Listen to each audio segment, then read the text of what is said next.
Why, hello. Good morning, everybody. Hope you're having a good day.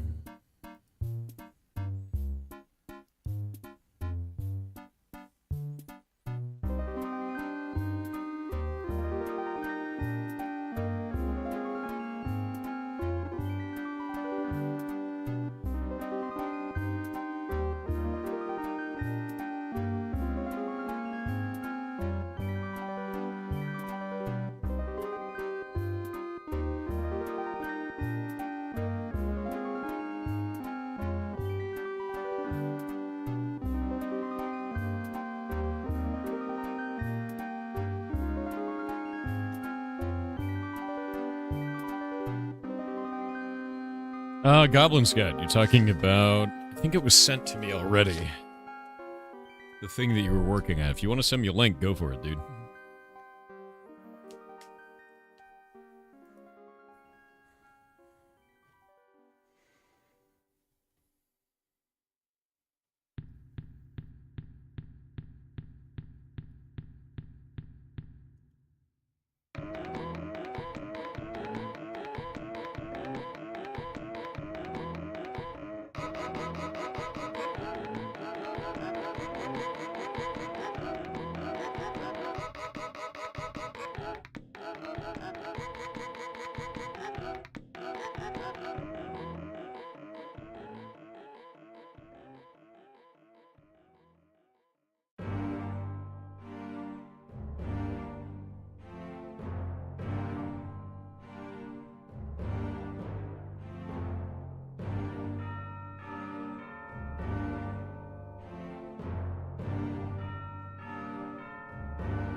AOC crashed and your HUD custom file got deleted.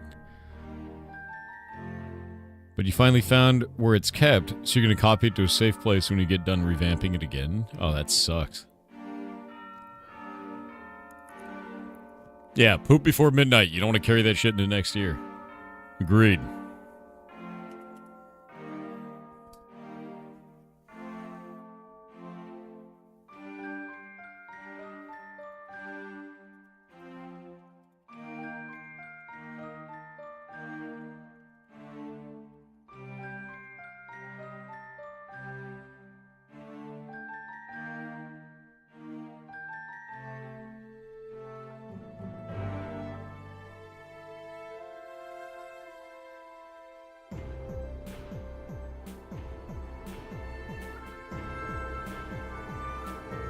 I'm putting that on Twitter.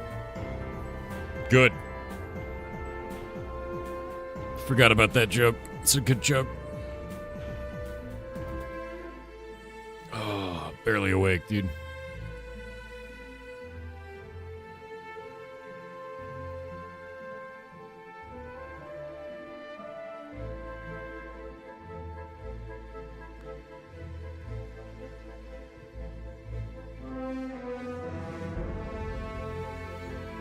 Section of the Discord will have the press section? What do you mean press?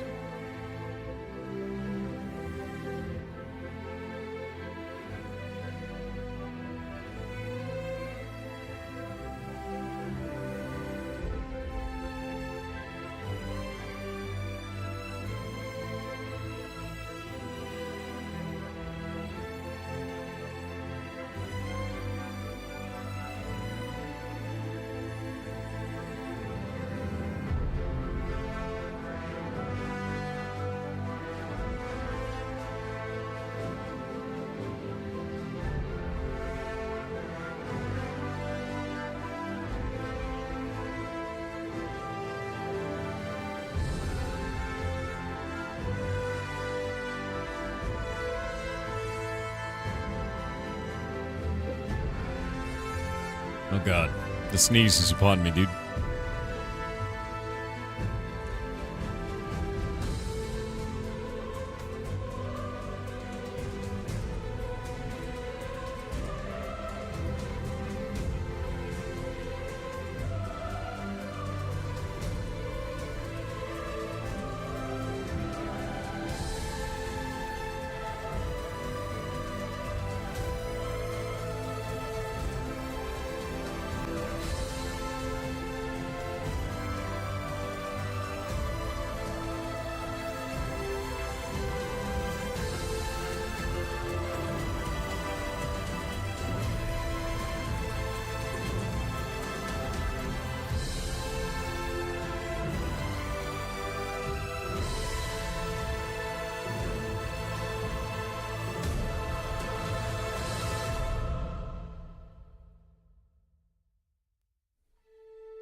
Well, I gotta do the Shrek face with it, dude. That's the only way. Yeah, I'm logging in. Wake it up. I stayed up far too late last night building shit. Enjoy.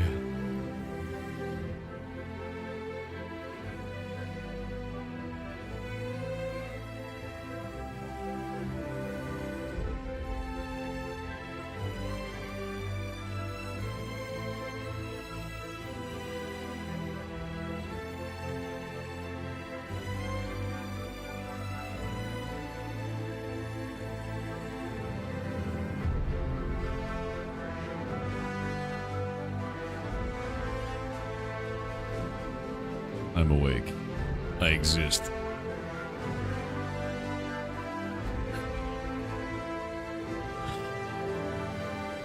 Where are my glasses, man?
And I exist. Good morning. Good morning. Kind of awake. Kind of. A little bit. Sort of. Waking up, you know? A little bit there. My hair is tall. Good. Just gonna let it do this. Good morning. It's tall morning. Is the vote over yet? Our votes end in 8 hours. 7.5, actually. Ugh. I need to announce that to the Discord. Go vote.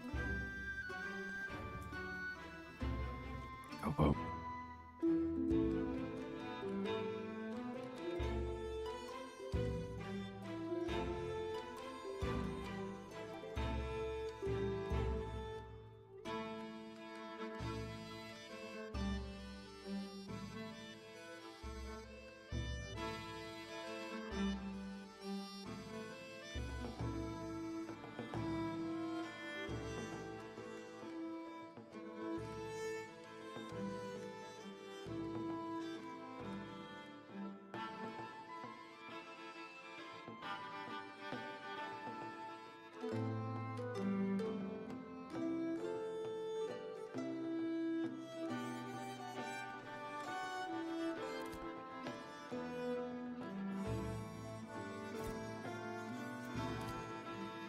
Alrighty.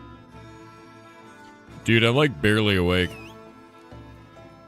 I think when Indecember is finished, when today is finished, I'm just gonna sleep for 10,000 years. That's gonna be my day.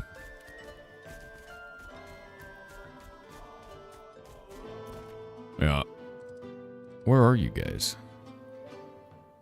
Where are you guys even farming, man?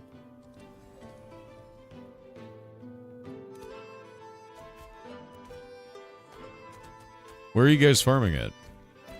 What is this? You're not in Brine Barrel. Where the hell are you?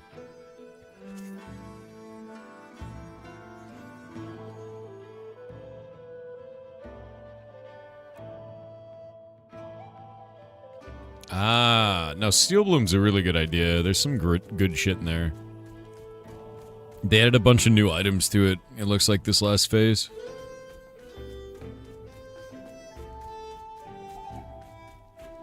Yeah, you can vote on your alt. So once you have a character in the node, you can vote. And that character, once one character is a citizen, all of your characters are a citizen of the same node. So if your main is, your alts are too, even if they're below level 10, by the way. What is this? There's a ton of errors that AOC writes to log file with everyone's graphical display glitches. Yeah, that's normal. It's not even for your character, and some of them are 93 megabytes worth of text. Yeah. This is... Yeah, if that ends up being a storage issue, just delete them. Yeah, this is not unusual for an alpha at all. Like, yeah. I don't know, that's not... I guess that's not surprising, right?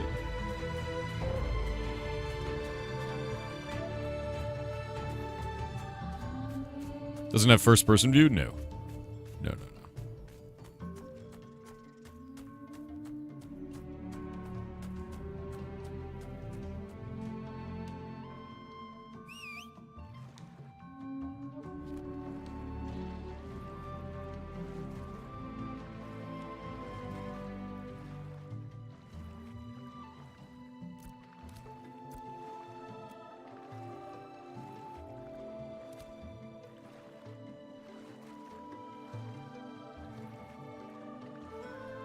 It's a major exploit that I'm waiting for the devs to fix, and until then, ocean travel is going to be balls. Why are they calling it an alpha? Because when it's released in early access on Steam? Because Steam doesn't have an option to call it an alpha. It's been an alpha. Yeah. Please God, let them not write that much crap into log files for every character that you see in the next phase. It's an alpha. No, Princess Akana, if they need to write something to a log file because they're getting data from your client during an alpha, let them. Panicking about a 93 megabyte text file because the client is dumping information so that they can improve an alpha. If you're worried about storage space for the game, you know, like, don't play an alpha. Like, gonna be honest with you. Like, I don't want to be a dick about it, but like, dude. You're playing a piece of software deeply in flux. You want the most... I guess the most verbose log files. Yeah, exactly. If they were doing it launch and doing that, yeah, I'd say there's a problem. But in alpha? No, dude. No. You ever considered playing a game like Lobotomy Corporation? I have considered it. I haven't played it yet. So I think it might be fun at some point. Yeah. If it was 90 gigs, yeah, exactly, I'd be worried about it. But 93 megs, like, dude. It's a log file. Get the mayoral mount, 8 hours, and then we find out who won.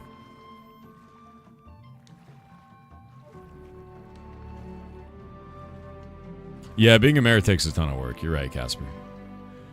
But I have all my spreadsheets ready, and we'll see where we get to go from there.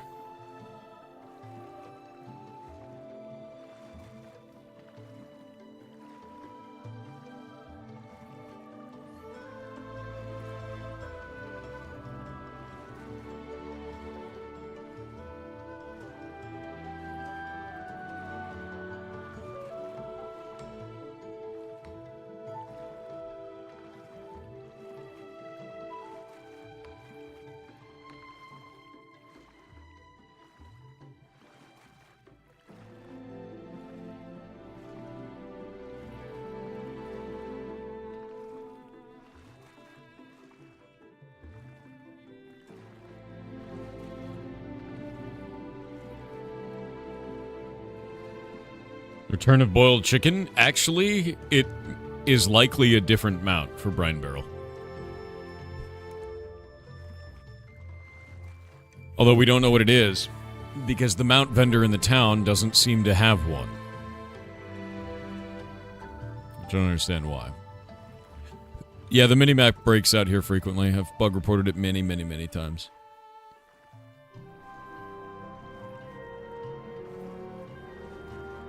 You guys want to see a really interesting exploit, but I'm not going to show you how to do it?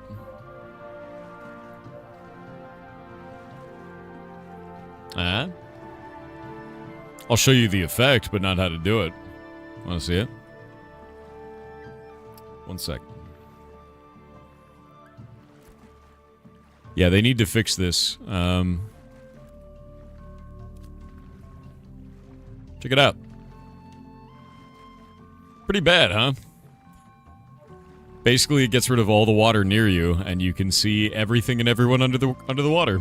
Yeah, which is why swimming underwater doesn't really matter right now, because people are using this constantly to fix that, like to find you in PvP.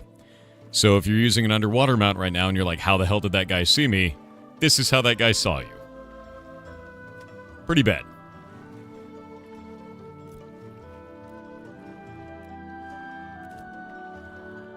And it's fixed. Yep.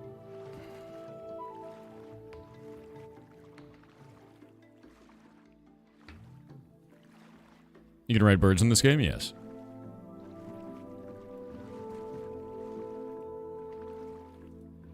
Oh, I got a bunch of mail. If we all get golden beetles, that would be cool. Yeah.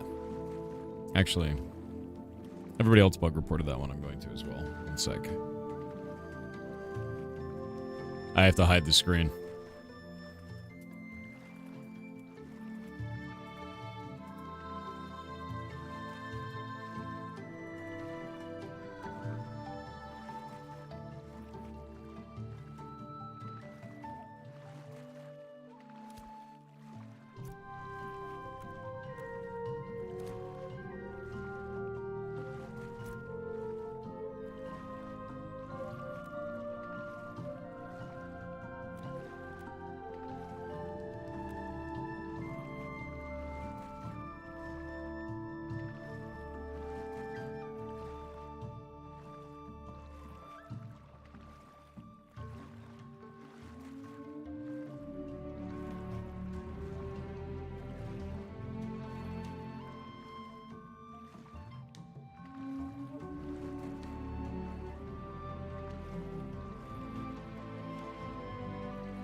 Okay, one moment.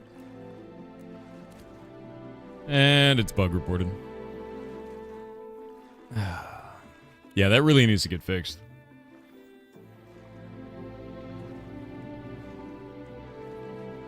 Regarding alts becoming citizens, does that mean you can get 5 votes? No, it means you get 1 vote across all 5 characters.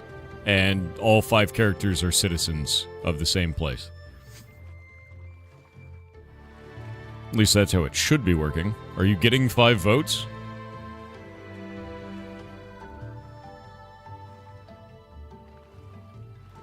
My hair is very big today. Yeah, I was gonna say, you should get 1 vote.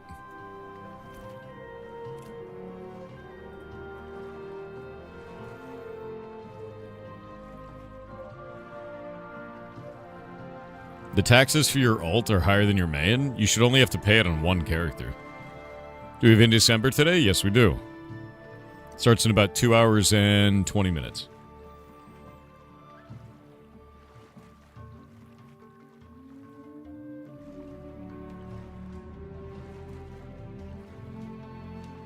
How long do I normally stream for? 12 hours. Every day. Your alt says you owe 22 tax slips. Bug report that. That's not right. I really hate the dynamic tax system. I think that's shit, dude. Yeah. How's it feel to survive in December? I'll let you know when I get there. Ruik Gorth has obtained the cursed quest. A poll has begun for chat to decide their fate.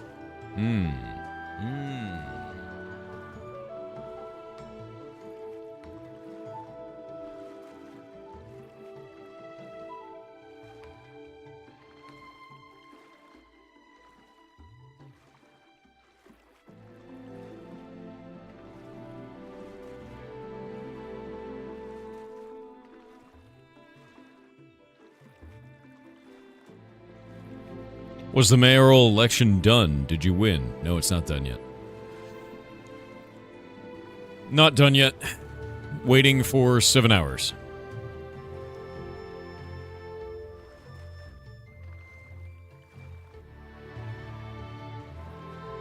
Are the alpha exclusive skins items to be obtained through gameplay? No. No, they are not.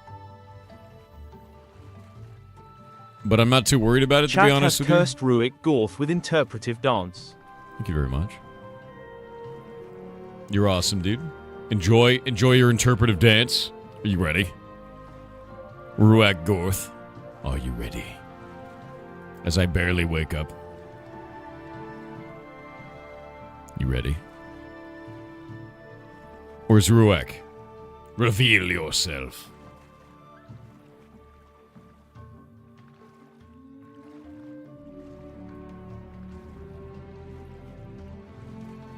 I guess Ruak Gorth is missing, dude.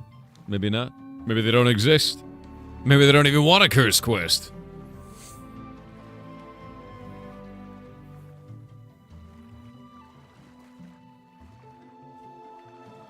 Goldor Forever with $10 said, "Hi Thor, I just made my first batch of German roasted almonds because I was tired of them being seasonal and only available at the mall.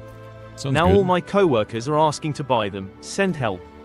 Rolling on the floor laughing. This is how you start a side hustle. Congratulations. It has begun. The great business of our time.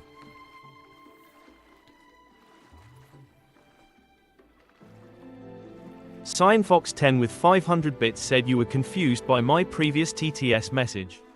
I shall clear it up. First of all, I'm not Win 11. I'm still on Win 10. I said updating to Win 11 was the nuclear option, as in, the last resort. Second, the problem I had is Bluetooth radio status issue, which the Bluetooth drivers are either corrupted or incompatible with the Windows update. This causes your Bluetooth under devices to disappear and reappear, and you can't connect anything using Bluetooth. I hope this clears it up." Horrifying. Actually horrifying.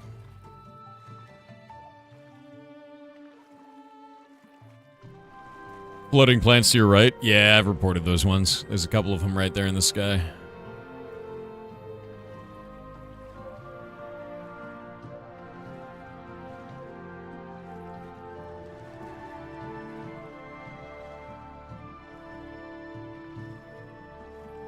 You've reported them too? Good.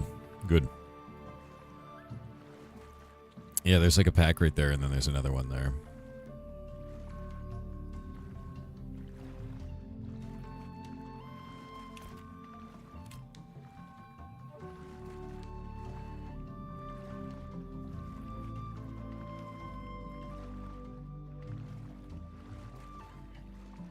Their bug reporting system is a little bit weird.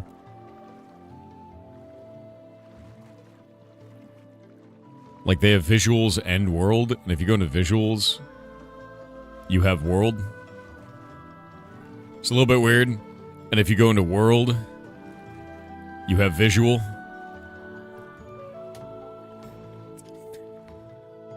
You know, just a little bit of weird redundancy in there. Yeah. I've noticed like some weird problems with their bug reporting. I just don't understand it sometimes, dude. Like, they should just have environment, you know? Oh, and then they have UI and UI.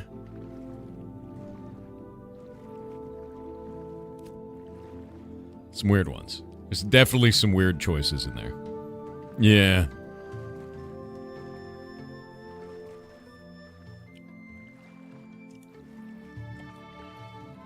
Oh, yeah, no, wait. Yeah, we can't forget that one, dude. Quests. And then Dislogu. Dislogu, dude. Oh, my God. That's wild.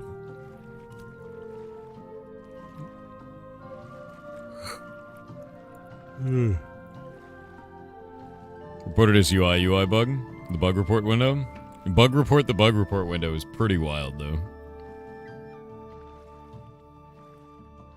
These logo.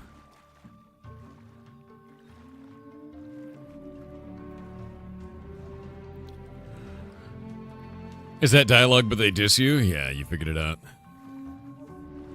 When you developed a UI for your company, you had transmission misspelled 3 different ways on 2 different screens. That's wild. Why are you like this? Oh, ads have begun.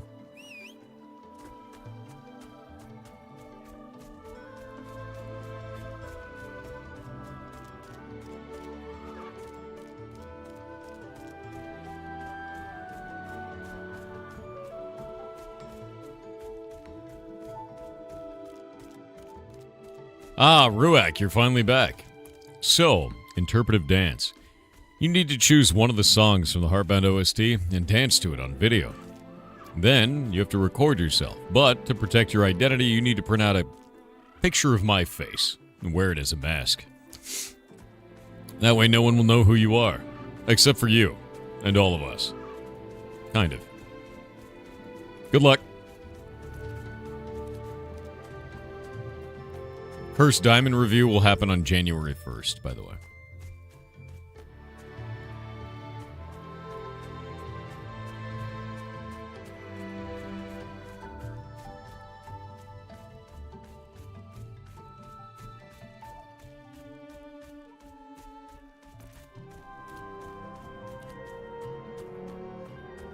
He accepts, yes.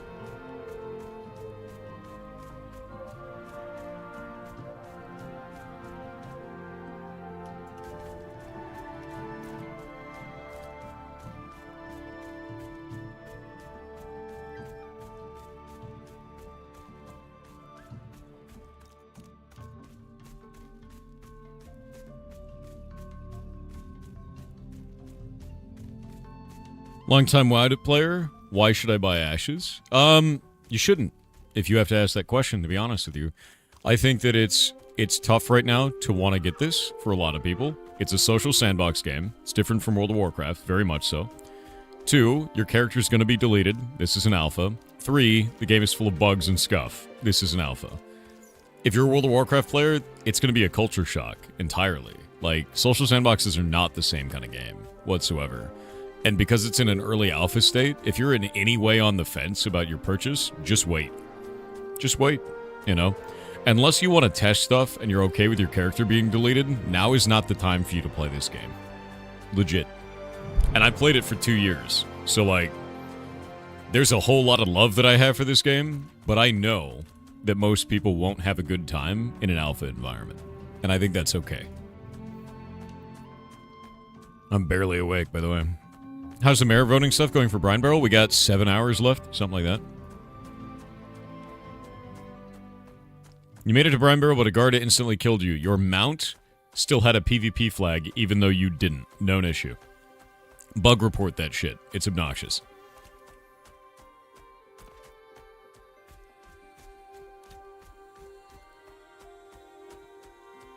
The thralls of Eep linger. Dude, I got 2 hours of sleep last night.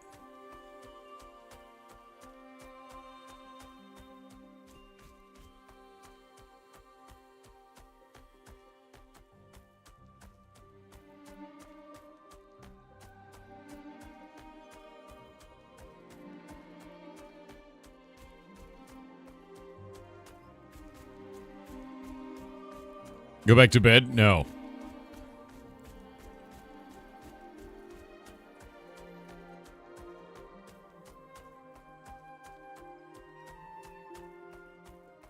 How's the brine? Pretty good. We're brining. We're barreling. Yeah, I got 2 out of my 5 hours, and I don't feel too good, but I had to do it because I got shit to do. Yeah. Go back to sleep without bed included? No, we got 2 things today. One. That's one of them. No, one of them is Indecember, and then the other one is Heartbound update comes out today for the month. So, yeah.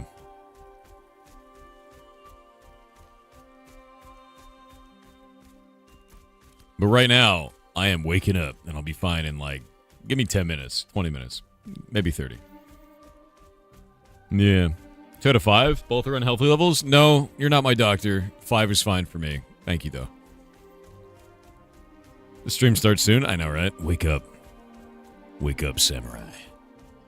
We got a stream to kill. Yeah, just give me 12 hours to wake up. Exactly, dude. You doing any cool New Year's parties? Yeah, I'm gonna sit in this chair and build stuff.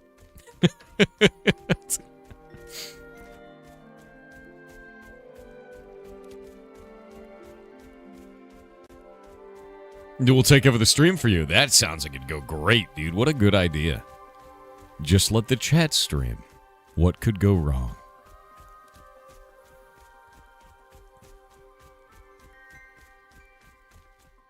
Why they make the world so big? Because if it was small, you would complain about it. Yeah. Also, in a social sandbox game, distance is defense. The larger these games are, the more likely you have to have local conflict instead of global force projection conflict from anywhere on the map. You need that. We're likely not going to be attacked by people who live in sand-squalled desert, right? Because it's so goddamn far. We are likely going to have local scuffles or in our general area. Because if your guys only have to move 30 minutes to go and have a fight, they're probably going to do it. But if they have to move an hour and a half before fighting, probably not.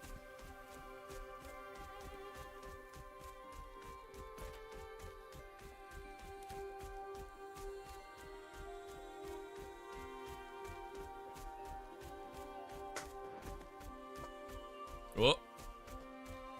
There we go. You underestimate my pettiness? No, I don't underestimate your pettiness. I know that it is much harder to get 40 people to be as petty as you want to be. For an extended period of time. An individual? Absolutely. 40 people wrangling cats for 3 hours minimum? Where most of that is just moving slowly across the map? My man. And get them all to do it where they're not, like, revealing what's going on, or need to take a shit in the middle of the raid, or hey guys, my dog just lit on fire and vomited. Like, good luck. Yeah.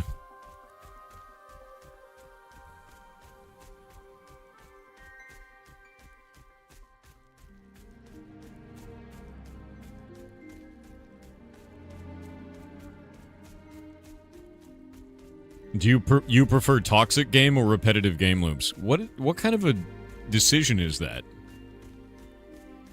Are you saying that non-repetitive game loops are toxic? And repetitive game loops are not toxic? What? Just ask something normal. That doesn't make any sense. Why are you like this, dude? Yeah, exactly, Justin. That's like, what? Your dog just ate your homework. What do? Give the dog a degree. He did all the work, so he deserves it. Professor Dog, dude.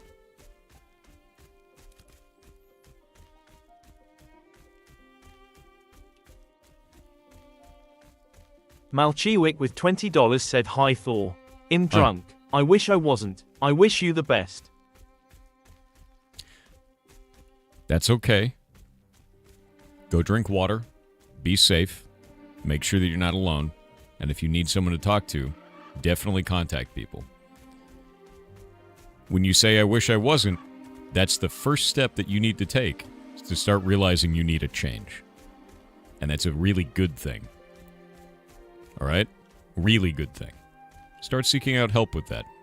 That sounds like a thing that you should pursue. And you're not shitty for feeling the way that you are right now. In fact, that's the best way that you could feel right now. The "I wish I wasn't." Keep going that direction, man. You'll be alright. And if you stumble along the way, it doesn't make you lesser. Keep it up, dude. It's a rough thing. Frozeliber said Thor is going to use his time loop technology to sleep for 10,000 year LUL. That's probably true. I can't wait to sleep for 10,000 years in the span of one. The span of one. Yeah, I need the hyperbaric time chamber, dude. But for, like, taking a nap, you know? Like, I want to go to bed and then wake up and the time of man will have ended, right? The neuromancers will have claimed the wastes. I'm ready.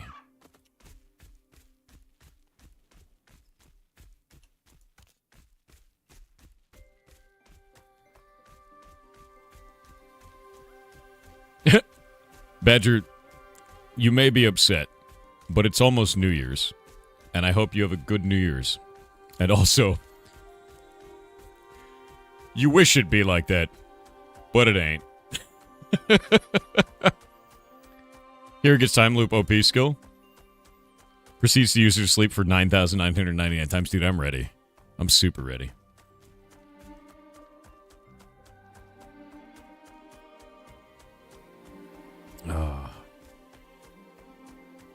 Is it hyperbolic or hyperbaric? I don't even remember, dude. It's one of the two. It might be hyperbolic time chamber. I'm not awake yet, dude. I don't know where the hell I am.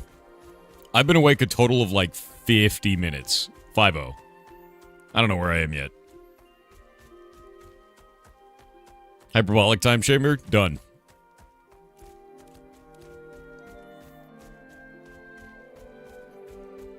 Thorgan Paladin said hello goblins and Thor.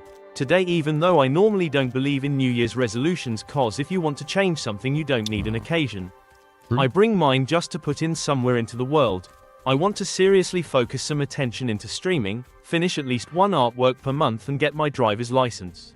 Nice. Happy New Year, goblins. Happy New Year to you, man.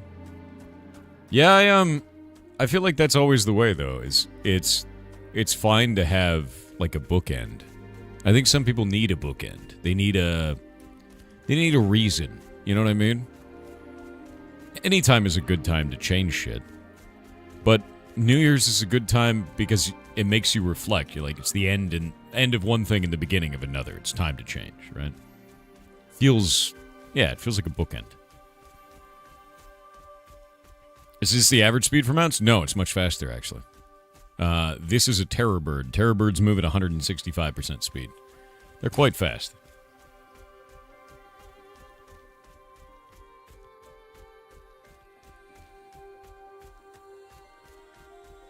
And this is without roads. This is off-road movement, so it's slower than being on a road, and it's with a quite fast mount. Is it worth trying out with a $50 price tag? Well, that really kind of depends on you. It's a social sandbox game. Your character is going to be deleted, and there's a lot of bugs, because it's alpha, right? If you're in any way on the fence, I would say wait till later. You can always make an account, the pinned comment, and come back to it another time, right? The way that I look at it, man, is 2 years ago, the only place that we had was this, the Riverlands, and there was no grass on the ground even, anywhere, at all. Water didn't work. Towns didn't level up. Steven, the game director, actually had to teleport around the map and manually place them when they leveled up, which was hilarious. Ship crashed all the time. You couldn't run it on max settings without your computer exploding. It was definitely a game of all time at the time, right? Yeah, wolves used to fly. One time I logged in and every single enemy in the entire game was in the sky, and when you got near them, they would drop on you like a drop bear and murder you instantly. There was an entire time, like an entire phase, where Minotaurs just didn't fight back, and everyone just farmed them to maximum level. Because you any level could just kill a Minotaur of any level, and it was impossible to lose. You know, that was just it. That was the game. And, like, now we have this massive map. There's a ton of shit to do. There's social systems, there's politics, there's bullshit all over the place, there's people fighting each other in the streets, right? And there's a lot less bugs than there used to be, and it's a lot more performant than it ever has been. So to be real with you, it's a way better game than it was then. It's also still in alpha, and still filled with bugs. But very different bugs, and much less bad ones, you know? So I'd say, give it some time if you're nervous, and otherwise come play. Have fun. Alright, get that set up, get that set up. Let's take a look at this. Oh. It's crazy to see how the game is compared to like almost a year ago. I know, dude. Remember when none of this lighting worked?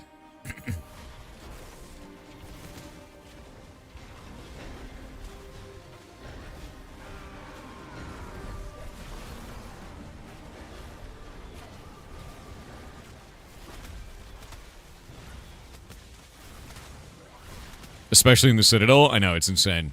Are we going into the micro dungeon? Coates.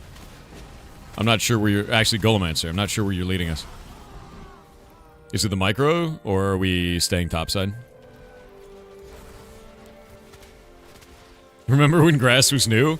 Dude, remember when they added the turquoise sea one day? And then like a week later, they added all of the plants to the turquoise sea? Micro's blocked off? Wait, they... Really?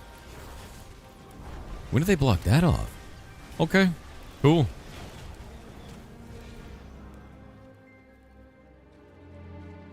Yeah, weird. I didn't know. Was it like that last phase? Because I didn't think so.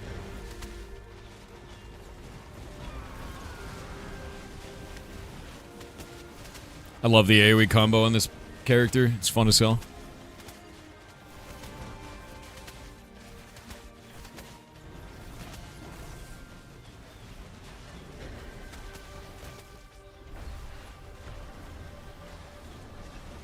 Is that the summoner? Yes, it is.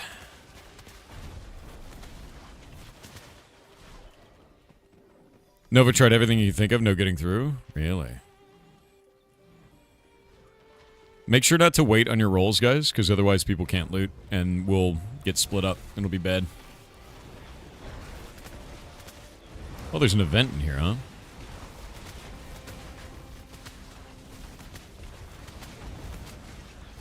I didn't realize there was an event. Whoop. Yo. Yo. Yo. You just lost your entire back line, dude. Let's get that running.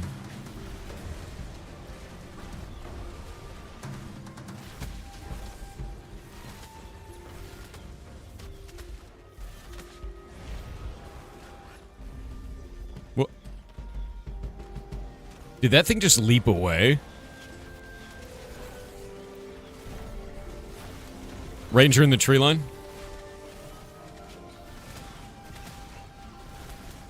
Yeah, look at it go. That's an NPC, by the way.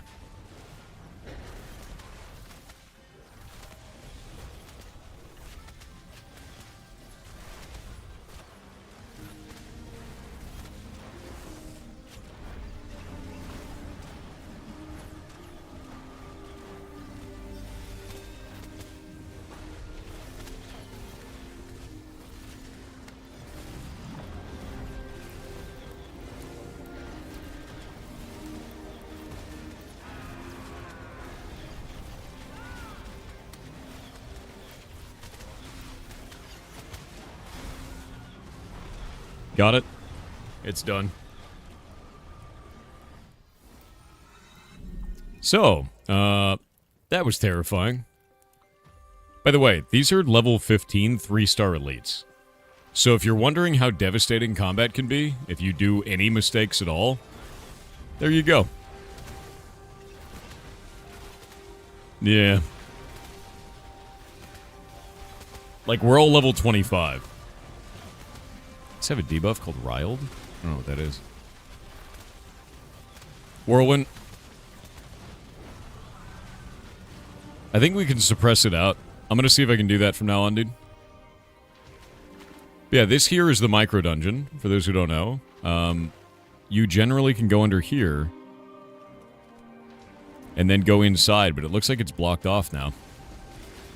It's like a tunnel that goes in there and then it goes inside of the building, and then inside of that building there's like a bunch of stuff. It looks like whatever this piece of metal is that they added has collision.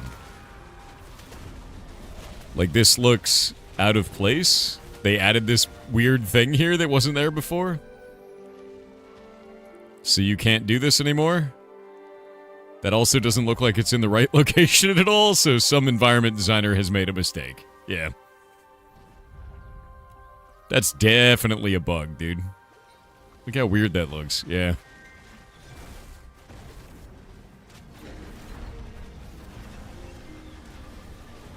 I'm gonna bug report that.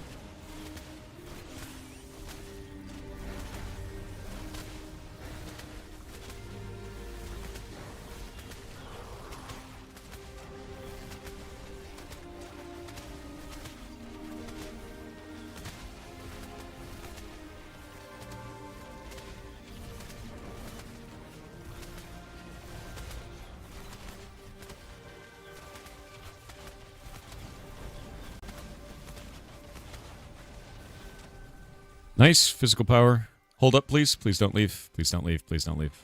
I need to put this bug in, dude.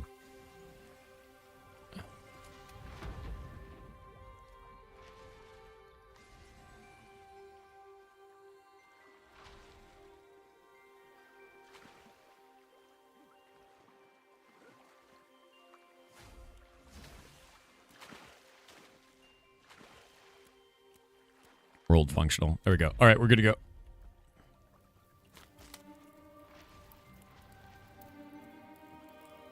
You can't even blink through it? Yeah, no. Blink is a physical spell in this game, so it does like a line of sight check. And then yeets you. So you're actually like a physical invisible object launching. It's kind of weird.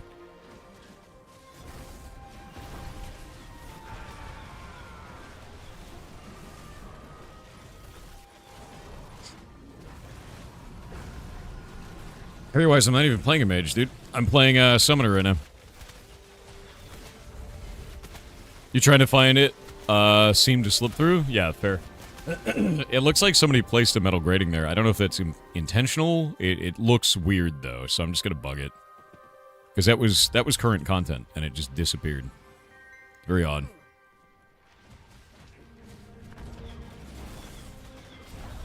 Ah, fire starters, my favorite. Ow. Nope.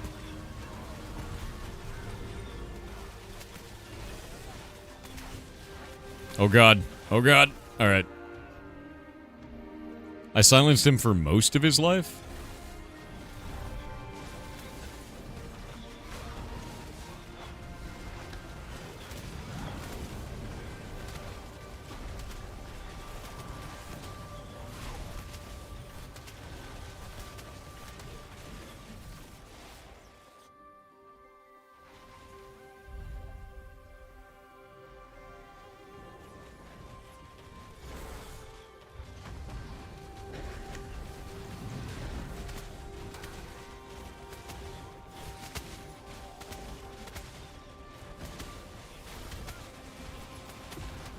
Remember when you destroyed an entire forest with a blink? Yeah. This game's got a lot of, like, weird shit like that. Mage golfing still works, too. Like, we can still do that.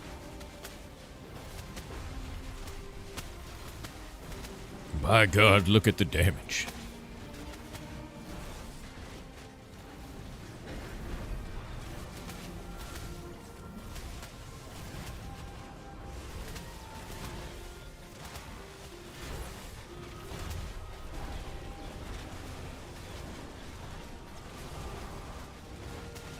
At least when people die, they get their EXP dead off very fast. So. What are you talking about? McDonald's in Brazil? Wait. McDonald's in Brazil is going up in price? Is that what you're saying? XP dead is lame? No, it's not. It goes away in like 2 elite kills, dude. Like, XP dead is such a meme. Like, I'm gonna be real with you. If you're playing the game in any capacity, you just don't give a shit about it. It upped last week from $12 to $17 in Brazil. That's crazy. What's the point of XP debt when you're max level? It reduces your overall statistics. It stops you from zerging. Up to 20% of your overall stats are reduced based on XP debt, but that's only if you get 100% of your level worth of XP debt, which is like, you have to seriously be screwing up for that to be a thing. Yeah, it's not a loss of experience. It's just a bubble over the top. I'm going to tell you right now, it's not a big a deal as people make it out to be. As someone who's played this game for a long period of time, you don't even pay attention to it. Pull that fire starter in if you can, or silence it.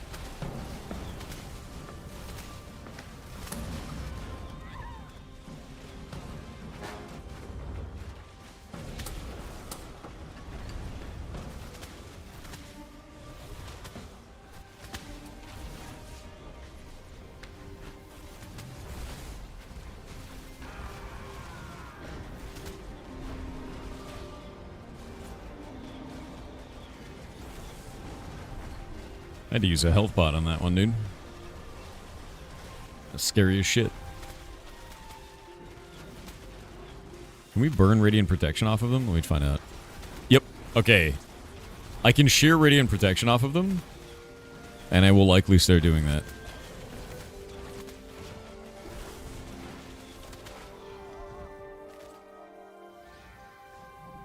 Yeah, I'll start shearing Radiant Protection off of them. I'm also gonna bring probably a Spirit Guardian.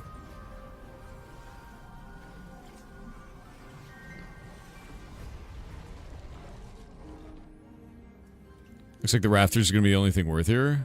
Yeah. Let's do it then. We'll head up. Oh. It's like a lot of lag in this environment too. It's pretty weird.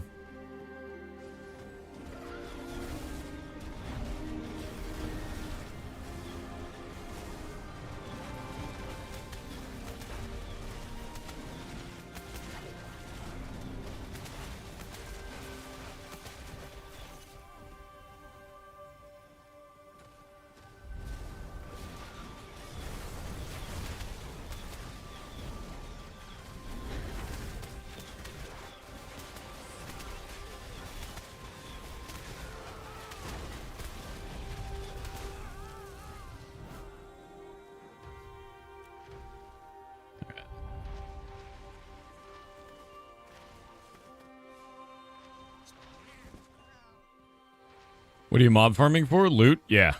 Yeah, we're doing it for loot right now.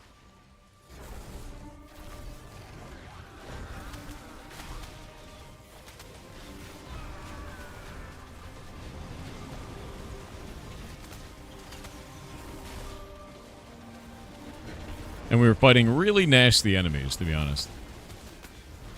Oh, that's not great. What did you guys just pull those for? Oh no. Oh dear. What's behind us? Alright.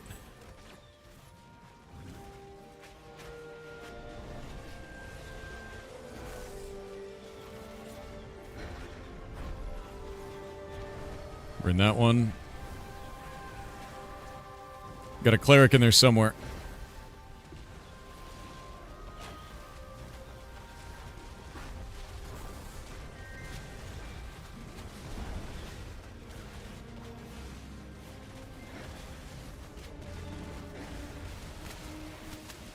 Need those mirrors.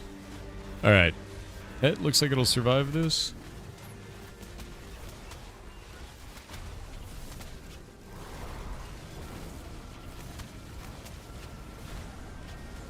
Nice.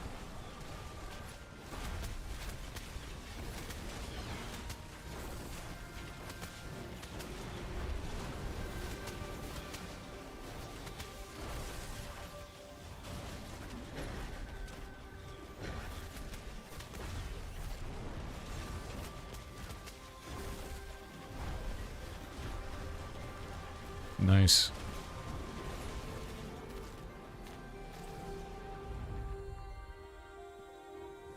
Nice. Hey, those are actually really good. Those actually don't suck at all. Oh yeah, Zotex, that'll pull everything in a 50-year radius, dude. You had some feelings for Portugal? What do you mean you have same feelings for Portugal? What are you talking about? Oh, are you doing the old, like, Brazil versus Portugal generational anger war between the two? Yeah, we're trying to put Portuguese into Heartbound, but we already have Brazilian Portuguese there because we had a lot more players in Brazil. There are still a lot of people in Portugal, and neither language is better than the other one, as much as people like to fight about it. Yeah. It's just there's a lot of people in Brazil, and they were the first community that supported us, man. Yeah.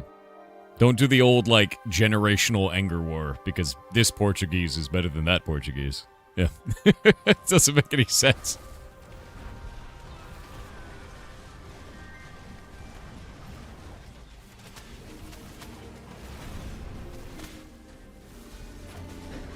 Oh, dear God.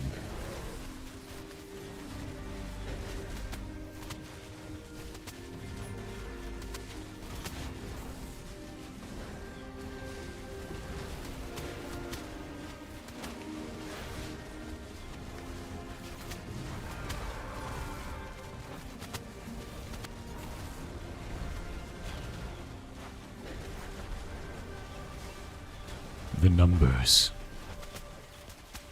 Active PvP on the left? Wait, really? How do they have PvP going? It's a protected zone. There's no lawlessness here.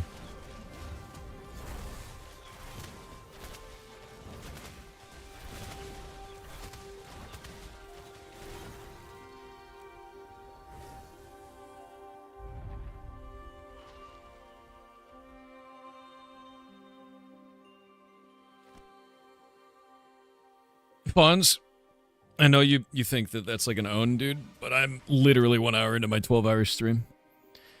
You'll be okay, I promise. Calm yourself. Have a good New Year's, man. Yeah. Let's see if we can jump over this. How does the pet resolve this? Oh, dear. Hey, guys, turn around.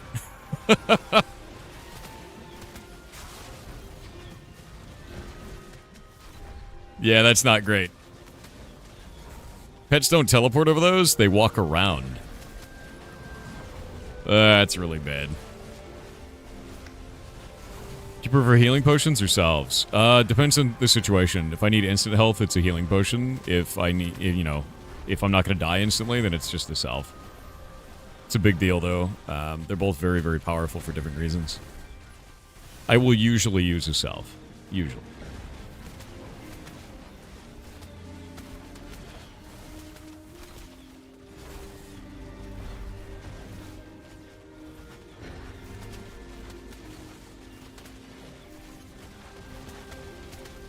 When we jump over this one, just dismiss your pet. Summoned on the other side. Yeah, just dismiss pets.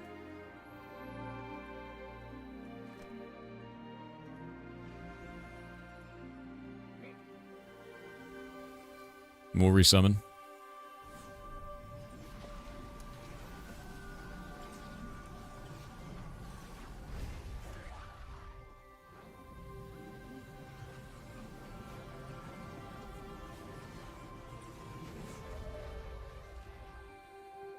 Go.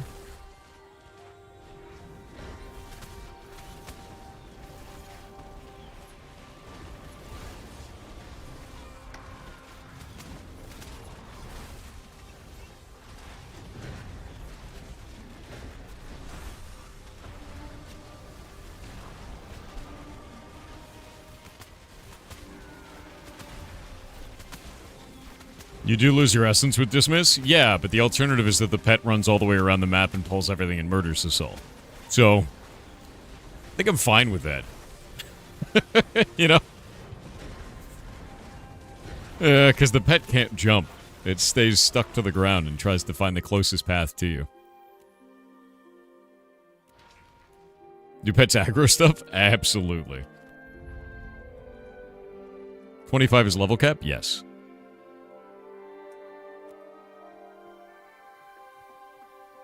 Ooh. Ooh, those are really big deal for Taylor. Nice. Enjoy your cape, dude. It's kind of a weird cape. Is that even radiant? I don't know if that's radiant. No, it's adept. We're still getting adept gear.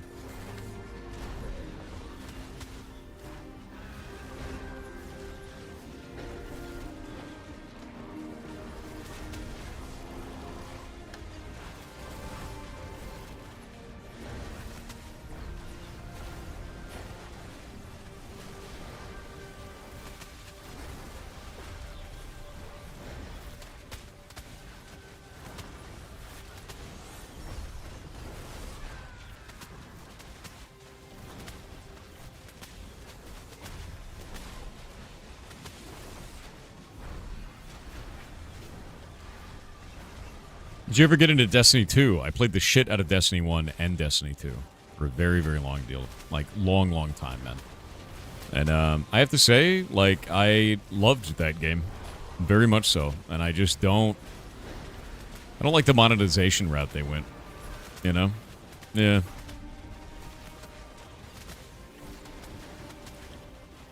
Is the market miserable to use? Right now, I would say yes.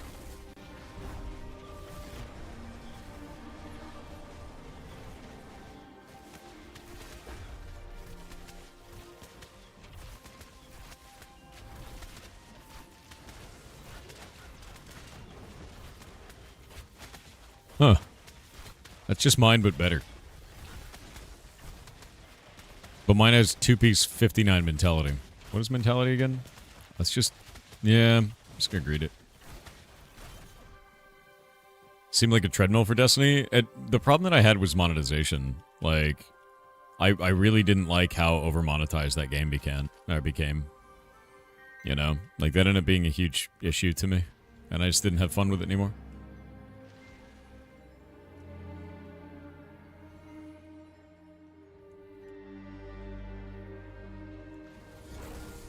Golomancer's gonna die if we don't help him out.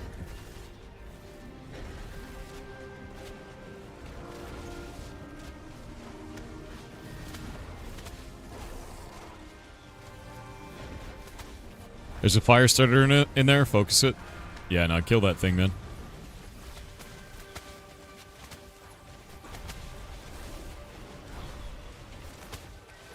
Nope.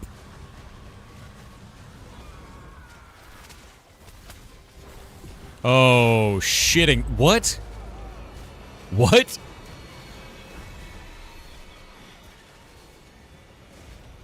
What?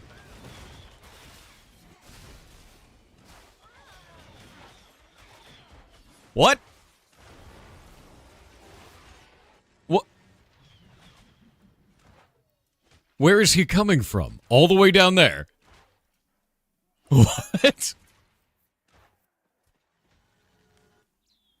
Oh, some dude from RDM is looting me. Hey, RDM just went PvP. He's looting our corpses. What the hell is that shit? Yeah, dude, let's not farm here. This is a shit show if that's gonna happen. Those guys are literally 50 miles away, like way below us, and they just ran up and killed me. I'm nowhere near that, man. I don't even have AoEs that can reach that far. Yeah, this is shit. Tower of Carfin? Yeah, I'd rather do that. Like, what the... Like, what is that shit? Loot goblins? No, RDM is people who are fighting us. That's actually insane. That's some really weird-ass aggro.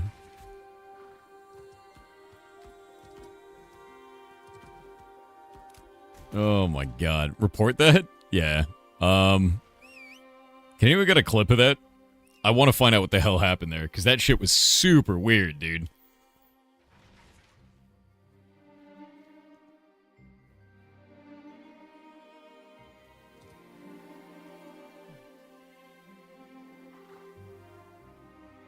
Did the looters bait the mobs? I don't know. Like, I literally have no idea. The only thing I saw was that suddenly I was attacked by 3 things from off-screen, instantly died, and then that pack ran all the way back down the stairs to the bottom floor, which is like, what the...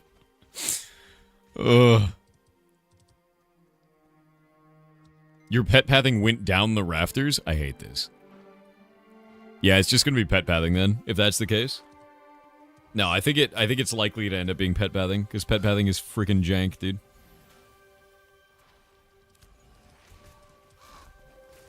You're being attacked by a bird. Everything that ever went wrong with Hunter Pets is happening here. Yep. Yeah, I could see that. Alright, we going Carfin?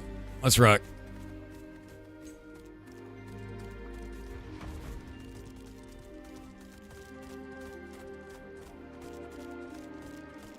Hopefully nothing valuable was lost. No, I'm mostly just, like, confused because of how stupid that just was. Because that was like 50 miles for that enemy. That made no sense, dude. Is the Indecember Steam list updated? It is missing like 6 games right now. Otherwise, yes. Yeah, let me look at this. Okay, game. It froze really bad there. Let me see what this clip shows. My pet ran all the way downstairs and engaged on enemies that we were not in combat with. No shit. Yep. You can see it in this. Look at how insane this shit is.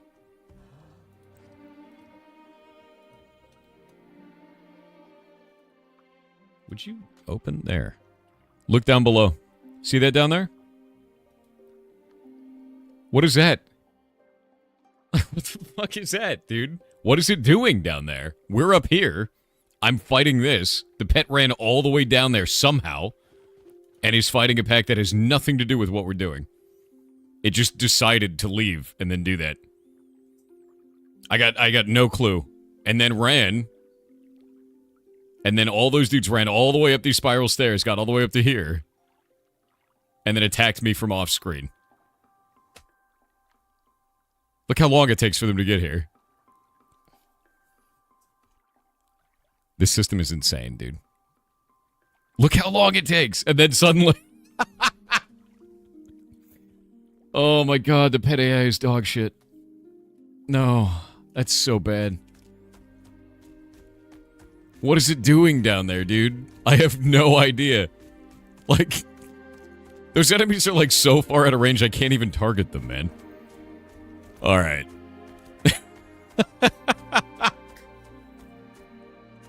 Hold up. I'm gonna take that and I'm gonna show that as the bug report and be like, dude, what is going on here? It'd be really cool if Twitch would fix its UI here. One sec. Give me the actual link, thank you. Okay, I'm gonna put in a bug report for that. I gotta start moving though.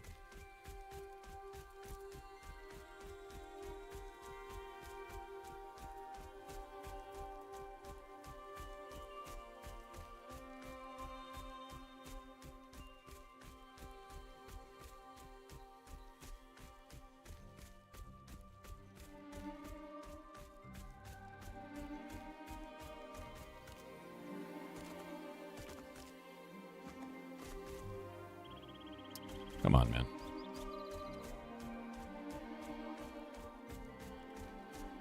One sec.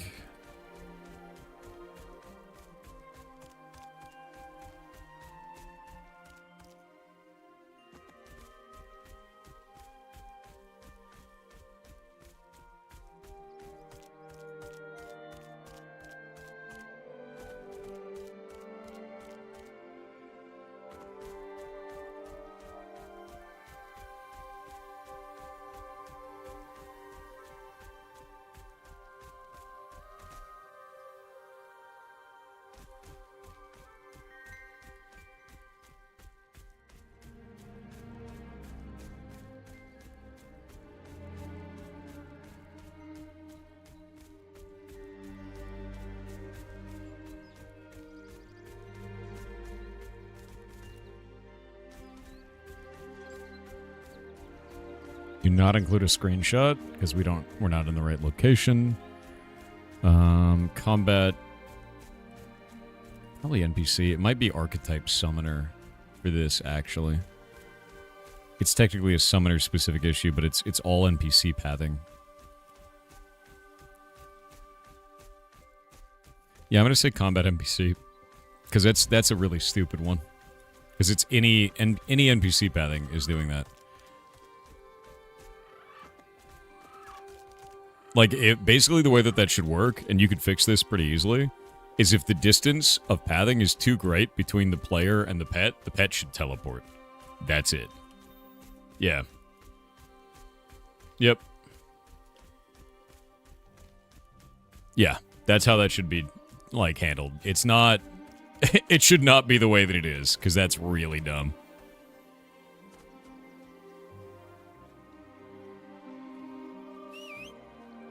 That distance was enormous, and it was still doing it, so. There was another gap? Missed that? Yeah, no, it was stupid. Maybe add some nav mesh entries as a band-aid? For pet only? Maybe? Yeah. 50 mile aggro is pretty insane, though. But no, I've got it fixed. I've got the bug report in. Or I've got the bug report in, so they'll get it fixed, rather.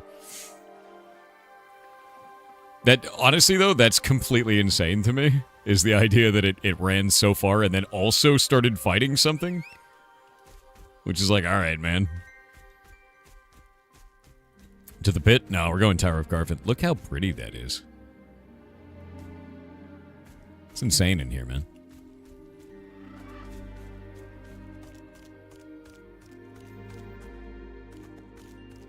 What are you riding? A terror bird. And normally a shoal skipper, which is a manatee. Yeah, Frost, if you want to know about my work history, just do exclamation point jobs, dude. Anyway, Happy New Year, dude.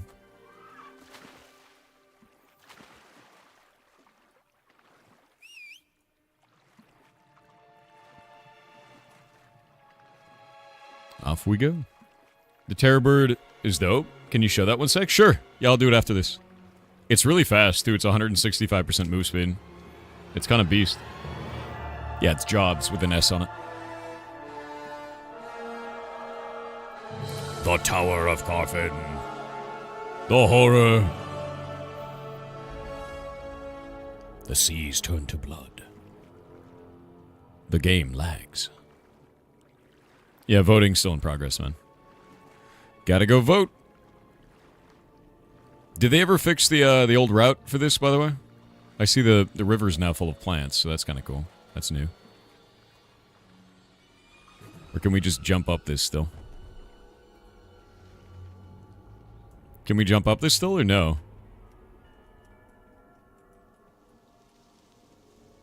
You guys seem to be going the long way. Why are you going the long way? Is this not a thing anymore? I guess not. You can still jump it. The party's going the long way, so I'm gonna go with them. Ah, you're getting the Ember Spring. Okay. Yeah, I forgot about that. We will likely die in here at some point. It's a fun place, though. Where's the terror bird? Give me a bit. You'll see it in a minute once I get over this water. Look. Horrors. Deep horrors. Yeah. Love the vids and streams. Thanks, man. Hope you're having a good day. There will be more of them. Looks like a chocobo to you? They're pretty sick. I mean, it's not really chocobo-like. I want to see if I can find an area where it's not, like, deep red in the sky, but... oh, I didn't want that. I'm sorry. I'm sorry I asked for light. Jesus.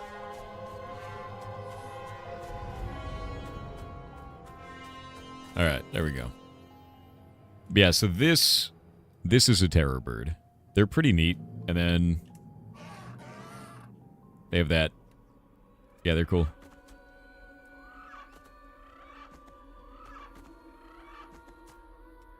Bird, bird, bird. A lot of us have them because they're fast. Let's do Ruins, man. Oh, no, I'm sorry. Let's do Tower, because Ruins is just not going to give us Radiant, right? Won't it give us Adept?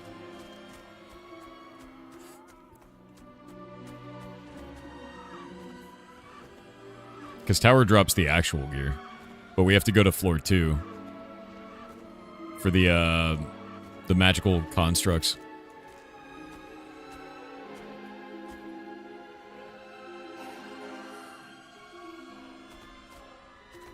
Pixelation of game chat caught me off guard. Used to being colored blurs. Yeah, it's a filter for OBS. Here, I'll show you.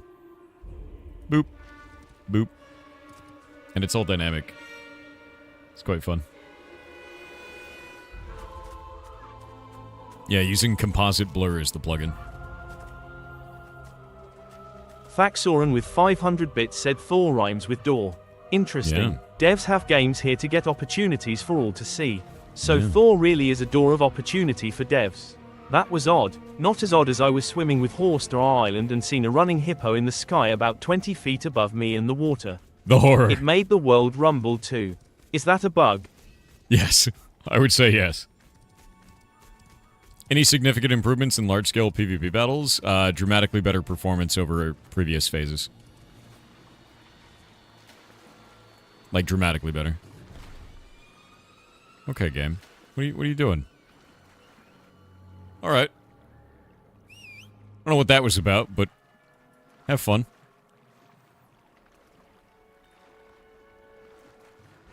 Characters just, like, spinning for some reason. Yeah, as you can see, we have all shoal skippers, like the grand majority of us do. They move at 230% speed in the water, and they give you underwater breathing. They're viciously good, dude. You're still trying to comprehend the depth of Let's Build a Dungeon. Yeah? That dude built something in a Fey mood. I've never seen anything like that. Absolutely insane. Really goddamn cool. Oh, the huge manatee, yes. Where are you guys going? Do you not know the jumping location? You guys don't know it, do you? Come back here. Come with me. I feel like Golomancer should know this.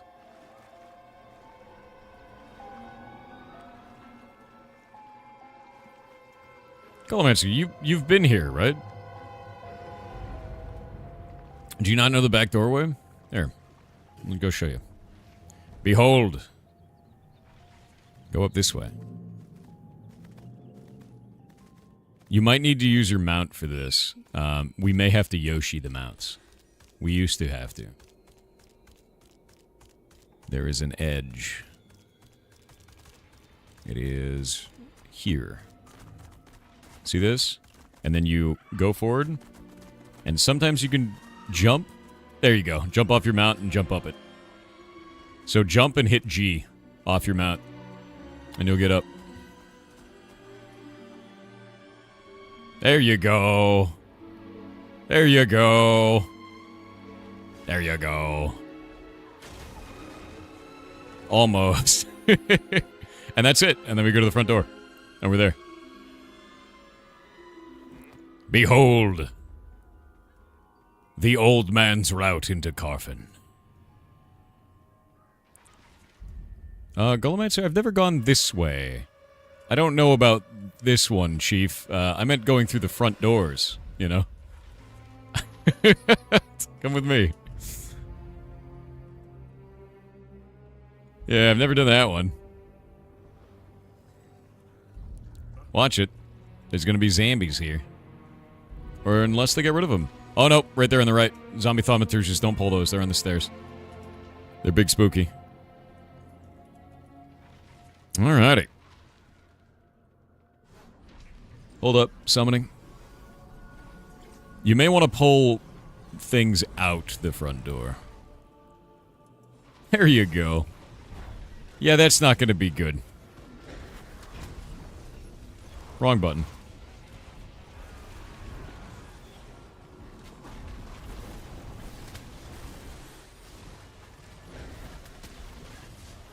I guess he can tank 3 at once. That's pretty sick. That thaumaturge is going to be the one you want to hit, though. You'll burn off of it. It's going to heal a lot. So, AoE off of it and everything else dies.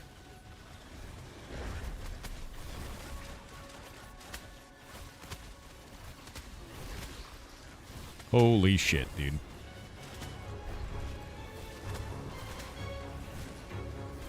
Yeah, this is really, really not good. You have to interrupt the lifesteal, or it just goes to full HP.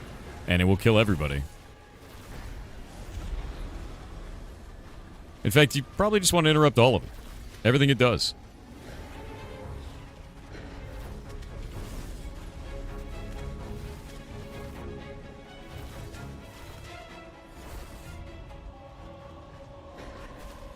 Alright. I'm gonna keep my pet alive. There we go.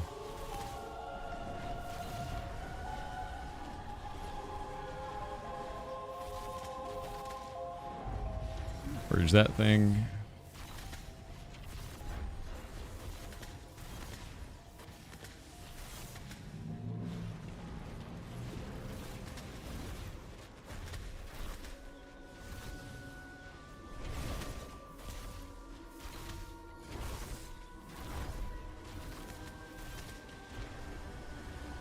It's gonna be a rough time. It's gonna be a rough time, dude.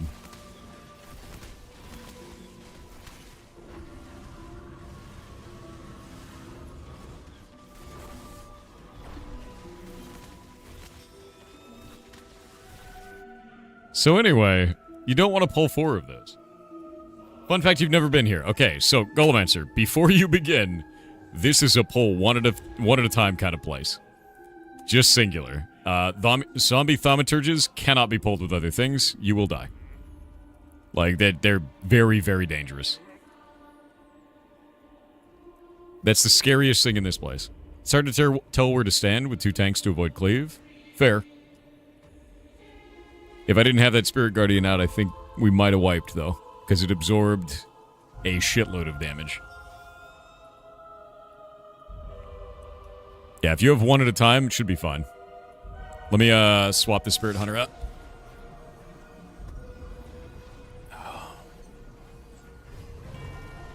I'll keep the Guardian up as a backup, just in case. Grab that. Grab that. We're good to go. Isn't Golemancers immortal? I think you misunderstood the term. It's not immortal, it's I'm mortal. He was giving you a warning.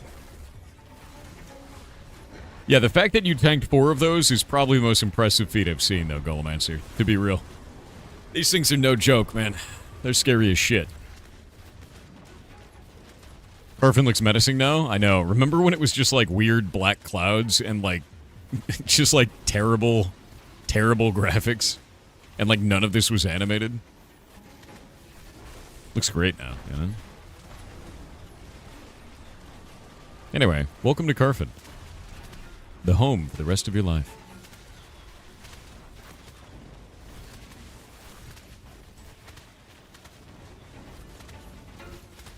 These guys give like 3,000 experience each off of EXP debt.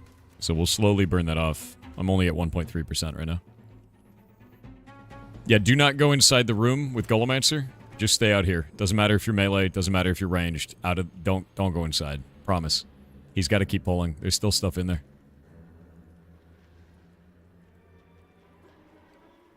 Yeah. A lot of these guys have, like, burst AoE and shit, too. So. To be honest with you, Golemancers, until you get a feeling for these monsters and their toolkit, we could just stand here and you can fight them. This is just floor 1. Floor 2 is at the back of the room where we're at right now. I'll show you where it is. And floor 2 is completely different monsters. But yeah, definitely get a feel for their toolkit, get a feel for how hard they hit, what best way to guard, all that fun shit, because you'll have to relearn these guys if you've never been here. It's a fun fight. Like, really cool tower. There's multiple levels. There's, like, bosses. There's a key we have to pick up. Normally we do this as a raid, to be clear. So if you come with me real quick, if the game stops freezing, Jesus. I'll show you what I'm talking about. So you see those stairs on either side? There's a little pocket room to the right around this wall and around the other wall that have monsters in them. Up those stairs to the back and then up another flight of stairs is how we get to floor 2. We don't really want to be where we're standing right now. So we want to go back outside and just let the tank pull. But there are pockets to the right and left where you can pull new monsters. It's a really cool dungeon. Like, this whole place is awesome as shit, but it is a 40-man raid up above. Like, it is not a joke. Yeah. It's a 40-man raid in good gear, all at level 25.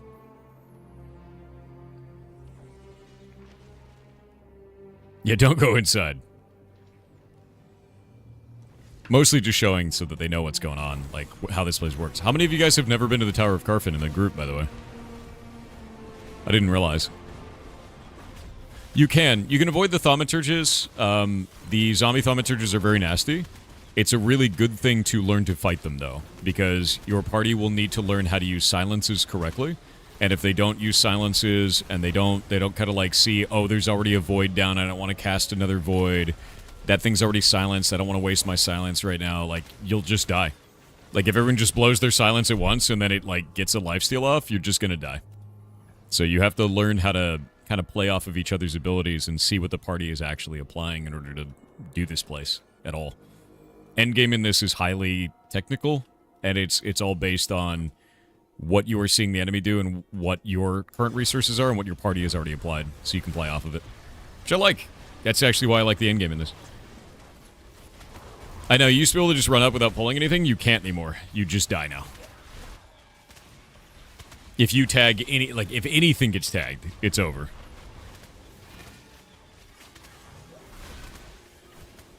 Yeah, everyone needs to be learning when to use silence, tripped, etc. Yep. Enemies also have diminishing returns, so you can't just spam them. Ooh, piece of candy.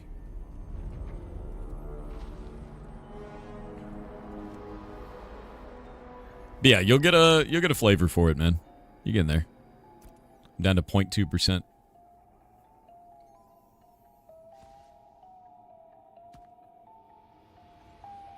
Nice. I think I'll put that on my warrior. Or on my tank. It's adept. Nice.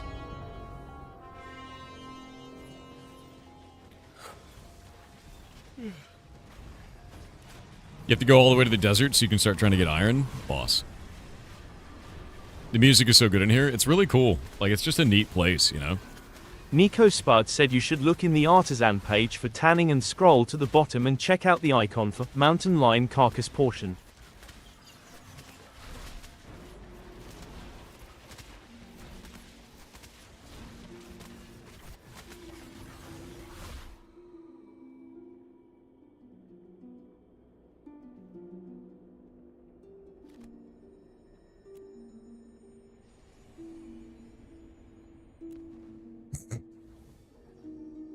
It's a pig.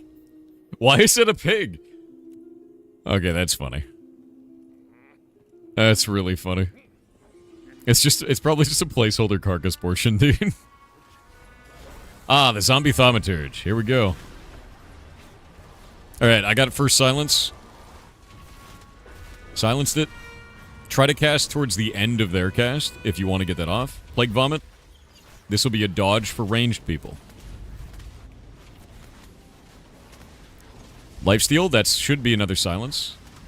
That applies a lot of damage to our tank, actually. I don't remember if it applies a dot or not, but it's quite strong.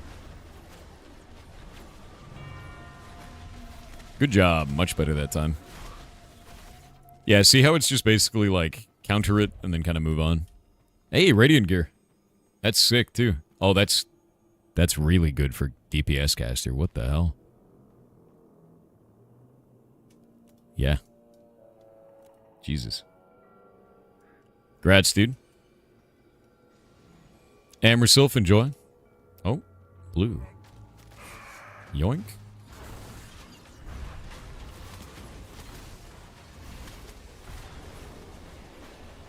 Yeah, already getting really strong gear. We should have a really good chance of getting gear off of this, too, because we're all within 3. So we'll get a lot of loot here. You can trip Whirling Throw, by the way. If you see Whirling Throw, what it does is it creates a ring on the ground, and if you stand in it, you're dead. You just die. It does a shitload of damage. So if you trip during that, it stops that from being dangerous. It will go into your ranged group.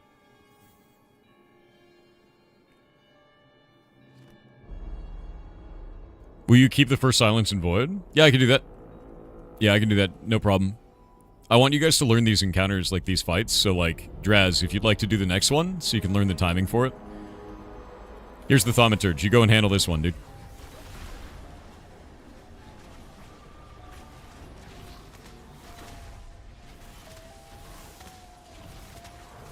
Good silence on that. See where it says silence for everybody else? That way we can know. Necromantic Shot is also another one you want to interrupt. See how it killed Zotax like that? Nasty.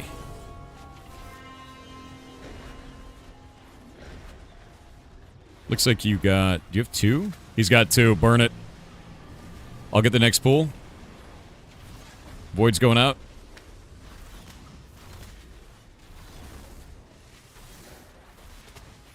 When you see that bar finish for the vomit, see where it's going, and then dodge.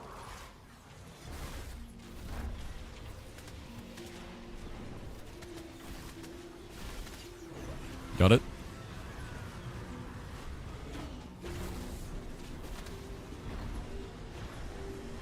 Nice. Very nice. Good job. Nice. Yeah, you guys are starting to learn the timings now. That's great. That's really, really good, man. And it's really just about, like, we can all see when a silence happens, or humiliation, or weakness, or any of that stuff. It pops up for all of us. So when you see that, look to see when it falls off, and then we kind of play off of each other. It just ends up being one of those things where, like, in this game, the raid leader doesn't even need to call it. you know, because you can see the effect on your screen as long as you're paying attention. And it, we just learned to work cohesively. That's it. Super, super fun fights. Good job. Yeah, no, these enemies are really nasty. I'll get the first on this one. See if Necromantic Shot gets through. Was not going to get through. I'll get next silence.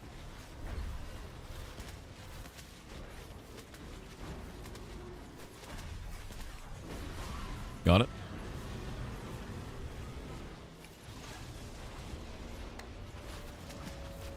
Nice. Burn, burn, burn, burn, burn. Dude, this is so much easier with summoners. When we used to do this, we had, like, no way of silencing them, man. It was such a bitch to shut down enemy casts that, like, all of those abilities would just go through. Having summoners trivializes a lot of these mechanics, as long as you're paying attention. Like, that's rad. That's such a big deal. Between trip and silence, almost guaranteed interrupt, exactly. Like, we didn't have that in the past. You know, we didn't have summoners in the game, so...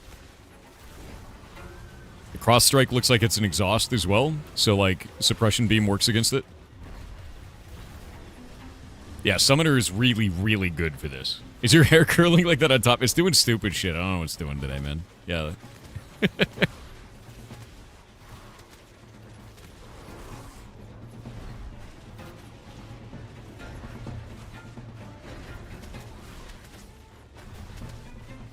Nice. And Golomancer almost died. Good, good. Wild hair today? I know, it's dumb. What are you gonna do, man? Every once in a while my hair just does weird shit, you know? Bards have a silence? They do. Yeah. My hair is screaming for eggnog. You're not even wrong. Happy New Year's Eve. Happy New Year's Eve to you, man.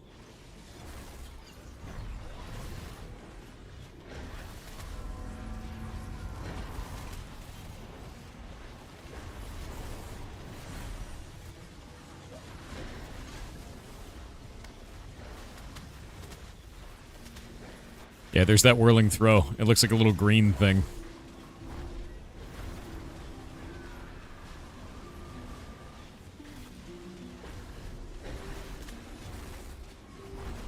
Ooh, King Strike. I don't know what that shit does.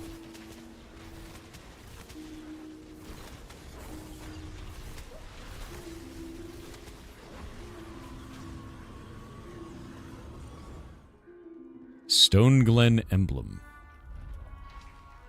Armor smithing and tailoring. Never seen that. Yoink.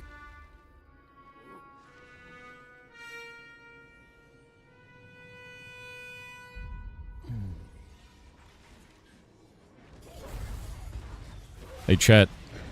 Someone thinks that none of you exist or are bots. 7. Activate your trap card. Fool. Fool! Not every community is like Kai Sinat's. Many people like to co-work and chill here. If you want to hang out, nice meeting you.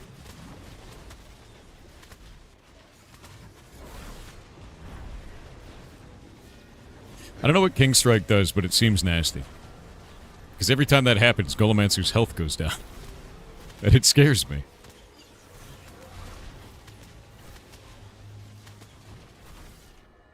We embrace the chill and the power of the 7. Indeed.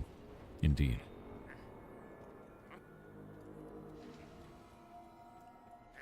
CyanFox10 with 500 bits said, as I don't like leaving things on a sour note. Have What's you up? heard McNally? If you have, I don't need to say any more. But if you haven't, he's similar but likes to clown lock manufacturers in hopes they make better locks. It bear Yeah. repeating, I don't care if you play Pathfinder, I just want you to get into its lore. Like for example, a minion of the gods tricked the gods and weaved fate to become a god themselves. Cool. But what do those two things have to do with each other?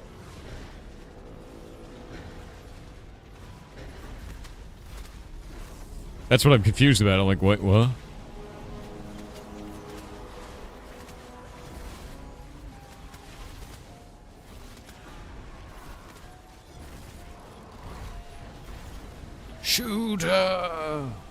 Necromantic Shot may actually one-shot people in the party, by the way. Oh, it's lifestealing.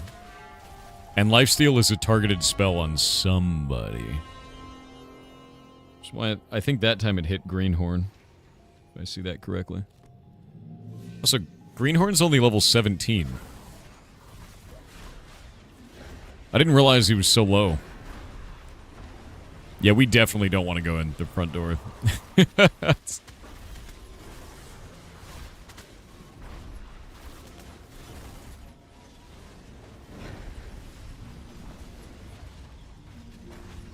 away from that.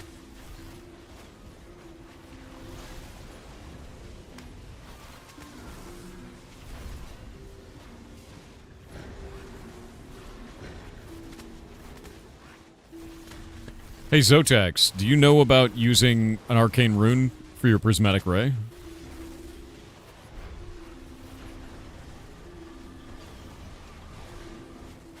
So I see you did a frost only one there.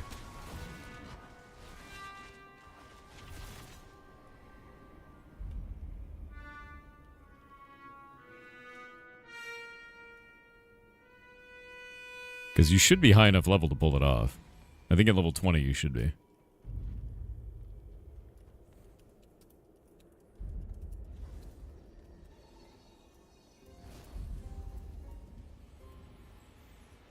Let's see.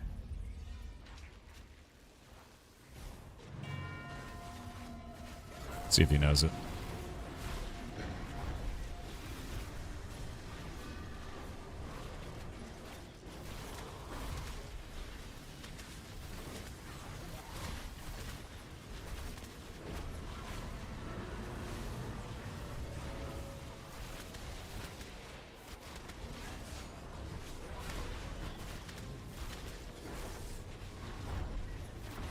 I don't know if he knows. It's basically like playing a living counterspell for Magic the Gathering and tapping 2 islands. To people and saying no. Oh, you're talking about... Yeah, no. Suppression Ray is exactly that. Looks like the party's starting to learn these, though. They're getting a lot more confident in it. They're hitting the timings right. I think every single enemy in this game is something you have to learn like a boss fight. Like, once you learn its abilities, like, once you understand for each one of those, like, things get so much easier. How long are you going to stay here? Don't know. I have no clue. I mean, the thing is it's up to Golomancer, and the loot that's dropping here is Radiant. Yikes. That sucked. That sucks. He tried to hit me twice.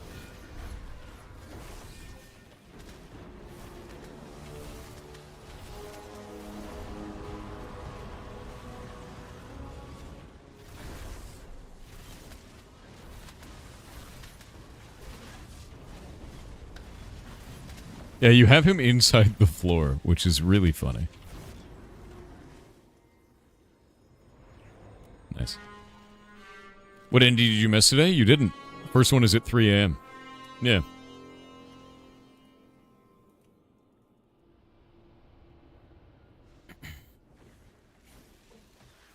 You're gonna be making instant chocolate pudding with protein chocolate? What? That sounds insane.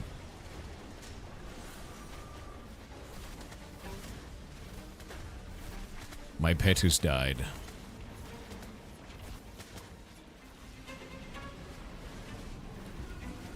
Do mares still get big birds? Yes, they do. However, we're still in the middle of our elections, so...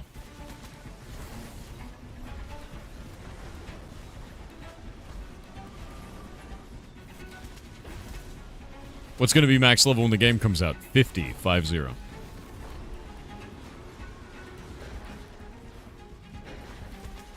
WXRTHLTL_JWLPKLZ with 500 bits said welcome back to the time loop. No. Not like this. Not like this. As Thor figured out we're 50-50 in the election, you better not be.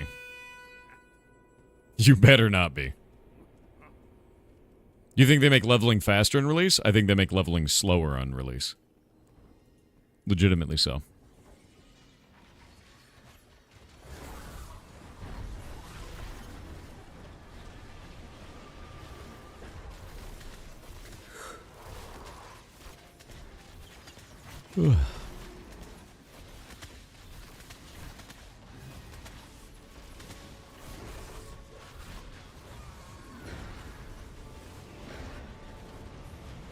Thaumaturge. I got next silence.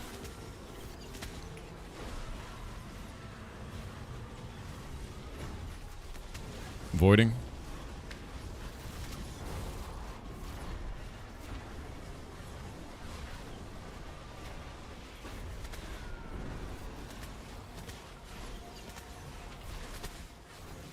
There's the big damage. You see all those 600s in there? If you pop, like, Amplify and then do Eviscerate right afterwards a bunch of times, you can blow all of the essence that you have and just annihilate an enemy. That was all pet damage. Each one of those was. Feels great. I wonder if Greenhorn is going to even get XP here, man. Like, he's dying to stuff that's unavoidable. It's not even their fault. Yeah.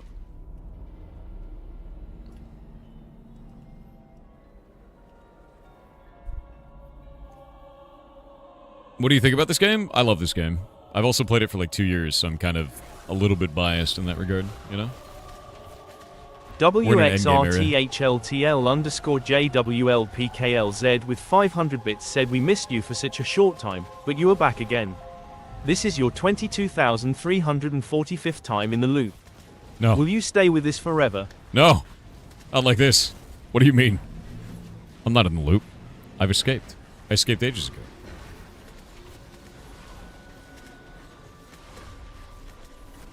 Burn it.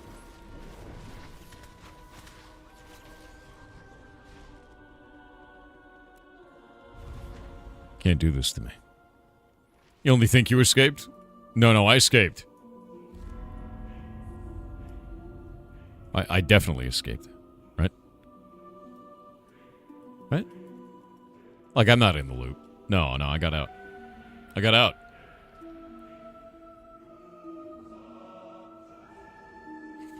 Yeah, my hair is trying to go home, dude. It's trying to go back to space.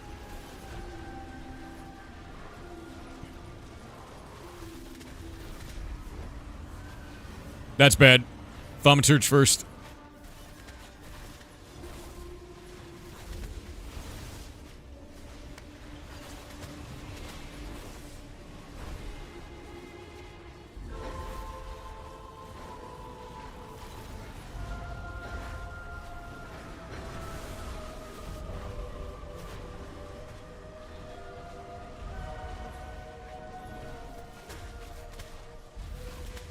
Stop the lifesteal. I don't have any silence. It's done anything. There we go. Yeah, if we don't stop lifesteal, it hits everybody in the raid.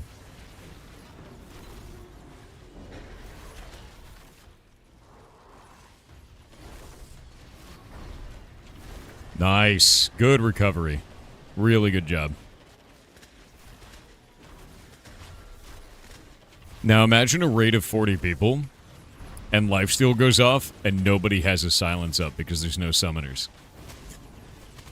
And silences on some other classes take, like, an acceleration, where you have to take, like, some ability and then upgrade it with another ability. I've been there. It's pretty rough, actually. Got 21 silver from the zombie? Yeah, no. They're dropping really good loot. Really good XP. Really good materials. Everything's great. I'm already at 43 silver with a glint. Yeah. Lifesteal can be avoided if you're far enough away, but it's still, like, it's an unknown range visually for the player. Oh, dude. Why is there an enemy in the floor? Hold up. If you click on Golemancer, you can click from his target. And then you'll target the monster.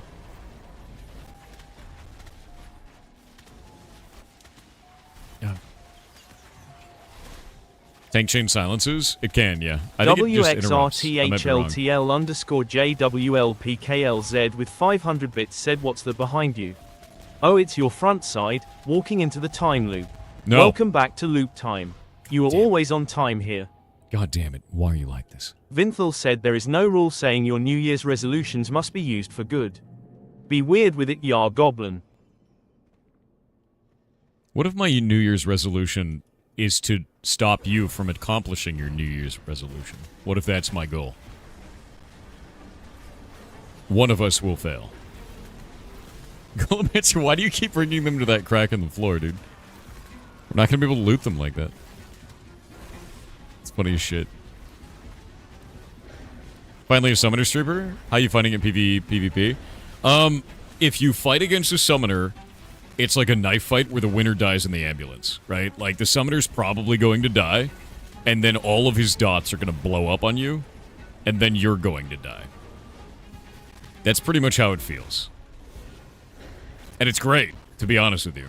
One of the things that I like to do is I like to take my underwater mount, go out into the ocean, and then when a boat passes by, I just cover a guy that's riding in the boat with a bunch of dots and leave, and then he dies later. It's fantastic.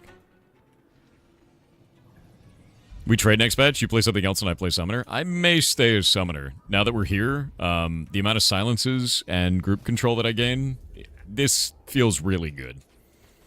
Yeah, like really good. Oh, block game is down. Yeah. Let me go put that back up.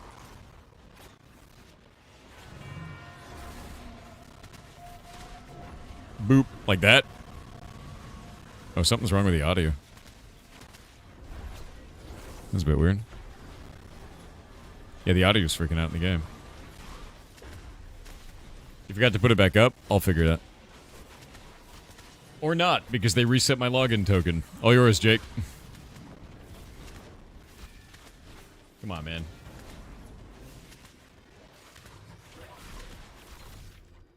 One moment. Just turn it back on. Alright, I'm gonna fix my login token for it. That's so annoying. But yeah, I really like this class. I think it feels very good. We have a lot of silences. We have a lot of suppression. In PvP, you can basically just... You're the counter to a tank. Because tanks, if they jump inside of your party, they basically just kill everybody on your team. So all I do is I cast Suppression Ray and they die before it ends. And that's it. Because it silences and exhausts, which means they can't use mana and they can't use stamina. And they just die. A tank with no buffs, a tank with no abilities, is a dead tank.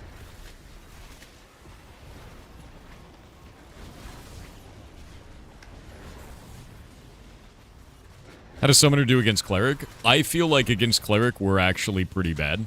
Because a lot of our damage is damaged over time, which gives them a chance to recover. I feel like Clerics pretty much destroy Summoners, as far as I've felt. However, if we're in a team environment and I hit the Cleric with Suppression Ray, their team dies. Like, straight up.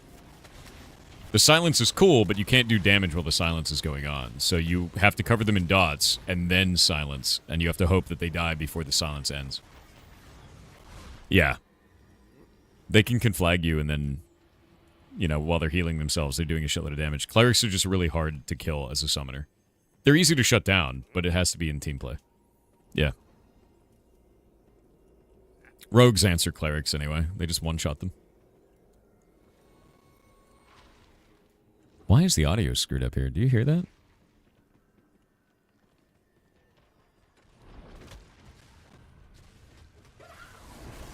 Ah, an infected zombie.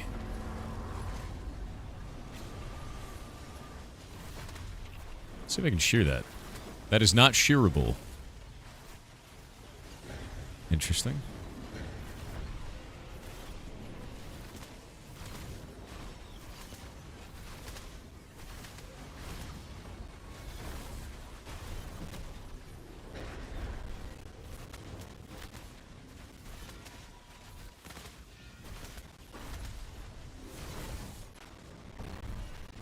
Yeah, the audio in here is slowly getting weirder. I don't know what's going on with that. I may actually relog, man. I'm gonna relog real quick. Give me a sec.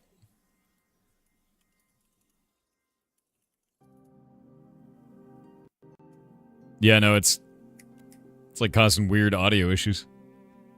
I have no idea why. Very strange.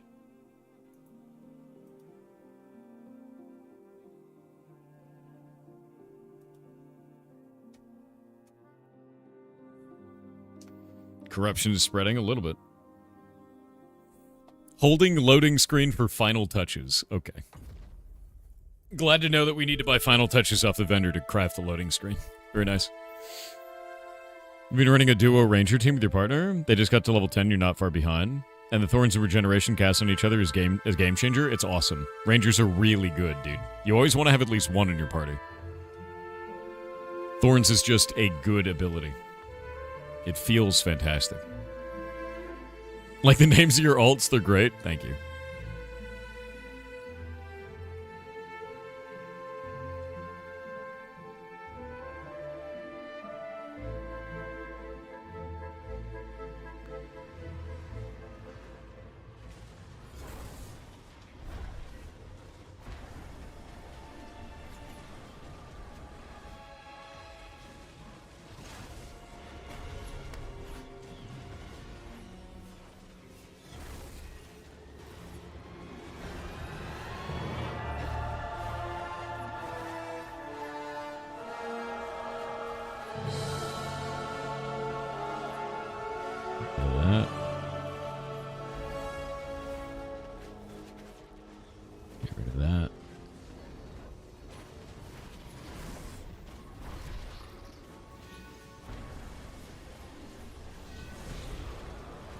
Cereribo, you want me to kick your main, Cereribo, from the guild and then invite your rogue?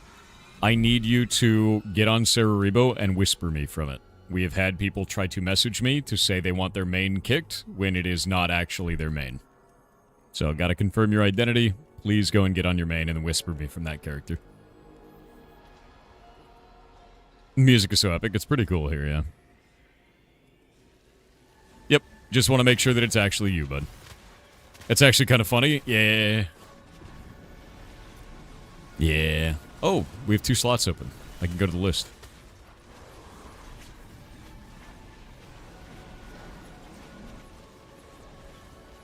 WXRTHLTL_JWLPKLZ with 500 bits said which will release first Half-Life 3 or Star Citizen. Trick question, you are in a time loop and neither will ever come out here. God damn it. Again.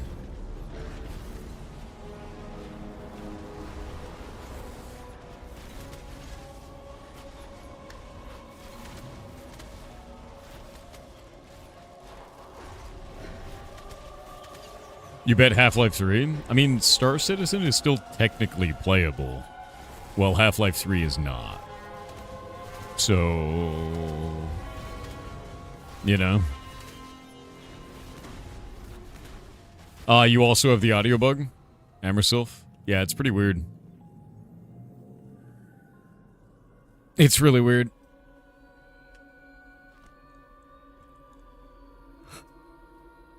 Relogging here takes a while as well. GTA 6 apparently comes out in either 2026 or 2027, so...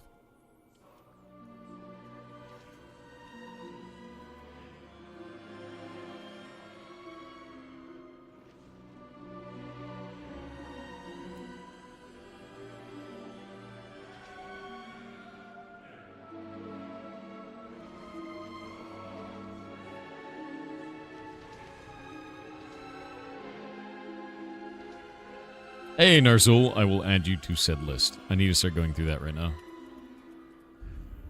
Alright. Time to do G invites.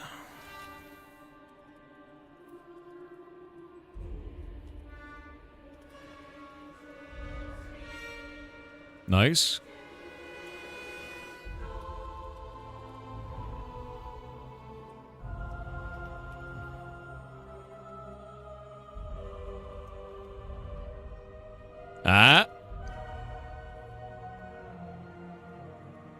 Cerebo, just leave on your men.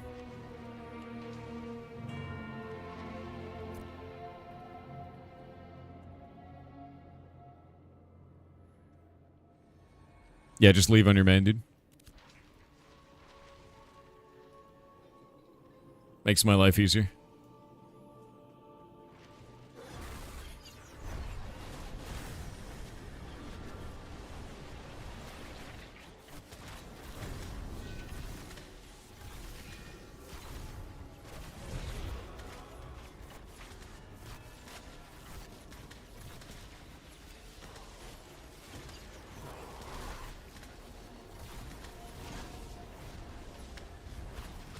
Yeah, Golem really likes those floor mobs.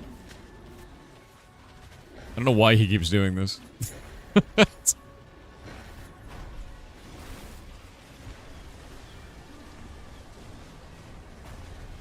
You know we can't loot them when they're down there like that, right?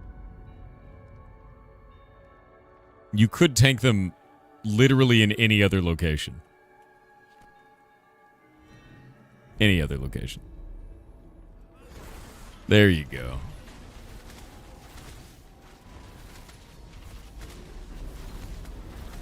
I don't know why he's like this. I don't know what happened to him. Tank brain, dude.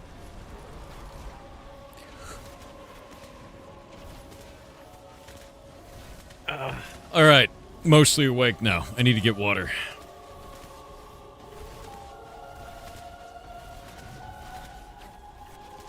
Yeah, I would not, I wouldn't buy a computer right now, to be honest with you. Farming? Yeah. Yeah, we're farming these guys. Kind of awake. That _old_soul said, Mr. Pirate, Happy New Year. What's up? All the best for next year and thanks for all the streams. Also, ya stinky, ya stinky, ya stinky, ya stinky, ya stinky, ya stinky, ya stinky, ya stinky, ya stinky, ya stinky, ya stinky, ya stinky. Vindroth, I have added you. You're stinky, dude. You're like 5 year stinkies. Did you know that? Lithwin, you are now on the list. There you go, man.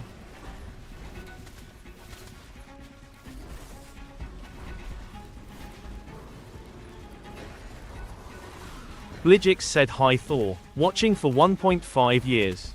You inspired my own game dev WIP, slower now with a new baby. I've also started streaming and got a stream deck for Christmas. Your setup is great. Any tips for a new streamer? OBS setup, stream deck usage, and especially how you transition games so smoothly without leaking your desktop. I struggle with that constantly. Any tips would be greatly appreciated. Keep doing great stuff, Goblin Lord. 7. So you keep doing great stuff, number 1. But number 2, let's see. For a new streamer, honestly, and this is gonna be kind of lame. First off, please pull it out of the floor, Golemancer. Why? You're gonna get us killed. We can't hit that damn thing. Move it. Move it, you bastard!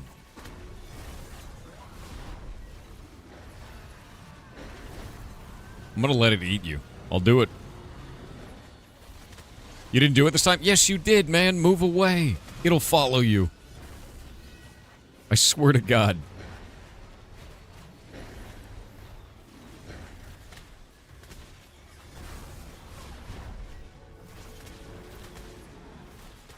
Not that far, man. What do you do? Just, like, tank them right here. See this? And then you don't have to tank them in that floor with the gap. Anyway, if you're trying to be a new streamer and you want to have, like, you know, any type of way of moving forward with that, you need to, honestly, and this is kind of how I feel about the bare minimum of this, stream 3 days a week. Minimum. If that's what you want to do. However, if you're just trying it out, it doesn't matter. Just have fun with it, right? Go live and go and watch your own content and see if you like it. That's the biggest thing. If you want to grow your channel, you will need to do at least 3 days a week on average. The best way that I can give you the best thing that I can give you in terms of how to look at it, you are making a TV show. People tune into your TV show. If you have a regular time that you run that TV show, people can show up and build a routine around it. If you don't have a regular time for that, then they can't do that. Imagine you're watching a show and it shows up on a Thursday at 5 p.m. every week. You can make a routine around that. Now imagine that same show shows up at a random day of the week with 5 minutes notice over a Discord at a random time of day. You're probably not going to catch it as much anymore, if at all. Think about it like that, right? No matter what is going on. So, give yourself a schedule. Watch your own content. That's another big one. Like, actually watch it and be like, wow, that sucked, or that was cool. You know, and like, you kind of go from there and you realize some of your stuff that you're doing doesn't really look good or make sense. And some of the stuff you're doing is really funny. And that's also fine. Anytime you go, figure out why you feel that way and then fix it. Yeah, even with 0 people watching, talk. Yeah, talk. I think the funny thing is you can have thoughts and opinions on what you are playing or what you're doing, and you can talk about those things, right? And there's nothing wrong with that. And then you take that and you put it up on YouTube. Why is it talking about online content creation? Because someone asked. That's why. A lot of people come here and ask questions, and they do it over TTS, and then after they ask over TTS, it goes up onto the Discord like this, as you can see, and then I answer it. And there's a timestamp for that, so they can come back and see it later. That's it. That's the whole deal with that. Then when I hit this button, the next one goes Pure up. Unova said, Happy Hogmanay Thor and Goblins. While this year has been, well, a year, the one thing I am going to get under control next year is my blood pressure, since it has been high for too long, ha ha ha. Well, In other that news, sucks. have you seen BlazBlue, Entropy Effect? Yes. It's a Dead Cells style game that is about to get a big story update when it's ported to consoles. Yeah, heard about that. I haven't seen it yet, but people were talking about it before. I don't know anything about it. Nothing about it. I'll check it out. Yeah, I'll check it out, though. But, hope you're having a good year. And getting your blood pressure down is super important. My dad had high blood pressure, and it's, like, not great. You do not want to deal with that shit. Current summoner issue? What's the current summoner issue you're dealing with? Oh, the pet pathing? I doubt that pet pathing is going to be fixed. I really doubt it. World of Warcraft doesn't even fix that, man. Like, let's be real. They've kind of fixed it, but, like, it's still a problem.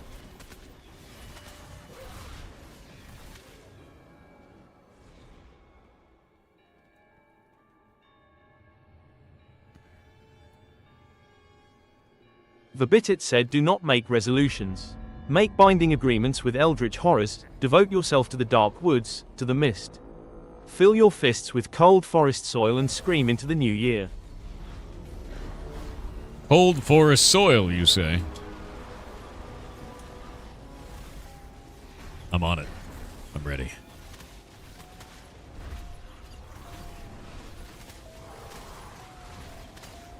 Oh, that's bad. Oh, that's bad. There's 2 of them.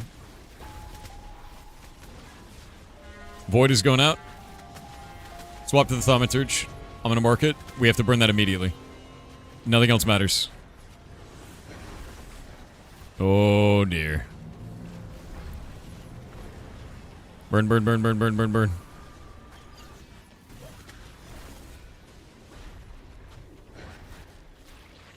Ow. I might die here, I might die here, I might die here.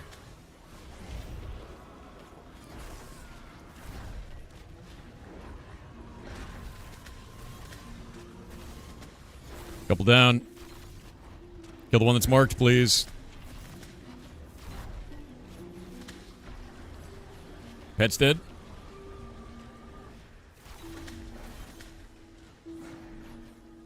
Come on, come on, come on, come on, come on, come on, come on, come on, come on.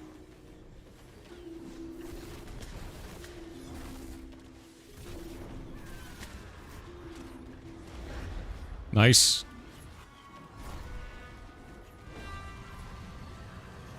Yee.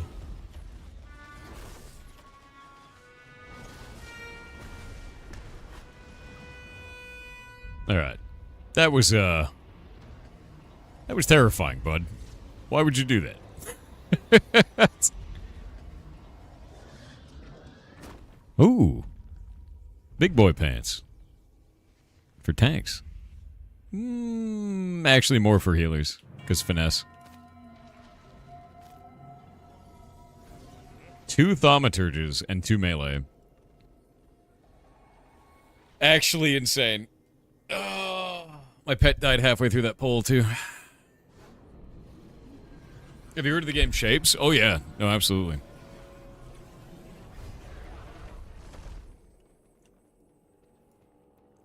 So I learned something that's really interesting about pets as well, is they can be targeted for direct target abilities off of monsters and bosses. So that guy actually did 2 vomits on my Spirit Hunter and killed it. And that didn't kill anyone else in our party. Which is pretty interesting, because that could lead to kind of cheesing game mechanics pretty hard. Yeah.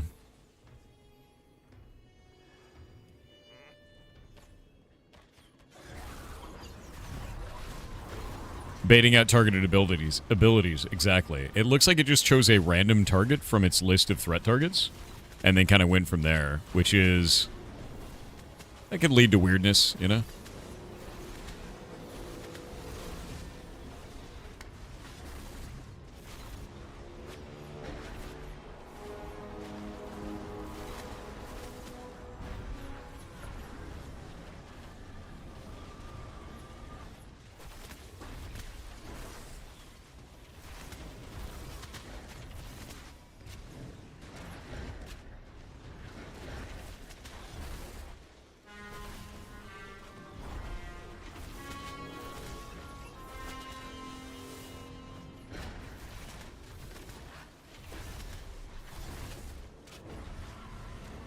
No, you don't.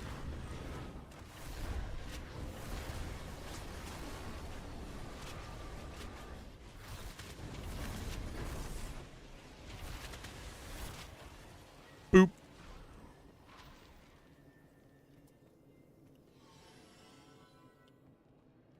Heard of the game Mindwave? It's going to be a D's nuts. I can see it already happening in chat. Almost feel bad for the zombie. Don't. They can one-shot anybody in the team. Except for Golomancer. You have to understand, these are 40-man raid monsters, and we're killing it with 8 people. So, like... They're kind of insane to fight.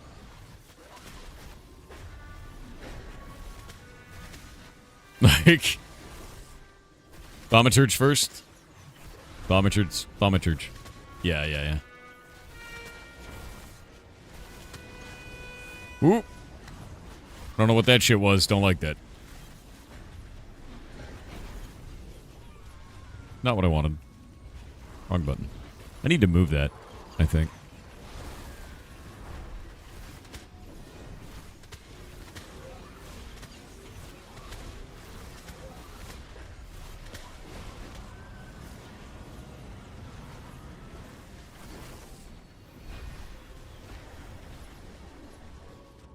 Don't let him die. Don't let him die.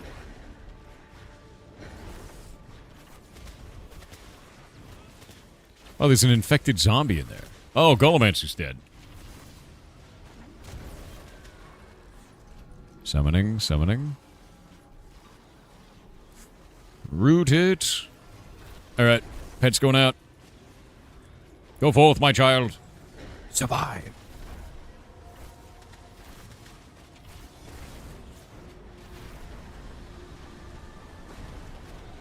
I don't know what that thing is doing, but I hate it.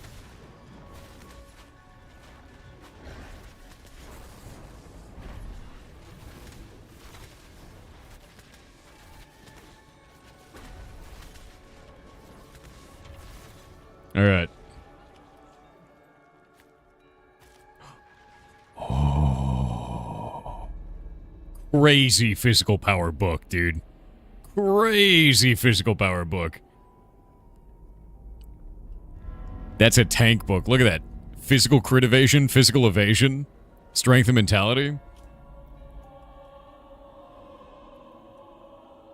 That's insane, dude. 8 people ganging up on a single mob? This man has never raided before. Tanks use books? Yeah, for their caster, or for their range stuff, they totally can. A physical one like that is awesome, man.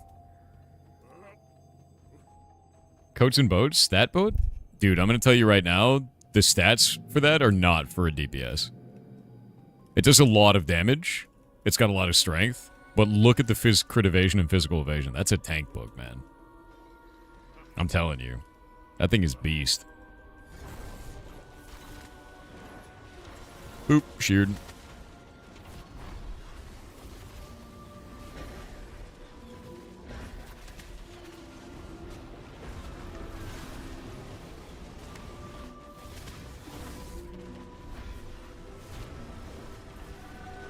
Sounds more like a rogue combat? No. It's evasion. It's avoidance of crits and avoidance of being hit. That's a tank thing. Yeah, avoidance. Evasion. Yeah.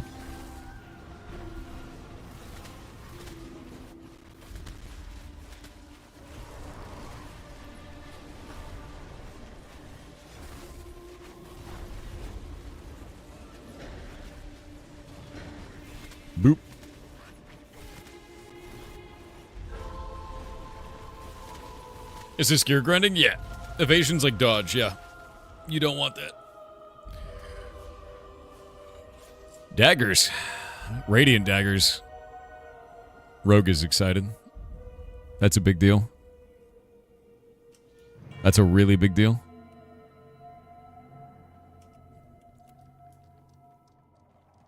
Care of players behind us? Yeah, just don't hit ult. This isn't a lawless zone, so... Is that Carfin? It is. It's the front doors of Carfin now. Like, look how crazy this looks now. Actually, does anybody have any pictures of the old Carfin? Like when we used to be here? I think there might be. Yeah, it used to look insane, right?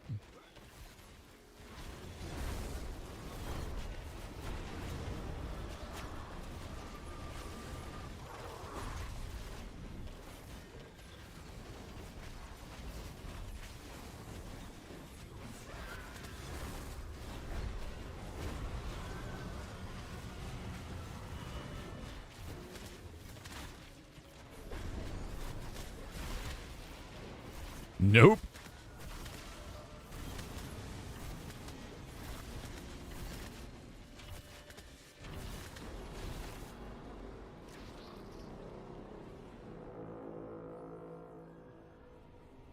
Look at this chair.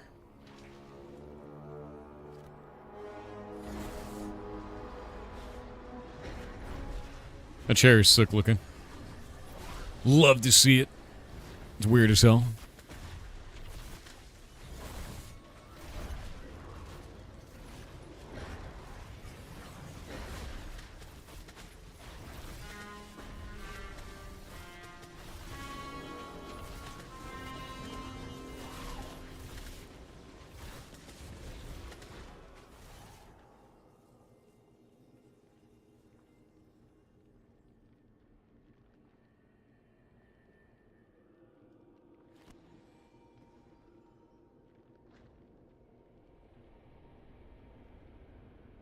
That's an awesome mount. Yeah, it's pretty cool. I dig it. Oh, yeah, no, Drez, you're not new. Most of the people here are, though. Because nobody knew the way up. So I was like, alright, you've never done this.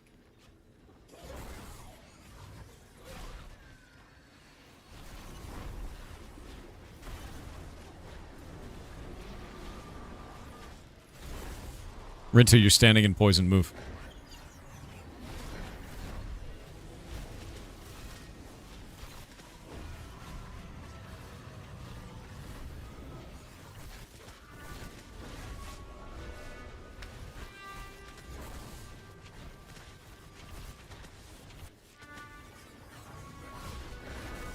Or Greenhorn, dude. Their gear's gonna be busted as hell. Yeah, it's a store skin. They bought it.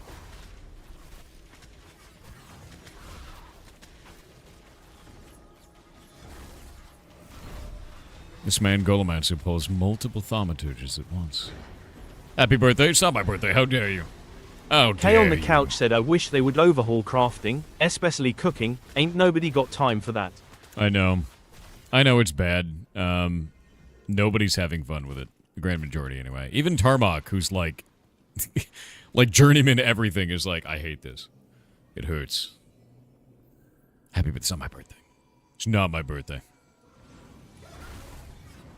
Hey, Golomancer, I need to AFK for a moment. I have to go get water. I don't have any. And if I don't have any, Mirror Ada is probably going to murder me in real life. I can already feel she's rapidly approaching my location and wants to annihilate me. Just for admitting this. Well, the audio is really weird. Alright. I'll be right back.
Oh my god, I think I might actually be awake now. Sick.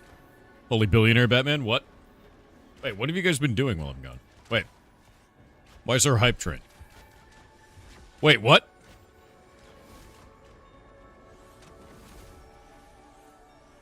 What?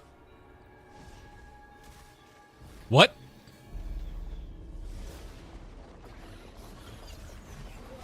I leave? Wait, oh god damn it. I leave? Where is Golemancer? What's going on? Wait. What is it?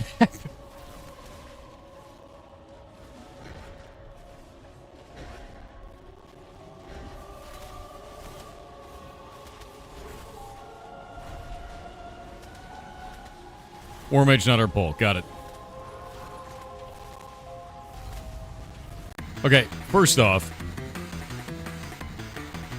25,000 bits while I was gone, dude?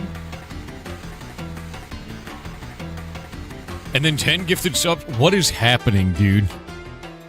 That is so... I wasn't even here, man. Said, I heard you like riddles. Here is my favorite one. You were in a box with no doors or windows. In front of you is a table and a mirror. How do you get out?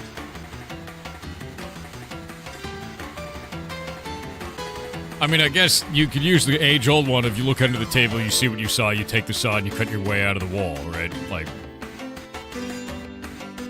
You can always do that.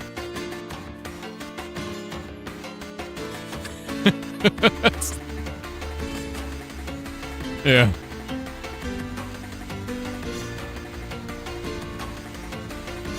$25,000 is wild, dude. Swearing Train said you escaped one. Yes, but what about second time loop? No. No. Snottyman said you look in the mirror and you see what you saw. You use the saw to cut the table in half. There you Two go. halves make a hole. You climb out of the hole. That's a pretty good one. I like that. That's an extension of what, you know, the age-old see what you saw. Bo said howdy everyone. Fun food fact for today. Italy didn't see a tomato until 1544, when it was imported by the Spanish from the Americas. Terrifying. That means the Roman Empire fell before it ever even knew tomatoes existed. Pizza is a fruit pie. Pizza is a sandwich. An open-faced sandwich. Blizzaz said welcome to the end of Indecember time loop number 7776. I am sure loop 7777 will be much better. Glory to the loop. Glory to mod bread. The mod bread.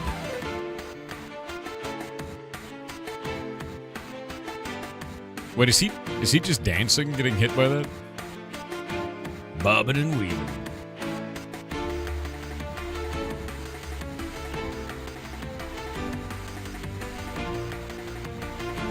Ah, I skipped bruschetta. No mod bread, though. You could have Gloria do it, but the bread cannot be given to the mods. And the mods cannot be... Wait, what is that? What is that in my chat? What do you mean, bread emote? Oh, look, a retro console. The Dreamcast.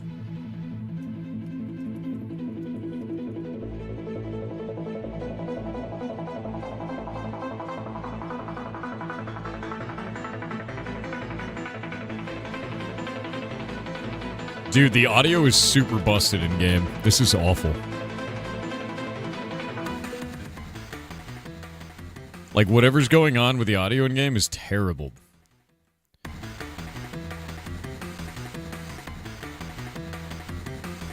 It's like it's running out of audio channels in this location.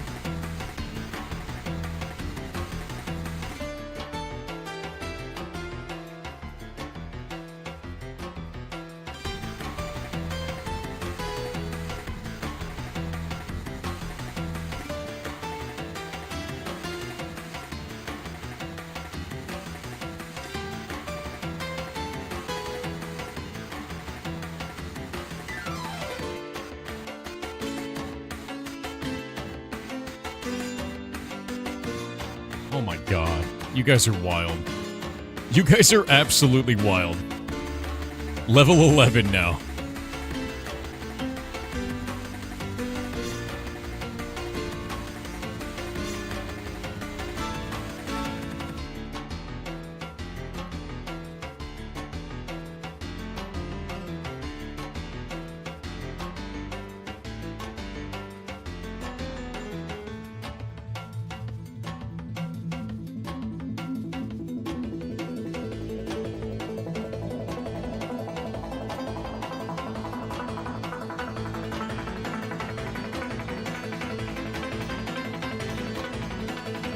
You guys are absolutely wild, man. 113 to go? Okay. Okay. What is that, man? Another 10 gifted subs and now we're level 12. Holy shit, man.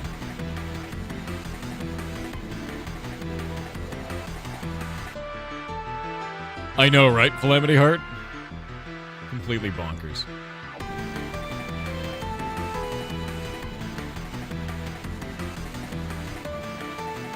Your birthday? No. My birthday's in July. It is the final day of the year, and the goblins are powerful. It's basically what's happening. Oh! Lord Bezos has arrived.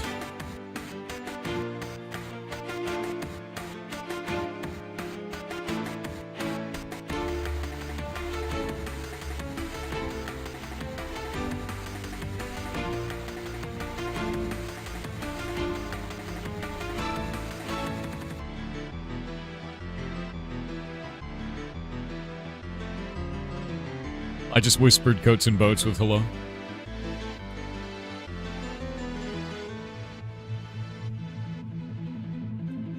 That's the right way to do it, dude. That's how you mess with his ability to reply, for sure.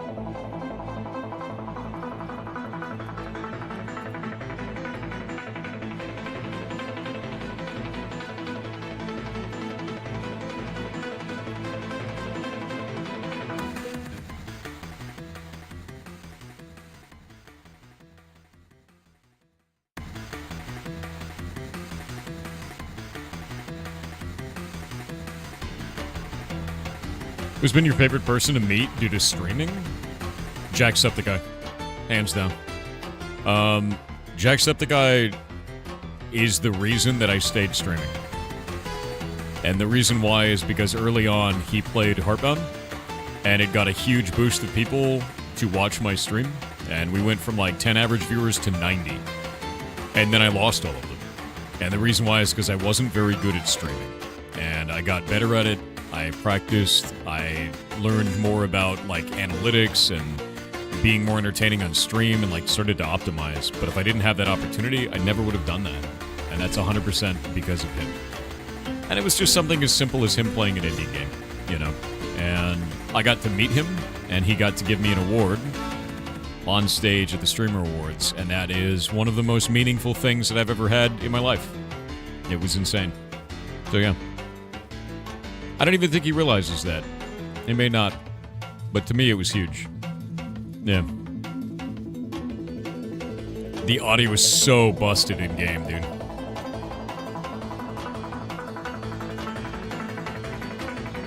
What in the name? Dude. Ethereum with 25 gifted subs, and Nil Bobson with 20.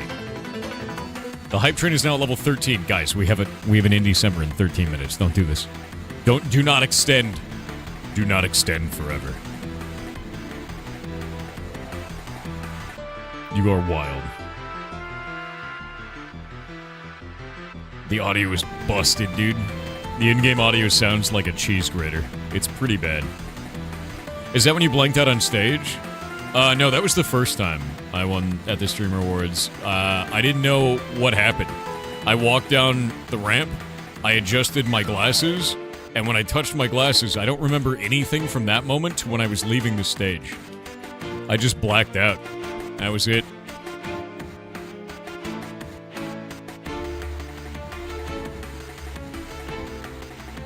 Which is hilarious.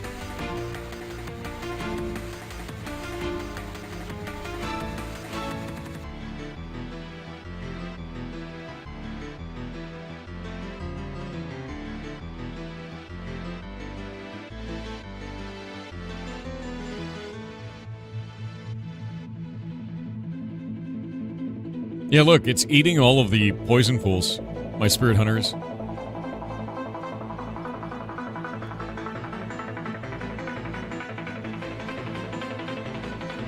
Which is kind of wild, to be honest with you. Was that the first time you were physically in front of so many people? If so, that's understandable. Yeah, it was. But I have no idea what I said, and I got to watch my speech with you guys when I got home, because I have no idea what I said. And it was pretty okay, right? Thaumaturge.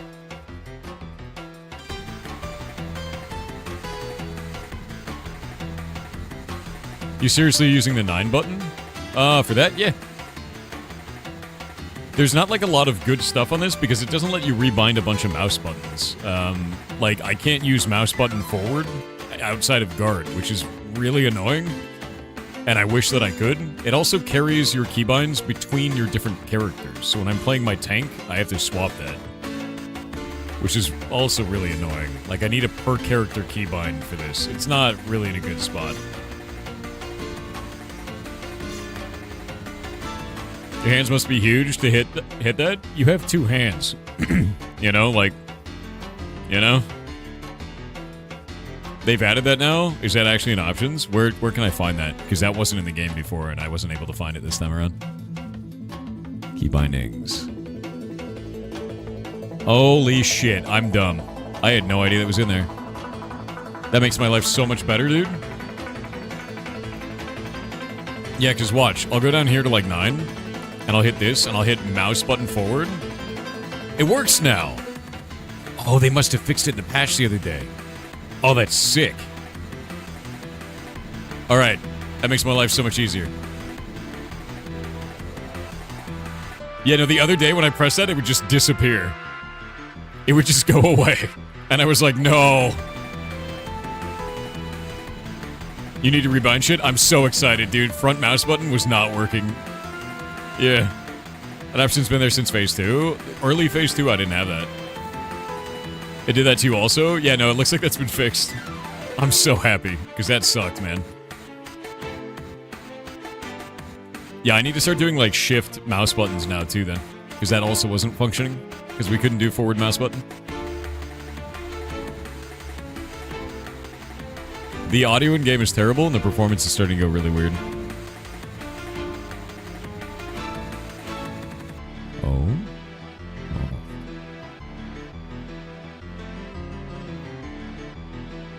You hate default MMO keybinds? Agreed. You guys are absolutely wild. Level 14 is crazy, dude. What do you mean front mouse button? I have 2 buttons on the side of my mouse. One is the front one, one's the back one. The back one I use for dodging. The front one I now use for silencing.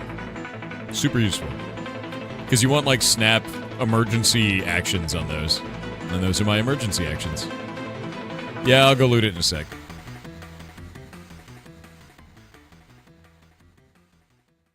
Okay, I'm turning off the audio. This sounds awful, man. In-game.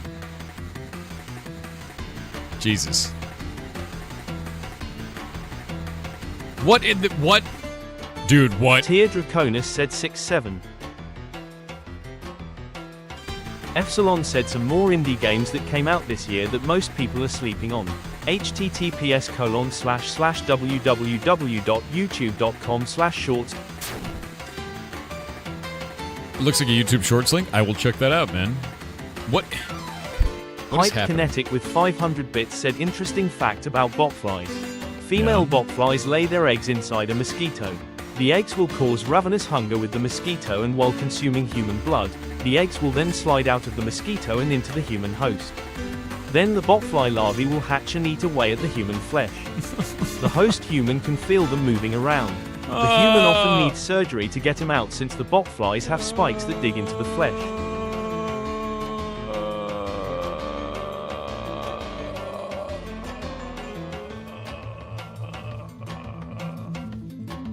WXRTHLTL_JWLPKLZ with 500 bits said good early morning Goblin King.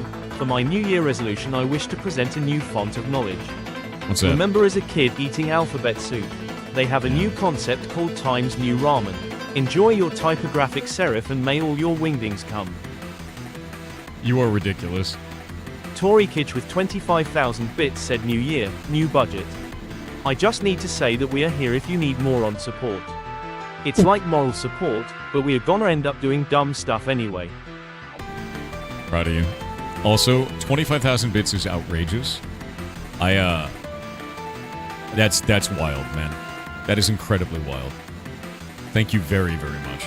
Seriously. That is incredibly, incredibly wild. Did that level 20 plus elite 3-star just drop an initiate gear cloak that looks like a helmet? Glad we had this talk.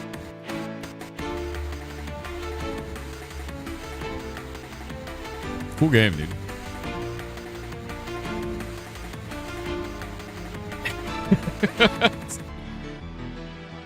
No, Farai. No. Bits are donating money to the streamer, and it goes between 72% and 81% of your total amount of cash that you paid for them being transferred to the streamer. It is actually the best way to support a streamer. It gives dramatically more than a sub. A sub, even at optimal, will give 70%. Wild, right? Conversions. _bubonic _ played with 920 bits said Happy New Birthday Lord Thorington. Happy new birthday to you. Also, I just realized something. As this area is getting more and more broken because our performance is dropping from the audio bug, UI elements are starting to disappear. Randomly. This is now a white block for me. That used to show up. I don't think we want to be here. I think our clients are corrupting, not just the environment. Yeah, that's not good, man.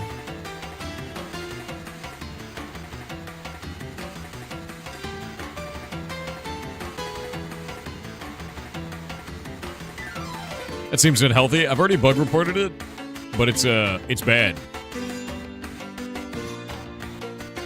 This is going to lead to a client crash for sure.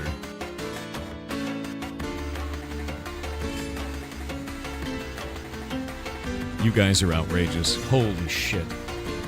That is so many gifted subs, dude.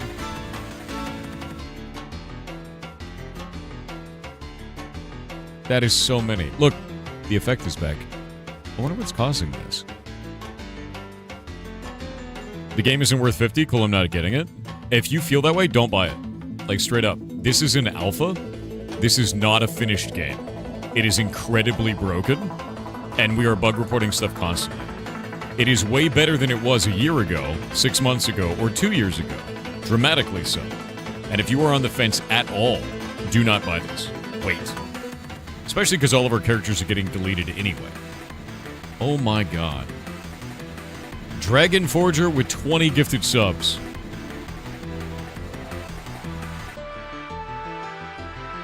Thank you very much, dude. Hype Train is now level 16. What?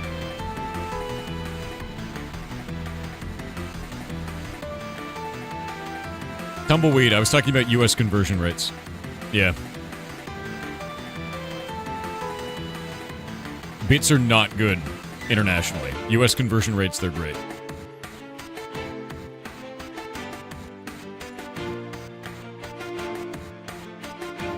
Who is ranking first in the train? That's going to be Beetle. Super proud of that community, to be honest with you. Beetle's a very cool person. I actually reached out and congratulated him over Discord after that happened. And I donated 5 gift subs to it as well. So I finally got my Beetle emote, which is great. Finally. But yeah, we had the world record at 106, and then Beetle beat it at 111, and then Beetle beat their own record at 123, which is insane. So, grats to the Swarm, man. What is this music? It's from our game Heartbound. It's called Miserable Manic Shadows.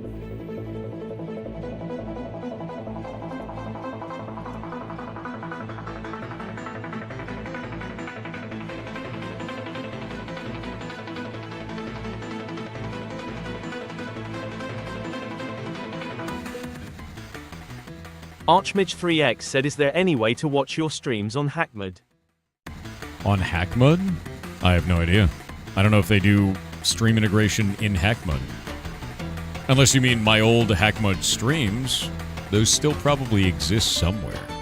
I just don't know where. I have no idea.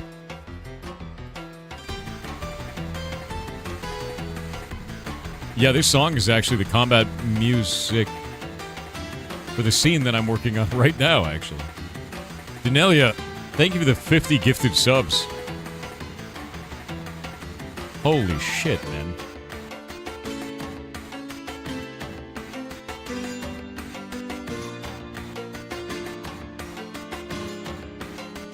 That is wild, dude. You pumping major deeps? Kinda. I'm mostly here to lockdown enemies like this, applying silences, purges, stuff like that. But yeah, I do a lot of damage. A lot of damage.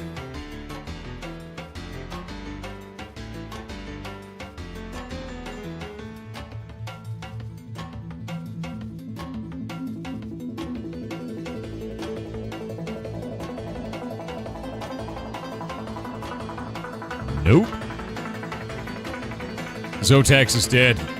The horror. You guys do know there's a thaumaturge in there, right? Right? Nope. Any dev interviews coming up? In 1 minute, I should be swapping, but chat has an insane hype trade going, so now I don't know what to do.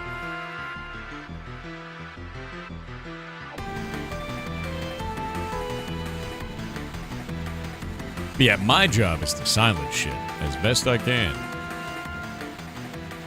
Oh my god. You guys are wild, man. That is so many gifted subs. What the hell is going on? Alright, I'm gonna leave this group. Hold up. Before you go, Golemancer, I have to bail on the group. I gotta go set up Indecember. I think the game may have just crashed. Oh! Oh! That was the longest hang I think I've ever seen. Alright, I'm outie.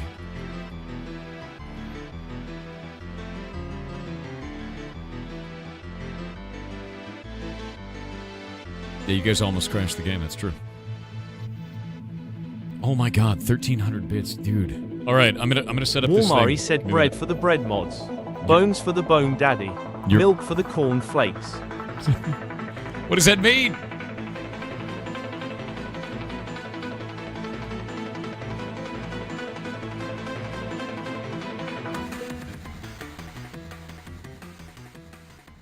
What does that mean? Alright, I'm setting up Indecember games. Give me just a minute. Oh my god, you guys are wild. Indecember. Today is the final day of Indecember. It's gonna be kind of insane.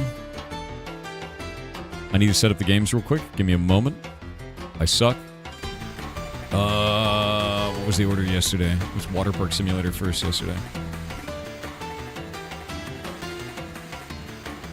Game developers of the video game that we're about to play, are you in chat? I hope so. I hope so. Oh no. Why is this... There we go. Fixed. Okay. I'm getting my buttons set up. Give me a moment. It's the final day of Indecember. But I have to say, I had a very good time. And I hope that you did as well. It is a really big deal, actually.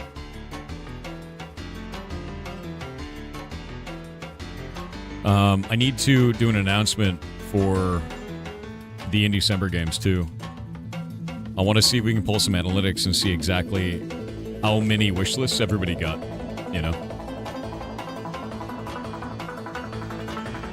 To try and see how effective this actually was for people and see if we can do better. Berserk. Got that one. I'm really excited for that one. That's gonna be sick, actually.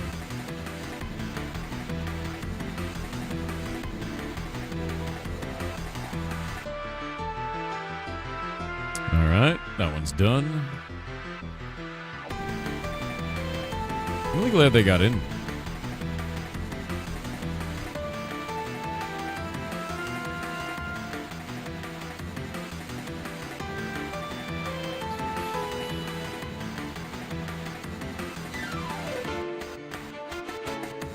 I do believe there was a game that was missing because the developer, their wife was having a baby. Or had a baby. So congratulations. You're nervous? Why are you nervous? What are you nervous about? Don't be nervous. I'm getting everything set up. It is almost done. Also, thank you all very much. This hype train is insane. Like, I'm sitting here setting up the Indecember stuff, and you guys are wild, dude. You're wildin'. Wildin'. Alright, I've got the button set up. Everything looks pretty good. I gotta get the game set up. Mods, I'm sending you your list now. It took me all morning to wake up, which is probably bad. Normally that's a 5-minute job. Today it was 2.5 hours. I gotta get this update out. Chat doesn't bite much? I wouldn't test that one, personally.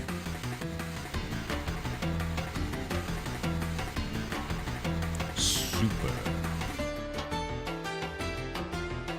Very excited for this. You guys' game looks super cool. You guys are gonna see something wild, dude.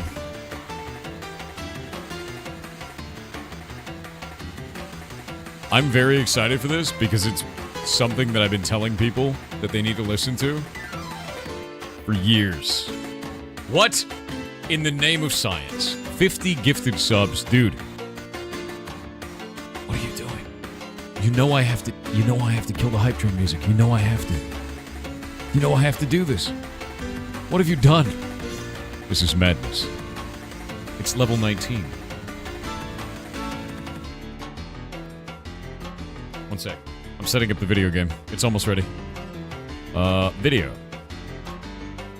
More resolution. More resolution. Big and big in it. Yes, integer scaling. Good, good.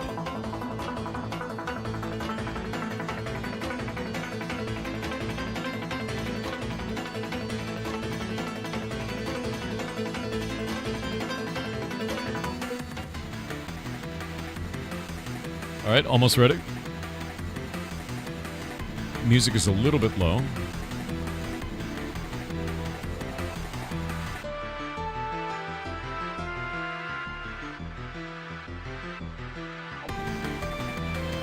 Fixed. All right.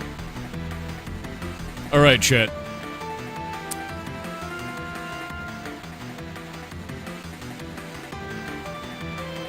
I know you guys can't hear the music right now. This hype train is insane.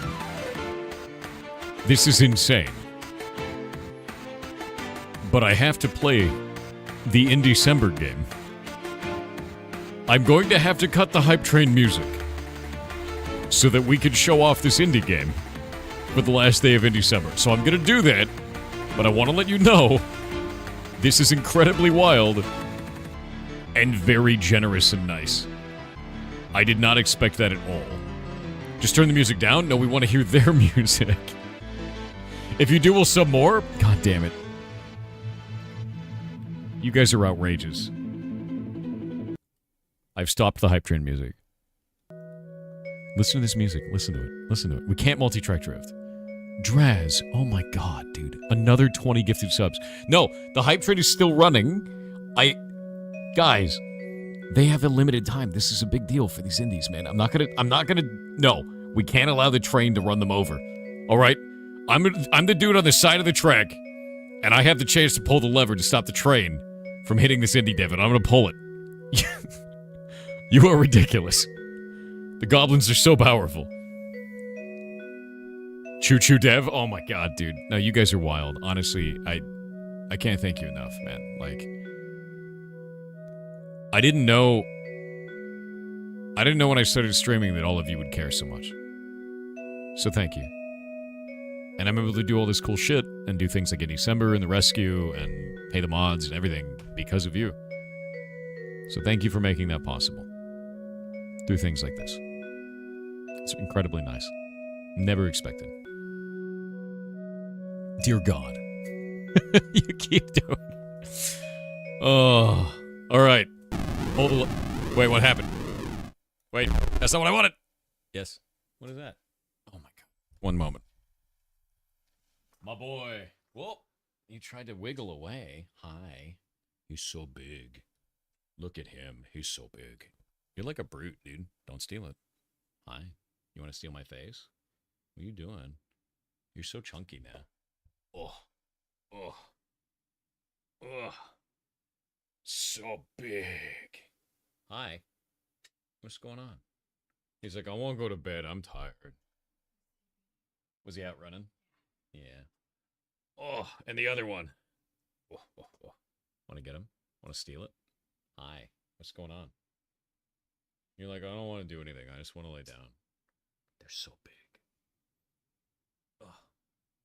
Ugh. Ugh. Ew. They're so sticky. Why? Ugh.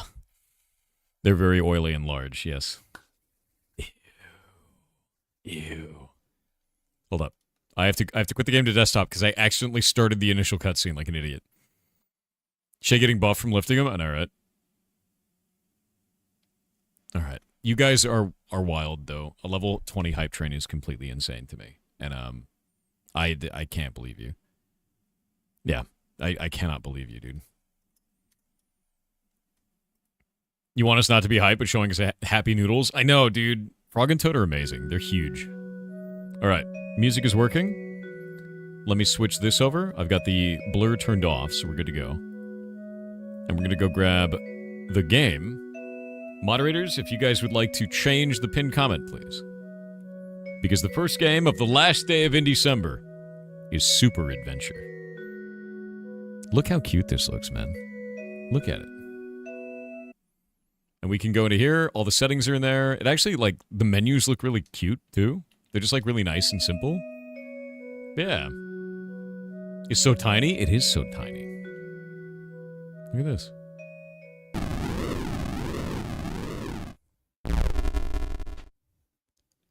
God damn it, my roof!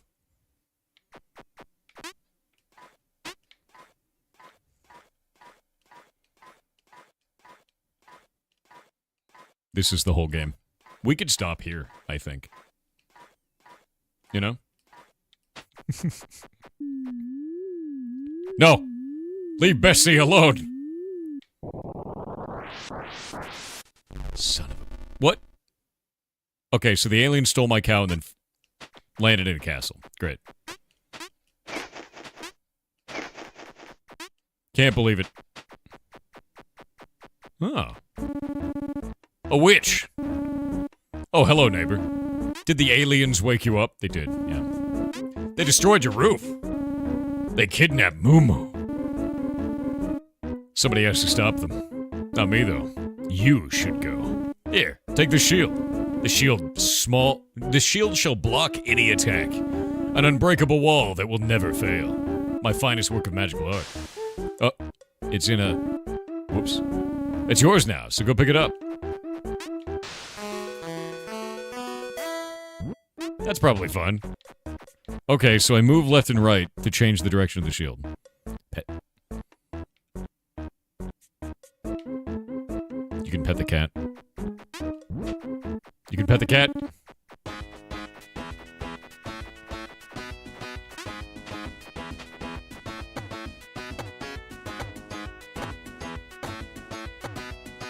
Something's happening in the top right.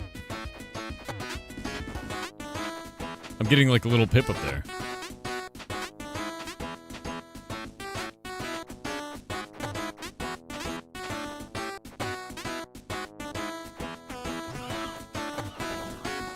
Oh.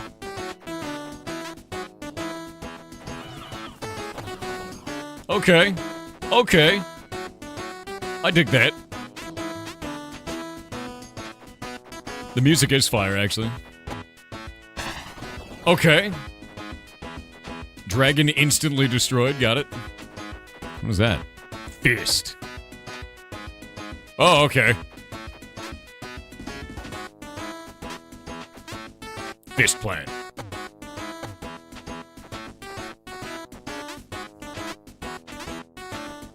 Oh, wait.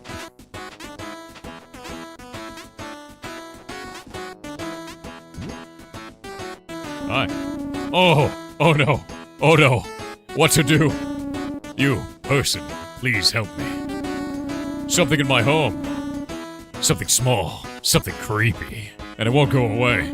It jumps on everything. It runs inside my walls. It hangs on my ceiling. It creates chaos. I want to use bomb to clean home. Wait. I don't think that's a good idea to do that, but okay.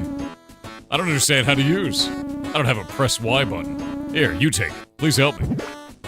Alright. sick. You did it. I did. You did it. You did it. Thank you, thank you, thank you so much. I can finally sleep again. Hooray. Dude, look at him. He's so excited. He's so excited. Look at him. Yeah. He can't stop dancing. So now we have a bomb. Don't do it, you fool. Didn't have to be this way. Could be any other way. We have ads. I'm gonna wait on the ads. All right, the hype train has ended at level 20 at 22% with 353 gift subs and 55,661 bits. You guys are wild. That is completely wild, dude. Like, absolutely outrageous. Holy crap, man. Thank you very much. Kay on the couch said, what is a Wellington in the morning, a sandwich at noon and soup in the evening? I'm sure there are several answers to that question, but I have something community specific in mind. Also, TTS ruined my last message. I said time, not time. Yar blue. You could be any other way. You could be any other way. Karamak with 500 bits said it's New Year's Eve, the end of Indecember, you're getting elected mayor, and my stream streak is 250 today. What a strange lineup all on one day. That's pretty wild, and I don't know if I'm mayor yet. You guys have to vote. You gotta vote. You gotta vote. The _V_88 said, hey time loop, how does it feel to be stuck in a hostage train? Owen, how is Thor doing in your loop? God damn it. I am not stuck in a time loop. This is not the first day of December. Right? Lilithan 32 with 500 bits said Happy New Year. Happy New Year to you. Yeah. Happy New Year. Ready Shadow said all aboard the glue train, yar glue, yar glue, yar glue. All aboard. No glue for you, though. Don't. Not you. You're the conductor. You can't conduct while eating glue. It's not allowed. Not allowed at all. Pownan TV with 500 bits said, hey Thor, some knowledge for you. If you jump off your mount then hit G quickly after it started to run off and despawn, your character will run in a circle for like 3 seconds. I know. Have fun with this knowledge. You can also leap into the air that way, and I call it Yoshiing. Because you just abandon Yoshi midair and then launch yourself, which is great. Yeah. The ads have ended. The ads have ended. Boop.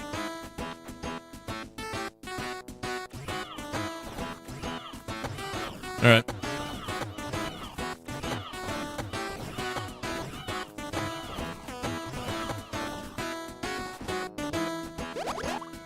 What? All right.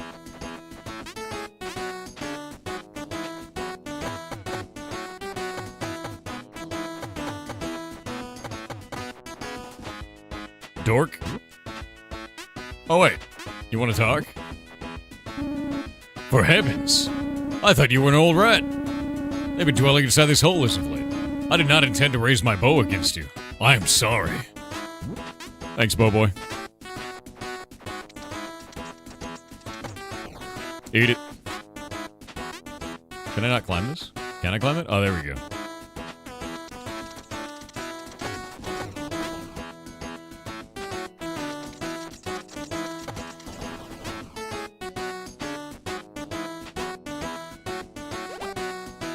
I haven't even taken a single point of damage yet. So I don't know how much damage enemies do. Bouncing barrels. Oh, he's running away.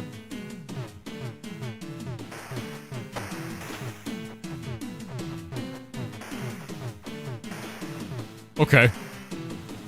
It's Donkey Kong, my god.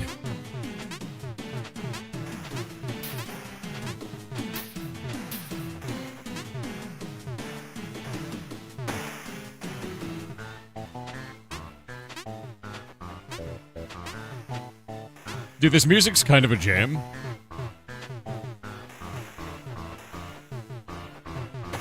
Oh.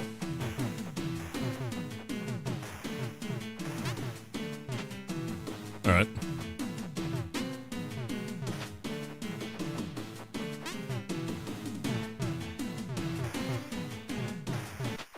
What's up, nerd?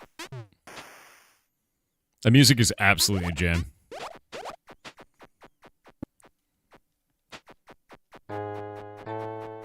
Alright, alright. What kind of insane bullshit are we about to see? Oh! Super Knight!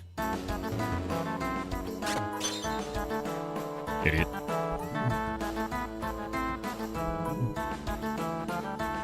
Alright.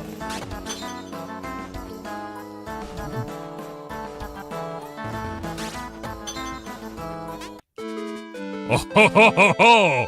It's over now, Super Knight.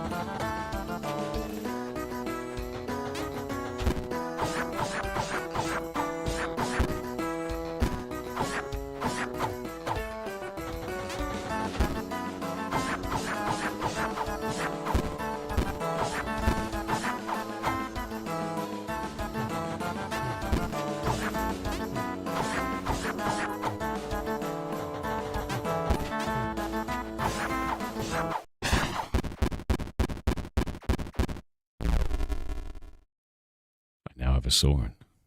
Hey, dude. I mean, he deserved it, let's be honest. Sick.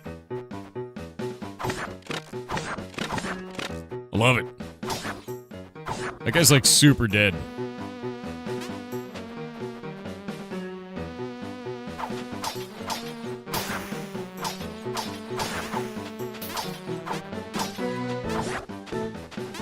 I love that this is all destroyable. It honestly feels really good. Like, really good. Yeah.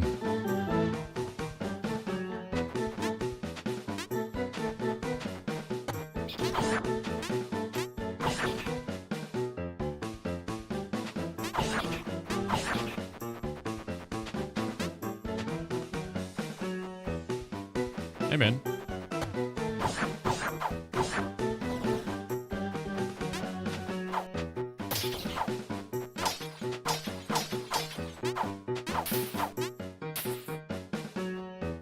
Sir, get the hearts, you heathen? I don't have any reason. Hey, man. I don't actually know what just happened there. Oh, spear guy got me. Oh, those dudes are attacking from below. Oh, that's cool. I finally took damage. You get points for collecting hearts? Oh, I suck.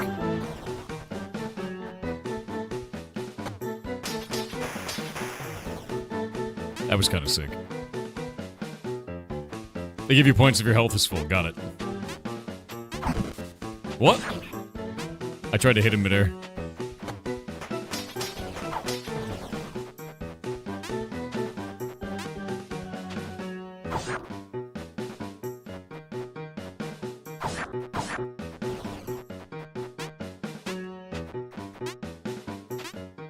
Ah. Ah. Up there. Rats. Hey, man.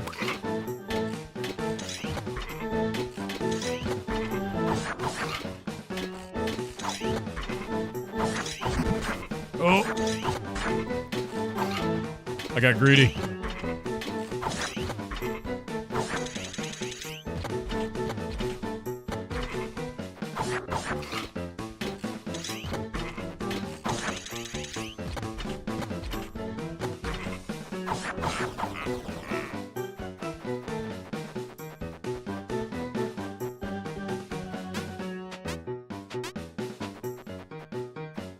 Oh.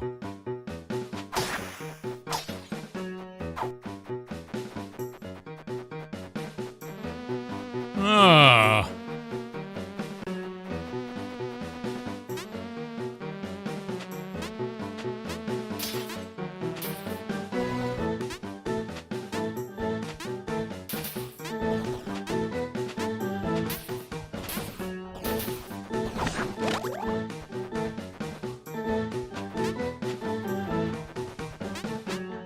I love that these, like, shake as you touch them. Everything's like really... Oh, wait. Yeah, get owned. I don't need to do that, but I can.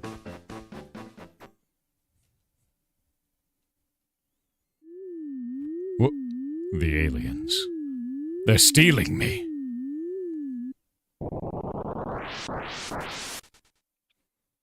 This game is really good. It is, yeah.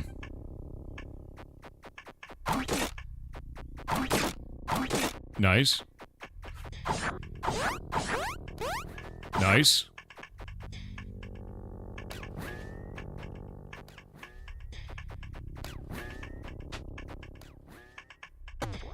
Oh. So we can, like, ground ourselves.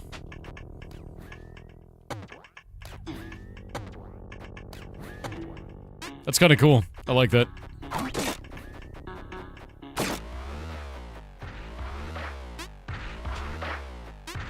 Whoa.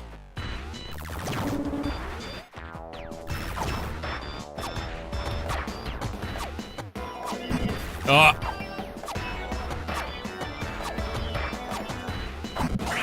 Oh god, no, he's like really aggressive about it. Alright.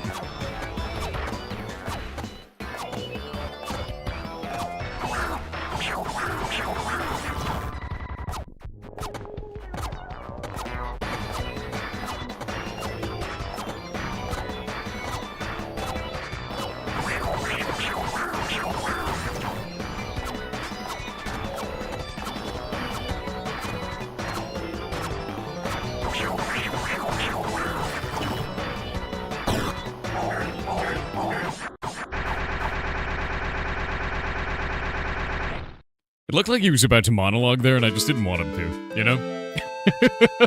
I don't know what I just picked up. Let's see, LB. I just have a gun now? Alright. I have a gun.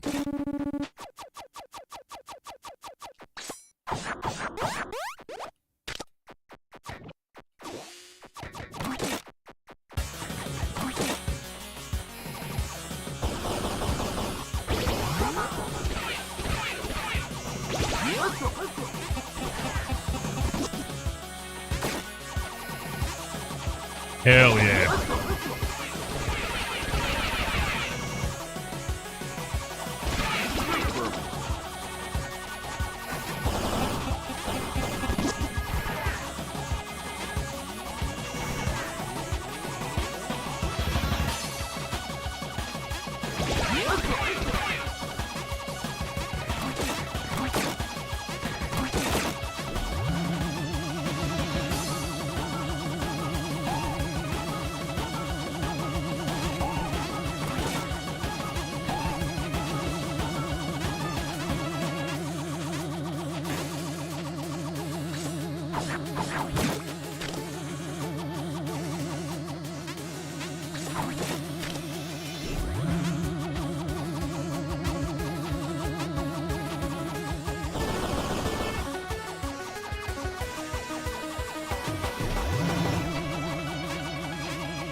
Oh.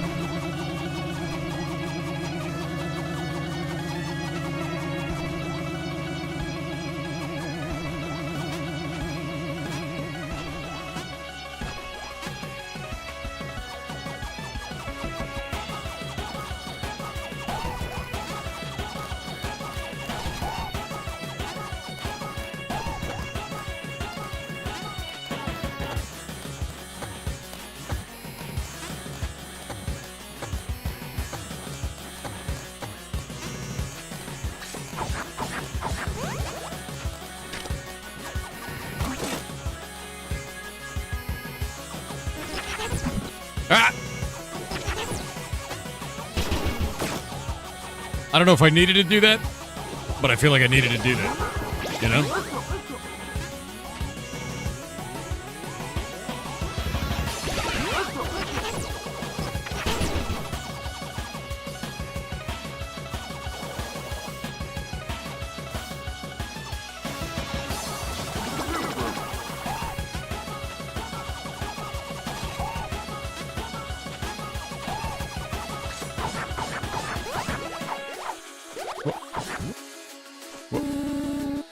Phew, how embarrassing.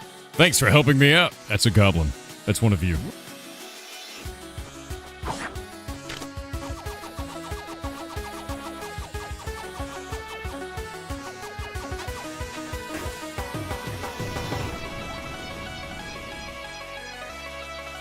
Alright.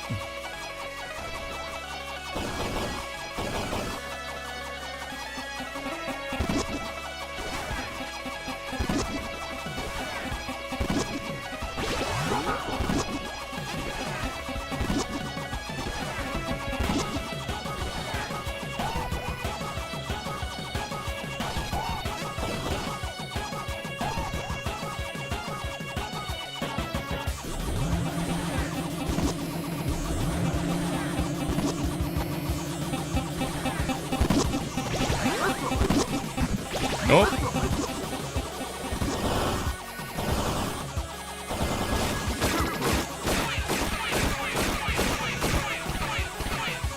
You know what is weird about this game? You know what's weird about it? It doesn't feel like an action game. It feels like a puzzle game.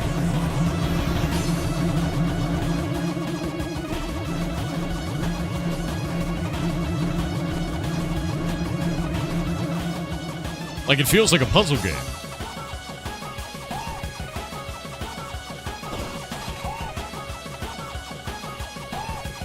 Yeah, it's like a rhythm game.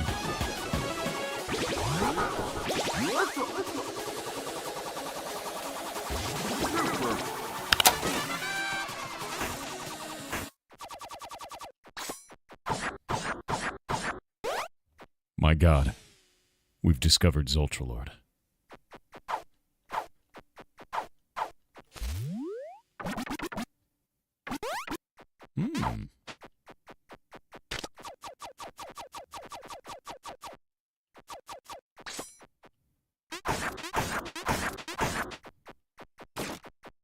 Hey, man.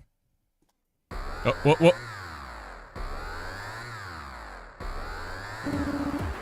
Robo.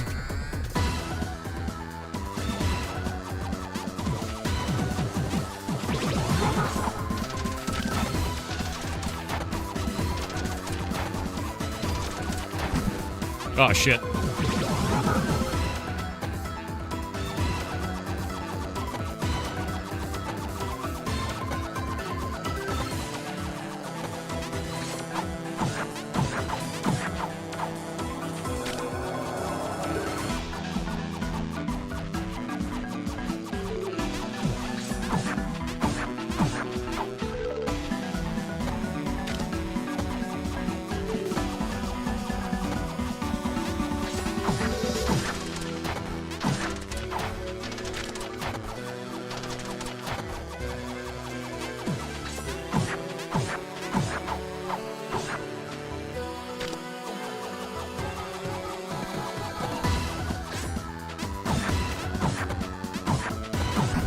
Ah, crap.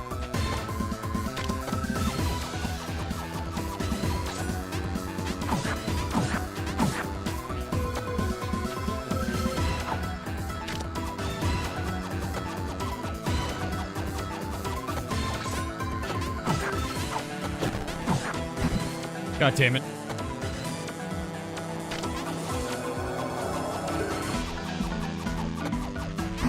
Oh, he does it backwards. All right. I think during this phase, I just need to chill.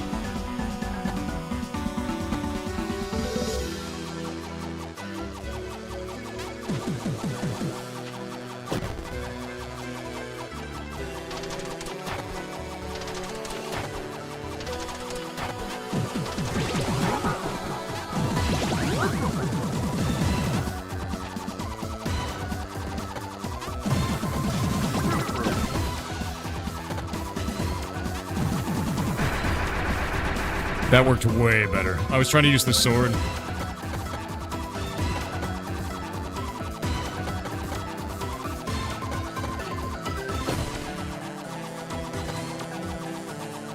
Shit.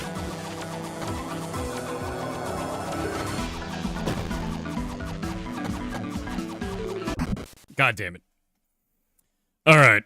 I can do that better. Yeah, I can do that better. There's a phase 2. Now that I understand what's up. I didn't realize that the gun is, like, gaining power based on individual hits. I thought it was doing it based on kills. It's an awesome fight. You know, I'll get it. I'll get it. Yeah, this game is amazing, dude. Robo.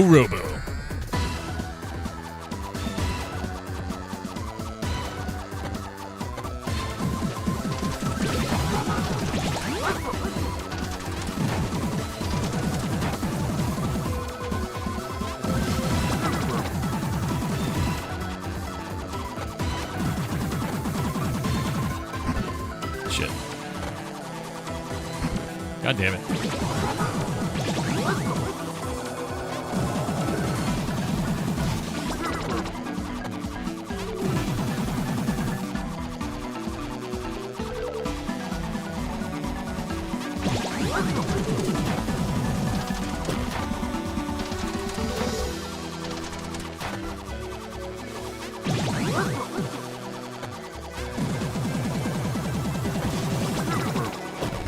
No!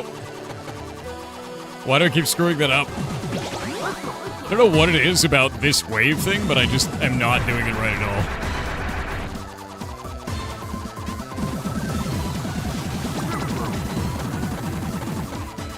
all. No! I'm stuck.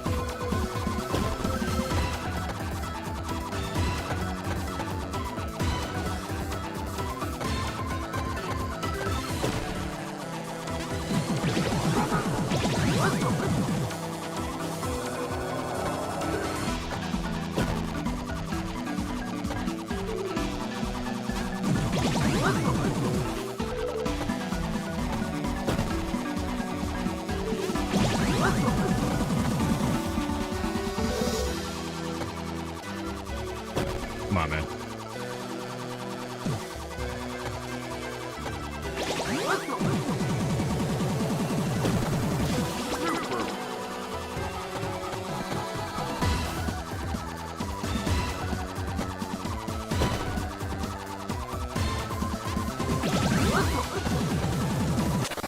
Got it.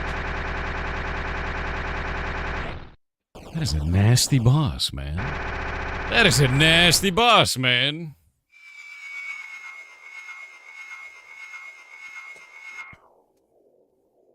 Nah, I love that. They did it. They said the title. They said the thing.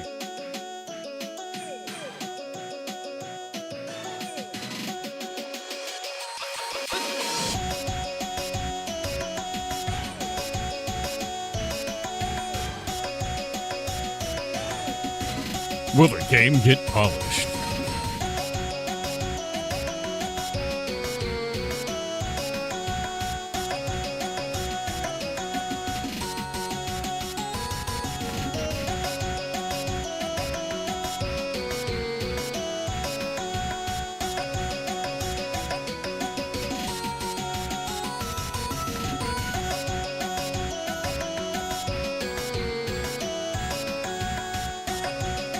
Oh?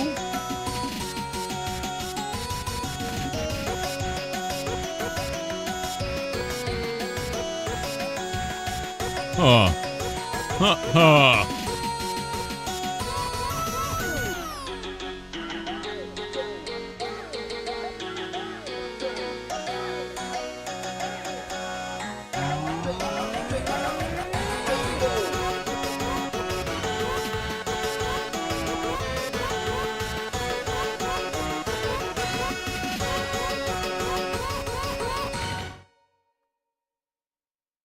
All right.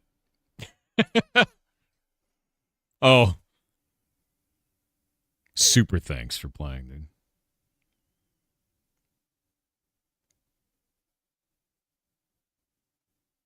Consider telling your family and friends about it. Wish this game on safe. Do it! Land on the bed. I can't move to the left and right. So maybe I'll land it. What? I'm in the desert. I'm in the desert.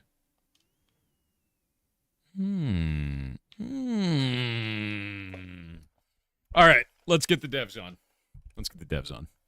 I have many questions. Oh, developers of Super Adventure. I'm now ready. Whenever you get on in the channel. Hello. Yeah. Let me fix this because it's not working on my end. All right. Can you try talking now? Hello. Hello, hello. Hello. All right. So it's working. So if you guys would like to introduce yourselves and tell me what you're working on, man. Also, your game is cool. Thought you should. Okay, thank you very Thanks. much. I'm Nico, and I'm with Caris here. Hello. We are 25 years old. We are from Germany, and yeah, we are making this little game. Making games is our hobby. Like we don't have any professional backgrounds in game design or something like that. And man, I'm really nervous right now. That's okay. Like, honestly, like, I know it's really easy to get nervous. You don't have to be. Like, at the end of the day, I just played your game. I enjoyed the hell out of it, and there's a lot of people who are really interested in it. And it's even if you flubbed this completely, even if somehow you like lit your hair on fire, it would be okay tomorrow. Like it's promise. Yeah. No. Okay. Yeah, so don't worry too much. I know that's hard. You know, it's really. I also, as an example, I can't get on stage. It freaks me out. Like I could be on here in front of tens of thousands of people. It's fine. Put me on stage in front of 2, and I'd lose it, man. Like it's like sweating and freaking out. But no, I think your guys' game is actually fantastic, man. Like, what started Thank this? you very much. What made you want to build this game and build games in general? You know, if this is your first thing. This So- game. Oh yeah, you. Yeah, go ahead. Yeah, this game started because I picked it with the little yellow guy. I'm the artist, and I pitched it to Nico because I like shields. That's it. You just like shields. All Yeah. right. Hell yeah. Yeah. Yeah, he came to me with the idea, like for this game, he came to me with the idea, like, what if we make a run and gun platformer, but you have a shield on the back and you can just turn around to block everything. I was like, yeah, that sounds pretty cool. That could work. So we just kind of made a prototype, a little playtest for our friends. And we noticed like, yeah, okay, we really like this idea. And we just kind of kept building upon it. And now we are trying to make this our first commercial product, first commercial game. But like game dev in general, we started like way early, like maybe, I don't know, 10 years ago, probably. Yeah. With like some stupid games that we never released that are really bad, but yeah, it's That's just the way our it hobby. goes, Like though. we You know, you we try to always make weird wanted shit. to make games. Yeah, we always wanted to make games. Like was always our dream, and it's just fun. And we just like making games. Oh, that's awesome though. Like it, and I think you guys have made something really cool here. Like the idea is novel. It's very fun, you know, and it's really understandable. I had a really good time with it, and that boss fight also wasn't easy, which made it even more fun to me. You know, like a lot of times you'll have Yeah. stuff like this that kind of feels trivial, but no, you've given me a very powerful item, which is the shield that can block anything, and then given me a boss that tests that ability still, even though I Yeah. have this like Yeah. godlike shield, you know.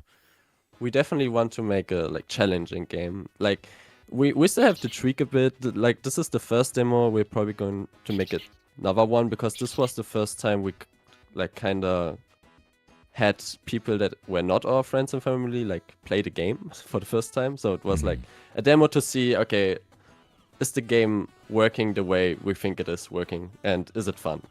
Yeah. So, but we already noticed like some things that are not as well introduced. For example, I think the bomb is not that well introduced because it's also a very powerful item that you can use. But I noticed like in the demo, often players forget that like it's an item because you get it, you use it, and then it goes away, and then you have to pick it up again. And at the point where you pick it up again, you kind of forgot that the bomb is a thing. Stuff You're right. like stuff like that. We noticed that we have to like tweak a bit. Yeah, no, you're totally right because I forgot about the bomb, the boss fight. Like, I didn't even use it. Yeah. Yeah. So yeah, still a lot of learning to be done here, Fair. but that's what the demo was for. So, yep. Yeah, no, I really dig that though. Like, how long did you guys have this in development for? How long you been working on it, man? Too long. don't- Way too long. Yeah. Well, I think 2022 was the year you came with the idea to me, Karis. Yeah. Maybe. It's Yeah. probably like that. And then we were working on a not even part-time, as a hobby. Like every Monday we came together and like worked on it, like stuff like that. And since the beginning of this year, actually, we are working full-time on it. That's awesome. And it started as a project that like we wanted to just get done quickly, like a small little game that we can just finish. And you've been working on it for years. It ain't that Yeah, the way, yeah, dude? like always. Oh, it's so funny. That's always how it goes. Yeah. Yeah. Yeah, it's super funny to me. But no, dude, I think you guys are making something really cool, and I'm blown away by this. It's rad, and it's such a novel idea too. I am really interested of like, what engine did you end up using for this? Oh, it's Godot. It's Godot. Yeah. Oh, great. Yeah. And how was it working in that? Which version of Godot did you use? It's 4.4 right now. I'm probably going to update it sometime soon to the newest one. If 4.6 comes out, I think soon. And it's great. I love Godot. I switched to Godot in like 2019, I think. And yeah, I love it. That's great. I can't recommend it enough. For me, it's the best engine out there. Yeah, I'm really happy to hear that because like we supported Godot through like a charity through them a while back, and the reason why is because it's free. It's free to use. So like anytime anyone gets the ability to do that, like is able to go and now use an engine completely free, and it's just getting better. Like Blender, right? Like it's kind of the same thing. Yeah. It's just awesome tooling, and I think it just kind of democratizes the creation of devs, like game devs, more. You know, or making game dev more accessible for people. This is sick. Yeah. I'm trying to see if I can get enough points to find whatever your secret is now. Oh It's man. just a room, so don't get your hopes up too high. It's just My hopes are you don't even actually need to have enough points. That's also Oh. a misconception I saw some players make. It's just a secret room that it's kind of tricky to find. Fair. I will it's say that my hopes are enormous now, and I can't believe you'll let me down like that. That's I'm devastated, really. Yeah. So with all of that being said, what has the reception been like for Super Adventure? Like, how have you guys been doing?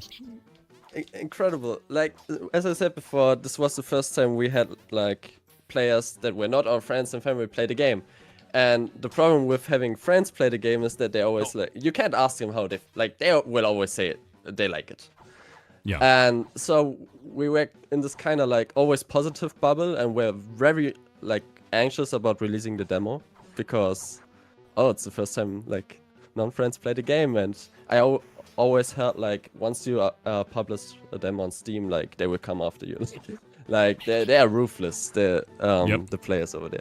But to our surprise, like pretty much all the reviews were very positive so far, and everyone who played the game said they had a great time. So that's really cool. Like I didn't expect it, and it's been very overwhelming, but very motivating. That's awesome. How many wish lists have you guys gotten so far? Like through everything, because like this showed up in my feed. Like that was one of the biggest things that I saw. I was like, this actually just showed up online, and I was like, that looks sick. So like, yeah, I knew about your guys' game before Indecember, and I was like, I think it's been on my wish list the whole time. Thanks so much. Yeah, I think absolutely. right now we are at 10,000, something around that. That's great. Number. No, that's really good. Yeah. I think what a lot of people don't realize, and like especially if they're just starting out, is once you get 5 digits, like you're good to go. Like once you get to there, like you are doing very well. 10K is like the hardest part for that.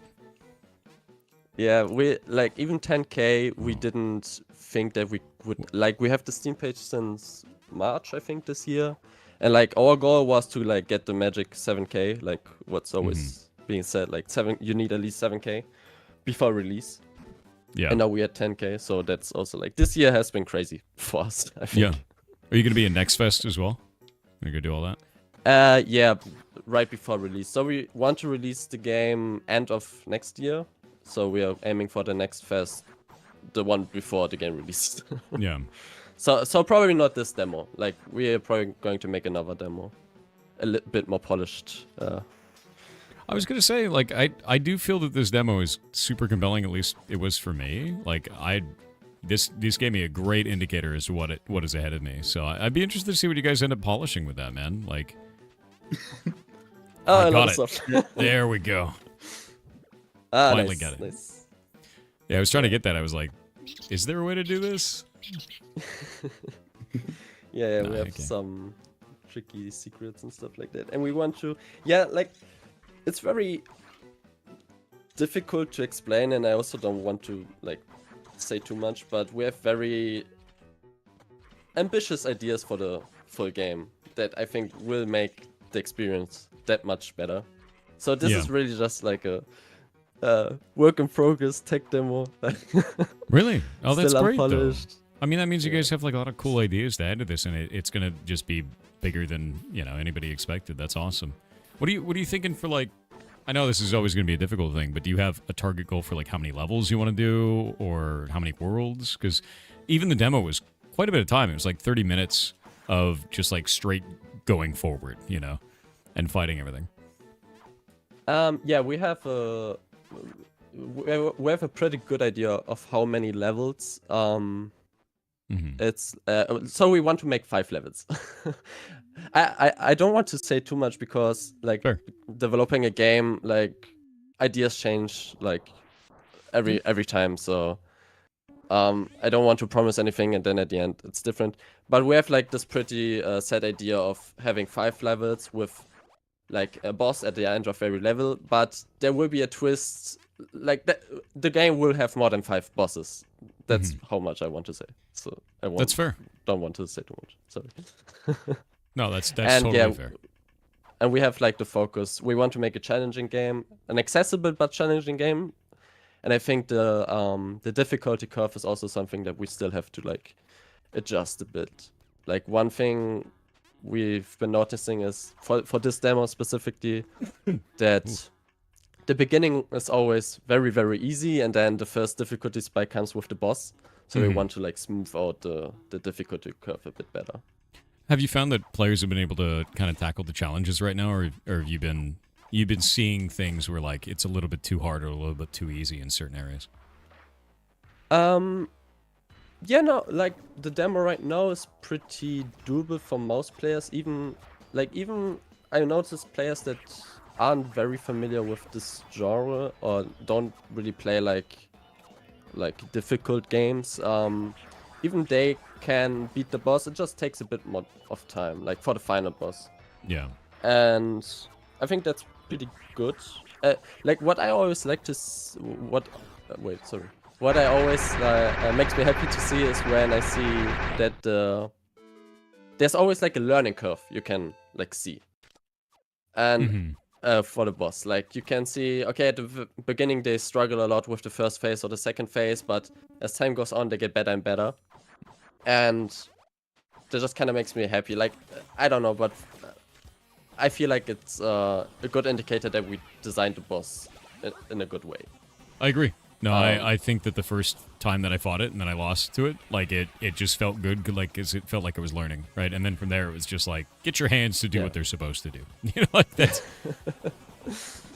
Yeah, and that's the way we want to design bosses because, like a lot of our inspirations, like for example Mega Man. The Mega Man bosses are always very simple. Like they have like 2 moves or 3 moves, and once you get the moves, it's just okay. I just have to dodge them, and then you get it. So for our boss fights, we want to go a bit more crazy, a bit more creative with the mechanics,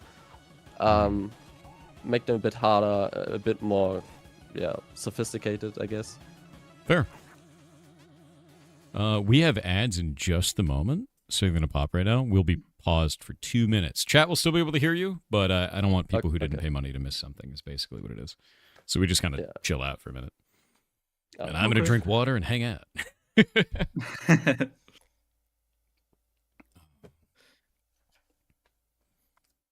Worst solution to the boss because of game jank? Yeah, no, it didn't feel like there was anything like that. It felt like a very polished experience. I really enjoyed it. A boss fight was challenging. It was neat. There's a lot of things on screen for you to have to like track mentally, and the directionality of your character, which is quite interesting. Game movement and collisions look pretty clean. They're incredibly... Yeah, no, it feels very clean. It feels very clean. You should play it. Here. Go grab this. Go play it. Go play it. Go play it. Go play it. And wishlist it. Do it. Do it. Yeah, again, thanks so much for having us. This is Oh, dude. incredible. No, absolutely. Like, I'm really happy to do this. We didn't know how this event was going to go. Like, I was kind of freaked out, So I was like really nervous. I was like, oh man, I hope this works, right? Because it's a lot, I think you guys are in the like early 90s of number of games, or like the end of the 80s number of games for the month. So it's just like a ton, man. And like we had 500 games submit. So I had to I had to turn people down and be like, oh no, we just don't have room this time. And it's true. Like I want to show them off. So then I realized like how big of a deal this was. And, you know, I'm going to do it again in June. So we're going to do it twice a year. So we're going to have Indecember and Indecember every year. And I'll just keep doing this because I think it's caused a lot of goodwill. Like people really enjoy it. The devs, like it's super big deal for all the indies. It's fun for me. It's fun for the community. Like everybody wins, you know. And I had a blast with it. So I'm just gonna keep doing that. I think the other thing too is I got a sick domain for it. I managed to get the domain show.games, which is crazy. Oh wow. Yeah, so I'm pretty happy about that. Now I have that. You've really enjoyed Indecember? I'm glad. Yeah, I'm really good. Your game budget hates Indecember. Well, the wallet is the enemy in this case. That's true. All right, we're back from the ads. Nice. So yeah, I think a big one that I'd like to understand is like how have you guys felt with your community so far? Have you had like a big massive community get formed out of this? Has it been like, do you have a Discord for that? Like what's been going on there? Well, we don't really have a Discord server. Since we published the demo on Steam, like we have the community hub over there.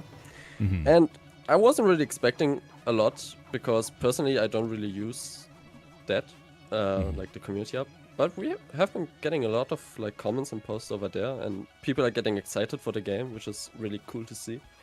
So, not really a big community, but like I think something's forming. Yeah. At least it feels that way. I think the way that I always feel about it is if you give people a space, they will use it. You know, so if you have like a Discord or anything like that, people will use that Discord. Yeah, maybe we should make it this way. I think that's the thing too, is it's so much easier to find bugs when people are like, hey, here's a bug.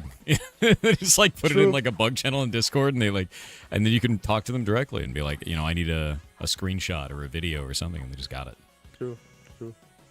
Yeah, that would be helpful. Yeah. The coolest thing for us, I think, would be like if the game releases, if like we had this like speedrun community or score hunter community, because we are designing the game in mind for these like kind of players, because we are also those kind of players. We love speedrunning, we love going for score hunts. Mm-hmm. Like the games that inspired us are like shmups a lot, like Ikaruga, Zero Ranger, games like that. Ikaruga's so cool. Yeah, so so that good. and that's what we mean with like we actually put a lot of thought into the score system. We actually took our time to create a score system, and it's probably not perfect. We still have to like adjust it a bit, but we want to make a score system that makes sense to go for high score runs. Like we want that aspect of the game to also be fun. Like when you're already done with the game and say, oh, I want to play more of it, I want to go for a high score, that should also like be a fun experience. Yeah. So yeah. So I've got a tough question for you. It's one that the community likes a whole lot, but it's always different. And don't worry, it's gonna be okay. Right? What do you think your game does the worst? I want you to call your baby ugly. I think we can both. I think we both have different opinions on that. Fair, yeah. No, that's great. For me, okay, wait. Let me think about it. I think. Oh, I lose you. Hello. Can you guys hear me? Uh-oh. Okay, you can. Is Discord dead? Oh, we're getting RTC connecting. Oh, that was Discord's infrastructure. Oh, Discord, okay. Yeah, that was Discord's infrastructure. We just got an RTC reconnection, so that means Discord rerouted our call. Okay. Anyway, so let's basically call your baby ugly. What is the thing your game does the worst? So for me, I think right now we are not that good at introducing our, like I talked about it before a little bit, but we still have to work on how we introduce mechanics and like teach the player the mechanics. For example, like with the gun, the longer you shoot something, the stronger it gets. That's something that is very important, but still like most players don't get it on the first go. Like they need a lot of time. At the worst, they don't understand it at all after beating the demo even. So that's something that still needs a lot of work. And from a different kind of perspective, I make the music, and I started making music for this game specifically because we don't have anyone that makes music in our friend group. So I think a lot of tracks still need a lot of work. I need to make a lot more music for the entire game, and that's like a thing that I just have to learn constantly. And Keris, Yeah, do you I also think have something? Yeah, I think your first point was very valid. I think it's the biggest problem.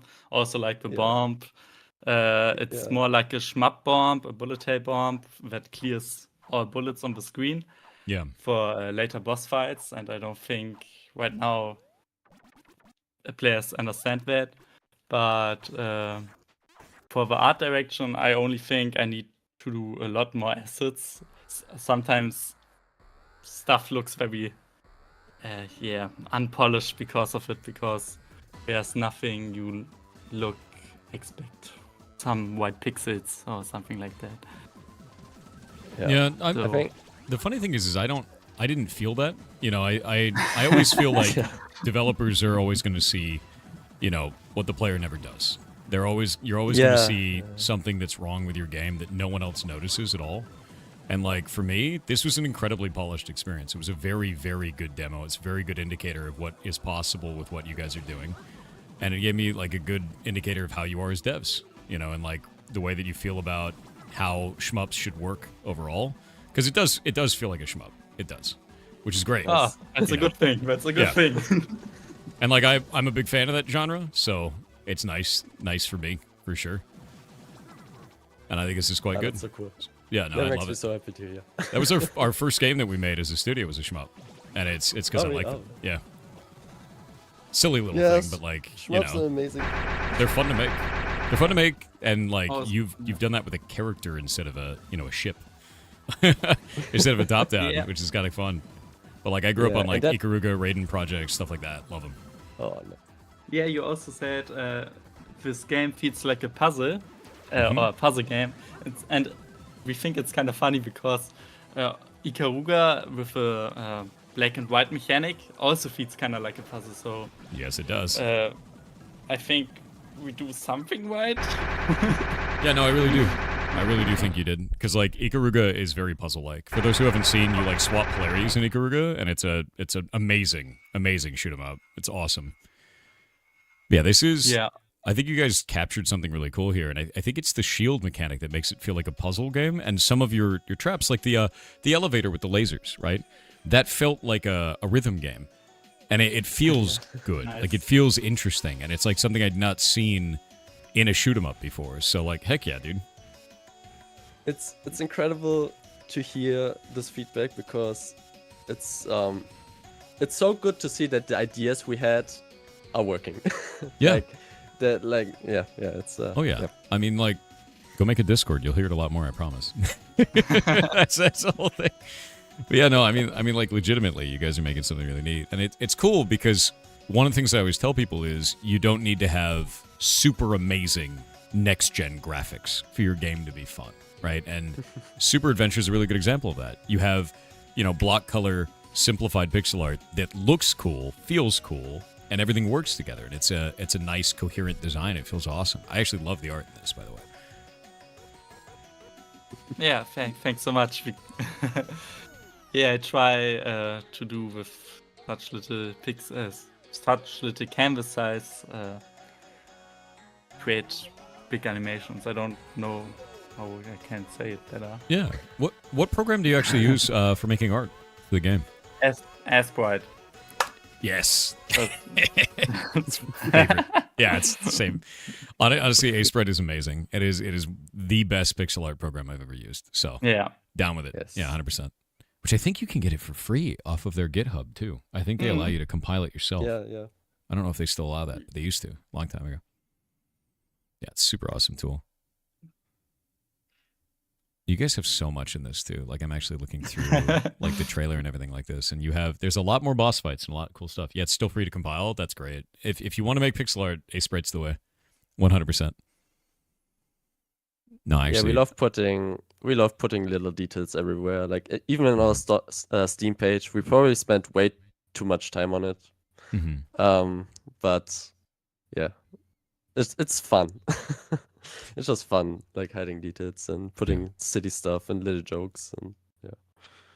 So your release date for the main game doesn't say a date, I believe. Yeah, it's just 2026. Do you have a general idea of where in the year? And don't worry, this is not a locked in. We're just recording it and putting it permanently on the internet, so you'll be Yeah. So we are aiming for the end of 2026. Fair. For a reason. We can't promise anything, and I don't know. It may take longer. I'm sorry, but that's what we're aiming for. Yeah. What are you focusing on right now to get it from its demo state to the launch state? And are you going to be launching it as a full game, or are you going to launch it in early access? Is the idea for you right now, even if that changes later? Yeah, we want to launch as a full game, and right now our focus is to just create more bosses. Like we have a general idea of all the bosses we want to have in the game, and now it's just time to like prototype most of them and like finish some of them. Yeah, just making the bosses, because the bosses are one of the main parts, so we want to like really focus a lot on them right now. Make sure that they feel really, really good. No, that's good. I mean, that makes sense. I think you've done a really good job so far, especially with the demo. So, cook as long as you need. don't worry about it, right?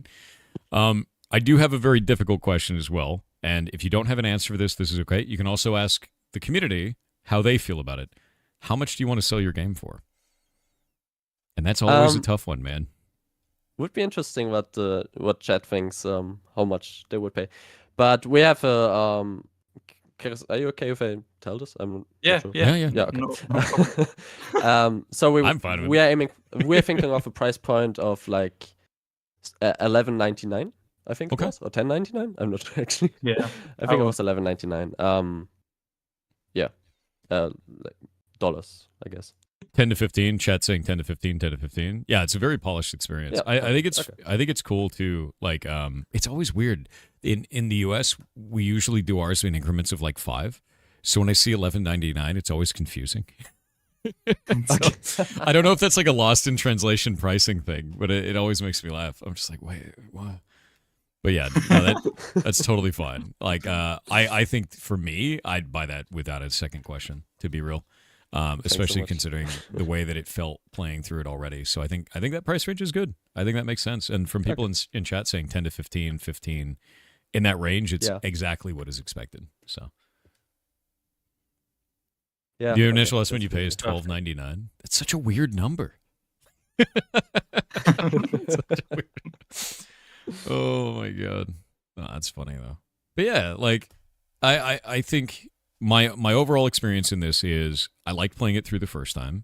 It was like kind of discovery for that. Then finding out it had a score system and that it was based on perfection. I started playing through a second time, totally scuffed, trying to find the secret room, which I didn't find. Which is fine. I'll find it eventually, right? But also like knowing that this is going to create kind of, perfect runs and people doing leaderboards and, speed runs and stuff like that, I think is very interesting. Do you guys have the intention to add leaderboards to the game, considering you have such an emphasis on score? Yeah, we talked about it. Probably, yes. Okay. Probably. And, it would make sense. So yeah. With that in mind, are you going to be using? Are you looking into like Steam scoreboards? And if so, are you also wanting to launch the game on other consoles? I think we talked about that a little bit in the beginning. I may be wrong about that. We would love to launch the game on like Switch, but it's Godot, so we kind of need to find a solution for that. I'm not really sure how porting works. I know that usually publisher do that for one, like porting Godot projects to like other consoles. So that would be cool, but for now we're just focusing on the Steam release, and yeah, no, that's good. That's really good. And you've already got controller support, so that's the That's the lion's share of pain out of the way. Yeah. From there, it's just submission nightmares of like, your font is too small, and this is the wrong color, and stop showing an Xbox controller on Switch. Like all the basic stuff. But no, I think it or like save file configuration stuff. That's one of the worst ones. They're like, you can't save there. You have to save somewhere else. Yeah, there's always big differences with that. Oh yeah, and then you also have to combat cheaters on the leaderboard. That's true. Chat's right. Yeah, that's a fun one. Kind of a warrior already, but we'll figure it out. Yeah. No, that's cool though. Are you already up on speedrun.com? Not yet. No. I don't think so. Maybe someone did a run. I didn't check for a few days. Super adventure. Yeah, I'd love to see that. I would love to see that. Because like that's just cool, man. Like you guys have a game that works really, really well for that, and it'd be neat to see what people are able to do. Not yet. We actually already found a few bugs speedrun tags if you want that we didn't patch them out because they were already in the released version of the demo, and we were like, oh, this is kind of cool. We just keep it in, and it's also a bug, but it doesn't really happen when you play normally through the game. Like it's very rare, so we just kept it in. Speedrunners can go crazy with it, so maybe someone will find it. It would be really cool to see. But what do you think is the craziest feedback you've received for this game so far? Because there's always some weird feedback where you're like, I never thought of that at all ever in my life. But I'm interested to know, like, what is the strangest you've received thus far? What is the strangest? That's a good question. I can also give you my strange feedback. Please do. Let me see if I can find the exact moment in your cutscene that this happens. There. Okay. Throughout play, it took me a moment to realize he doesn't have red armpit hair when he finds an item. Oh god. It's the shield. The shield is poking through. And I was like, wait a minute. I was like, that's not that. Yeah, because of the pixel size. People interpret the sprites in very different ways from how we initially designed it. It's really funny. It's always funny. Yeah. That's always the way it is. Chicken. I don't know why, but often he's called Chicken. I don't know why. Oh yeah, that's true. Yeah, actually, that might be the people call him Chicken. Yeah, chicken. He's a chicken, but I don't know why. He's a yellow guy, so he's just a yellow guy. He's not a chicken. Maybe because he looks like a chicken nugget. I don't know. I have no idea. Oh, he looks like a baby chick, is what chat is saying. Oh, because he's yellow and red. I guess. Yeah. Kinda. I don't see it, to be honest. I don't either. But then again, I saw red armpit hair, so maybe don't trust me on that one. You know. But no, I dig this, man. I think you guys are doing a really good job. Like, jokes and memes aside, I think the game feels very good, and I think that it punches up real hard. I think the game mechanic of having the shield on your back is really interesting. Led you guys to make a lot of really cool puzzles and kind of gameplay and environments for it, and it you rose to that challenge of your own design mechanic there and made some stuff that felt really compelling throughout that demo. So I'm betting you're going to kick some ass when this game comes out. I really am, because it feels great, dude. Oh, thanks so much. Yeah, absolutely. Crazy to hear. We'll hope. To be honest. Yeah. We put so much trust. We put also so much work and thought into the player character. It was the first thing we really polished, and it took us months to get right. Just how the jumping feels, how the shield feels. At the beginning, the shield was so janky, and we overworked the whole player I think 3 or 4 times. So yeah, feels really nice to hear this. Yeah, no, I mean, nothing ever works out in the first run. So no, I can't even imagine the weirdness that you had to deal with going through that, because it's quite cool, and having that directional is super interesting, super, super neat. I like it a lot. Also, I like the boss design. That was just rad. A lot of these, I find that a lot of times shmup bosses are kind of simplified, and it turns into more of a bullet hell, and that's it, You guys took it a very different route, having different mechanics, having melee attacks in there. And I think that's cool, because you've created a unique situation where you can do attacks like that because the player has a directional immunity. And now it's more skill-based instead of just only precision flight-based, which is usually a shmup, you know. So that's neat. You've basically unlocked kind of a new area in that genre, which I've never seen before. So that's rad. Yeah, more tactical. Yeah. Let's go. The first boss is very Ikaruga inspired. It's like the second boss of Ikaruga. You also need to open the heart clap or flat. I don't know. The like elevator thing. Yeah. And to shoot his heart. So it's very inspired by Ikaruga. Also because we don't have a black and yellow switching mechanic, but we have black and yellow, black and white, but we have a directional, so we try to convert that so we can learn from Ikaruga. Yeah. I think that's the thing we do with shmups in general. Like, we like to take ideas that work really well in shmups, and then, okay, how can we put this into Super Adventure? Yeah. Like, even with the bomb, it's just kind of shmup bomb, but it also like deals damage. It works a bit different, but the idea is the same. And yeah, that's kind of our design philosophy for a lot of for a lot of things. It feels good. Yeah, no, I think you've done a good job with that. I also really liked that you did a lot of show not tell in terms of tutorialization. Like one of the things that I realized is with this boss, the only reason I knew to shoot his chin, the NPC walks up, shoots his chin to get in, and that's a great way of like, this is the game mechanic. I don't have to have a hey listen for you. Like, that's great. So like you guys did a really good job with that throughout it. So I think I think you're going in the right direction. I think everything feels really good. This is rad, man. Yeah. Monkey see, monkey do. Okay, a little bit. True. No, yes, but yeah, we really focused on that, and that's why playtesting is so important. Like the first version of this boss did not have that cutscene, and players were so lost. They didn't know what to do. So yeah, that was a big problem, and we came up with this solution. And we also have like I don't know how to call it, a failsafe. Like the chin also like has like this glow effect after some time if you don't shoot it. So to like maybe grab the attention of the player a little bit. So we have like these things in place. That makes sense. Yeah, it's kind of like a catch-all, like you didn't pay attention then, but you have an option now. Yeah. Yes. That's good. No, that's really good. I know this is kind of funny because you guys are just now starting your adventure in development, right? Like, and going and building your first commercial thing. Do you have any advice for somebody who's just starting out? We've got a lot of people in the community that are new developers. We do game jams twice a year, so we've got a lot of people that are like coming in just trying for the first time. So what would you say to them? Just do it. I don't know. Just start. To say the same thing. It's just make something like our journey.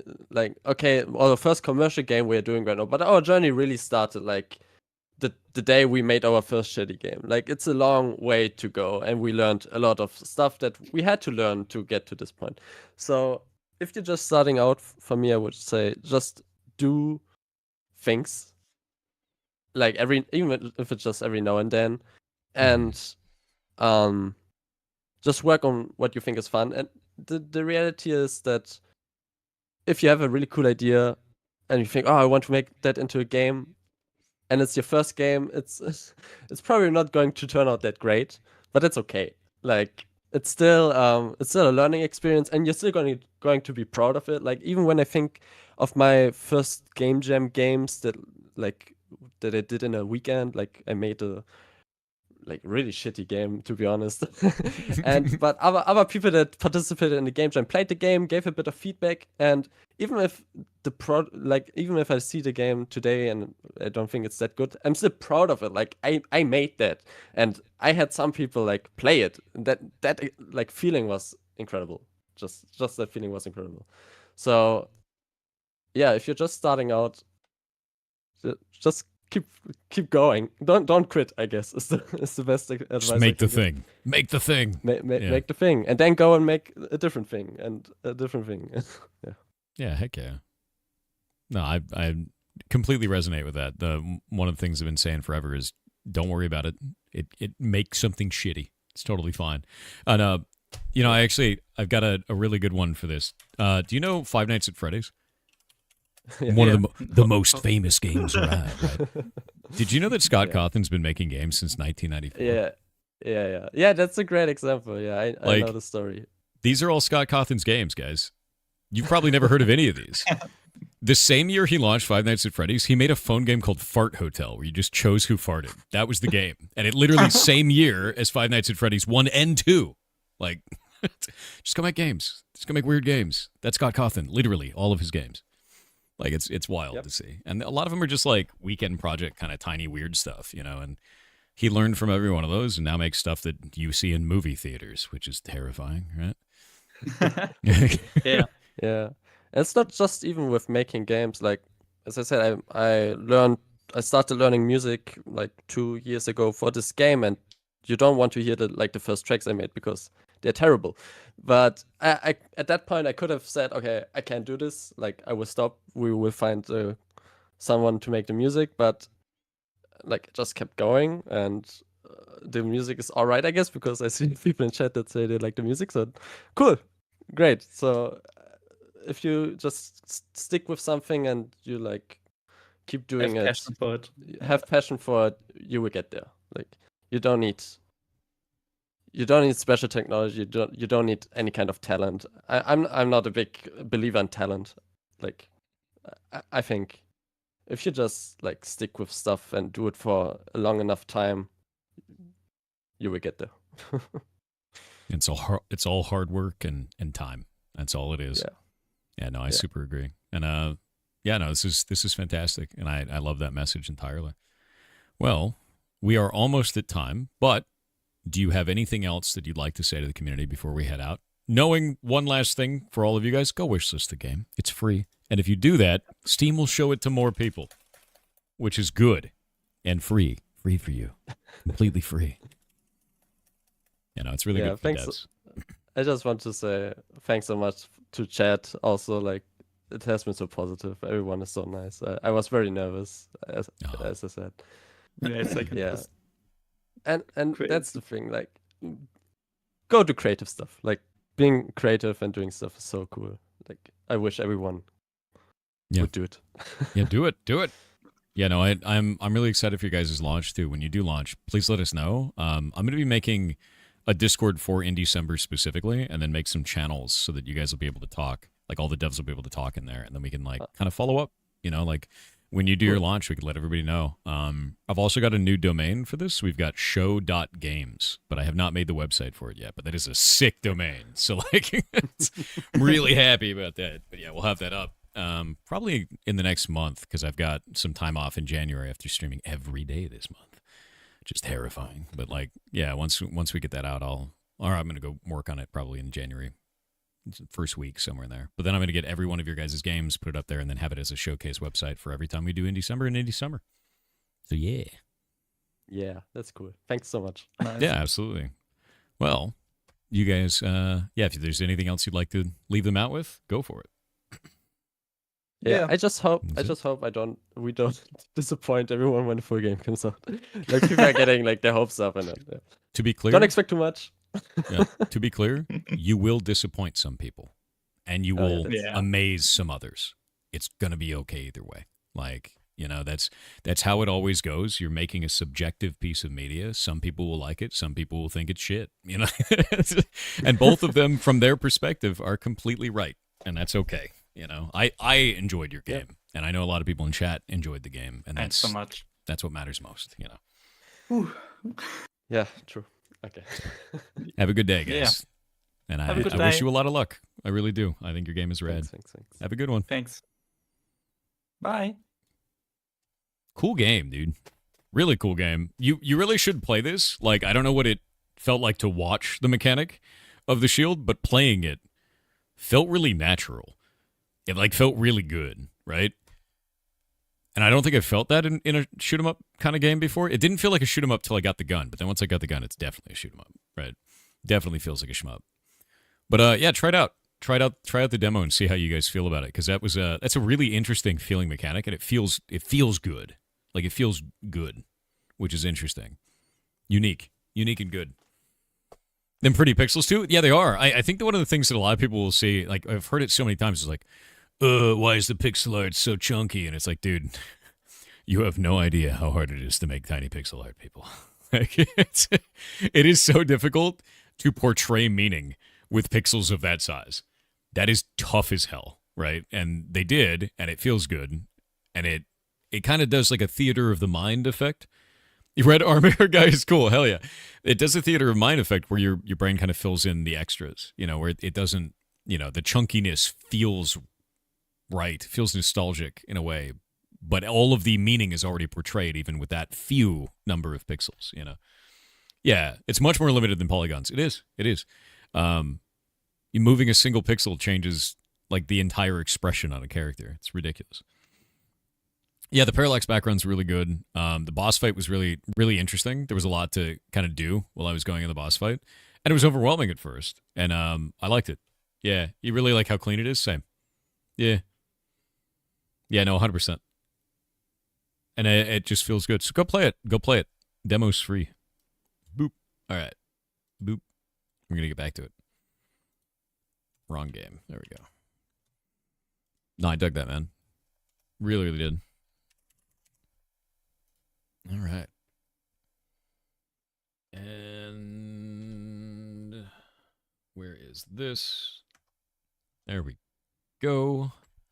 Mods, if you could change the pin comment, that would be great. While I set this up. Only thing you didn't feel fit the rest of the game was the bomb. The bomb did feel good when I used it. I was just dumb and didn't use it the first time around, right? With that in mind, a bomb wave clear of bullets is a standard in shmups. That is like super, super normal because it's partially an accessibility feature where if you get overwhelmed, you can do that. It's partially that it feels cool to just wave clear all of the bullets, right? And then also you can build mechanics around either saving the bullets or saving the bombs or using the bombs. Because a lot of shmups, what they do, shmup is shoot 'em up, like Raiden Project, right? With that in mind, some of them will give you extra points for not using the bombs. So then you can challenge mode run yourself to get a high score, kind of a thing. It's like 5,000 extra points at the end of the round if you don't use a bomb. Stuff like that. It's super fun. But a bomb is a standard in that genre for sure. Instructions unclear, game glued. I know, right? You would not expect a bomb given to you by a caveman to be that effective. True. I would agree with that, but the caveman was funny. Is that Jim the Dandy? Hey, Jim, did you hear the news about the ferret rescue? Did you hear that we're in the next phase, which is waiting on the engineers to give me schematics? Oh, schematics, dude. And it's because people like you watch the channel, so thank you. You are amazing. Yeah, Jim the Dandy, dude. He's poop pants emoji guy. That's all he ever says.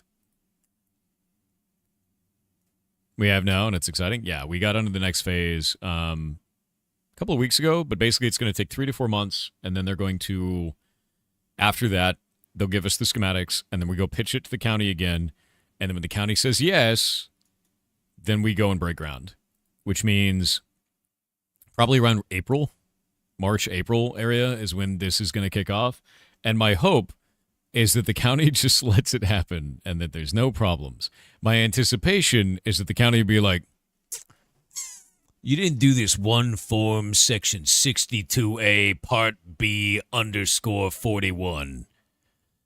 You're going to have to do that. And then they'll be like, we're closed every day except for Monday at exactly 5 p.m. for 30 seconds. So you got to bring it in person. It's going to be one of those because it's the government, and that's what I expect from the government every time. Yeah. So, waiting for it. I'm waiting for the Papers, Please version of real life that I have to deal with in order to get that done. Boop. Oh, goblins. Oh, pirates. I am ready. Golomancer, invite. Yeah. Where did you guys go? Where are you at? One moment. I gotta get all this stuff set up. Properties. Do that. And then do this. And then do that. And then do this. How realistic you find to make all the crafting professions in one character? Not possible. You can only master 3 of them. Yeah. You don't want to crash outside the door? Or did you guys end up crashing? Yeah, it's horrible down there. You're going inside this time. It'd be really cool if OBS would, like, capture the game client. Why is it mad? Why are you mad? Okay. We're going to go with nothing, and then we're going to go with ashes. Okay. OBS, mad. I don't know why it's mad. Oh, there we go. Now it's like suddenly decided that it was done being stupid. I don't know why.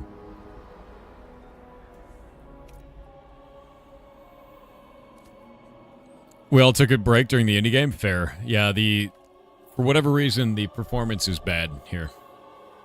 You played the game Viewfinder? I have not played Viewfinder, no. Faxoran with 500 bits said, "Hey Fax, it's Thor. I mean, hey Thox, it's Thar. Dang, I am tired. What you said earlier that bits are better. Good, I rather give my opinion, question, or joke anyways. Just kidding. Gifting subs may not be financially better, it is a community bonus." It's a really nice thing. Yeah, no, somebody was asking about the differences between them, but yeah. Heyo. Ah, Bitterbeard made one. I'm going to make a channel for them. They are from... Come on. Duplicate. Let me grab this. They're the GM, the Guildmaster of Emberbeard. Please, permissions. Oh my god, Discord. Why? Why are you so slow today? Okay. Okay. There we go. Gotta make this Diplo ticket done.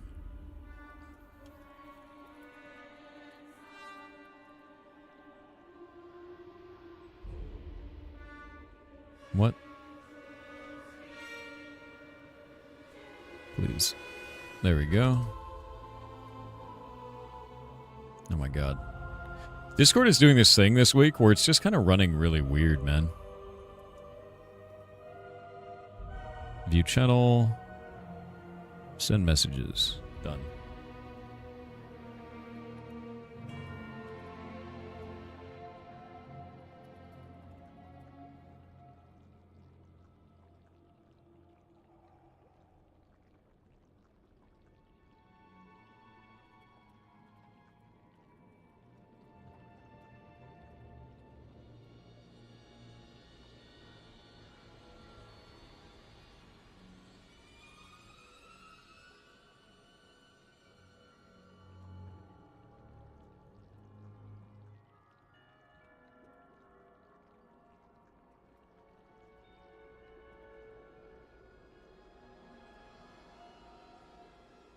Yeah.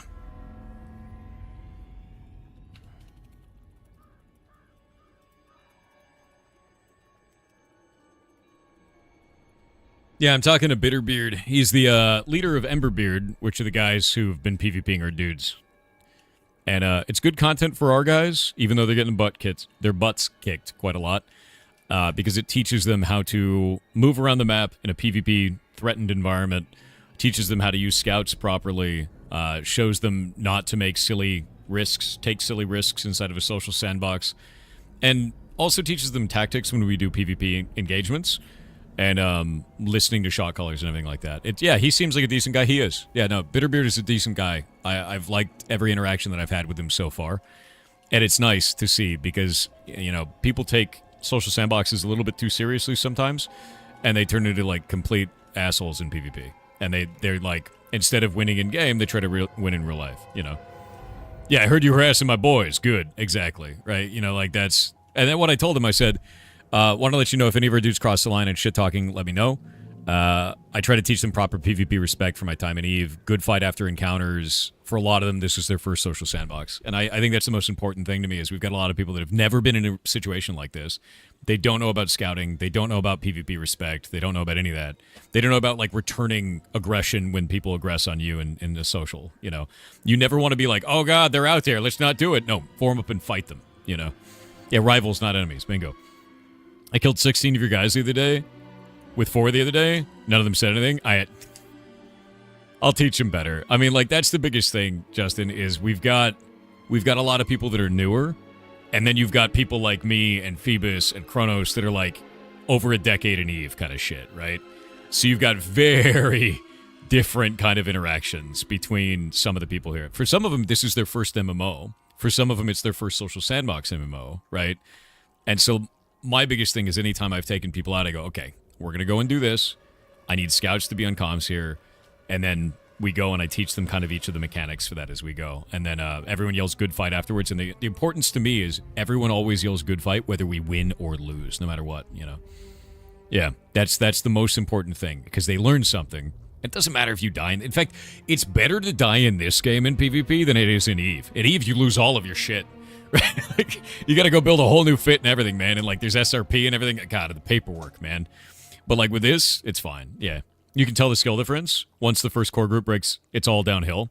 That was a solid core in there to work through. Yeah, no, that's the biggest thing is we've got some really good like solid PvPers and core stuff there. I had to teach everybody about corruption the other day. And I gave a bunch of feedback to the devs too. There was a scuffle between, I think it was Emberbeard and us. But basically, the tactics that were being used were really interesting. Is our guys had been leaving a lawless zone, so they're all PvP flagged, but some of them had lost their PvP flag. And the enemy team comes in with a PvP flagged group, and they start attacking. And then they had a second group that was not PvP flagged that was picking up crates off of our guys. The mechanic is a little bit weird here. The game doesn't flag the people who pick up crates for PvP. Which is strange, because that's not consistent with when you die and then someone loots your corpse, they get flagged from that. But if you die and you drop a crate and they steal it, they don't get flagged. So there's no counterplay there. So I gave that as feedback to the devs. I was like, this is inconsistent with current systems, and it causes problems. So our guys force flagged up, thinking, oh, we got to fight them that way. It's the only way we do it. And they all went corrupted, because they attacked non-combatants, even though those non-combatants had just stolen loot from them. And I was like, dude... Like, there's got to be a counterplay to that. That's not good for the game. So I gave all that feedback to the devs, and I'm hoping that they do something with it. Yeah. What's unfortunate but part of the game mechanics? What's up? What if you're like level 13 getting bullied by level 25s? I mean, that's whatever, right? Just don't flag up for PvP. You have to understand is when people are at war in a video game, when you have people who are aggressive, it doesn't matter if you're level 13. It matters that you're a PvP target. One of the things that we used to do in EVE that's like really common, right, is let's say you have a dude that's out there in low sec and you're on a gate camp and this guy pops through and you kill him, right? You just kill the dude like they were doing to us. They lawless zone, they kill your guy, right? You take a look at that dude on Z Killboard. And Z Killboard is a record of your character's wins and losses permanently across the entire distance of your account, like the whole time you've ever been playing the game. And if that dude's new, you go, hey, man, come back over here. We're going to give you some stuff. You give him some ISK, which is in-game money, and you teach him a little bit about what happened, and then you send him on his way. And the reason why you do that is you cultivate an enemy for later, or maybe an ally. But that player is much more likely to stay in the game, and you have good fights later on, because it's not a good fight to just kill a newbie in a gate camp, right? But in this game, we don't have those systems. There's no kill board. There's no history. There's no knowing if that dude's an alt or a new player. And I think that has damaged the culture a little bit. And for those new players that have never had a situation like that, they have no idea what's going on and they don't learn anything from it. So it's on me as the guild leader to be like, hey, this is what happened to you. Let's talk about it. And kind of teach them through it. But that's only if they say something, right? And like I think this game needs some time to cook and some features to be able to allow for that kind of a culture, you know? Your brief experience in EVE was getting killed early and verbally harassed. I mean, it's also a social sandbox, and you're going to have kids that said that they slept with your mother. You know, Xbox Live experience is real. So yeah, you won't always get that kind of treatment, but you should if you're a new player. And if they understand the history and culture of EVE, they should be doing that. Unless they think you're an alt. In that case, eat shit, right? I saw that guy running with Horde. Kill him. You know, like that's how that goes, man. Anyone killing noobs just to kill noobs over and over kills the game. Yeah, in fact, I'll give you an example of why that's a thing. In Eve, if you go to the starter zones and you just kill the new players that just started off, you can actually be banned. Like, that's behavior that will get you banned in Eve, which is rare. Like, getting banned in Eve is like, it's like a badge of honor, dude. Like, that's not easy to do. So, I always thought that was funny. Yeah, it is good, because it kills the game. It kills the game entirely. I don't even want to summon my pet in here. I'm nervous about it. Bullying a cool. I mean, you have to understand what you call bullying may be somebody else's good time in a PvP game, right? Just because you're losing doesn't mean that they shouldn't be able to do that. So you have to determine, like, is this guy doing this in a way that's shitty, or is he just playing the game, right? And if the dude's doing something shitty, like he's killing you over and over, he's specifically hunting you down, he's using alts to, like, go corrupted on you and shit, and, like, screaming obscenities at you, like, that's obviously the shitty guy. But if it's just a dude that kills you because you're in a lawless zone, like, deserved, right? Welcome to normal PvP areas, and I don't think that's a problem. That's a very different thing, you know? Should always be options for players? I agree. I think there should be. And we chose an area of the map that is surrounded by lawless zones specifically so that we could fight and have, like, a good time out there without worrying about corruption. You know, because corruption is... I'm gonna be real. Corruption sucks ass in its current form. It is not fun to play around. It sucks to deal with, and I wanted the lawless zones so that we wouldn't have to deal with that as much, and we could just go have good fights, and our guys could get a bit harder, right? Because that's the thing about it is we've got a lot of people that have never done this before. They've never fought in PvP, and they need that experience. They absolutely do. Yeah, abuse corruption on alts with crappy white gear, and it does nothing. I hate it. I'm really sad about the corruption system as it stands, to be real. One of the pieces of feedback I gave the devs is we need a dual flagging system. I want to be able to flag up to only hit combatants or flag up to go murder hobo as two separate options. Because right now you can only be lawless if you're in a lawless zone or murder hobo, which means if you kill someone's mount, you go corrupted, which I don't think is good. Like, that corruption baiting goes away if you set up this option of, like, the dual flagging system. There's no longer corruption baiting. I flag as a combatant or I flag as a murder hobo. Not both at once, which is like, it should be, like, have more options for the player to make informed decisions about what they want to engage on, you know? Good thing I wake up in murder hobo mode. Fair. But I mean, if you get corrupted in this game, it's a huge bitch, dude. Like, it's like a huge kick in the balls. You don't want that. It'd be more intuitive for sure. Yeah, that was the feedback that I gave them, and I announced it out to our Discord, too. If the mount flags in a lawless zone, the mount should flag when its owner does. So, fun fact about that. If you're in a lawless zone and you leave, sometimes your flag falls off and the mount's doesn't. So when you get to town, the guards kill your mount and then you. Definitely not speaking from experience. Multiple times. Yeah. So when you get out of there and your flag falls off, get off your mount and check it. Yeah, we can do that. I wish they didn't force corruption when you have to use the unstuck option. Wait, do they force corruption when you do that? Really? I don't think they do. I've never seen them force corruption. They force death. Wait. Yeah, EXP dead is not corruption. That's a different system. So if you've never gone corrupted, what corrupted means is that you kill a player that is not flagged for PvP. And then you get a couple of mechanics here, okay? So we've got go to Misk, and you can see corruption tier, corruption, and blight. When you kill a non-combatant, you get blight. For every point of blight, the next time you get corruption, it's worse. Corruption is then this horrible debuff on your character that reduces your overall stats, makes it so you cannot swap your gear in any way, you get attacked by guards, and you show up on other people's minimap. And when you die, you actually drop equipped gear, not just materials. It is ridiculously damaging, and it takes hours to grind it off. I killed Zultralord one time in a previous phase for funsies, and it took 4.5 hours of killing elites in an 8-man group just to get rid of it. 4.5 hours straight. It is horrific. Yeah, and blight is permanent. It is a permanent mark on your character. Yeah. Which is why I want there to be a combatant flag and a murder hobo flag so that there's no longer accidental corruption. Because that shit sucks.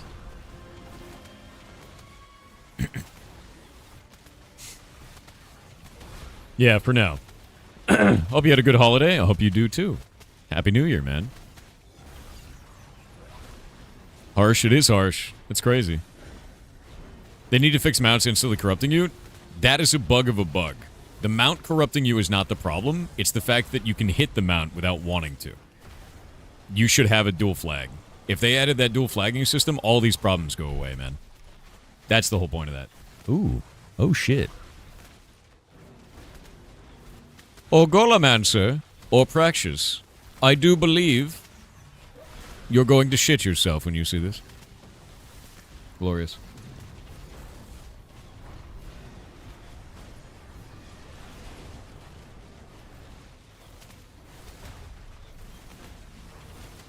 Looks like a rave party? You're goddamn right.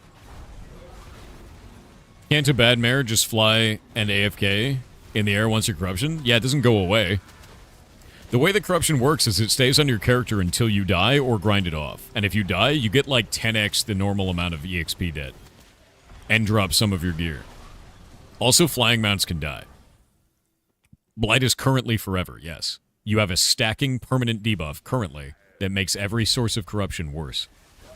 Oh. Hey, we should get that to Tarmok. Did I just get owned? What just happened to me?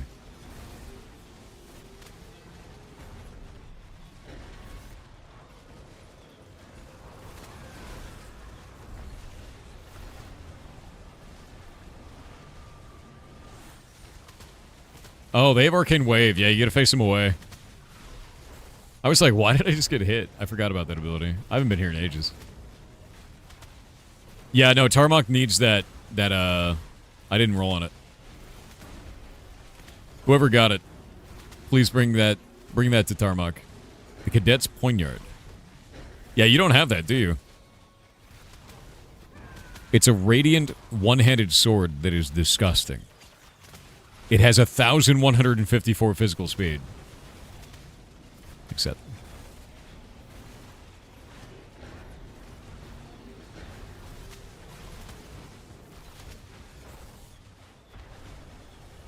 Yeah, it's an insane one, Tarmok. Tarmok's freaking out and shit. What does Radiant mean? It is the current tier of gear. So if we go and tab this, and you look at that, Radiant is level 20 to 29. Divine is 30 to 39. Exalted is 40 to 50. So in this playtest, in this alpha, oh, I got the recipe for you, Tarmok. I'll bring that to you, man. Or Tarmok, I could. You know what my favorite part about this menu is? That every word is capitalized on the first letter. Why would they do that? Why would they do that?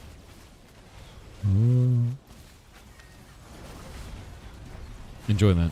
That's for you. There are people explaining the corruption system, though. Happened to me yesterday. Got killed by level 25, who went corrupted. Then an ungilded person who watched looted me, and then killed him. He let them kill him, and they looted him. Yes, so funny thing about that, Mad Bovine, is the person who did that now gets about 10 times as much corruption, or 10 times as much EXP debt as you did. That is not sustainable or good for them. They could totally do it, but they're actually at a loss by doing that.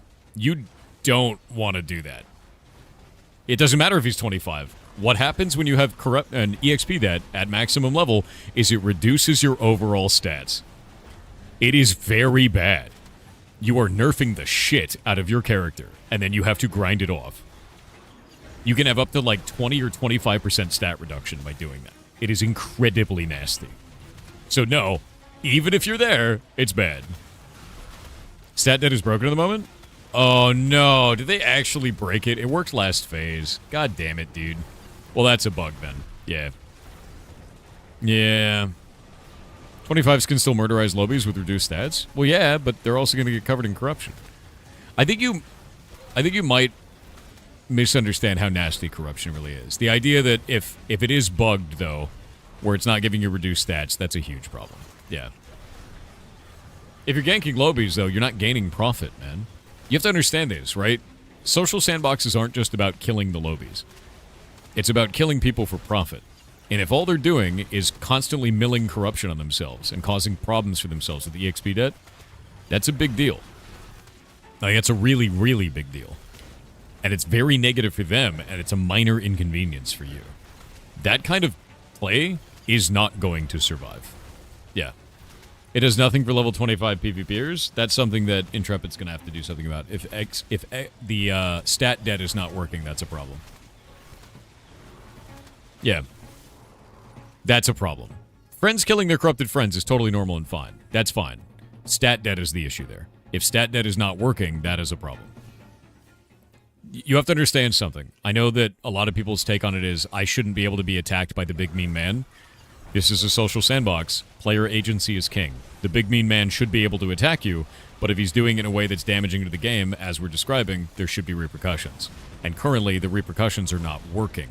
That's not a failure of the game system. Overall, this game system is good. The design philosophy is good. That component needs to work for it to matter. That's the problem. Yeah. Yeah, and then you get your friends together and beat his ass. And set his, alliance to kill on sight, right? That's how it goes.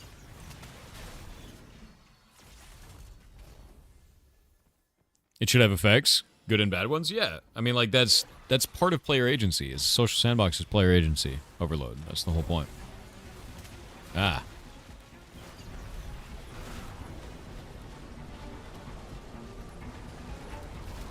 Still think if you go corrupt and die, you should have jail time similar to Arcade?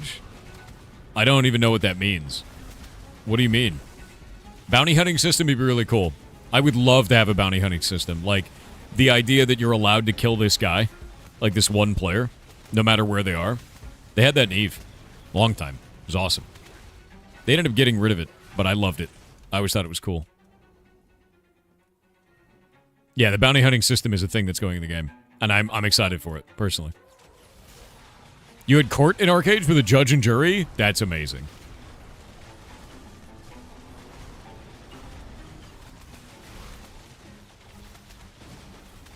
What does serving jail time mean in Arcade? Like, what did it do to your character? Were you just trapped for, like, an amount of real days?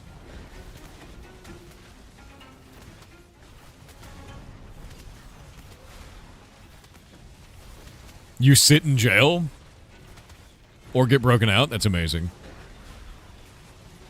Material rarity doesn't affect your crafting in any way. At the moment, yes, it does. It absolutely does. Yes. You just don't want to mix rarities if you're trying to make something rare and good. Like, if you want to make an epic item, use all epic materials. Could be hundreds of thousands of gold. What was the longest jail sentence somebody served in Arcade? And what did they do? Yeah.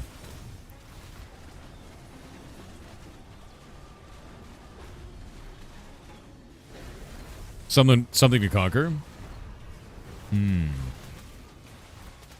There's jail in Star Citizen as well? That's interesting. Multiple days for being a pirate? We'd be in jail at all times. You saw a guy serve 3 months for stealing tons and tons of trees? In Star Citizen, can you break out of jail? Like, how does it work? Happy New Year from Australia. Happy New Year to you, man. That's kind of cool. Dude, so Tix, every time you tell me about Star Citizen, it piques my interest entirely. And then the storefront makes me upset. I really want to like that game, man. Like, I really want to like that game. Oh.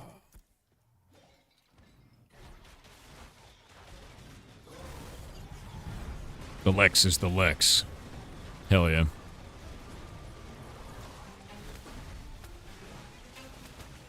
Just buy a starter pack, that's all you need? You don't understand. It's not about what I have to buy to play the game. It's about the fact that somebody else can use money to have an advantage in any way in the video game. I hate pay to win. And you could say you can earn everything in the game, but it doesn't matter. He can pay for everything in the game. So can I. That bothers me. And we could talk about that at length of what you think is appropriate and what I think is appropriate. That's the line for me. The line for me is that, man.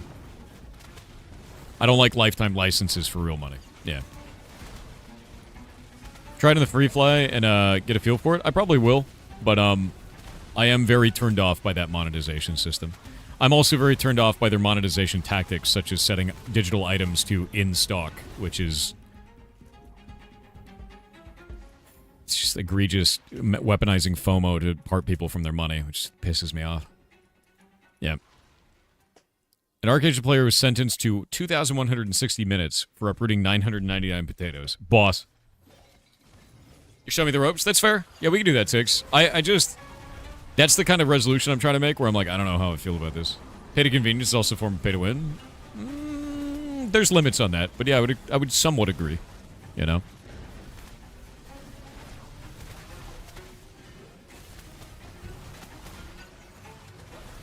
What's that guy doing over there?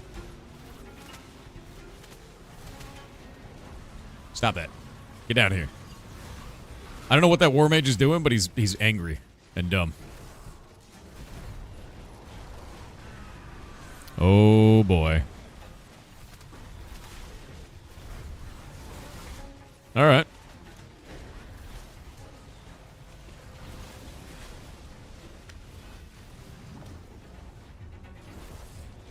And you pulled him out of my cool circle of cool. I can't believe it, man.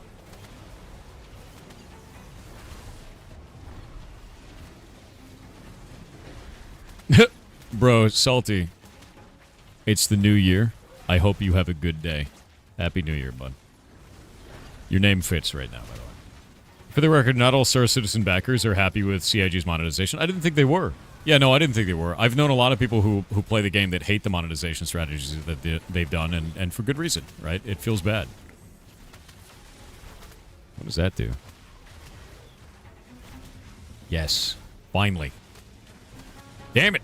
Why is it always Draz? Draz wins everything. Ooh. Every time I try to win any item, Draz wins it. It'll be the death of me.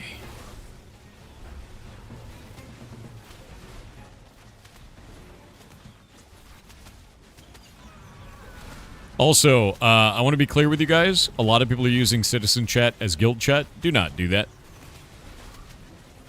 If you use Citizen Chat as guild chat, you will leak OPSEC. Stop it. Just to let you know. It is not just us in Citizen Chat.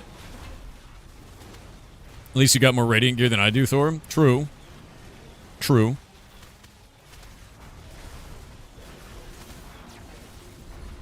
Would you consider Warframe's pay to convenience, pay to win? No. I don't consider Warframe to be a competitive game. And I know that might be odd, considering they have leaderboards for every single environment, but I don't feel that it is. And I play Warframe a lot. Like, I've played Warframe a ton. There's a difference between a game that has competition between players involving real money as gaining an advantage and a person playing a mostly single-player video game or a cooperative video game, being able to buy convenience. That's very different to me. And, like, you can have different feelings about it, like how you feel, you know, matters, right? But to me, that's the limit. Yeah. Competition in Warframe is the fashion. You're goddamn right. Yeah, you're 100% right about that. Fashion frame is the real Warframe. You'd agree with that? Fair.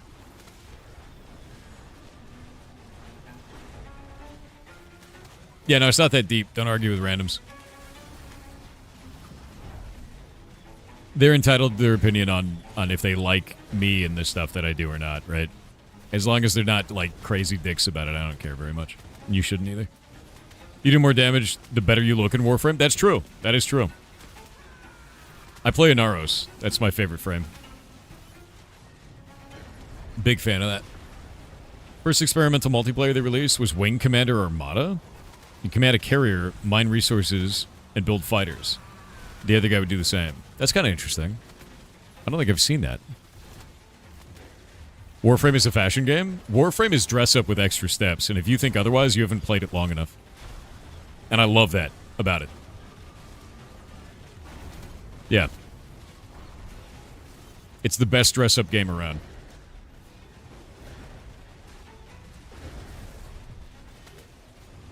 You think Inaros needs a rework? No, dude. You know how long I waited for Prime Inaros, dude?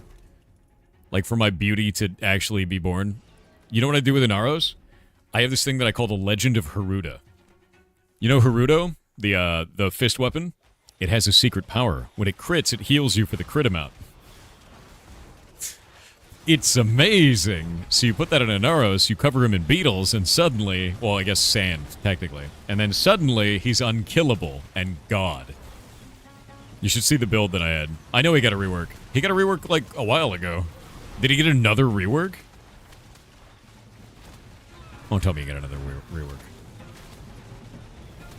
Have you gotten the better Haruto yet? Is there a prime one? Wait, what's the better Haruto? I have the original Haruto.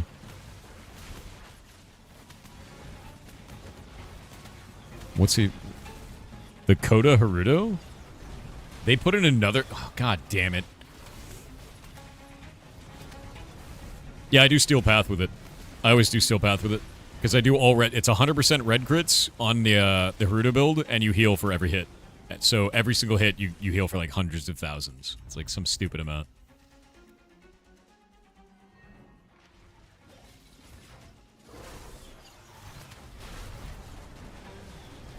Mr. Zotax, go loot that. Because I believe it has my glint in it, and I can't loot that till you get it. Because it's bugged. You won the thing, go pick it up. God damn it.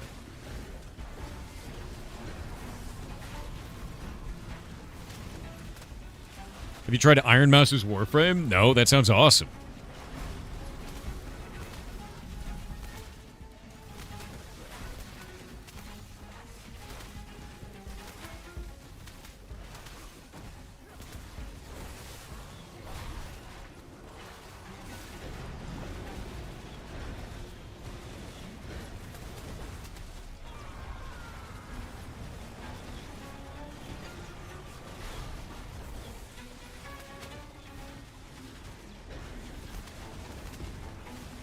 Check my last mention. You want to see the Coda Haruto? Sure. Yeah, Zotax doing the beam. Love the beam.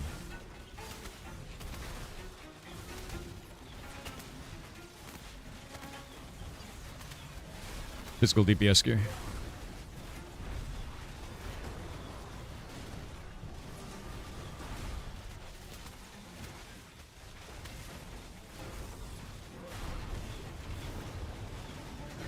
Waiting the ads.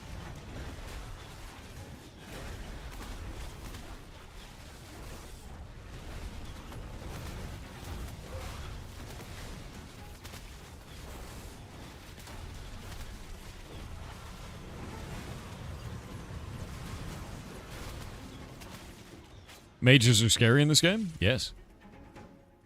Yes, indeed. All right, ads are over. Welcome back. Coda Haruto looks amazing.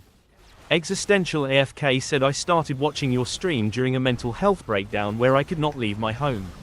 The care, understanding and kindness you have shown to the community and fellow streamers struggling with their mental health helped me to recover. I trained as a therapeutic coach so that I could help others. That's Goblins, awesome. thank you for being kind and compassionate and renewing my faith that good people do exist. Dude. 777. That's really nice of you to say. Thank you. I hope you have a wonderful new year and a great 2026, man. Because we're getting there. We're almost there. Yeah, it's super nice. 3.5 hours left for voting.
I'm talking to Bitterbeard. He's a good dude. He's also Prior Eve. Oh, look. The Crushed Curator just annihilated me. What just hit me? Ah, Plague Vomit from the Crushed Curator. 4,500 damage. Oh, that's a dangerous one. Crushed Curator should be primary, guys. Yeah, that's a boss. I forgot that thing was in here, man. That might wipe us. We'll see. That's a nasty enemy. Fair and Balanced, he's a boss. To be clear. You farming gear? Oh, yeah. I am going to wait a moment to revive. Waiting for the Plague Vomit to go out, because I think I'm standing on Plague Vomit. So I gotta wait. Yeah, I'm sitting on Plague Vomit. Stay away from my corpse, if you would. Just focus the Curator. Oh, there we go. Made myself immune. Get all my stuff.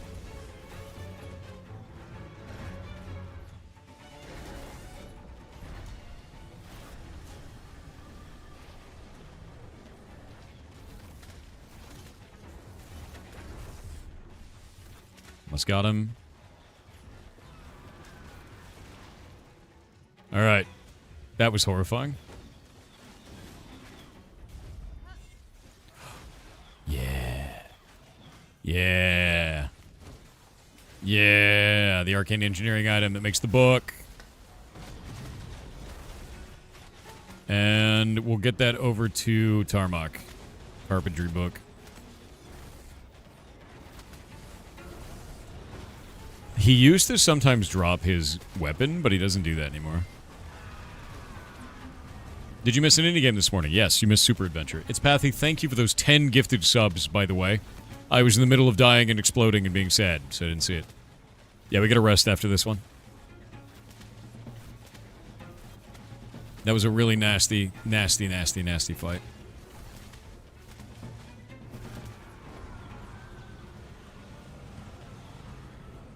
Alright. Everybody's totally out of mana. We've got one dude dead. Our bard is getting down, you know. Crush Curator hurts, man.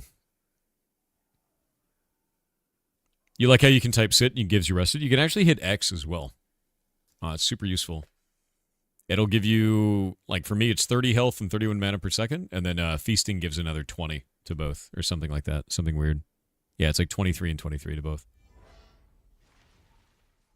That is a nice bow, yeah. I'm going to get all of these over to Tarmok so we can start getting, like, really good stuff out.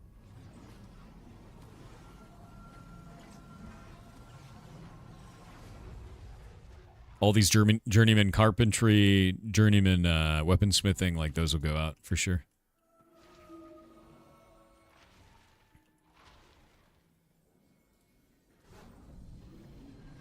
Most good MMOs have good emotes. WoW and SWG excelled at it. Yeah, there's some good ones in this, but they haven't really focused on it, to be honest with you. I think they need to cook on that. They'll spend some more time on it eventually. But for now, it's kind of whatever. Evil Grin. Alright.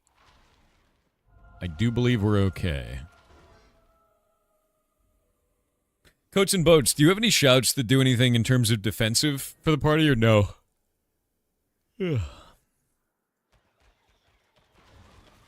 Yeah, I know I can make it stay. I just use the ranged attack anyway, though. Like, that's not a problem.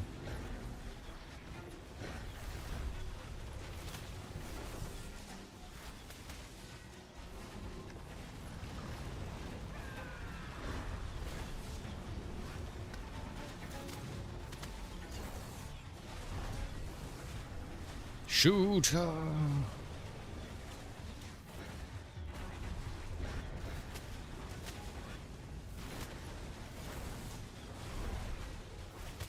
Is max level still 25? Yes, it is. Jeff Bezos loves pizza and ashes. You know, you're not wrong. Lucky Dice 6 said, is there a way to see your playthrough of Blueprints and Witness? No. I don't think there's anywhere for that right now. We can always make a video out of it. The problem is it was like 300 hours, right? Like, it was a shitload of time. But I really enjoyed that game. I had a blast with you guys, and that's what I think matters the most to me. You know? Yeah, it was like 300 hours of gameplay. Like, it was a shitload of time. I can't put that all in one video. Yeah. You finished The Witness? I mean, I rolled credits on it, but I don't think I finished it, right? Like, another Journeyman Weaponsmith item. Tarmok's gonna lose his mind, dude. We have to feed Hephaestus, is basically how it goes. It was great fun, it was.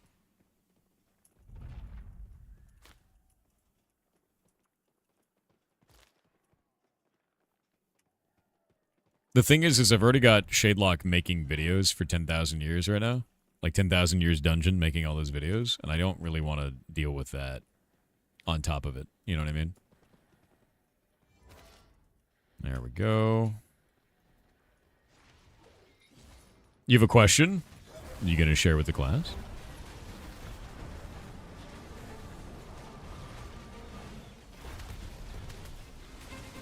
No, Tarmok doesn't just have JM weaponsmithing. He has JM weaponsmithing and armor smithing. Like, it's crazy, dude.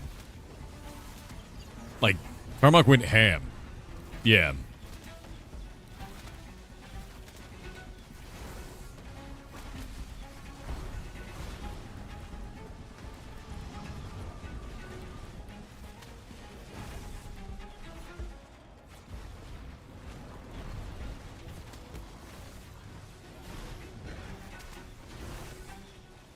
Oh.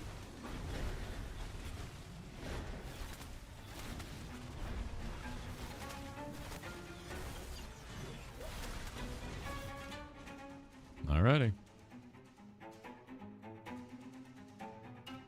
Poor little ham? Oh yeah, no. That's true. Poor little ham. He's effectively the guy. I mean, he's Hephaestus. He lives in the Forge, in Jova. How is melee in this game? Well, I mean, take out, you know, Coats and Boats. Coats and Boats right there is a fighter. He's in melee the whole time. The cool thing about melee is it's all AoE. It's 100% AoE. Every basic attack is, and it's awesome feeling. Game?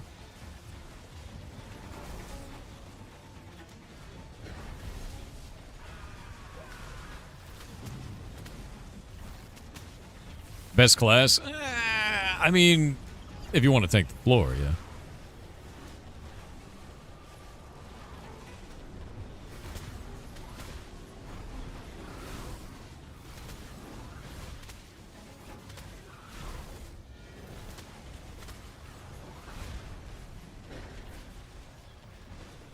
I just like that I can do so many pretty numbers. It may not be very big numbers all at once, but man, are there a lot of them. You know?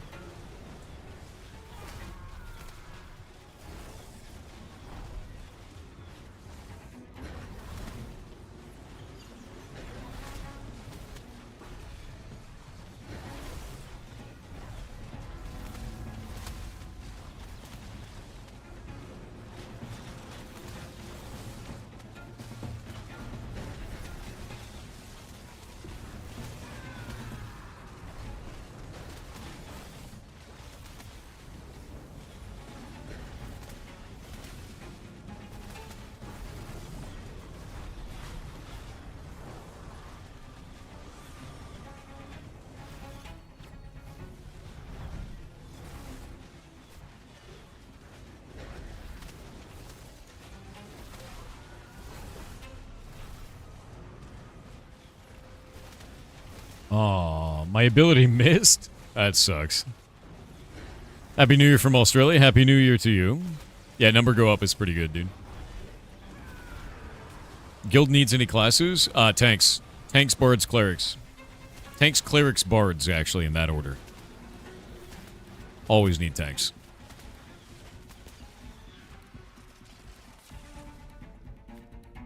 I haven't gotten any glint since we got in here, by the way. At all. So, like, are these guys just not dropping glint? Or what's up?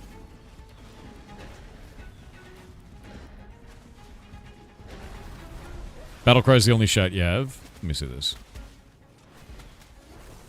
You got 2 glint drops? I've gotten 0.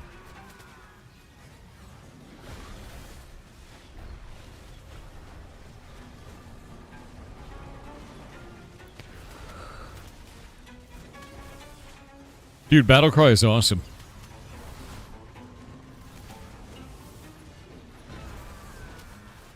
Yeah, Battlecry is huge, dude. That's amazing. I'm not poor-shaming the enemies. Okay, maybe I am a little bit. They deserve it. Yeah. I don't feel bad about it. Makes your enemies cry in battle? True. True. Last day of Indecember, right? Yes, it is.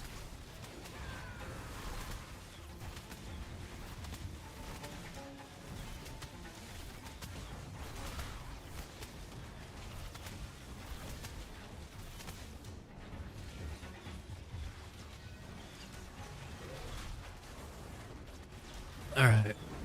Good.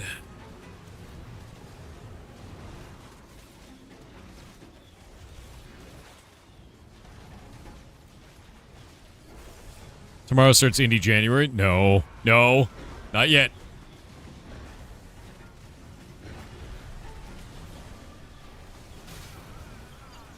Super restless and can't sit still. How do you fix this?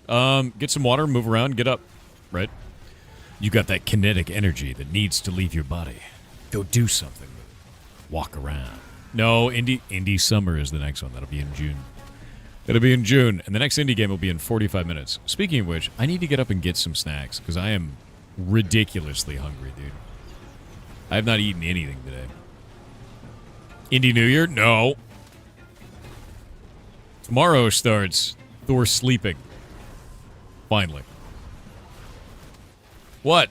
What, Mirror? What's the problem? I've only been awake 5 hours. Not eating is fine at this point. And I don't have any deviled eggs. Alright? So, like... You know? What do you mean go eat? What am I supposed to eat? There's no deviled eggs in the house, dude. I need vitamins, man. Deviled eggnog? I guess I can make that. You know? Don't make Mirror mad. I feel like Mirror's gonna be mad either way. You also only slept for 2 hours? I mean, technically I could only do it for 1. You know, 1 is all you need, right? 1 singular sleep. I can't believe Mirror doesn't want me to sleep, dude. Ridiculous.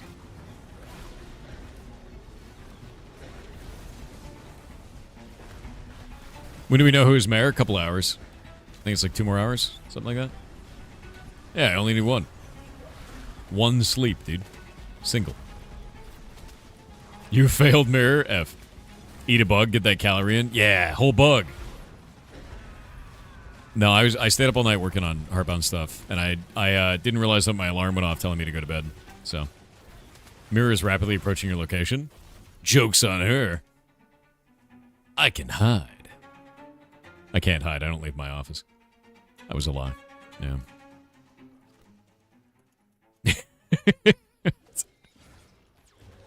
Did you just say sleep? You mean death with ads? That is the most horrific way to describe sleep I have ever heard. Dreams are not ads. Maybe they are. Shit. Now I don't know. I don't know. It's like some infopollen hallucination shit. I don't like this.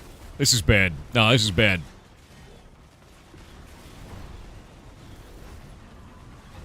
Get silence, dude. Bwong. Oh, that didn't work right. I wonder if I can reproduce that bug.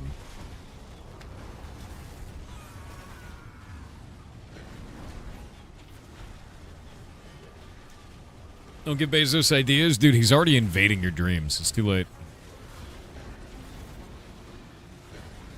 Black Mirror episode? True. Uh-oh. Praxis is dead.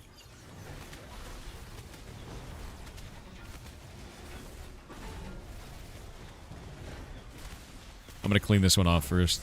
It's almost dead.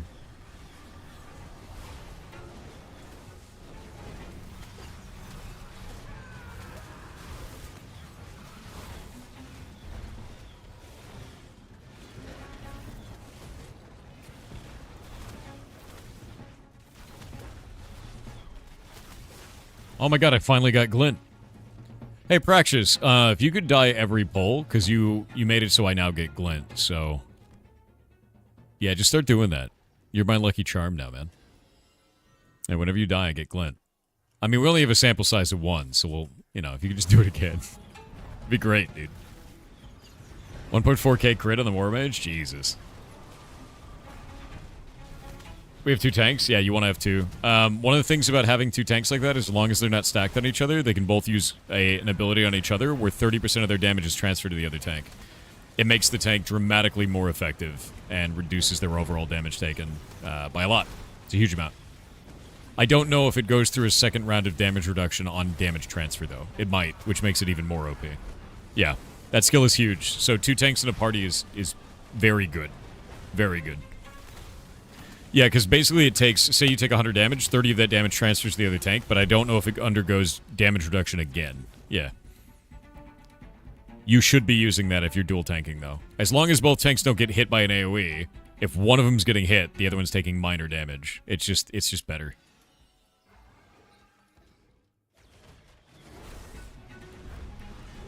It's the same thing that I do with my summon pet. Speaking of which, skill book. Turn that off.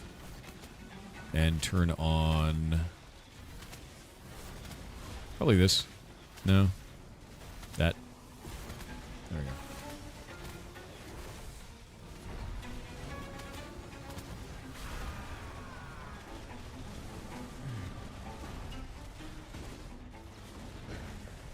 Karamak with 500 bits said Indecember trolley problem. Do you pull the lever to save the devs from the goblin train? I did. I pulled the lever. I did. The ADHD Guys had such a Santa with good train 500 ride, bits too. said I messed up next TTS please. Happy New Year. Happy New Year to you. El Janush said I lost my job at the pasta factory after I made a Fuseli mistakes. So I got a job making models of Dracula. There were only 2 of us, so I had to make every second count. Now I've got some shift work making chess sets. This week I'm on nights.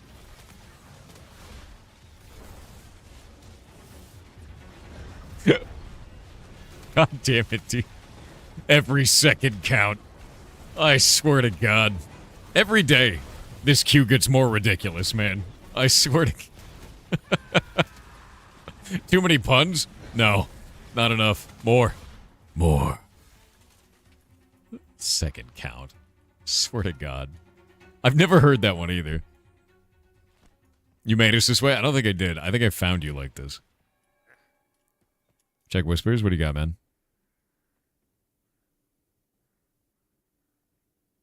Ooh. Pocket Golomancer. Pocket Golomancer. Oh, wait. I have other messages, too. And yeah, Tarmok, we need higher level people for that. We need people that are more geared. We need more Radiant gear, and then I'll feel comfortable going into the Befallen. We could probably start doing Befallen Forge today with this group. If you guys want to do Befallen Forge after Carfin, that'd be pretty sick. But yeah, I have to say, great name for a cleric. We have a guy going on the list right now named Obamacare. Phenomenal. Ugh.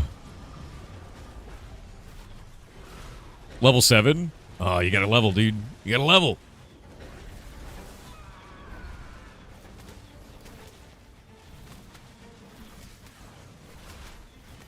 Befallen Forge, top floor, pull below. Boss, get Tarmok that nice mace. Yeah, the boss below that actually drops armor smith and weapon smithing gear that I need to get funneled to Tarmok is huge. He drops blue gear for weapon and armor smith. At least he did before. I don't know if he still drops it now. It's a really big deal at the time. And it spawns like once an hour, so...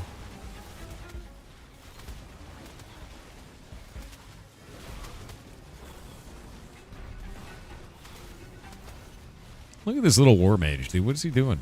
What's he doing over there? Nope. Get silenced, nerd. It's my button and nope.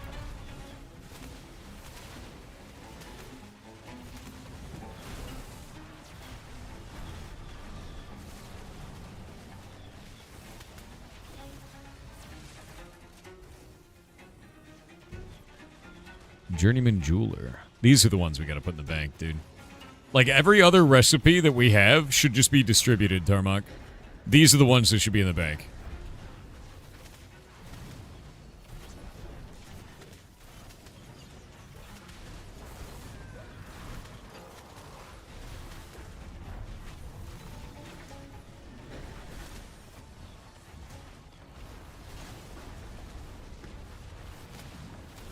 Love to play this game with y'all. Yeah, no, absolutely. Democracy here. What you doing? What are you talking about? What do you mean democracy? What? Bro, what? I've been playing this game for 2 years, man. I've been playing since this game only had the Riverlands and there was no grass on the ground.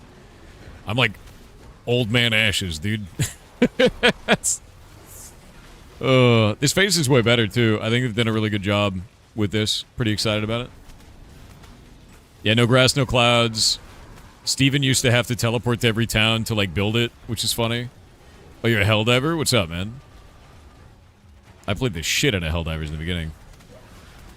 Until Sony showed their whole ass, and then I stopped playing it. And then Sony finally put pants on, and then I started playing it again. So that was cool. Who's the other team? People from Crusade, and Scorpions and the Adventurers. Looks like a plug pickup group. Yeah. The ADHD Santa with 500 bits said I messed up next TTS please. What? Happy New Year. The ADHD Santa with 500 bits said I messed up next TTS please. What did you do? Happy New Year. Fresh Curator's up.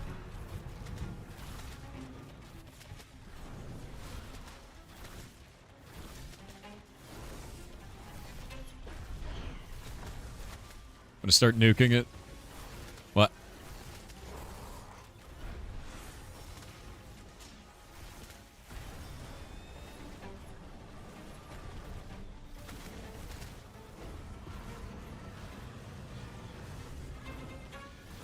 I'm putting Void.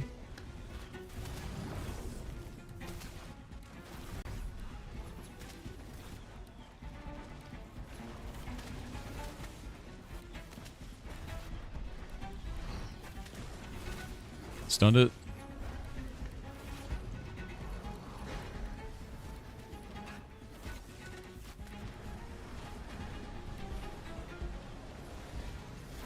Stay on the Crush Curator.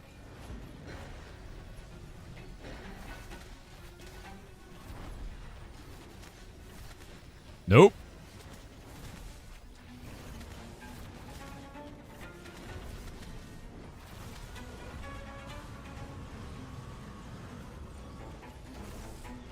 This is bad. We really gotta burn it.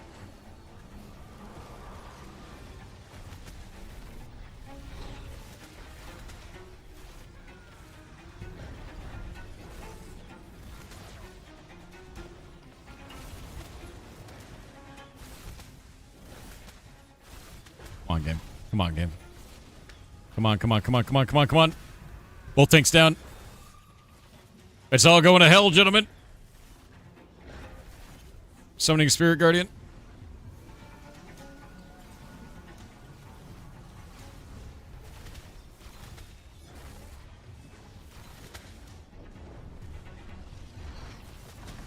Stunned it? Oh no, it's healing. Goodbye, gentlemen. Run, Golomancer. Run. I got it rooted. Run. You guys gotta run. You guys gotta run. Go, go, go, go, go, go, go. It's a full wipe. Oh my god, wait. Yeah, go. Pass the loot, pass the loot. I'll grab it before we go. Pass it, pass it, pass it, pass it. Come on, guys. Hit the button. Hit the button, damn it. We gotta get the Curator's Index page. Thank you. Jesus. Alright, one sec. We got this, we got this.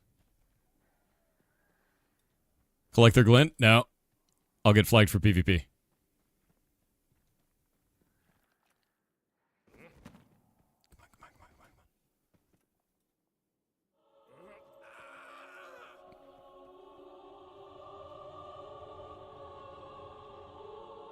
Alright, we made it. Nasty. shit. Ooh. All right. Game frozen. I think we got away. All right, I think we're good. Jesus, dude. That was nasty, dude. Oh, my God. Oh. Arithia, I will put you on the list. Yeah, dude, I don't think we have enough damage for the Crush Curator, honestly. He's so strong. Yeah, we got the Curator down. I actually got the item. I got it before we got out the Curator's index pages, so we got 2 of them. And we got backspawn before he died, yeah. That's just nasty.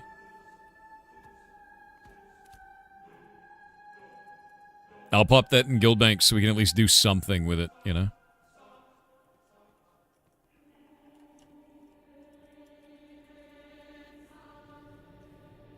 Nah, good job. Doot. Waiting on these ads.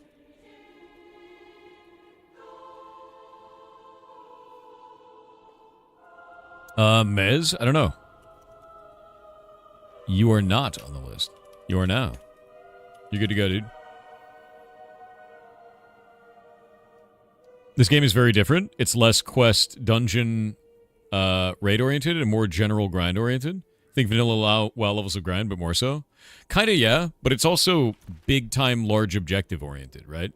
This is just what we're deciding to do.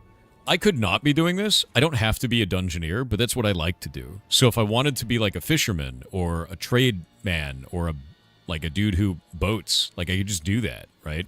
And I could have different kinds of gameplay around that. Part of it is modified because I'm a streamer, so it makes it really hard to do things that are... Nice, I'll get that over to Tarmac. It makes it really hard for me to do things like boating because it's really dangerous and players would be able to see me, right? Yeah, you can be a traveler, trade man, right? Whatever. But, like, that's the idea is, like, I can't do that because I'm streaming. When I'm off stream, I could totally do that, and I do all the time. But, like, that's sort of the whole point, is I am restricted in some respects by being a streamer. You don't have to do what I'm doing to progress. Yeah. I mean, Itchy, if you'd like to title yourself that way, that's fine, but, like, love yourself, man. Do you choose to become the villain, final boss of the narrative? Or is it Civ 5 type beat? I mean, it's really down to what you want it to be. If you're, like, a leader of a group, you'll end up playing a 4X game, where, like, my whole goal in this is to generate content for other players. That's the whole point, is to, like, make sure that when they sign in, they have something to do, you know? And that's it. That's all I have to do. Just give them something to do. So they feel like it's meaningful for their time when they sign in. Yeah. You're good, Itchy. Don't worry about it, man. And Happy New Year to you. Do you have any recommendation on good mobile games? Ooh. Monster Hunter now. But I like GPS mobile games. Right? So, like, if you don't like that, that's going to be difficult. Are you in the queue for the guild? Let me look, Hazy. You are now. Happy 2026 from Australia? Hell yeah, future people. Hey, Australia, do we have flying cars? Are hamburgers finally $600? Which means that they've come down in price. Do I get a robot butler? Is it still yeah, nah, nah, yeah? Or is it nah, yeah, and yeah, nah?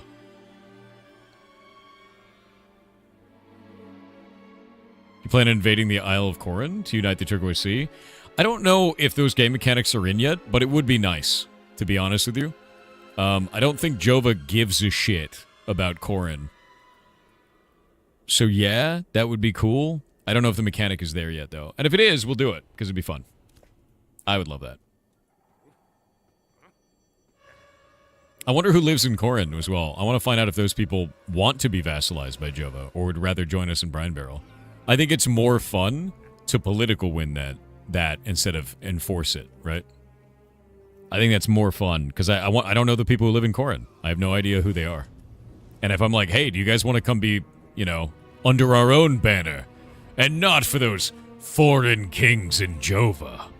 They care not for you. That's why your city is still a... What is it? Crossroads. That's why they've sent you no aid. But here we are, right? We could do that. The best Aussie phrase ever is going off like a frog in a sock. What does that mean, dude? What do you mean a frog in a sock? It means you're angry? That's funny. That's really funny. My favorite still Australianism is Wheel of Goon. Because Americans and Europeans hear that and they go, and that's not what it means. That's not what it means. Yeah. Who doesn't know what Wheel of Goon is? Or Goon of Fortune? Who doesn't know? Who has no idea what that means? Because it's pretty good. Not that kind of goon. What do they mean? Okay, so Australians have shitty boxed wine. And they take the bag out of the boxed wine, which looks like it's from space and the future because it's tinfoil colored. It's just like metal, right? And this is called the goon sack because shitty wine is called goon. Then they take that and they clip it to a Hills hoist, which is like a gigantic umbrella kind of structure that you put laundry on to dry it. And then they clip it to that and they spin it. And whoever it lands in front of has to drink from the goon bag. And it's called Wheel of Goon. It's a drunk person game with really shitty wine. So when I go to Australia in 2026, I want to play Wheel of Goon. It's cultural. I mean, yeah. That's part of what I want to do on my trip to Australia is I want to play Wheel of Goon. Yeah. I need to do a Tim Tam Slam. I do this at home anyway. I need to drink hot Milo and cold Milo. I don't want to do all the touristy stuff. I want to do the Australian stuff. I want to eat street food. Like the most street food dive bar kind of place imaginable. I want to hang out with Bajo and Cardboard Cowboy, two buddies of mine. I want to see a kangaroo. I want to see one. Yeah. Because I've never seen one in person. And they look terrifying. They look jacked, dude. Eat Vegemite? I eat that shit all the time. I eat Vegemite almost every day. Literally. I love Vegemite. And New Zealanders, I'm going to tell you right now, Marmite is worse. Just saying. Yeah, it's just not good, dude. Marmite's just not as good. You can be upset about it, but you're wrong. Do I know about drop bears? You mean Australian children, which are just normal Australians, but with even less filter? Yeah, drop bears, dude. I know.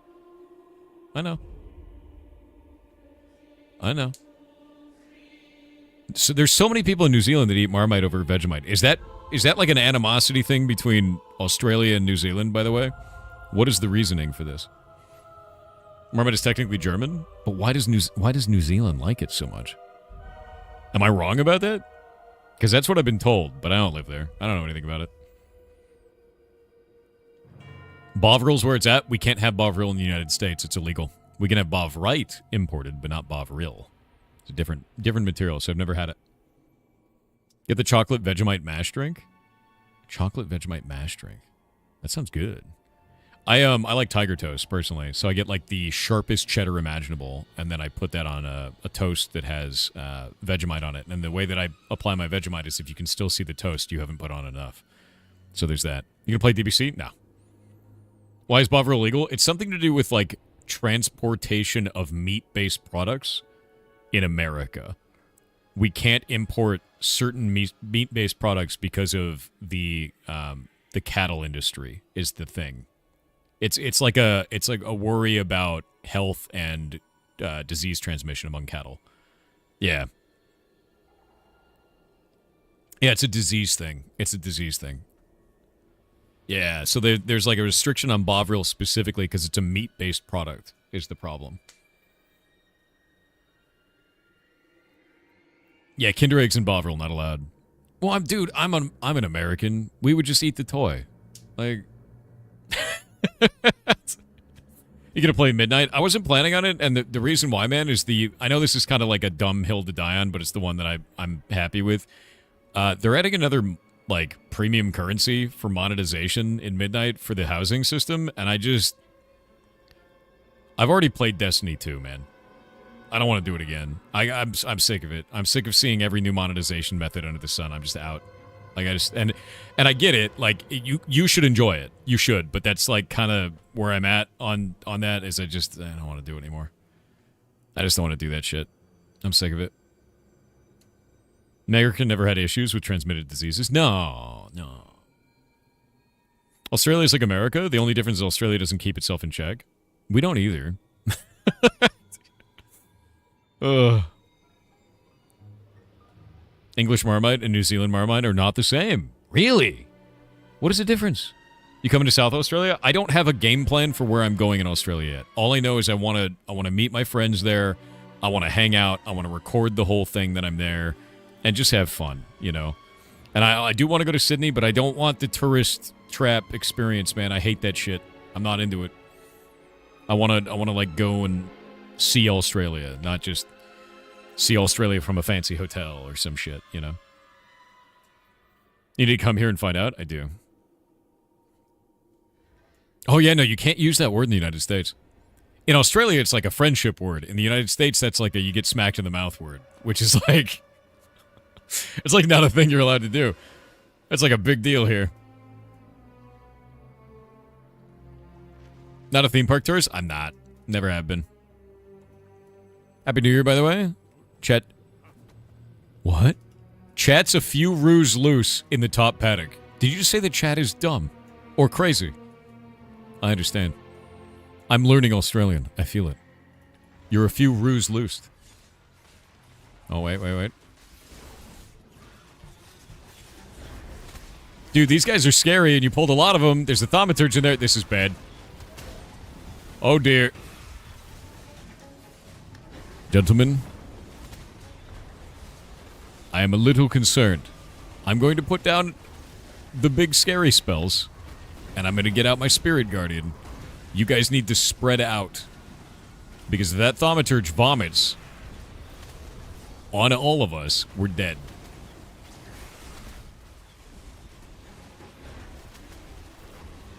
Oh, got it silenced. Focus that thaumaturge.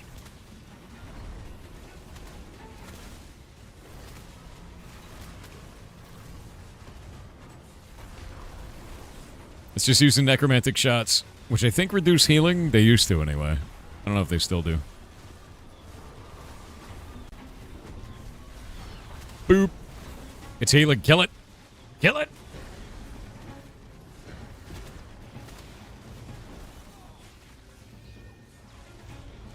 Alright, it's dead.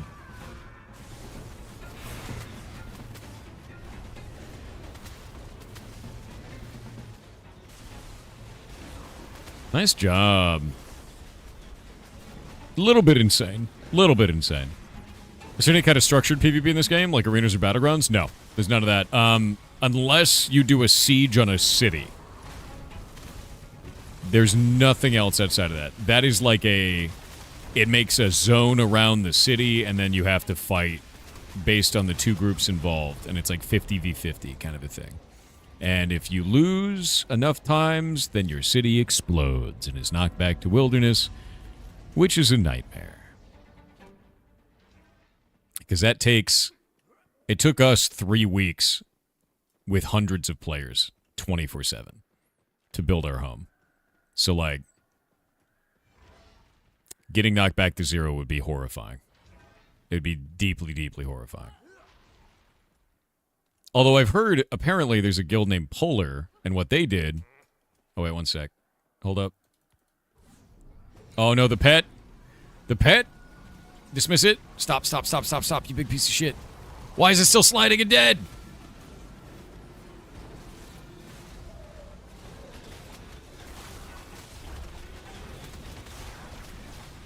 What happens to vassal cities? They just stop being vassals.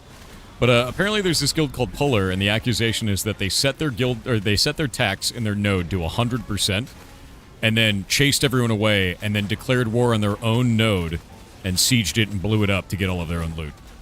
To steal everybody's stuff from the storage, which is hilarious, honestly. I mean, technically, totally valid gameplay, but like, Jesus Christ, dude, what a villain.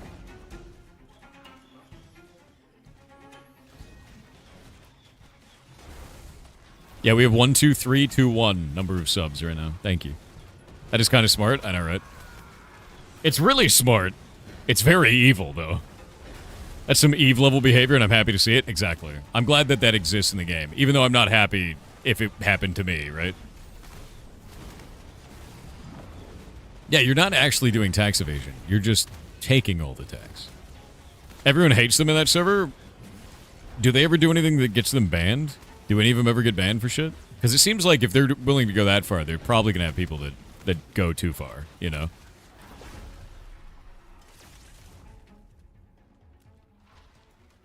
They've been banned in the past, so not permas. What did they do? What did they do to get banned? Yeah, we're talking about Polar. I don't know anything about them. They did last phase, a bunch of them for exploits. Were they permit, or was it just character bans? Whoa, thanks, with 14 gifted subs. Dude, you are wild. Polar is one of the most notorious exploiters. Many have been banned, including the GM. Were they permit, though, or is it just a character ban? Polar streamer was permabanned. Jesus. That's so... Dude, I guess the reason why I think it's ridiculous, man, is like, if you find an exploit, turn it in. We're in alpha, right? Like, the game is in alpha. Your advantage that you gained by doing that will be deleted. None of it matters, right? Like, so the idea of finding an exploit and turning it in makes sense to me, but exploiting the exploit enough to get banned? That's like another level of dumb, I think, to be honest with you. Like, you have to go, like, really far to get banned in an alpha, man. Some got permaban last phase for caravan exploits. They were crying in AOC Discord after. Was hilarious. Yeah, dude, like, dude, just turn it in. It's an alpha. You don't even keep the advantage. Like, all of this gets wiped. Polar just takes the exploit and uses it, pisses everyone off, and harasses new players. I'd ban them all. Like, let's be honest with you. If I had people like that in mind, I'd be like, nah, you're out, dude. That's a shit culture to have. Just fix the freaking game instead of banning people? I think that's a really... I'm going to be honest with you. I'm going to be kind of harsh about this. I think that's a really uninformed take. And the reason why is when you say just fix the freaking game, you have people that will do exploits like this, and they will try to hide it from developers and make a whole bunch of alts to try and keep doing it, and try to pass around all the benefits of that exploit so that they gain a permanent advantage on the server. So the idea of just fix it, do you know how you just fix it? You ban everyone involved, and then you fix it. That's how you just fix it. So when I say that's a bit, like that's kind of a shit take, that's why I mean that's kind of a shit take. Yeah. If I found an exploit, I would do it once or twice to make sure it's a thing and then turn it in. Yeah, no, I have an exploit that I've turned in 3 exploits this last week so far, and I'm waiting to hear back from them on it, you know? Yeah, an exploit isn't just, oh, I ran into a thing and it's bad. An exploit is like, I ran into a thing, it's bad. I'm going to tell all my friends, I'm going to get everyone in my guild to do it. We're all doing it together, right? Like, that's what they're doing. That's a very different thing, you know?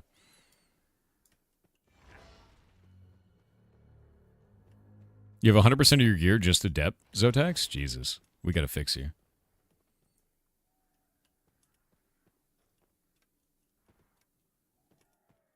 Yeah, not only are they not telling the devs, they will repeat the offense when the game comes out, hoping that the exploit keeps working. Yeah, exactly. Basically, you have an aggressive group that is good at finding things, refuses to tell players. Eve is good at turning bad behavior and transmuting it into content. I agree with that. I super agree with that. I don't think this game is ready for that yet, though. Like, to be real with you, and I've been playing it a long time. Yeah. I should take it just to ban people for exploits in an alpha? Okay. I think that if you have a player that is aggressively using an exploitation metric, actively working against the dev team to try and imbalance an entire server towards their advantage, which defeats the purpose of all of the testing that you do in an alpha, they should be banned. Because you have now wasted the time of every one of the developers and every one of the players that is taking part in that test. And you have actively made the game worse as a result. And if you think that the player is justified in acting that way and doing that, you should be banned. Right? It's one thing to find an exploit and turn it in and be like, yo, man, like, this is a problem for the game. It's another thing to actively try and ruin the testing environment that we're trying to, you know, improve the game in. Together as a community.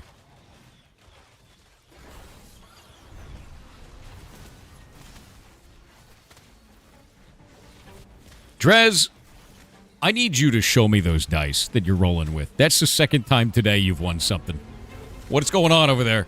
Are those weighted? Those weighted dice. Show me those dice, Rez. Son of a bitch.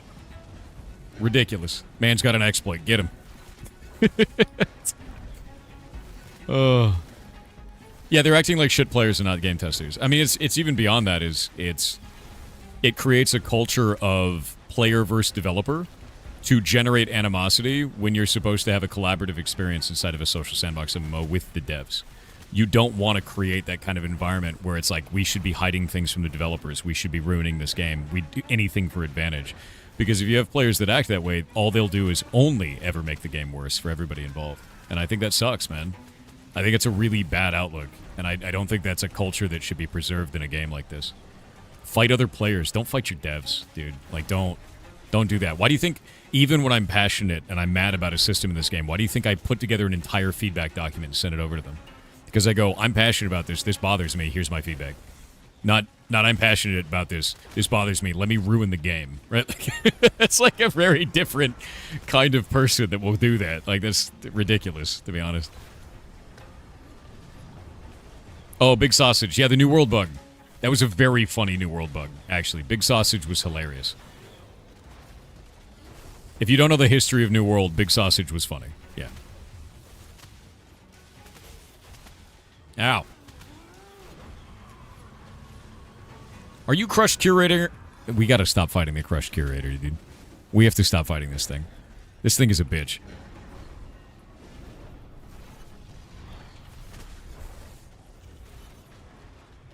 God, it's so mean. It has so much health.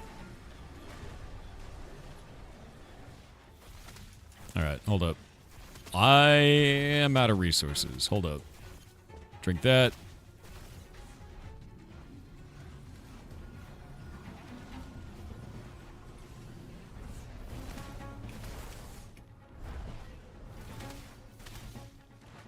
So, how's it going, guys?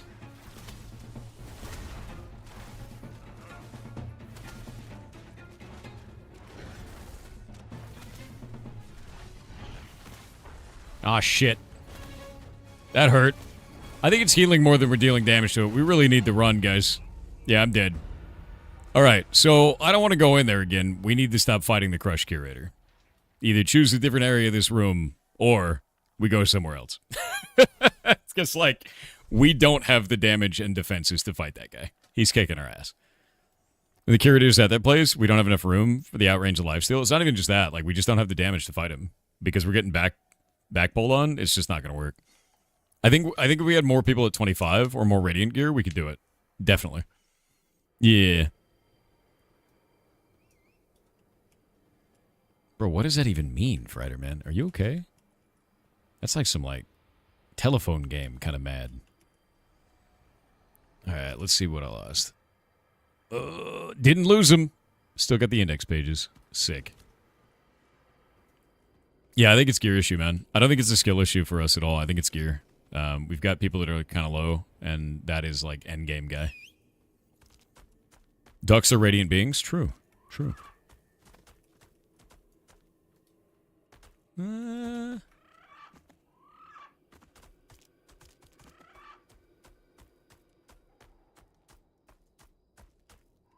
Yeah, to be honest with you, I'm glad that they actually put out bans for that, because I think the general consensus was that people were not getting banned for exploiting the game, and that's very negative. That what ends up happening is you have people that are actually playing the game correctly or turning in exploits correctly, and they immediately become swayed to be like, well, if they're doing it, I should do it. If they feel that there's not actually a punishment going out. And you'll get people that immediately just turn into the shittiest players imaginable because of that. So the devs need to be very, very open and very honest about bans when they put them out, and I think they should scream it from the rooftops, personally. How do beasts of burden work? Those are used for caravans. So when you make a caravan, you need a beast of burden, and you want to use a good one. But they also are the bane of everyone involved, because you either get a mount or a beast of burden, and you generally want the mount. How would you fix it not involving a third party? How would you fix what? What's the issue that you would fix? Right? Yeah, if there's no punishment for exploiting, that becomes part of the game loop. Exactly. What is this place? The Tower of Carfin. It is an endgame raid. And we've been fighting in there. That exploiting thing you talk about? How would I fix the exploitation? Well, to be honest with you, everything you ever say in the game is recorded. So anytime you have communication with another player, you are being recorded in-game. Your text, all of it. It has to. That's a normal legal thing for the company to do that. So with that in mind, if you are communicating an exploit with another player and saying, hey, we should all do this, like, it's very obvious, and the devs know that you're doing that. So that's one way to do it. However, if you have a group that's ingrained, they're very used to doing exploitation, they're very common for this, they have a culture of doing it, they have a culture of exploiting the game as hard and fast as possible, then they probably won't communicate in-game about it. They'll probably use things like Discord to trade around different exploits or different subforums and things like that. And, like, that ends up being harder for the devs because they need to detect that you're doing that, and then they need to dissect what you did to try and find out how you did it, because it's not always readily apparent how the exploit took place, right? And so that's very interesting. There's also things like there's an exploit right now that I showed off earlier today. I didn't show the method, but you can make all the ocean disappear, and you can see everything to the bottom of the ocean. Perfect crystal clarity as if it was the air. And the reason that's a huge deal is because now people can't sneak up on you from under the water. And that's a client-side issue. Devs aren't going to have visibility on that unless someone shows them. So I turned in the exploit, right? Like, that's a really big one. And it's really nasty and imbalances all ocean PvP entirely. And it's a client-side issue. It's a client-side display issue. So, like, you have to report stuff, and sometimes people can use this stuff in a way that is hard for the devs to find, you know? Yeah, just report it. I'm glad that they put out the bug bounty program, literally giving you a bug if you find an exploit. I find that to be hilarious. Want to look at the Forge? We can ferry you there. What are you doing in the indie game? Sure, we can do that. How are we going to ferry there? Are we doing like a caravan or some shit? Yeah, the Befallen Forge is super fun, man. And I know we can fight those. The reason why this place sucks complete balls is because there's like heal reduction and spells and bullshit. You know what happens there? They hit you hard. That's it. Like, their power is to punch you in the dick. There's nothing else, really. There's like a couple of things that are really, really obvious, but it's mostly just a dwarf punches you very hard. The dungeon. Like, and like in this place, they're like, I vomited on the floor. It's very dark green. If you stand in it, you can't receive healing. You know, like, Carfin is awful, man. Like, it is so pain. So yeah, if we go to Befallen Forge, we can do this. I think we're gonna have a lot of fun. It's a good place. Opposite side of the map, though, so it's gonna be a bit. And I'll get the next indie game set up, and I'll dip out of the group while you guys are there, so you get all the loot. There is a. Do you know the rare spawn in there, Golomancer, that has the gear that I was talking about for Tarmok? Do you know where he is?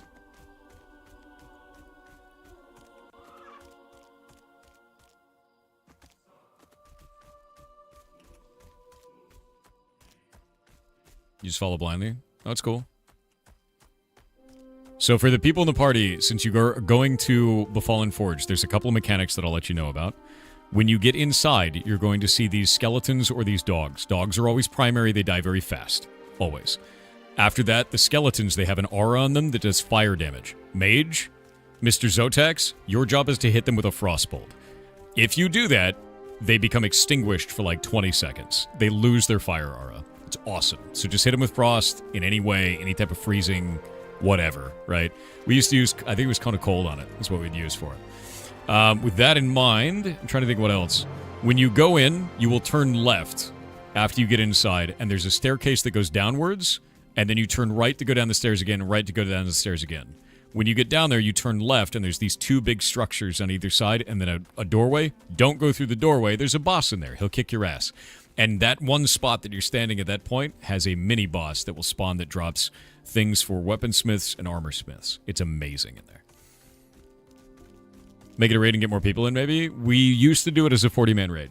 We used to. The starting rooms that they're doing right now are 8-manable, and we used to do that a lot. The gear in there is insane. Yeah, it is a phenomenal raid fight. Super, super fun, and very entertaining, I find. A lot of cool mechanics.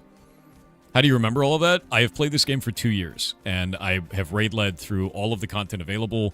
I've been a mayor multiple times. I know every aspect of this place before the Jundark and the Northlands. Those are new areas for me. I quit for 6 months. That was the only thing. Yeah. But I love this game. Like, to be clear, I'm very into it. Would join, but you already have 2 tanks. I'll be dipping out of the group for the next Indecember game in about 30 seconds. But there's going to be room and they can figure out who they want to bring in. Probably be a DPS, though. Yeah, acquire Tarmuk's clothing. I hope you guys got all that, though. I don't know if Zotax is watching on stream, but definitely let him know. Because if you don't remove that fire aura, it's going to hurt like a bitch.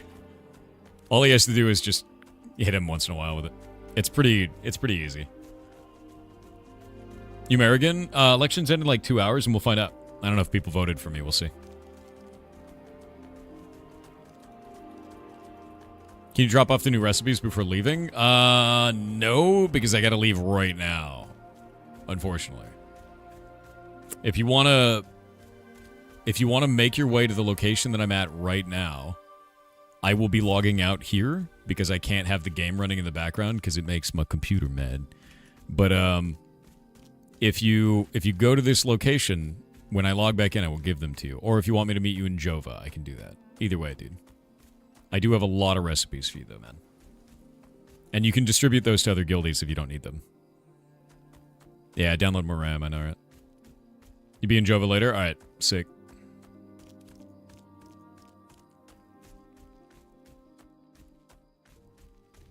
But yeah, I hope that makes sense to you guys going in there. If you've never seen it before, Golemancer, the biggest thing for you is you're going to get hit by fire damage. You will need a little bit of magic resist. Make sure your grit is up, because if it's not up, you're going to die. And that's about it. They just punch real hard, you know. You may also... There's a couple mechanics in there you want to dodge. What should you be aware of? Zotax, can you hear me? Mr. Zotax? I can explain it to you. But I need to know if you can hear me.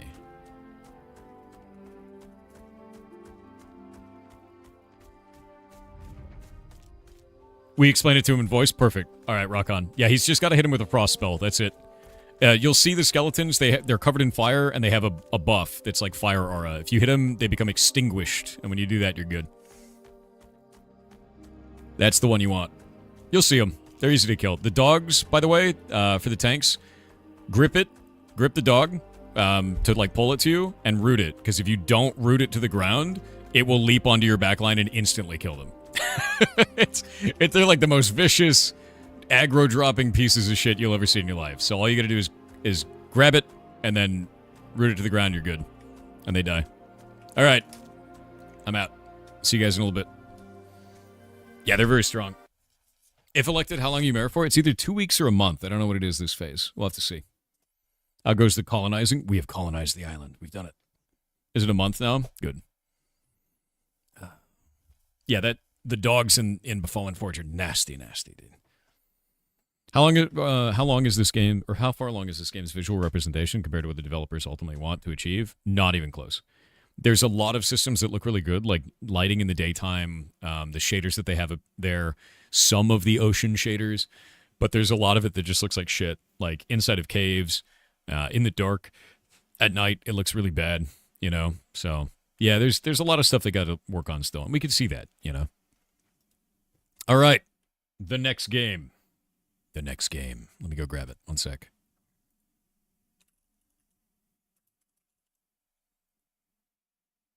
This game got recommended by another game. And now I have to get the special build of it. Oh, developers, are you there? You ready? You ready? It's pretty cool. You got a cool game. I'm excited to play that cool game. Okay, I'm getting the special version of this. Betas. The code worked. Now I should release the code live on stream, right? Yeah? Hello, Pizza Kiddo. How's it going? That's when I release your secret code live on stream, right? Right? That's how it works?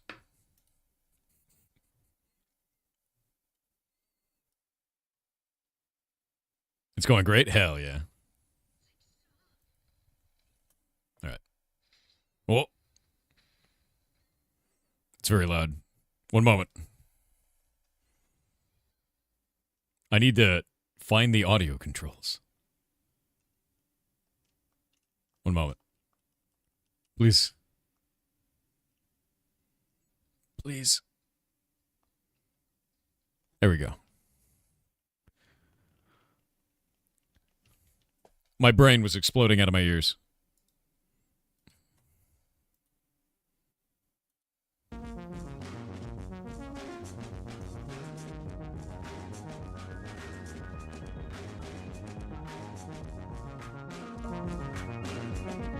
About there is good.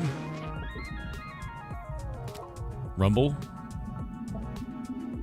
Borderless full screen. Oh, it's good? Alright. I'm going to restart the game because you guys had a cool animation that I want to show off. And I don't know if it works. I have no idea. One moment. There was an animation at the start, but I can't capture the game that fast. So, I'm going to do it like this. And then you'll see the game. Indy? Let me grab this. Oh, wait. That's the wrong one. Hold up. The game got changed at the last minute. No! One moment. I set everything up when I started the stream, and you guys put the wrong video game on it, and I gotta fix it. One moment. One moment. Don't worry about it. It's fine. I was like, wait, that's not the right game. All right. Now it should be the right game. I think that was the other dev that had to drop out because they had a kid. I think that's why. I think that's the reason. Link you the correct game? Yeah, I'm linking it now. It's the wrong game. Here's the right game. I think Kronos forgot to update the sheet until, like, just now. Because that was a different game this morning. Hey, how could Zoltralord do this? It's okay. It's the right game. Pizza Kid is the game. That is correct. That is the correct game. We had a different game. So, Pizza Kiddo, by the way. We had a different game on the sheet this morning, and that dev had to drop out because their wife had a kid. Well, I guess they had a kid, but their wife delivered it, right? So it's like a whole thing, and like we had to switch out the dev. So, is it a 48-hour stream? No, I don't do that. Anyway, the game is called Pizza Kid. Let me show you this. I'm going to show desktop because I want you to see this animation. It's crazy, dude. Here we go.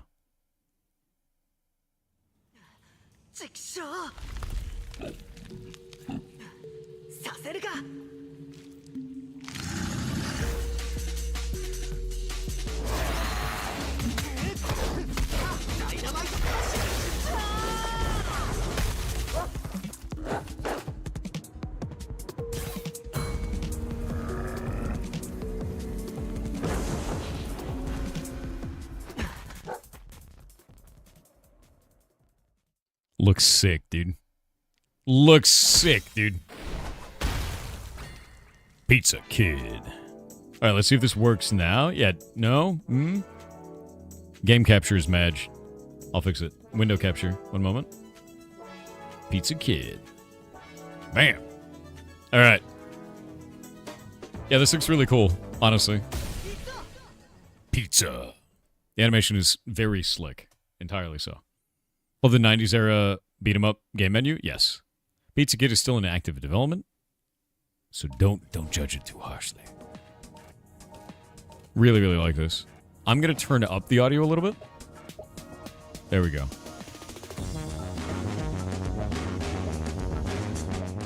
Right about there.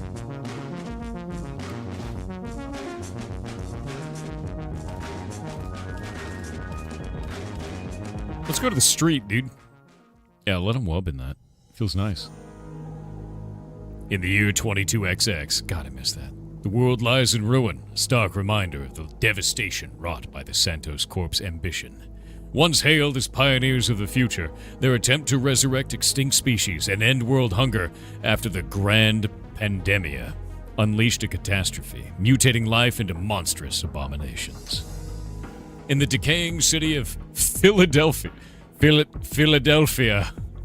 Where Angela's world-famous pizzeria endures, the streets are overrun by horrors born of mankind's overreach.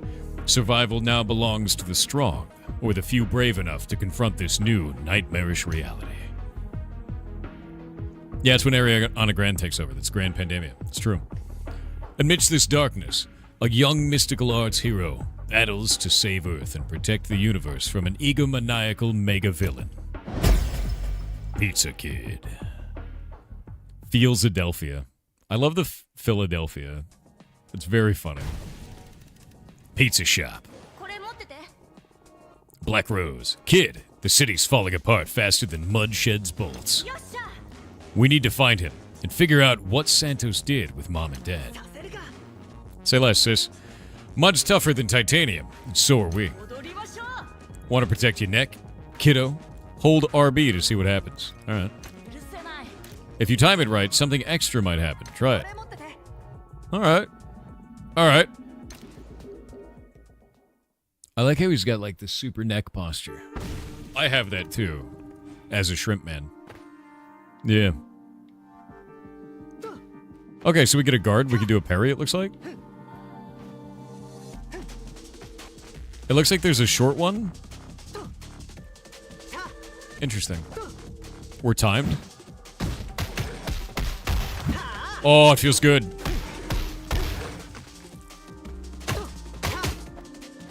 That won't blow up, right? Soda. What? What? Okay, I guess I can't punch this. Can we run? Can't run. Can I eat that? Okay, press down. There we go.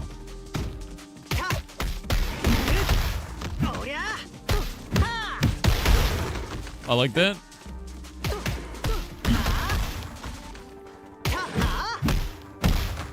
The combo system feels really good. Yeah, combo system feels really nice. Yeah, double dragon. Yeah. Very much so. And look at the graphics coming off of them, too. They release so much juice.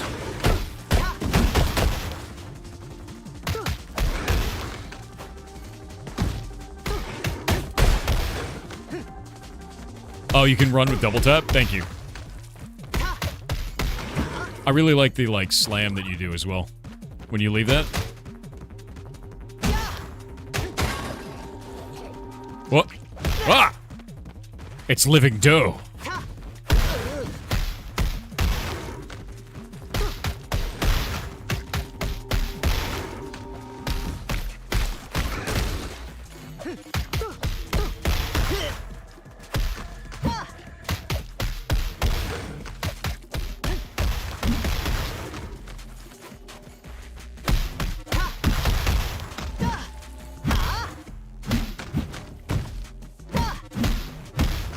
I love that combo feeling.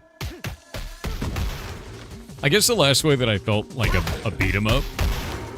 I'm trying to remember the last time that I got like super into beat 'em up. I think it was when I was a kid. Yeah. Oh, I can punch him. Get him.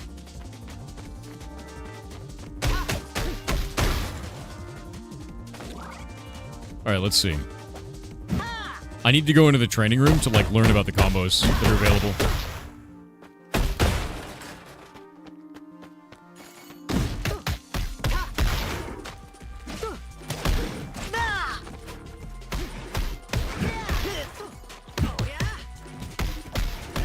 Yeah, knee him in the face.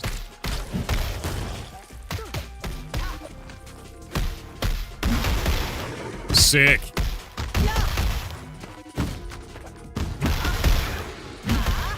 That feels really good.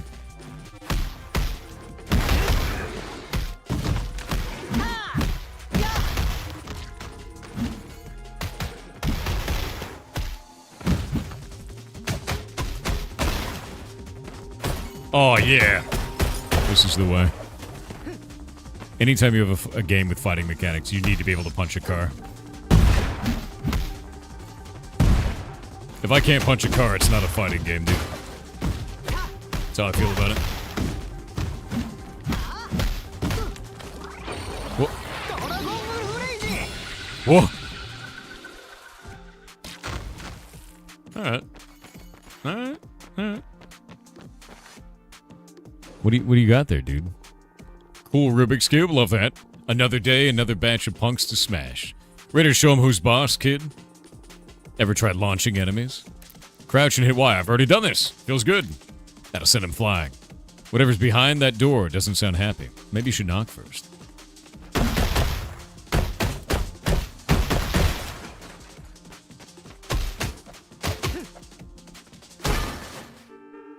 Oh, burger.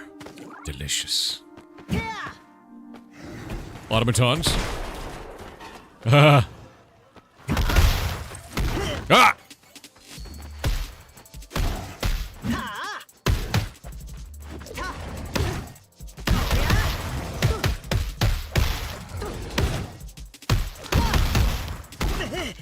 Rude.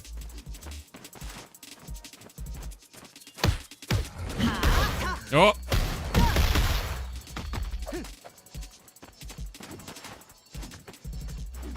No.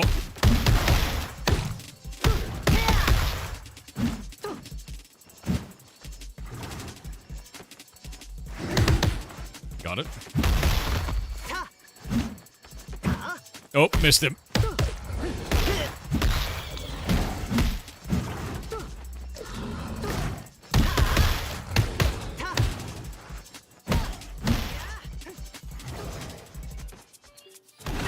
Ah.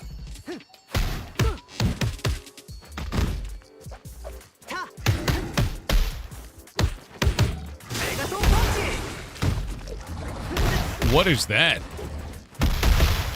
Okay, so we do have moves. Try it again.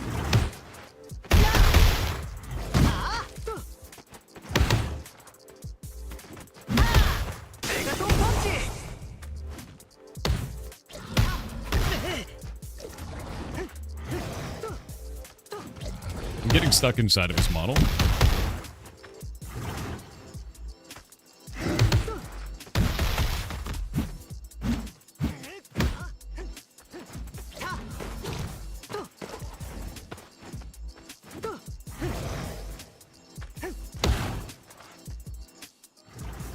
Sir?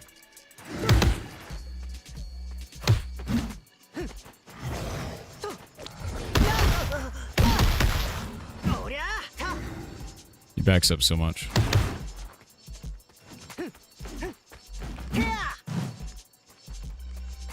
Sir?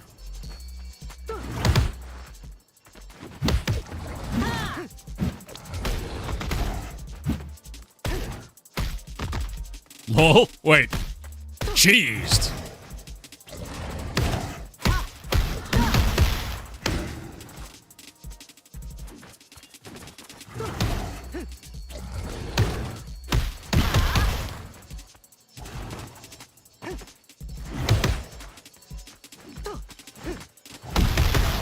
This dude has a lot of HP. Got him parried that time. Okay, so you can parry. Whoa.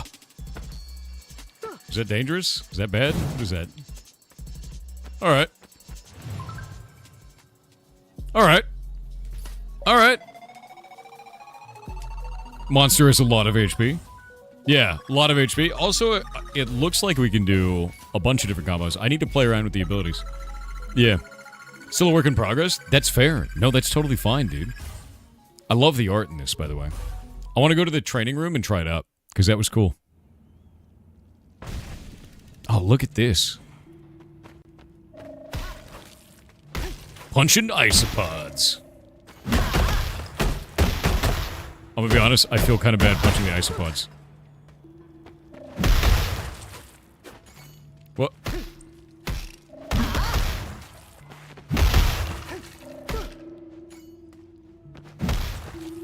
I feel a little bit bad.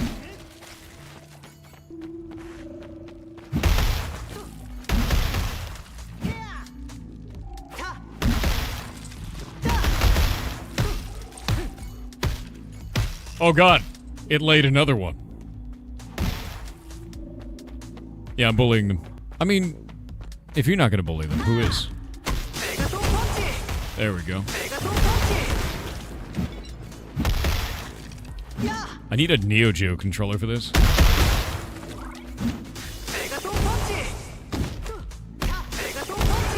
Yeah.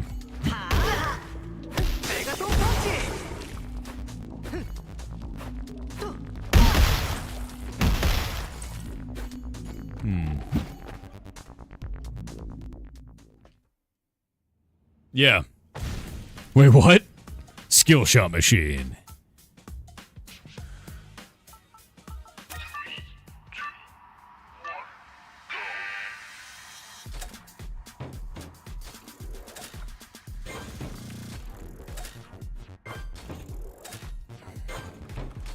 Okay, so you just have to land it in the green. Oh wait, no you don't. You have to land it in the green and you have to be in the right spot.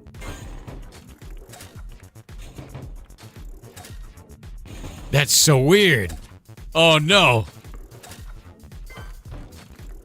That's a really cool way to do this minigame, dude.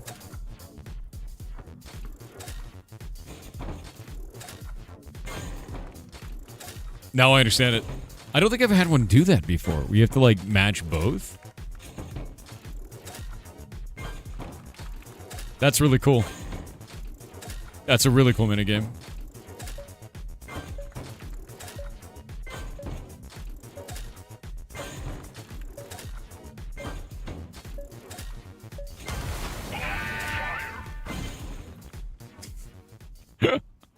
Oh, that was neat. I really like that. Yeah.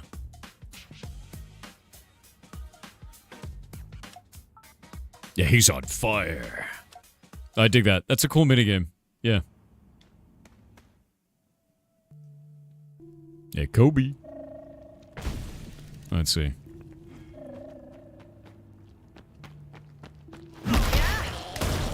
Oh. Oh.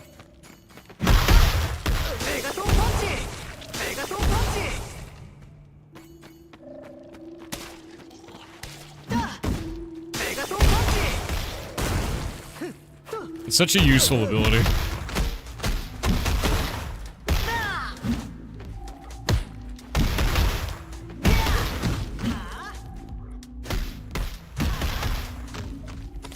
Yoink! Oh my god, I ate the cat. Oh god, I ate him. I ate him, shit. I didn't mean to. I didn't mean to eat him. Hello. Uncle Renaissance? You still kicking down here with those rusty old joints?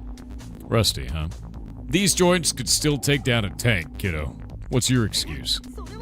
Just making sure you're not falling apart. You know, I've got some WD-40 if you need it. Wow, what a dick. Kid, the medallion's power isn't for show. When you're ready, press YB and let the lion sting roar. What does it do? They're barking up ahead. Okay, that's kind of sick. We have grabs?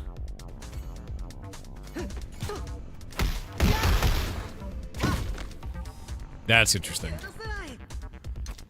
Dude, that's actually really rad. What happened to his hair? It became amazing.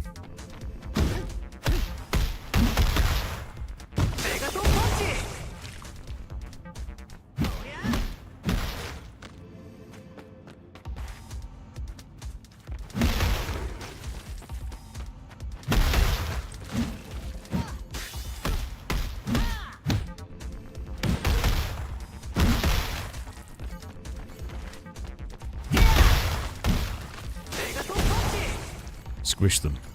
Squish them. Yeah, it's a beat 'em up, dude. And it's a fun beat 'em up, too. I really like the animation. Like, really do. I'm interested to know, like... I want to know more about the development process of this, because it's quite good. I want to know how long they've been working on it. The general idea for this. If they have co-op. So many questions. Ah!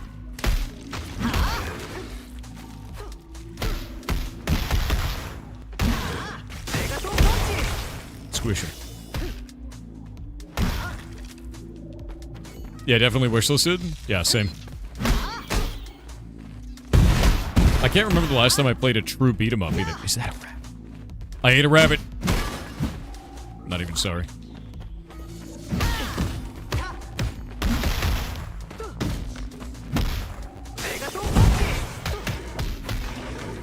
Like, I can't remember the last time I played a true beat 'em up. Yeah. Dev will be supporting the Kickstarter next week. Looks killer. They have a Kickstarter coming out next week. Oh. Philadelphia 2-4. Mud, I'm coming for you, buddy.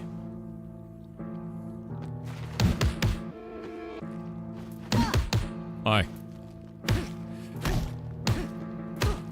You just like, what are you doing, man?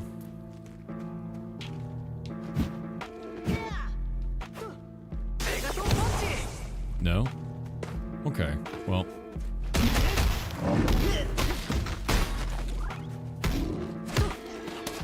Oh, okay, I see now. I understand.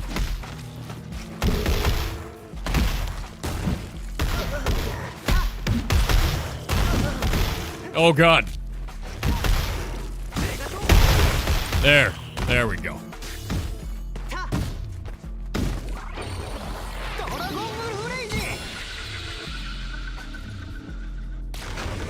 Very cool.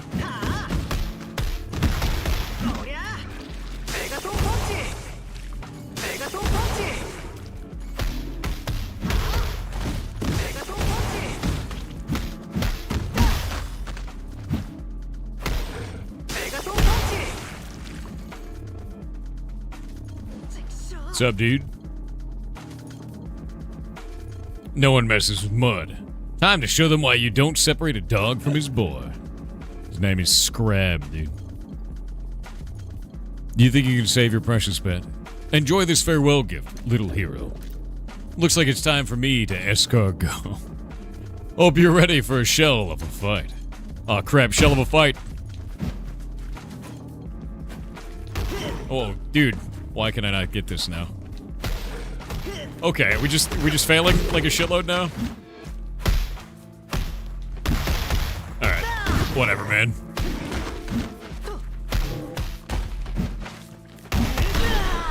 For some reason, I can't get it now.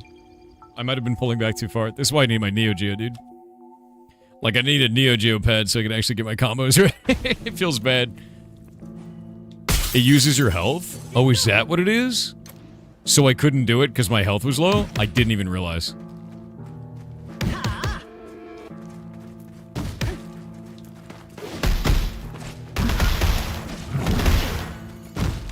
What are you doing, game? There we go.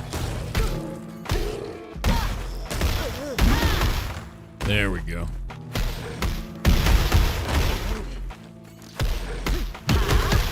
There we go.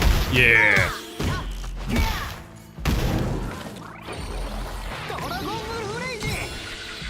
A stamina bar is under your health for your ultimate, but I didn't realize that the Megaton Punch was actually using my HP.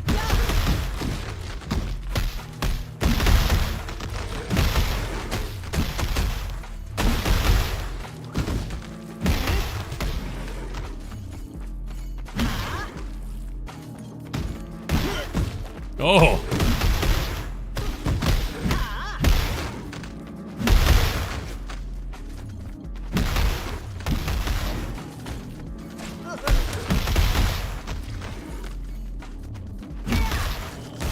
Ew. Alright.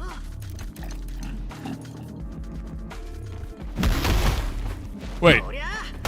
Where is his dudes are missing?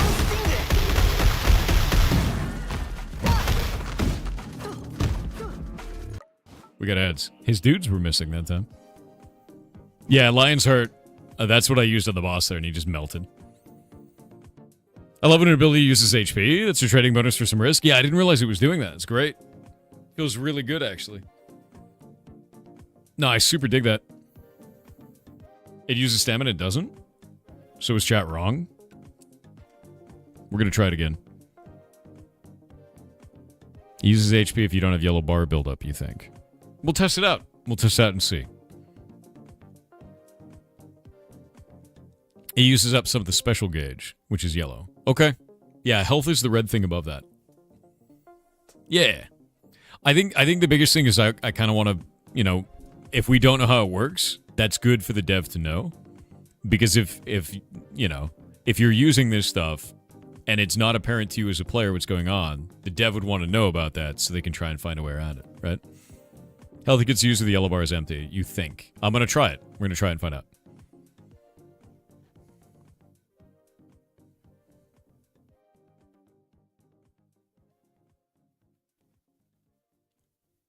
Who's the Santa guy? That's Jeff Bezos. Yeah, he shows up and takes away all your presents. He's really good at that. And he leaves ads behind. Yeah. Yes, thank you. We'll be sure to explain that more in depth. Oh, absolutely. Yeah, no, the way that I always feel about it, and like people are always wondering, like, oh no, you got to know how to do it. It's like, not understanding a mechanic is also just as important as understanding a mechanic. Because it signals to the dev, like, oh, there's something that can be done here, right? Either way, I'm having a blast with it, so. Yeah, he's anti-claws. Yeah.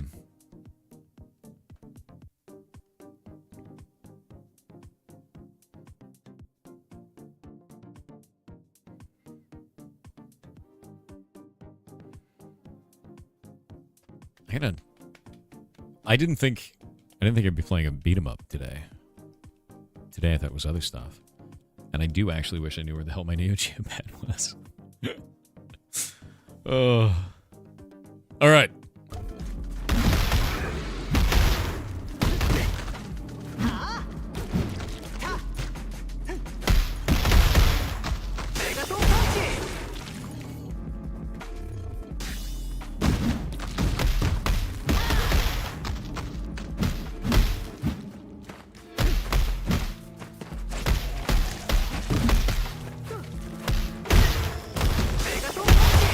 Get out of here. There we go.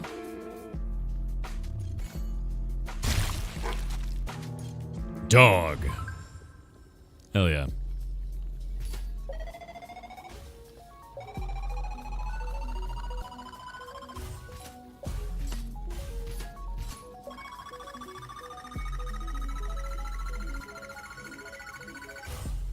Feels good.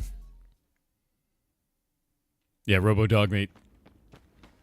Run, run, run, run, run, run. Your game is cool.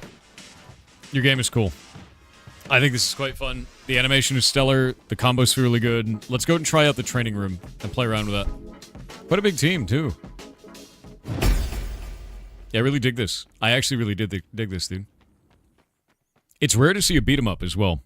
Like, I'm super interested. I can't wait to talk to you about all this. I wanna try out the training room to see kind of what combos exist in there. And how different stuff works and feels. Wishlist of this looks awesome. I agree.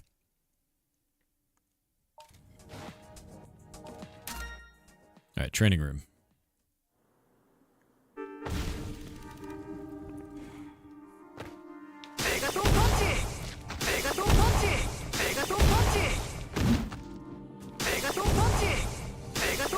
So it does use health. It uses health when you're at a bar. And now I can't do it. That's interesting. Alright. That's what I was wondering, is like I didn't know what it was doing. So if you're out of Super Bar, you can spend your health to do it, which is kind of a neat touch. Do we have evade is in there, good. Light punch, heavy punch, kick guard. Run is double tap, crouch, walk. Stamina. Special attack. Diamond Slicer while airborne. Shadow Dancer, uppercut, Diamond Slicer. Alright, let's try that. That headbutt. So you have that, which is like a uppercut, and then the headbutt. Which is a really good dodge, actually. That's quite cool. Oh, that's neat. Yeah, neat. Alright.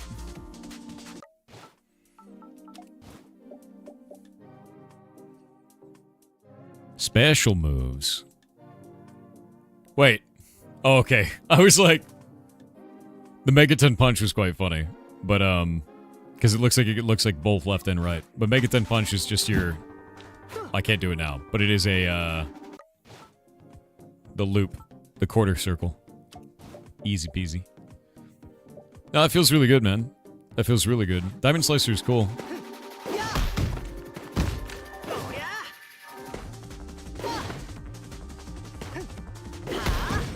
Yeah, that's red.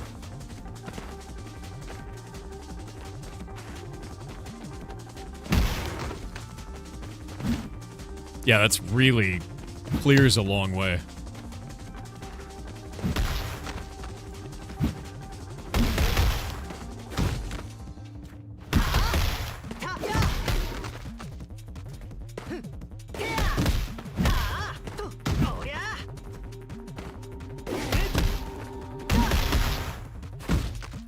Neat.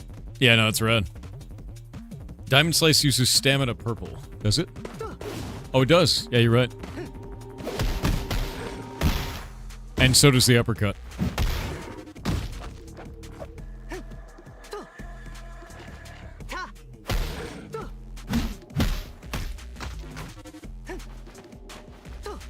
Neat. Oh, that's cool. Title screen. Let's grab the devs, dude. Let's go talk about it. Is there evade baked in? Yeah, you can actually do evade as well. I'm really interested to understand, like... we'll talk about it. I think this is really cool. I think it's really cool, actually. Because the animation of this is really pristine.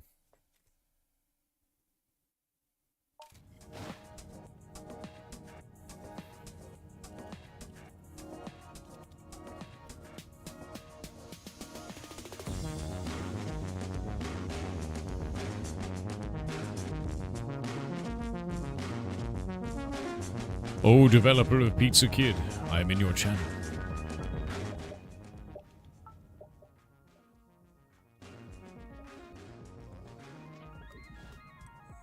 I'm in your voice channel. Are you able to access it? If not, let me know, and then I'll fix it.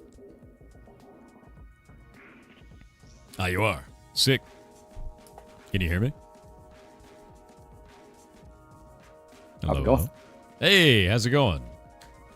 All right, so if you'd like to introduce yourself, let chat know who you are and what you're working on, man. My name is Colin. Nice to meet you. Kid. How you doing? Yeah, I'm working on Pizza Kid.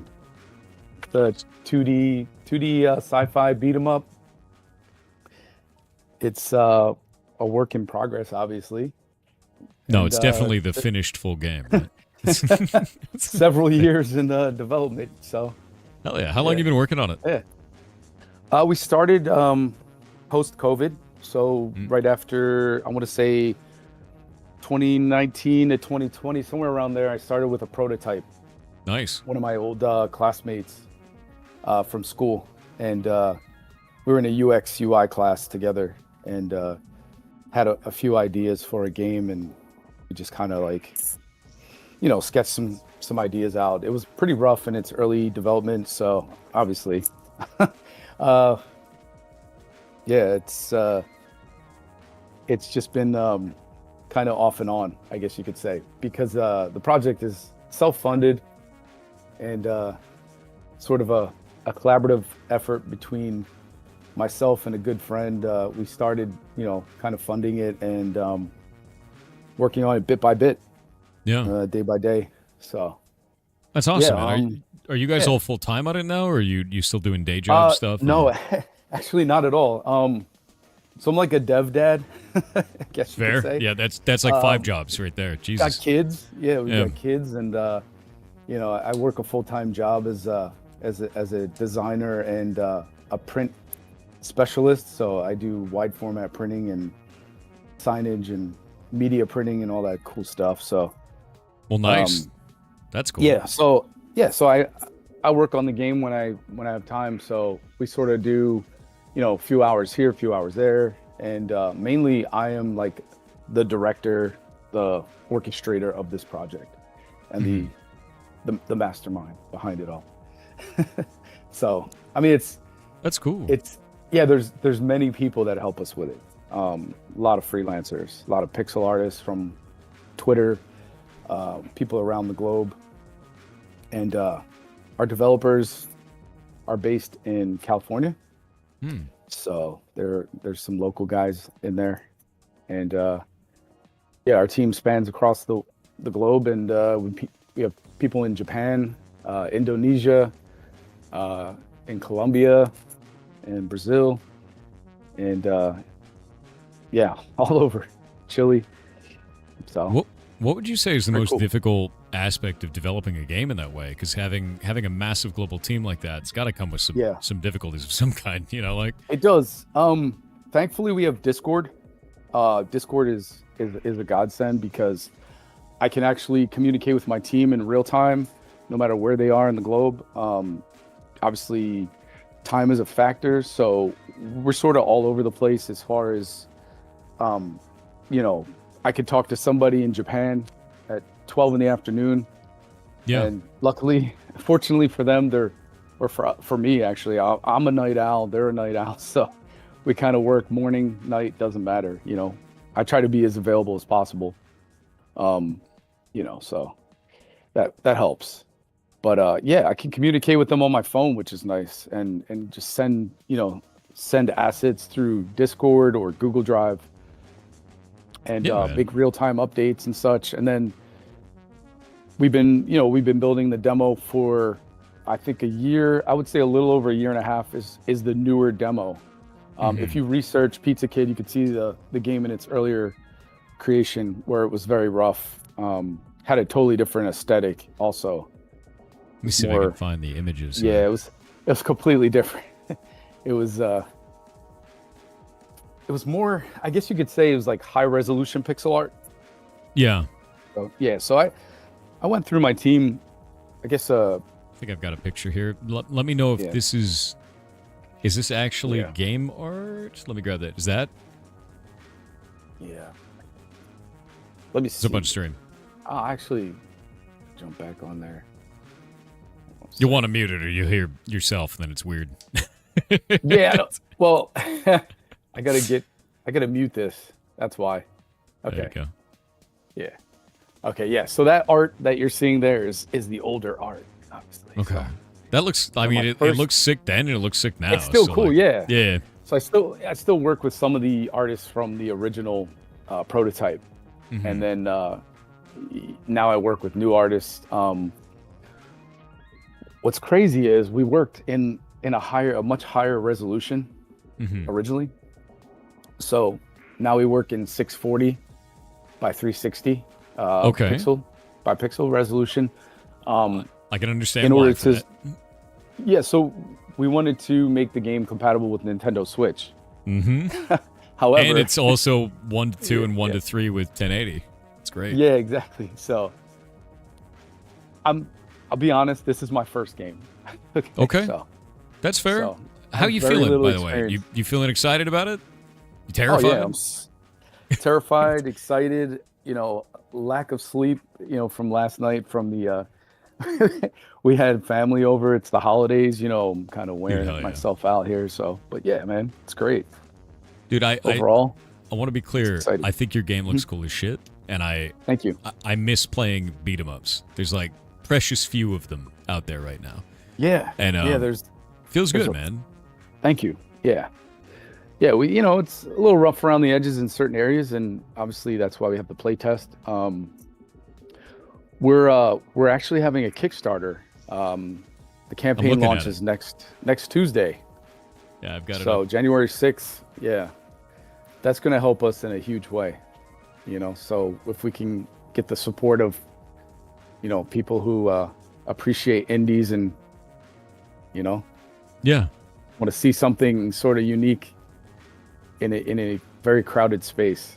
It's So not with easy, this, and yeah, with this, are you planning to go full time onto this, like, or hire more people? Like, what is the goal of your Kickstarter? the goal is for sure expanding the development team a bit. Cool. Definitely going more hours per day. Ramping up asset creation. So the team that I've assembled of animators, pixel artists, they currently are just doing week to week, task by task. So I'd like to put them on full-time schedule if possible. That's awesome. And get things kind of ramped up. in the next year, and I think we can knock it out pretty quickly. Roughly 12 to 16 months Yeah. is like our time frame for development, and the goal is basically to release a sort of base game of 6 to 7 levels, and then expand from there.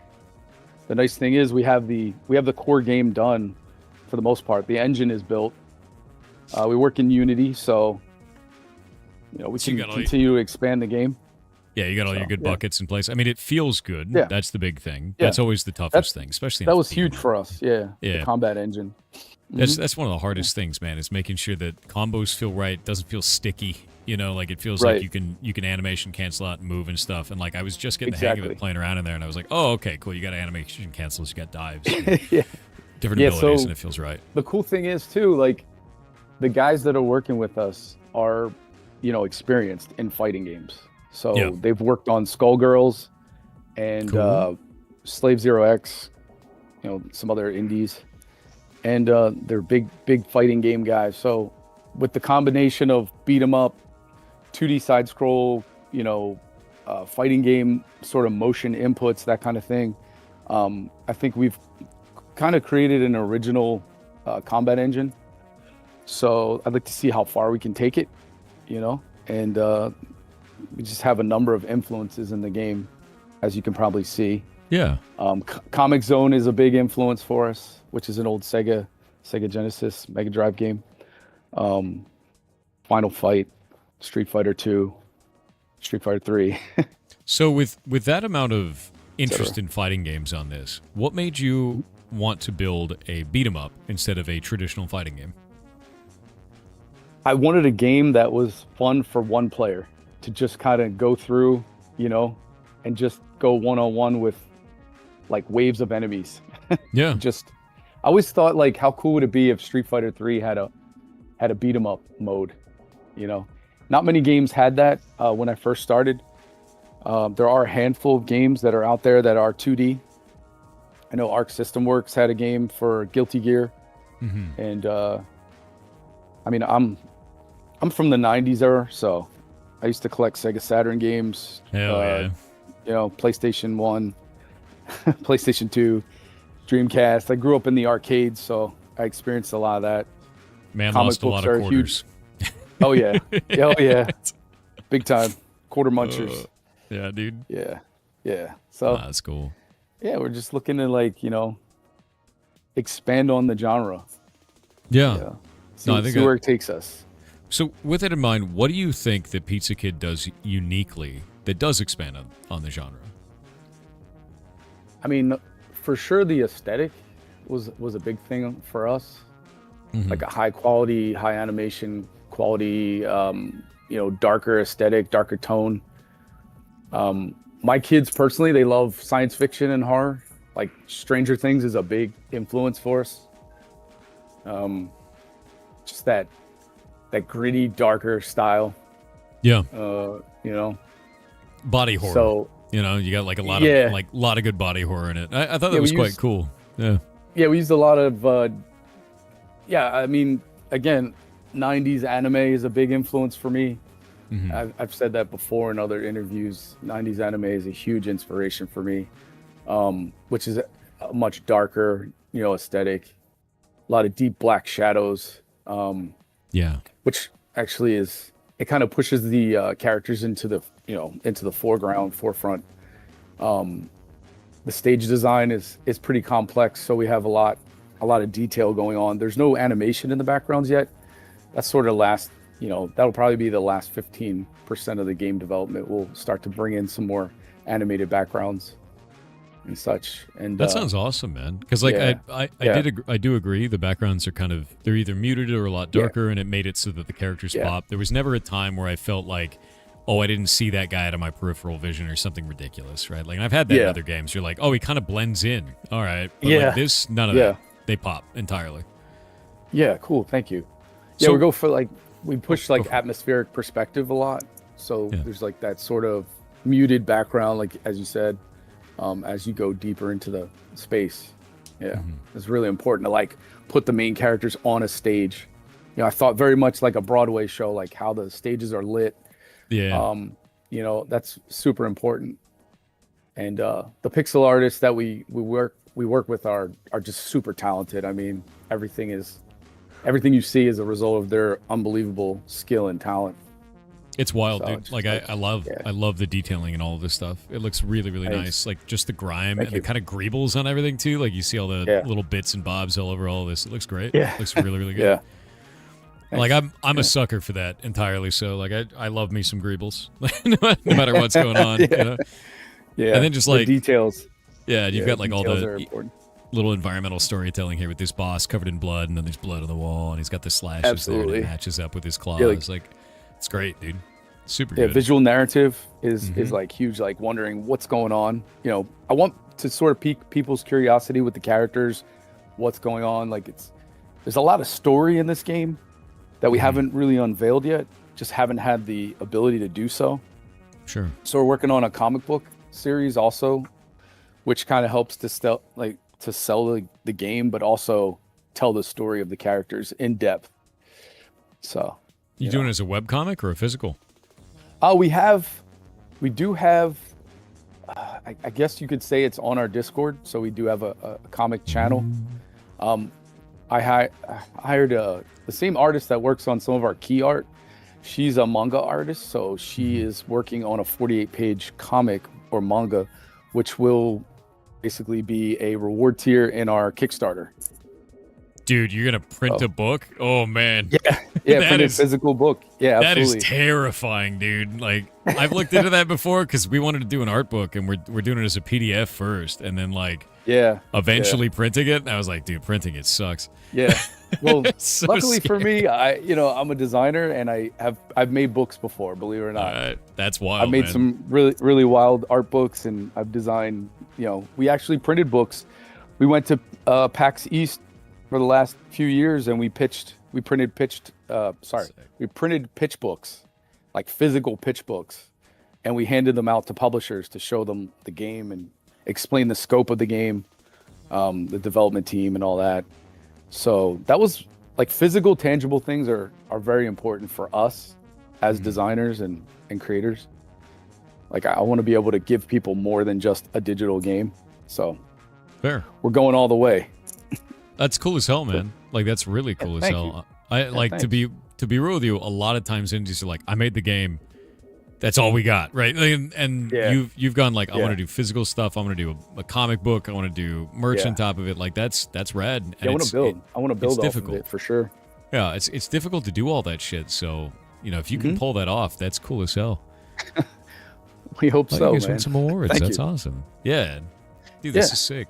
We'll be at Super Mag Fest in Maryland, January 8th. That's We also awesome. have a booth there. Cool. And then we just did Mix Showcase last few months, and Too Many Games. We were there in June. Mhm. We were nominated for 3 awards. We won 2 of the 3, which was awesome. That's First time. huge. Yeah, that's super exciting. How do you And, feel about going to conventions as an indie dev? By the way, because like I had a very good experience doing it before. I loved it, but like Yeah, I'm interested. yeah. In what happened with Yeah. you? We had a great experience. I mean, so our campaign manager, Mike Strollart, is from Below the Stone, and he Oh hey, he was one of like our volunteer, sort of like guided us through the whole process of exhibiting your game. It was all new to us or whatever. So yeah, it's a pretty wild experience. I mean, you meet a lot of different people. You see like kids, who are like 5 years old coming up to play your game, and then their dad comes along, and now the dad and the son are playing the game together. So you got 5-year-olds playing, you got 45-year-old guys playing. It's like, it's really cool to like play test in person and get that like live feedback, see people's frustrations or their excitement all in one space. But it's definitely a lot to prepare for. That's probably the biggest challenge is, planning your space and figuring out how you're going to exhibit, what to include, what to bring. And I think the more you do them, the more comfortable you get. It's kind of like interviewing. Mm-hmm. I don't do many interviews, so It's okay. Even if you're Apologize uncomfortable, for my- don't worry about it. Yeah, Just imagine yeah. imagine just that chilling. nobody knows that you're not wearing pants because they don't. They have no idea. No clue. right. Yeah. Yeah, exactly. But no, Oh, dude, it's man. no. I think what you guys are making is pretty cool, man. Like I Yeah, really thank you. like. Yeah. I really love the detailing in the art. I think that the fighting game part of it feels really nice to me. Like I haven't played fighting Yeah. games in ages, but I haven't touched a beat 'em up in a long time. And even just kind of discovering the abilities before looking at the tutorial stuff felt really natural. Like it Yeah, kind of aligned cool. with the way that it felt for like previous games. Dude, I'm gonna be real. The last fighting game I played was like Samurai Showdown, like a long Oh, time ago. man. Like I'm an old. That's a great old- game. Yeah, it's an awesome Amazing game, game. dude. It's Amazing super game, good. yeah. But like, One of my that's why I was like, favorites, dude, yeah. I gotta get my pad out if I'm playing this. It's like, Get your 4-button pad. I know it feels weird. It feels weird to be on a controller with that, but no, it's Yeah. This is cool. I think you made No, something. it's cool really to. good. I like that you just kind of went in just blindly and just Yeah. kind of messed around. So that's cool. I always like to I do that appreciate because like it's one of those things where it's like it's hard to reveal, I guess, weirdness for the player unless you have somebody Yeah. who's never touched it before. Exactly. And then they just dive into it. And like, so I try to stay away from all the tutorial shit in the beginning and then just like Yeah. try it, you know? Yeah, that's cool. It's like blind discovery. Yeah. You're just like, oh, what the hell did I just do? We get that a lot. People are like, they throw out a special attack and they're like, what did I just do? I have no idea what I did. And they think the game's broken. So they either complain about it or they just say, it's whatever. They're like, I don't know what's going on. But we do have tutorial, planned for it. I don't like to handhold so much, I think. Good. For me personally, I feel like a lot of developers have dumbed gaming down a bit too much, where it's Agreed. like press this button to jump, press this button to climb a wall. It's like I think it's not really necessary if you just let the player kind of go off and have fun with it, because I want to maintain that level of fun in a game. Yeah. I think if you invest enough time in it, you will discover that fun aspect, and the challenge will come along the way. So I mean, obviously I can make the game more difficult, Yeah. but it's hard to make games fun unless they're Yes. inherently designed that way. So yeah. No, I super agree. I think it's one of the most difficult things is because fun's subjective. You never know. So what Exactly. you could find to be Yeah. fun, someone else hates it. That's Exactly. It's Yeah, such you a can't difficult please thing. everybody. Yeah, you Yeah. can't. I do think it's kind of funny though because we had a discussion about game difficulty the other day of like what is too difficult, and I agree with you. I do think that games have dumbed down difficulty a lot of the times now, and the meme that we had was hard mode is actually medium, medium's actually easy, and easy is actually game journalist mode. Yeah, exactly. Because it's just like, dude, like Yeah. so it's like, I usually. can't play it. Yeah, we'll just Yeah. pop it to the highest difficulty. And we played a game the other day that, no, that's not it at all. Like, hard was actually hard. It kicked my ass. And I was like, whoa, Yeah. finally. Yeah. Like, yeah, Yeah, exactly. Yeah, I it mean, felt really good. Yeah. Have you ever played Sekiro? Yeah, I played Sekiro before. Okay. Yeah, Sekiro's a great game. One of the hardest, That's OG From Software type games. FromSoft Yeah. makes insane shit, though. Like, Yeah, they're wild.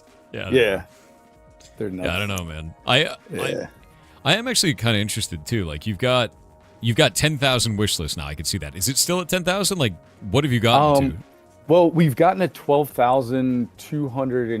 12,260 or so. So we're hoping Okay. to get that number up, way up.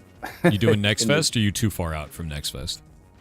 Like for Next So, Fest? oh man, I have royally screwed that up. I applied for Next Fest too early, too soon, and you only get a one-shot deal with them. So we did it like 2 months after our prototype launched and kind of burned through it. So That's yeah, okay. I missed though. my mark. Yeah. We- We do this. We did Scream Fest, which is the That's cool. Scream 4. So we get Yeah. to do that every year because our game is like sort of sci-fi horror themed. We qualify for the Halloween event, so that's pretty cool. That is cool. But what else? The trailer, the newest trailer for our Kickstarter just launched last week, and that did really well. I had 22,000 views, and I only had like 290 subscribers on our channel. That's so big, it was like, dude. wow, yeah, Yeah. it was wild. No, that's Yeah, super big. That so- means it's resonating with a lot of Yeah. other people. That's great. Yeah, it means like, people are intrigued by it a bit. that's how. Yeah, no, that's I freaking just awesome. wanted to dude. make something cool, something cool. Well, you are, so mission accomplished. Thank you. Well done. Thank you. know? Yeah, thanks. So I got Yeah, a hard question for you. You ready for Sure, a try it. mean question? We ask this for every dev, and it's always Okay. interesting. What do you think your game does the worst? I want you to call your baby ugly. Mm-hmm. Yep. I think the right now, I think the enemies are still struggling a bit. Well, I would say the bosses. The boss encounters are pretty ugly. You mean like they don't feel good? Like what? In what way? The attacks from the attacks that the bosses are dishing out to the player, they need more strategy. The planning that I had set in place is not quite fleshed out, let's just say. Fair. Like I have a whole layout for the bosses and how the encounters should feel. So a bit more strategy as far as like how the bosses will react and respond to the player. Yeah. So that's kind of ugly right now. There's some ugly UI UX elements that I want to improve. The gauges. Yeah, there's a few things. With that in mind, how are you going to approach that? Like, what do you want to change for your boss fights? I want to make them more distinct, like more satisfying, I guess you could say. Yeah.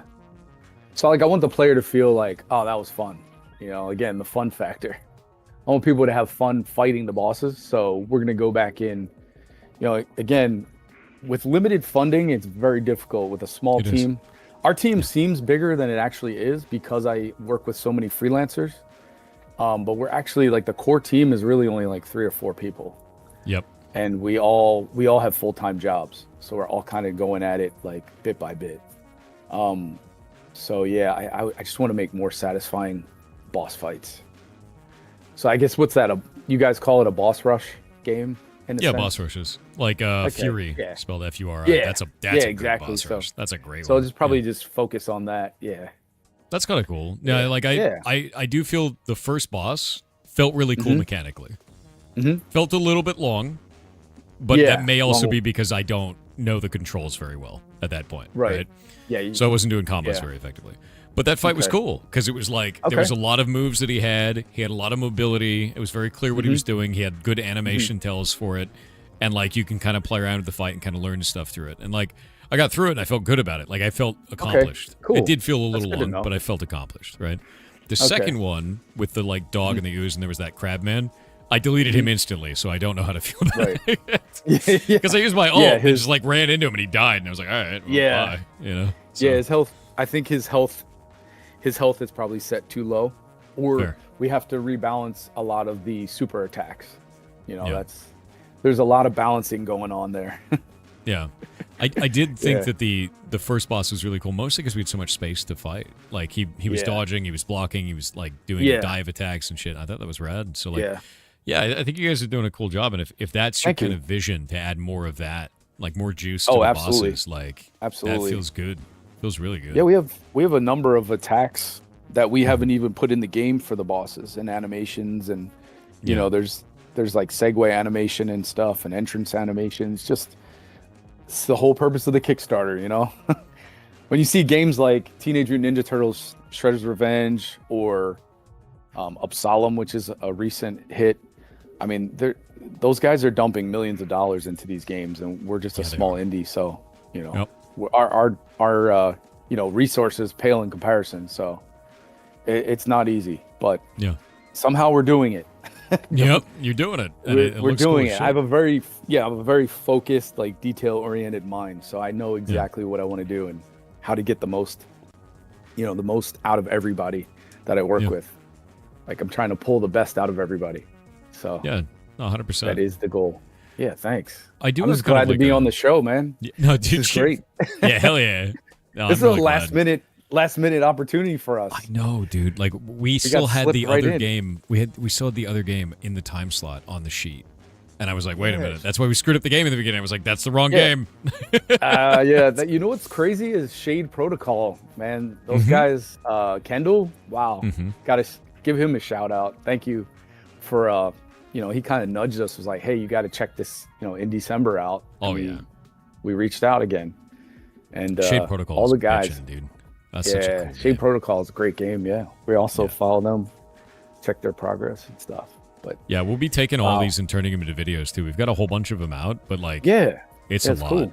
It's like it is. the next 90 days of videos, kind of a thing. You know? You guys have a ton of stuff to. Ton of stuff. Yeah, for sure. We learned a lot doing this though, man. Like we learned a ton. Love what you guys are doing. Yeah, this is great. I'm actually so excited about it today because I got a domain. The domain shows up as nothing right now, but nothing.com. That's great. No, it's you're gonna love this. It is show.games. That's the domain, dude. Which is sick. Crazy. So when we're gonna do this like every 6 months, we'll do it in June as well, and then June and December every time. We'll do 2 of them a year, and then I'm just gonna put all the games up there. So we'll have it all ordered by like what year, like was it Indecember or Indecember, right? I just gotta do that. And I think it's kind of cool. I like that. It's a cool way to do it. That's very cool. Just throw it all up there, and I think it'd be a lot of fun because like, you know. Yeah, I love that you guys are giving voices to like smaller indie spaces, you know, like us, like indie devs that are struggling to get our name out or get our game in front of people's eyes. Yeah, because like it's so difficult. Like I was doing the publishing stuff earlier this last year, right? And I was working with Ludwig and them, and I got to see a bunch of stuff from the publishing side, things that I already knew about, like you know, dealing with localization, pricing, localization, stuff like that. And I realized I was like, there's so many indies that even we engage with that were like, we couldn't make that work financially. Like, there's no way to do it where like you can even work with them to help them. And I'm like, there's got to be a better way to do this shit. And then it's like, why don't we just do a game show? There you go. And just have them pay nothing, right? Like that works, and we all get to have a blast and get to see cool games, you know. Yeah, it's awesome. And it just the platform. Yeah, it's worked out really well, and I'm happy about it. I think that it's turned out nice, and like you're people doing have an been digging amazing it. job. By the way, speaking of that, go wishlist the game. Go wishlist it. Do it. Let me Please, and make sure you guys check out our Kickstarter January 6th. I linked that out to him as well. Yeah. Yeah, please. Thank you. If you wishlist the game, it costs you nothing, and it helps Steam to show their game off to other people. Oh, speaking of that, are you guys going to launch into early access, or are you going to launch like full game? How are you feeling about that? We'll probably do early access, give people 6 levels right off the bat. Cool. It's all going to depend on that Kickstarter, man, how it goes financially. Fair. But yeah, we're not too far out. I think we need we have about 3 levels in the works right now, in addition to the 2 that we have. So yeah, because you said you used your Next Fest slot. So like when you do early access, when you leave early access, they put you on front page for like 1.5 million views. Oh, do they really? Yeah, Wow. it counts as games get visibility rounds. I don't know if you've seen that feature before. If you're not, no, I haven't. So you get 5 of them as a Steam game, and that lets you go on front page for 1 million views, but you only ever get 5. But when you leave early access, they give you effectively a 6th at the time you leave early access. So it's interesting. Like, it's really good. Like, it's definitely a positive thing. It's like a bonus, yeah. Yeah, it's a bonus. And to be real with you, it's Steam, so like 1 million views is like 7 seconds, right? But like whatever. Yeah. Like take what you can get. Yeah, exactly. It's not a bad thing at all. Fame.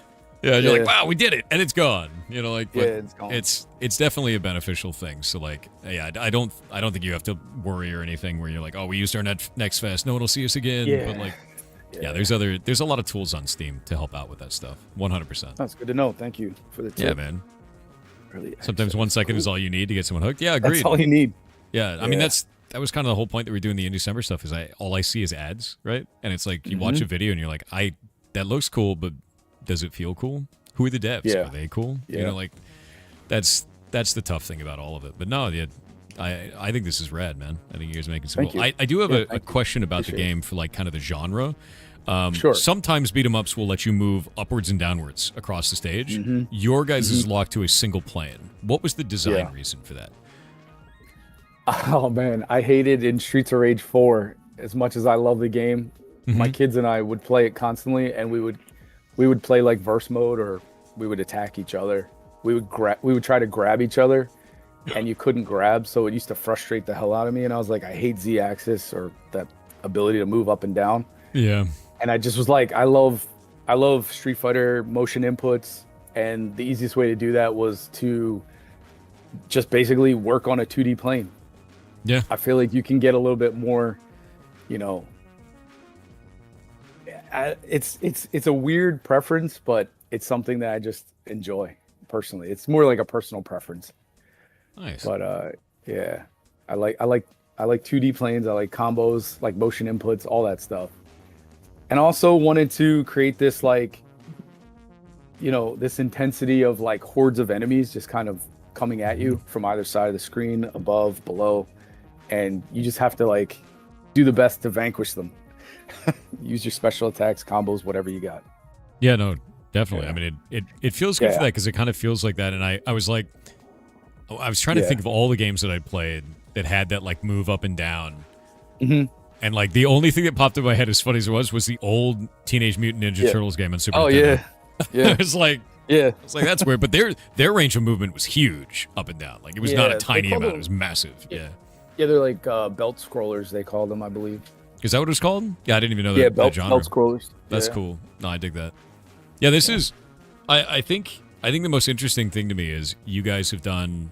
Like normally, I would see a game like this. It'd be based around co-op, but you've done a single-player experience, or it'd have multiplayer. In today's age, you get a lot of competitive multiplayer fighting game, right? But you didn't do that. Yeah.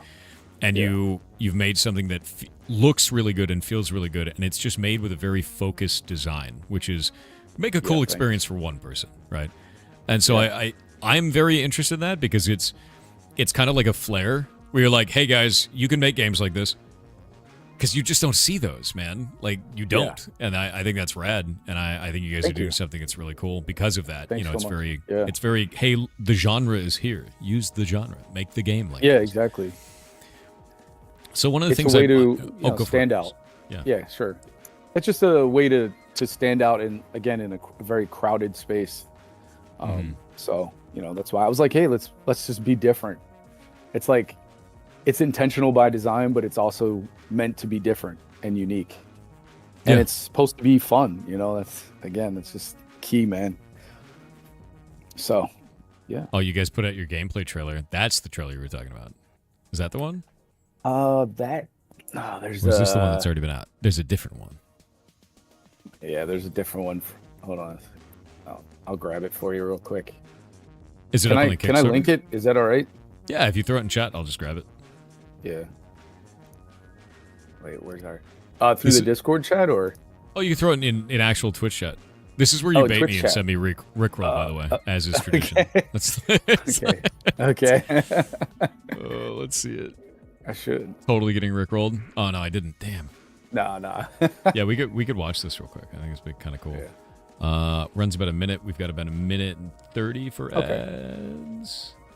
I'm going to run ads first because it's going to get cut off otherwise. And then we'll just chill and wait for the ads to be over. They take about 2 minutes. Chat can still hear you. I can still hear you, but I wait for people who don't have a sub because that sucks. That's okay. Yeah. That's cool. Love the ads. Yeah. We actually do a lot of cool stuff with them, too. Yeah. Like I run an animal rescue. I run a ferret rescue, and it's all driven by ads, the whole thing. So we don't do it as a charity, and we don't need donations or anything. People just watch the stream. That's awesome. Pays for the whole thing. That's great. We can't hear you. Feel free to talk shit. Oh man, chat smells. Can't believe it. It's so nasty in there. Like, we can't hear you. That's great. What is this madness? That's funny. Oh yeah, no, GPU price is going up. That's what Fozzie's talking about. Yeah, it's gonna be a mess, dude. You're gonna have hardware hoarding for sure. Hardware hoarding and scalpers. That's all you get from that. The horror.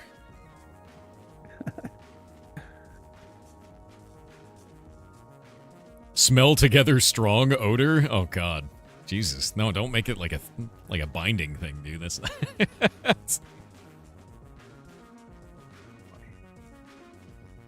Isn't Asus starting to make RAM? Nope, you got fooled by the internet, man. That was a rumor and wasn't real.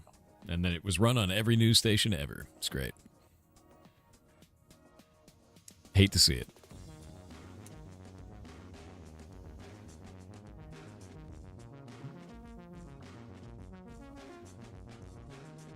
You were on holiday, so you couldn't check? Yeah. A lot of people got fooled by it. A lot of people did. It got run as an inside source. kind of a thing, and it's like, dude, there's no. The company even had to come out and say, "We're not doing this. Stop it." Like, yeah.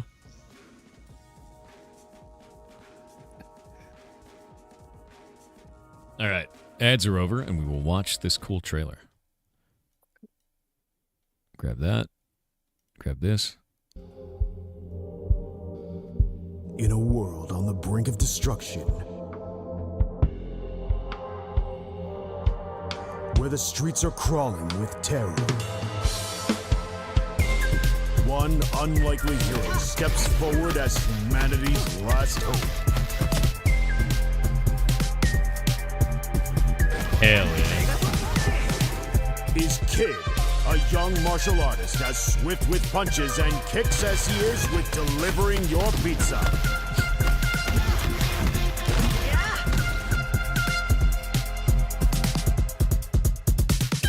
Unleash your arsenal of skills and fighting techniques to demolish all your foes standing in your path.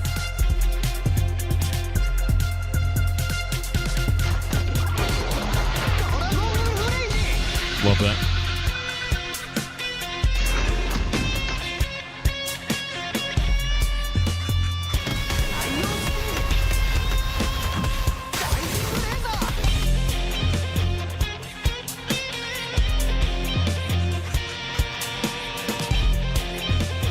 Oh, that's a cool design.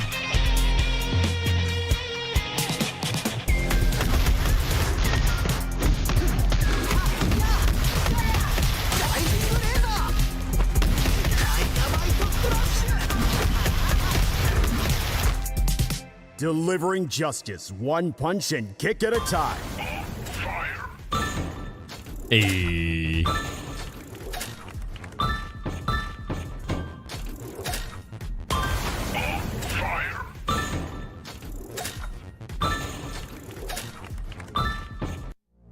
Dude, hell yeah.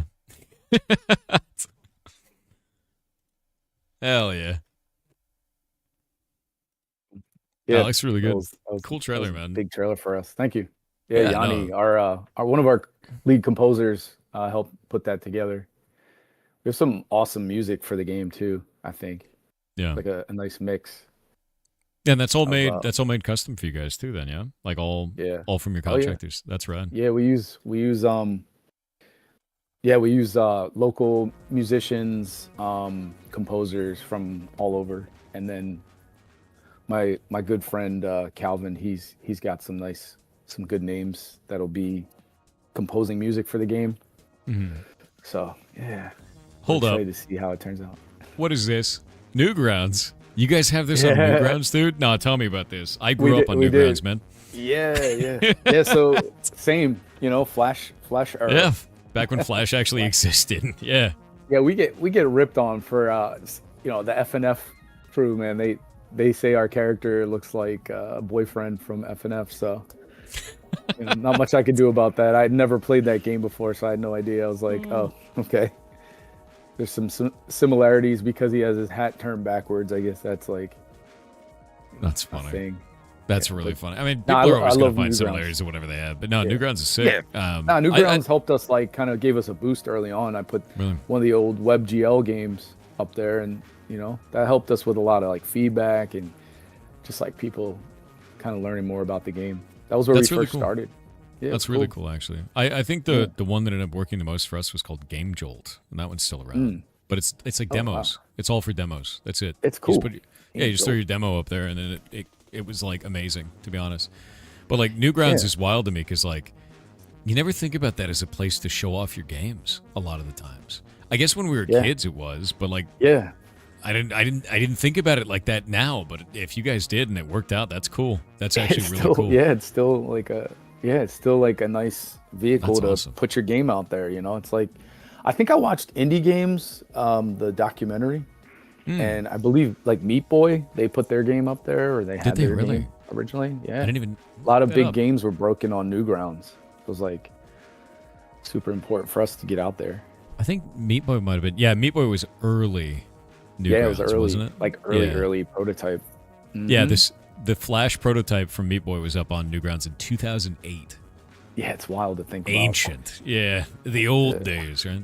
But no, that's cool as hell. So, as I was playing through the game, I was picking up a number of consumables on the ground. Do you have any ideas for, like, power-ups or, like, weapons or anything like that? Kind of like, there's always something like that in those, but I was wondering if you have any ideas there. Yeah, so I was trying to figure out a way to avoid picking up weapons in-game, but allowing the player to use a weapon as, like, an augmentation of their attacks. Okay. So Kid actually has, like, that... He has that blade that he uses during that one super. So we're thinking about incorporating that into a level where you actually just use a weapon throughout that entire level. Kind of switch up the gameplay a little bit. That's sick. No, I dig that. That's a lot of work, but it's sick. Yeah, it is. It is a lot of work, but I think we're gonna we'll probably just add it as like a, I guess you could say, extending his existing attack, like moveset, and then just again, like augmenting the existing attack moveset with a secondary weapon or some sort of weapon that somehow attached to the combat. Not really sure exactly how we're gonna do it, but it is something that we sketched out. Fair. In theory. Yeah, I mean, you've got a lot of stuff ahead of you to discover and to determine if it works or feels good and everything like that. But the core of the engine that you have now is running and it feels good. So like, I was sorry to interrupt you. Is there a way I can show you? Like, can I send you a GIF or? Yeah. Sure. Like, how do I do that through Discord? We can do it up through Discord. Oh, you know what I did? I I posted it actually through our Indecember. Where it is that? So it's like in the MP4 one. It's if you scroll all the way to the bottom. Yeah. And then scroll. The one with the green. Yeah, it has the Pizza Kid. It has Pizza Kid logo, and then it just has. If you hit the play button, you see that super attack. Yeah, let me grab that and I'll show it. Yeah. Dude, that looks sick. Oh shit. If you want to, that's like what we have planned as far as, the current Ultimate is not. Yeah, that's the one we have. That one's fleshed out a little bit further. So you can do stuff like that in game. Awesome. Yeah, that looks really, really cool. Yeah. It's all just very flashy, and like I'm a sucker for stuff like this. The beam from the side of the environment, like going in every direction. Like I'm a sucker for that, man. Because I don't know. If you're doing an ult, it's got to look really cool. And if you're like shooting lasers all over the screen, it looks cool. Yeah, exactly. You got to go big. That looks rad. I dig that. So that's the direction we're going with that. As far as introducing a weapon and such, you can kind of see how it more or less floats alongside of him. So that's like a cheaper way to do it instead of us having to create new moveset for each time Kid is holding a weapon. We're like, you know what, let's just float it. And you've got a whole bunch of like you've got a mini game section here. You're gonna have like a whole bunch of different mini games throughout the game. Oh, we have several. Yeah, we have another game that's sort of influenced or inspired by Burger Time. It's called Pizza Time. That's the one at the top. You make pizzas. Yeah, you make pizzas instead of burgers. So. As Pizza Kid, will I ever actually deliver a pizza? Probably not in this version of the game, but there are characters in the game that there's additional characters in the game, like supporting cast members that you will play as, who will deliver pizzas. Good. Can I? And this is a big deal, by the way. This is a big deal for everyone in the community, and you will be judged harshly. You ready? Yeah. Okay. Can I pet the dog? Sure, why not? Good. Yeah, at some point you will, absolutely. Good. Without that, it'd be over, dude. Like, oh yeah, yeah. Game of the year, pet the dog. You have to pet. Gotta let him lick your face, Yeah, pet the dog, dude. Okay, game will be playable. There we go. See, it's a very touchy subject. You have to pet the dog. Yes, it's important. Absolutely. Oh yeah, we need to pet the dog's based on Belgian Malinois. So really? It's like one of my favorite. Big dog. It's a big dog. They're super agile. Oh yeah, we have a level plan for the dog. You get to play as the dog. Really?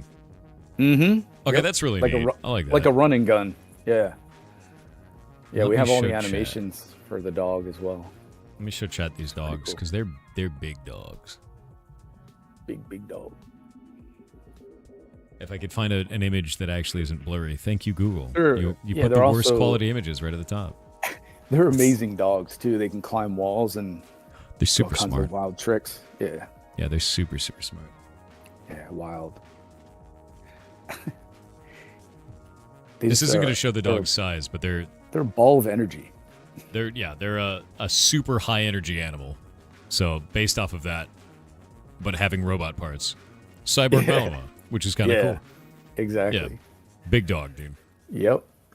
Climb walls. Yeah, they can climb walls. Let me Yep. see if we can find a good video of that. It's pretty wild. It auto completed, so that's how you know it's good. Oh, these images are crazy, dude. Yeah, just to give you guys an example of how insane these animals are, look at that. He's like, I need to get the thing, runs up the wall, leaps off of it. It's a ninja dog, dude.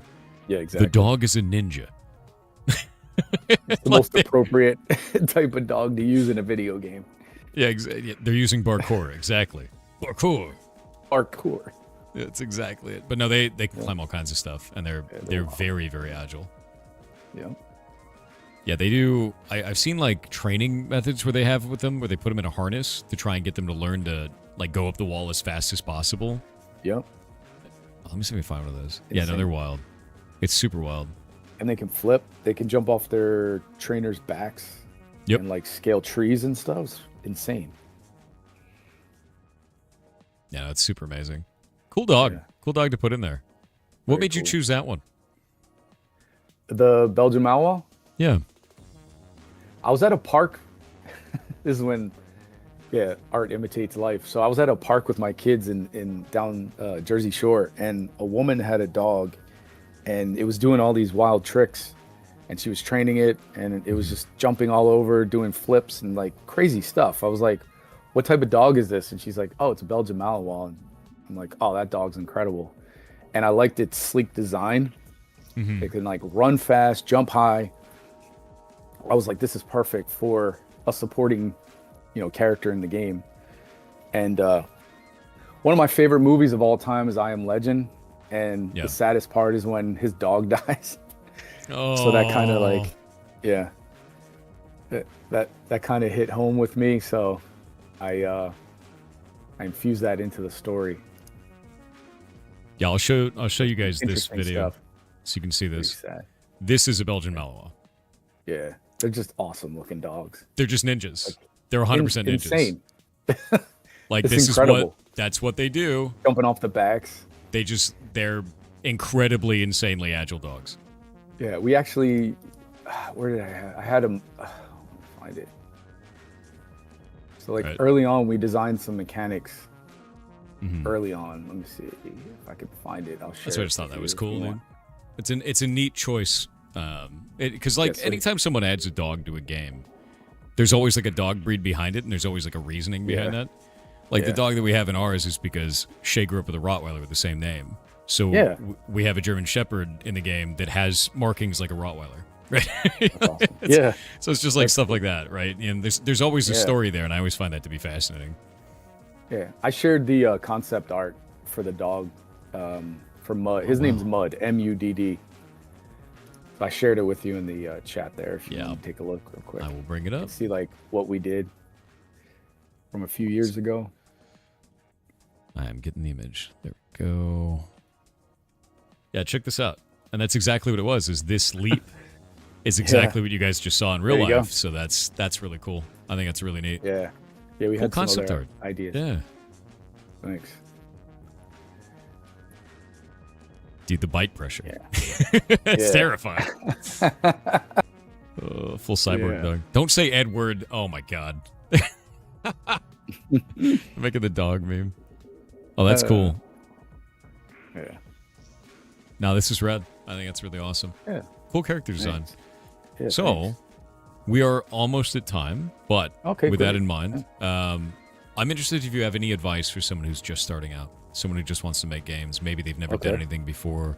they're like afraid to start. We do a bunch of game jams every year. We do 2 of them a year, and we get so many people into the community. They're just like new to this, or they're they want to start. They just don't know where to start. So what would you say to them? Right. I would say definitely do some research. It's key. Research as many games as possible, and watch a lot of movies. I always tell people to watch movies because like movies are the ultimate inspiration for game design. And just don't give up. Keep going, man. Like even there's days when you like kind of feel like a failure or things aren't going to work out. I mean, I've had that happen to me several times throughout this process, where I lost like a developer who kind of dipped out on me, and they were like, I don't want to do it anymore, and they just kind of ghosted you. You just kind of got to keep going forward, keep pushing ahead. But yeah, planning is important. Just writing a lot of ideas on paper.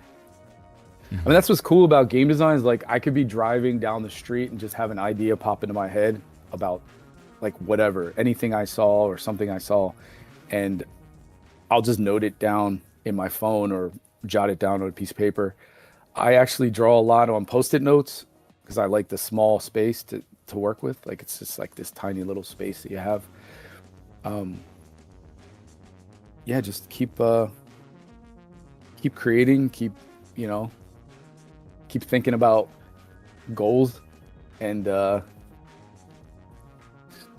don't know, man. Just it's hard to explain. It's like I come from a different background, so I'm like I started as a designer, as a 2D designer, and then got into the interactive space like way later.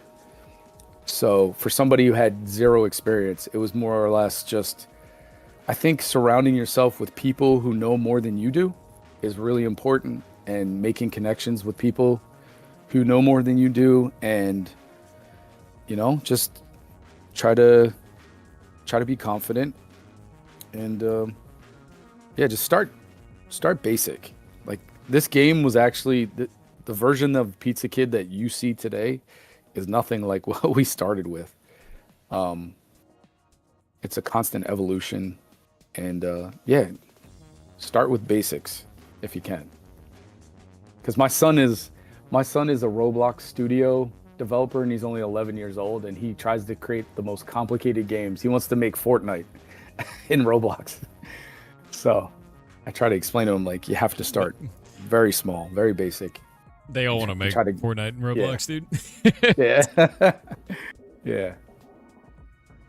But I guess that's the advice I have for now.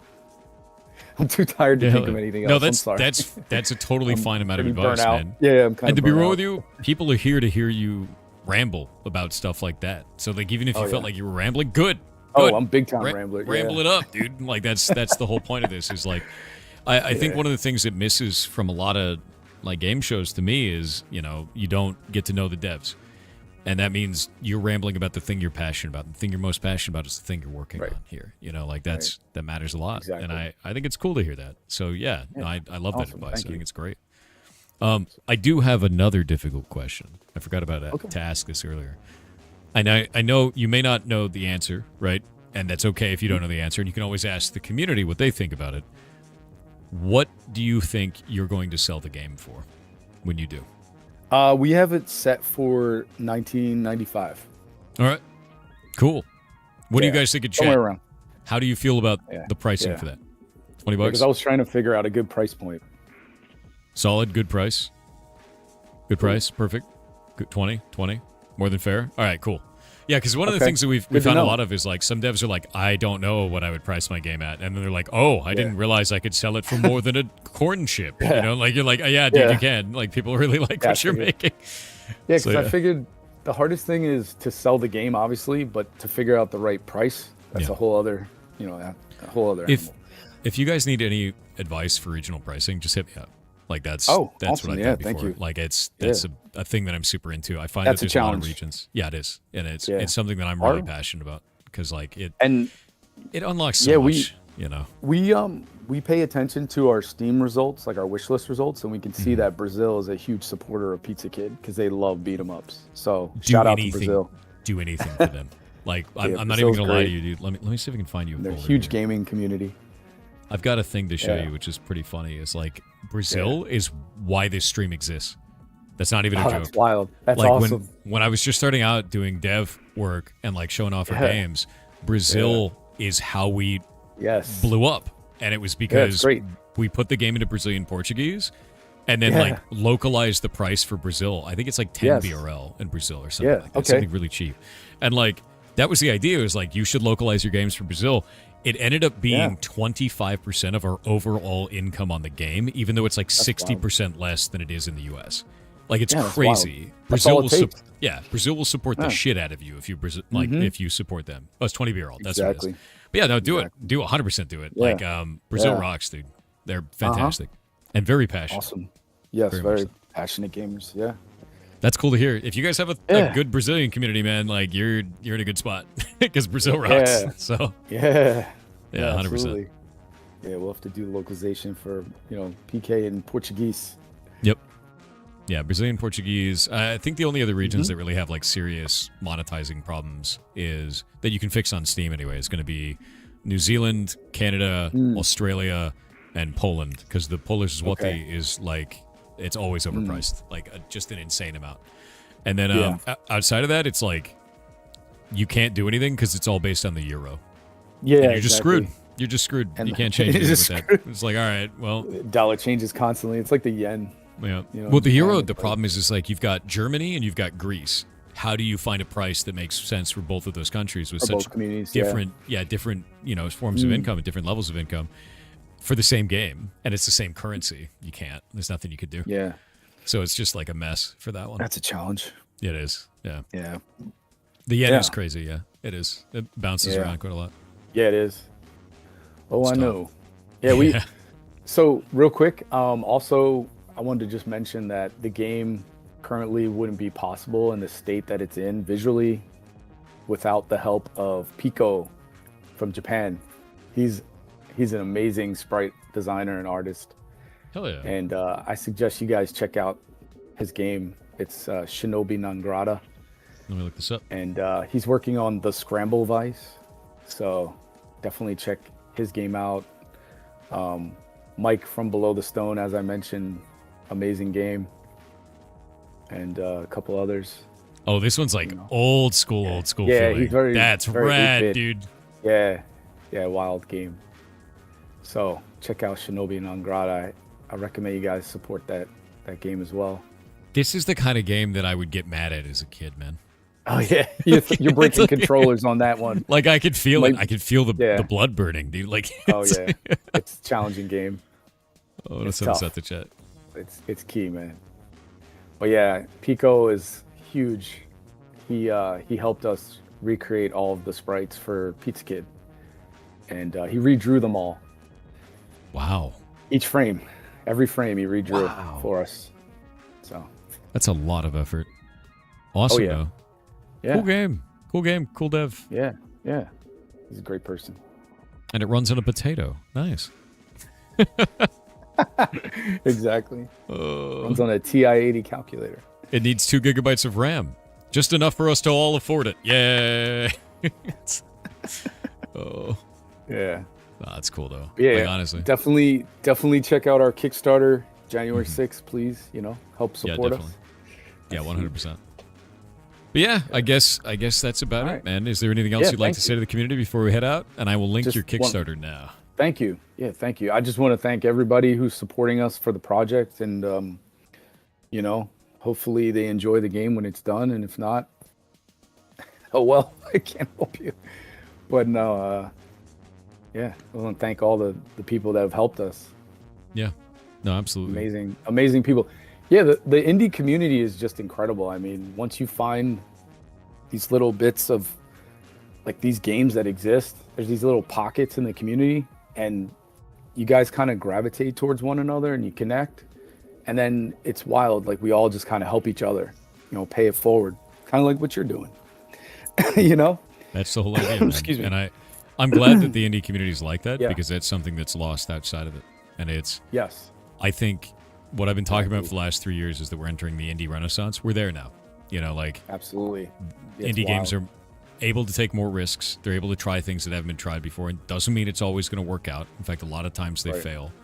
But Right. the act of trying that means every once in a while you make something that no one has ever seen before and no one else could ever make it. And it's awesome. Exactly. You know, and that's awesome. worth it. That's super worth it. You know, it's amazing to see. Absolutely. Yeah, thank you. Yeah, Again, absolutely. appreciate Go wish you us the having us game. on. Do it. Go Thank do it. you. Do it. All right. Wish us the game. Thanks, guys. Yeah, absolutely. You have a wonderful day, dude. Shout out. Thank you very much for All right, coming you on. too. Thanks, man. Take care. Yeah, you too. See you around, dude. And Happy New Year to everybody, okay? Yeah, Happy New Year. Did I see somewhere it said it was your birthday, or is that No, that's a joke? lie. Don't listen. Oh, Okay. no. My I was like, birthday's wait in a minute. July. You got it. Don't make me Oh, rude. Monsters. They'll try All to right, they try man. to convince anyone they can of that.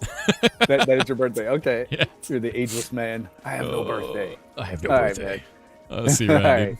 See ya. All right, take care, Thor. Peace. Bye. Really cool game. Really cool dev. Really like this, actually. I dig that. I'm very interested in seeing where that goes, because it's rare to see, you know, beat 'em ups. It's cool as hell. And the animation is really, really clean. Really clean animation. Yeah. All right. Boop. And we'll go grab this. I'm going to swap everything around. Go do this. Ashes. Go pop that up. Yeah, what a cool game, dude. What a really cool game. I think you've done an amazing job with that. Really, really have. Well, last game to go. Final Indecember game in an hour and 20 minutes, man. Congrats on Mare Victory. Did I win? I thought it was in 20 minutes. We don't know if I won yet, dude. You have to vote. You have to vote, you goblins. I'm signing in now. Boop. Put that there. Boop. Boop. Waiting for it to load. It's taking 10,000 years. Do not 50-50 the vote. I swear to God, if you 50-50 the vote and some, like, aggressive mayor wins and sets the the taxes to 100% and ruins the town, so many people are going to crash out. Like, so many people, dude. Don't do that. Don't. That's a nightmare. Oh, my God. GG easy. I know, right, Winky? I know. It's so scary. Ashes of Creation. How you doing, Winky? Hey, Winky. Hey, Winky. Your next taxes are due in 12 days. It's 59 vouchers? Jesus.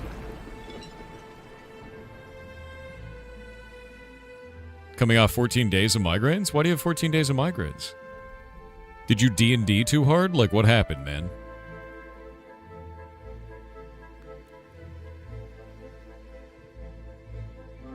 That sounds like go to the doctor, dude. You went to the doctor and everything? Did they brain scan you? I don't want you to be, like, head pregnant or whatever. Yeah, that's not good. That's bad. It's on the list of things if it doesn't go away soon. I had to get that once. They put me in the tube, and then they make the tube spin real fast. And then I fell asleep in it. Yeah, head pregnant. Head pregnant is bad. That's not good.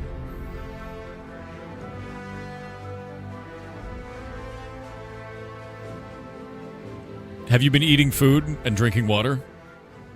Or drinking food and eating water? Have you done any of these things? Filter. The filter.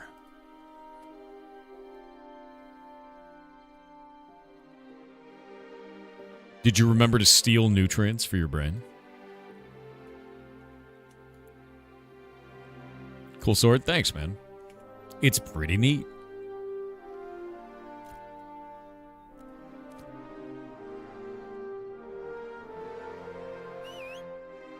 Alright, where the hell am I?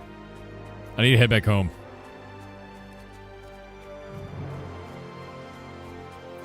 Need to head back to Brine Barrel so we can find out if I win the election. Bail out of the raid for right now. Are you guys doing, you doing the thing? Killed by an iguana and teleported to Jova. Nice. Can't you find out if you're not there? Yeah, but a mayor getting elected and not being in the town he's being elected in is kind of dumb. Wait, what? Why does it say cast your vote again? Mayor none. What's going on?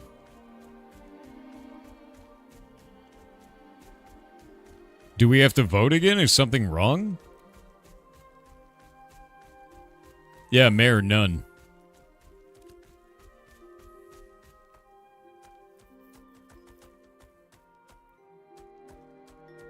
No, we don't find out who wins for another 16 minutes. But I don't know why it like removed my vote. Make sure your guys' votes are in. Make sure your votes are in if it's breaking.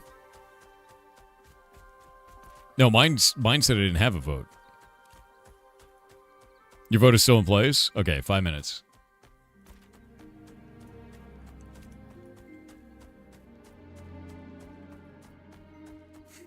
Yeah, I don't believe mine just said change your vote. I think it actually said you should vote, like, originally.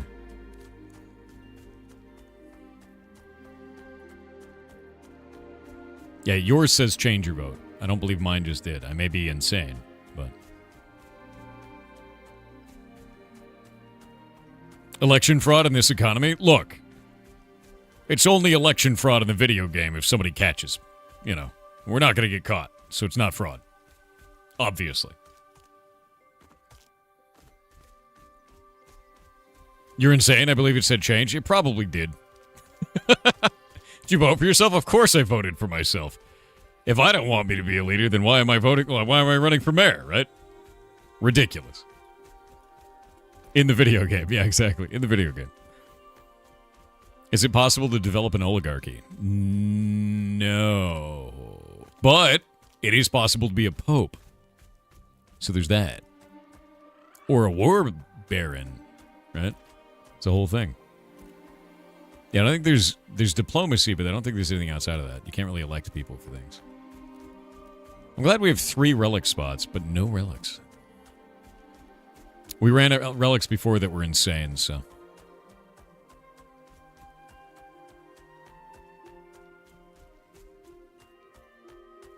Yeah, it's an emergency vote, so it's only 24 hours long. I believe we have to run it again on the 1st, which is funny. Yeah, I promise that if you elect me mayor, I will reduce taxes immediately to minimum, and then I will raise Winky's taxes specifically to maximum. Winky and his labor will fund all of your activities. Congratulations, we've all retired. Thank you, Winky, for your sacrifice. Thank you.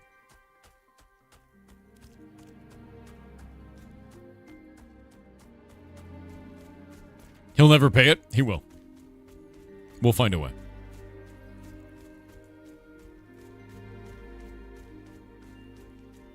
These were also some outlandish promises regarding glue. Yes, they were outlandish and promises. And glue was involved. Glue's day will be every day. Because every day has the word day in it.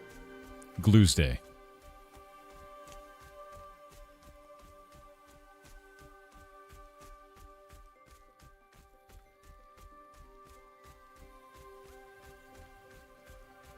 One bottle of glue for our vote. I do have a lot of bottles of glue that I acquired.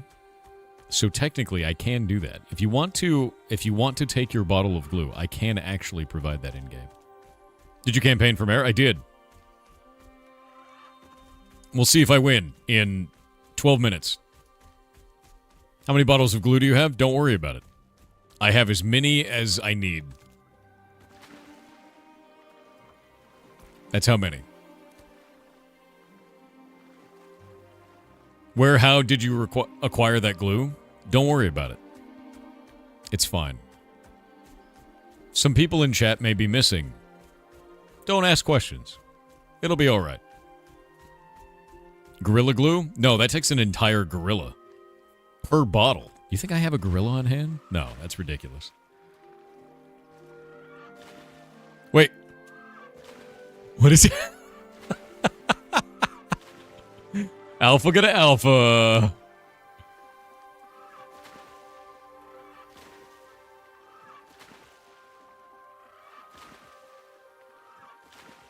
Amazing. Incredible, actually. God, I love this game.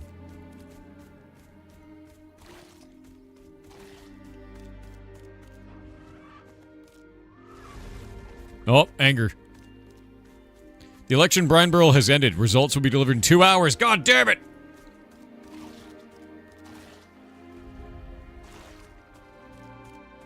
Hey!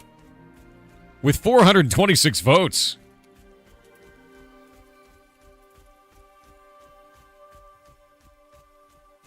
You guys are awesome.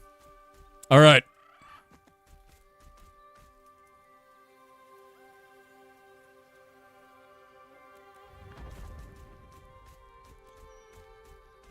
Where do I change our tax rate? Gone.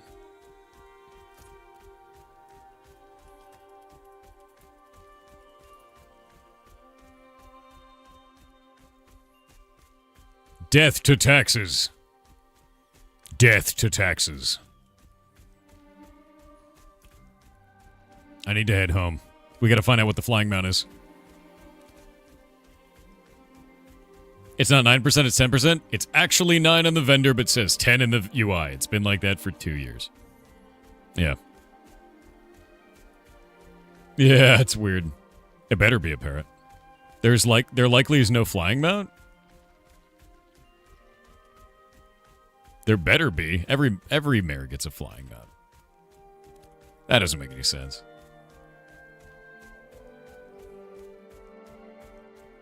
Does it get lower when you get more replicas down? No. Okay, so first things first, taxes have now been reduced to minimum that is available. Next thing is we got to go into the treasury. I'm going to start building buy orders. I don't know if we have any money. We do. We're going to make some mayoral commissions. So first thing in here, what do we have here? Let's look at the buffs that we get. Crafting experience gains, processing experience gains. We can go and get that. Let's do crafting, processing. What are these ones? Call the Ravens. Call the Living Geodes. None of these are useful. The Sladeborn Birdmen. I don't even think those guys are in the game. I don't think I've seen those before. Najash. Sea Giants. Sea-Spirited Pirates. These we can do. How much does that cost? 5 gold. Done. First quest is up. Next one. Call the Undead. The Brig is all undead. Next one. Posted. These are going to give us buffs as well. Crafting and processing XP along the way. War preparations. Anyone can turn in T1 gatherables. T1 gatherables. T1 gatherables. Go forth, lobies, and turn these in. Enjoy. Next, buy orders. Let's go grab those. We need to get our buy orders up. I need to see exactly what buildings require what buy orders. We need to build a construction house first. Select that building. I think I have to be at the station to be able to put it up. So we're going to go in there and do it. Is Thor the mayor? You goddamn right. Thank you very much for electing me. I will make this the best damn town we could possibly have. Yep. 50 gold? Oh no, it's worth it. Trust. You will see. Yeah, we've got 254 gold right now, and we will be just fine. We just need to start building out those commissions. Commissions are super important because now you guys will be able to do quests. My job is to make sure that board is full every day. And every time you guys spend money in the town, money goes into this. I have to create a theme park. That is my job. What's the flying mount? Don't know yet. I'm not there. I'm on my way. So my job is to make a theme park for you. We need to get tourism. We need to get people out here. We need to get people buying and selling and doing shit. Every time you use the auction house, the marketplace, every time you process, all of that makes money to the town. Yeah. We demand funny hats, though. I don't know if I could provide funny hats. I mean, you could be funny and wear a hat. That sounds like funny hats. Can I get added to the guild list? Sure. You gotta whisper me in game, and then I'll handle it. It'll be a parrot? Dude, I hope it is.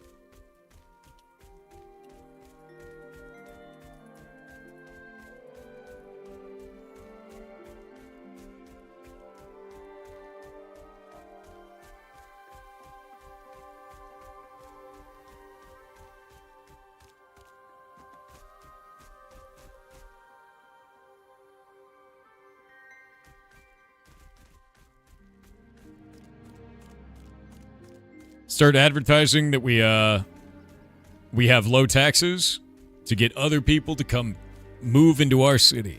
And then they can start transferring crates across the map. And I'll go and build the construction house. Tix, are you on? Your citizenry demands alcohol. Oh, shit. Yeah, Brine Barrel is minimum taxes. Dude, that guy's selling a Slag Breaker's mining pickaxe, which is a heroic initiate pickaxe for 180 gold. What?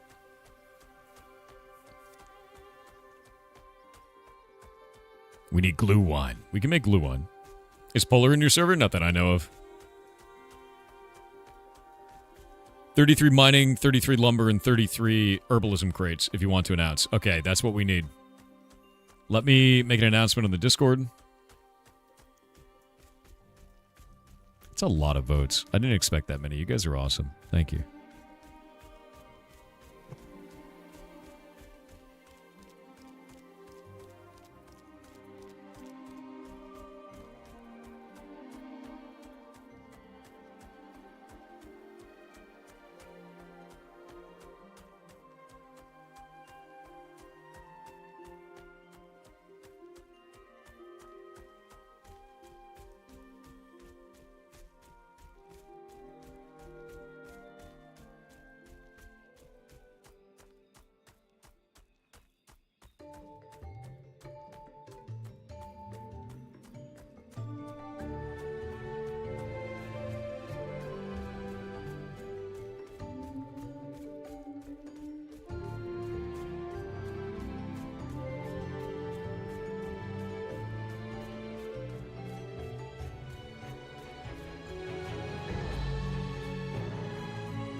So excited, man. Election still going? Nope. It just ended and I won. So I'm on my way to town to go pick up the flying mount, and I also just did everything that we need to for the initial push for this. Let me pull it up. So I've got our taxes to set to minimum. I filled up the mayoral commissions real quick. It costs us a bunch of gold to do it, but that's fine. Doesn't matter. Culling ravens in the turquoise sea. We could do that. These are all crafting and processing XP. Sea giants are insane. Living geodes are also insane.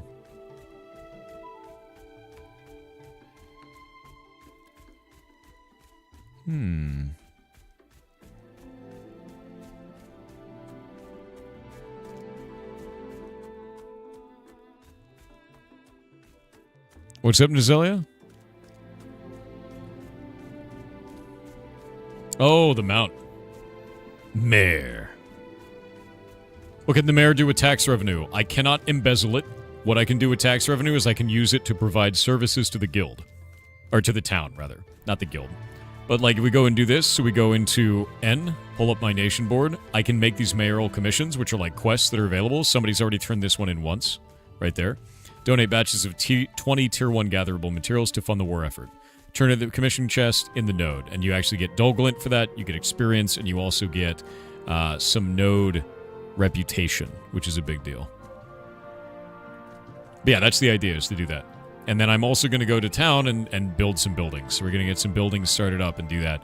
The first one that I need to build is the agricultural supply. That needs to happen. Or not agricultural supply, sorry. The, where is it? Where is it? Construction house. That's the one. So we need to build that. That'll be the thing. And I can't build it because I'm not in town, so I'm on my way.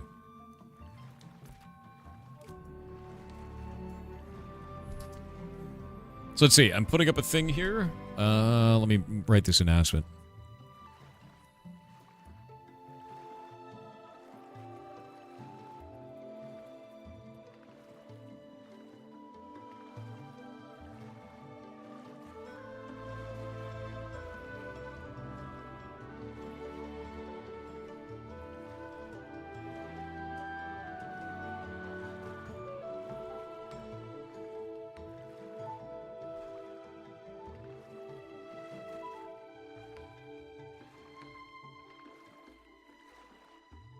We need 33 of which crates? Yeah. What are the other crates?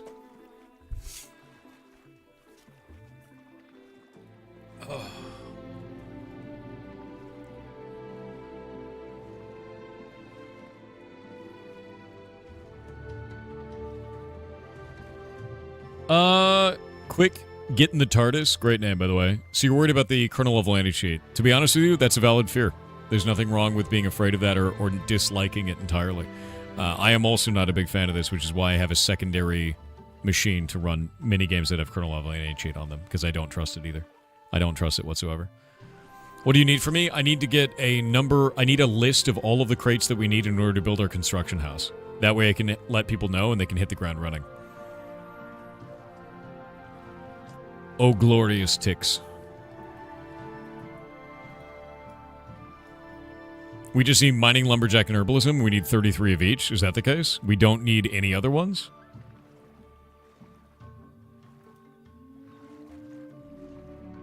All right.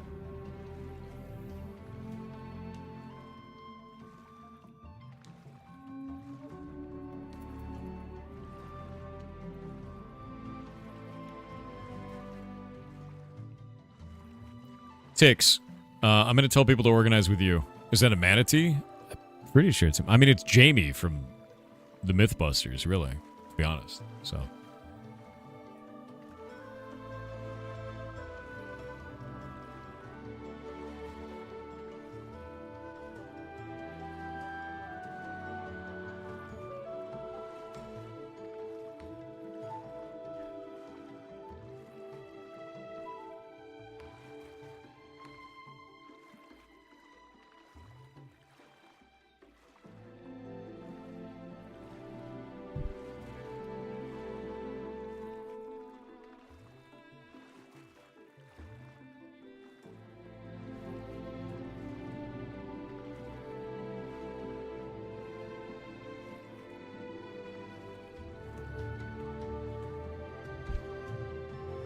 It is I, the Brine Barrel Mare. Hole in map? Yeah, it happens all the time.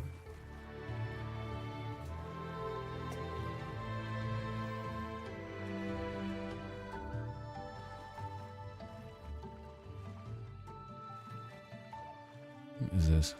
No.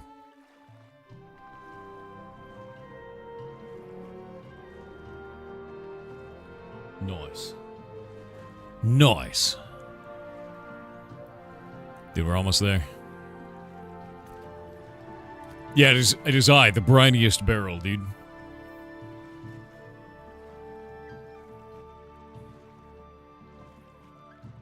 It should show crates and costs. Let me look. Let me see if it does now. Ah, it does. We need to get beer and standard weapons. Okay. Give me a sec. I'm going to write this in. I know what orders I need to put up. We need bricks. We always need bricks. We need standard tools. Going on the sheet. Preserved foods. Preserved foods were always pretty easy to get. Beer. And standard weapons. Remember when I said this is going to turn into a 4X game real fast? I meant it. Okay, treasury, we're going to set up a buy order. We need to do bricks first. Bricks is going to be... Oh, did they really not let us use regional materials still, man? You gotta be shitting me. Oh, this is going to suck, man. Granite only. And coconut wood. At least the coconut wood's in there. But only granite? God damn it, dude.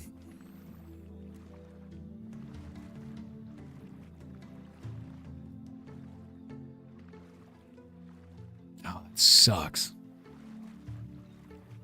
That sucks so bad. That sucks so bad. We can get granite? Yeah, there's only like 3 nodes, man. It's terrible. Imports are gonna suck. They will. Okay, we got bricks. Buy order is up. We're gonna go standard tools. Wooden tools. Let me look at iron. No, we don't need iron tools. We need wood tools. Zinc or copper. We got to use basalt on this one. Quantity, contribution limit, and duration. There we go. Zinc. So we got copper on that one. We're going to do preserved foods. This one will be easier. Please let me... Oh, we actually have to farm it. Starfish. Starfish is great. Yeah, this would be good. Let me look at salted foods real fast. Flour and starfish. We could probably set this up for farming. For blackberry. Yeah, starfish is good. What I'll do is I'll do starfish, and I'll do... I think in the past it was easier to do celery. It used to be celery. Increase the script reward for buy orders? Yeah, we could do that. It costs a lot more, but we could do that.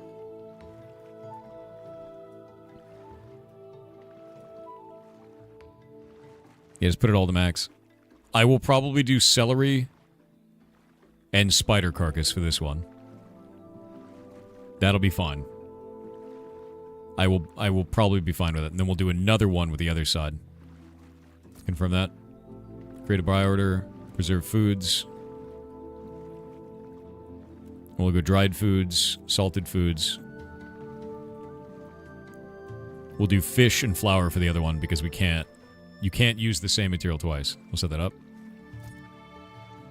And then we'll do beer. Where's our beer?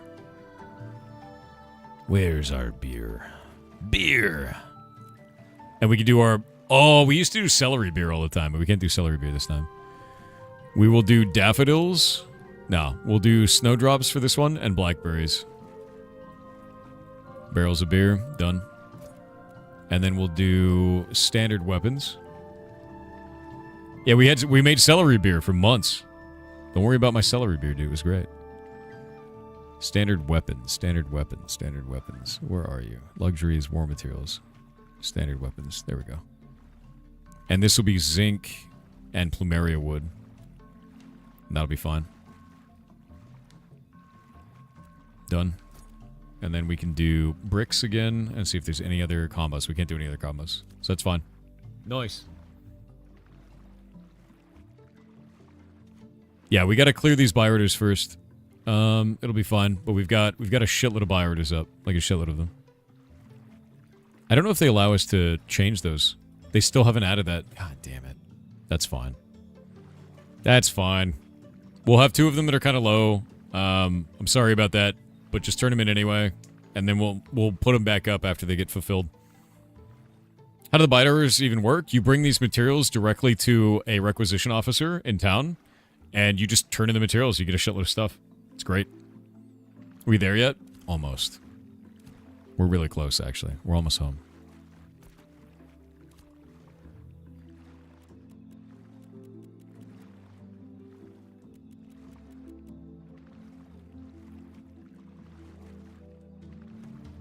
Please, let me go downwards.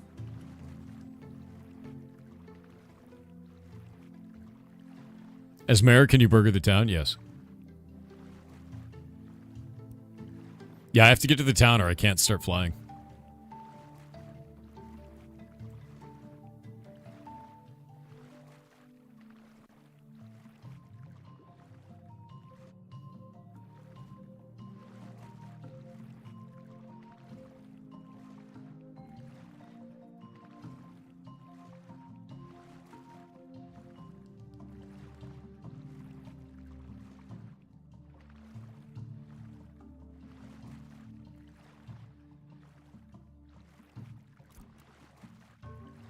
All right, so now I can see exactly how many of these are coming in. We can't build the building until we have that.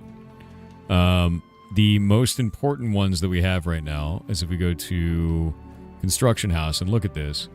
We need beer and we need standard weapons. Those are the big boy ones. Those are the ones that we need the most of. We have everything else. We have the basic materials there. But that is generally the idea, is to get all of that. And then we can build this, but we can't build it yet. We need to have all these crates. We need to have that.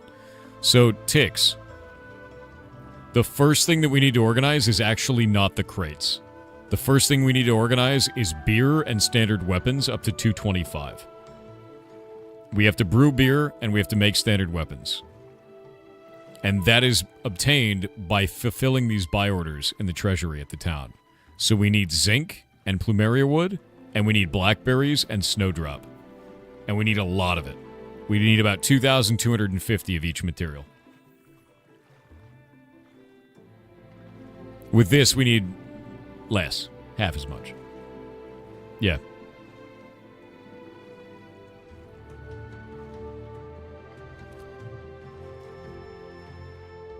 Sounds like a Rambo movie? Yes. We need beer and guns. That's what we need.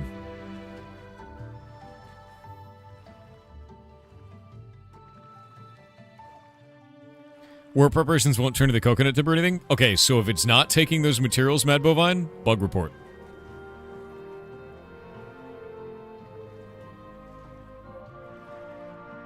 Mayoral results already in. I'm the mayor. By 426 votes. Which is a lot of people. Where'd you see how many votes for who, man? It just popped up on screen and said that I won with 426 votes. Which is a lot, so...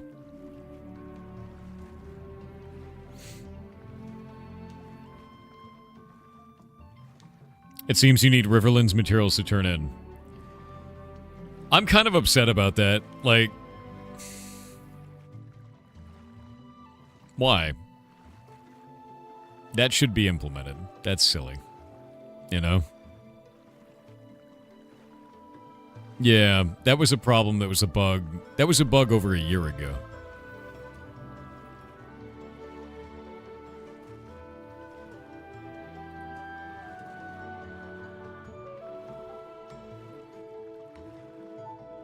Did he give you the names of who didn't vote for you? No. No. Could be interesting if you want to go the dictator route. That's funny. Sorry, that was a typo. I don't think that was a typo. Just own it, man. What's wrong with you? Just say you're Australian if you want out of it, right? What the hell's the matter with you, dude? Don't bitch out now. You can't put in war preps either? Yeah, it's got to be... Local materials don't work.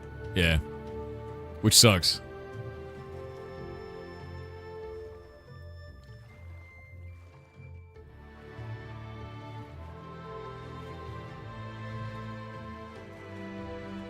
Yeah, unfortunately, I can't do anything about that. Like, you have to use the materials that the game requires. Put in a bug report, though, because that shouldn't be that way.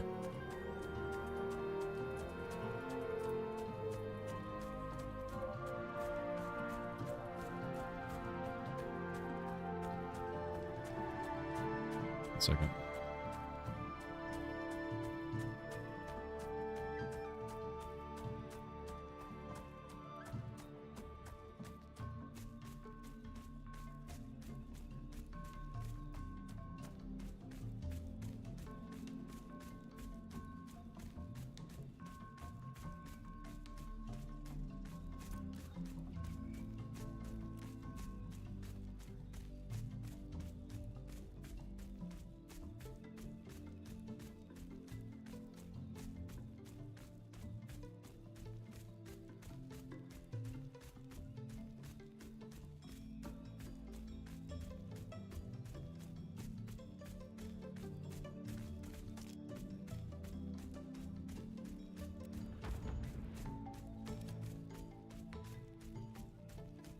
I'm really glad that I can pop that up anytime I want to.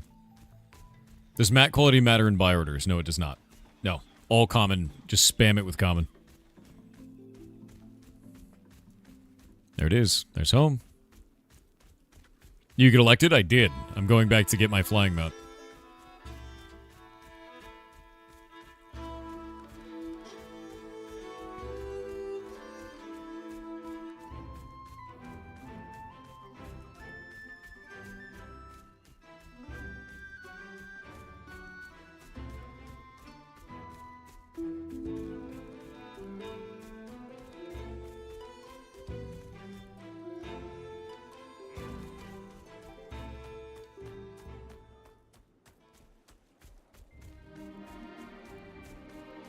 Waiting on the ads.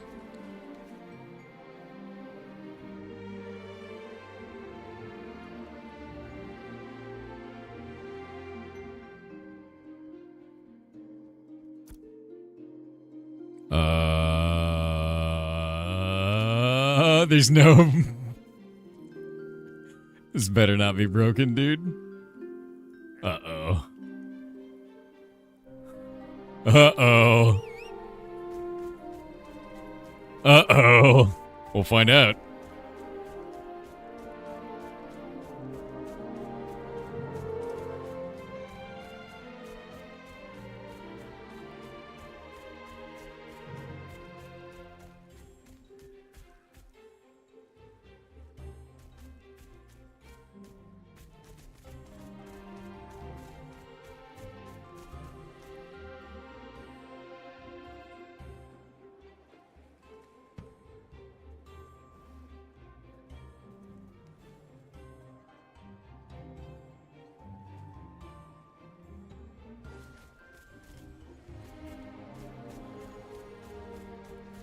Might be in my mail.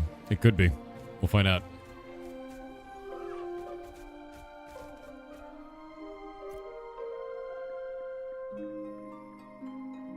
Nope.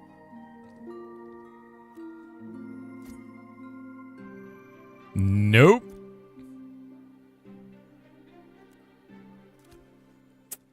Okay. I guess that's a bug report.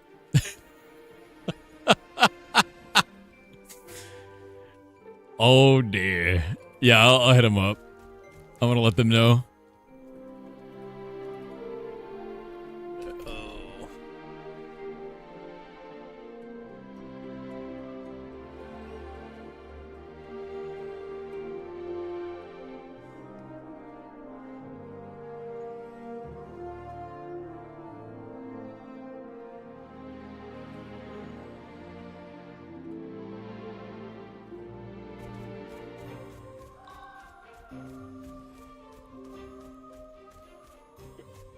Relog? Alright.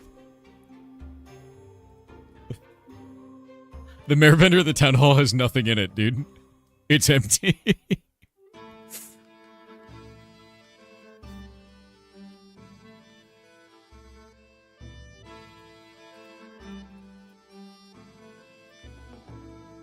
Steven just said, let me look. Oh, I'm logging in. I'm logging back in now. Yeah. I love when stuff like this happens. Welcome to Alpha, dude. What happened? There's no flying mount from our town.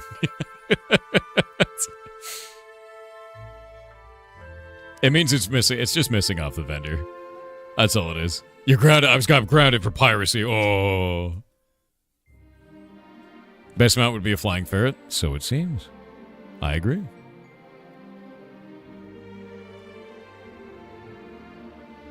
The NPCs don't trust you, the mount? Dude, fair. Yeah, you know what? Hey, guys, I have an idea, right? We build a carpentry station, you build a catapult. I put my current mount on the catapult. All right, you see where this is going? We get a flying mount. For a little while, but all you need is a little while, right? Just aim me towards the Tower of Carfin. It'll work out. It'll be fine. You argue trebuchet? Trebuchets are pretty cool. But yeah, so this is the vendor. And he has no mount. Yeah. F. So Steven's looking into it now.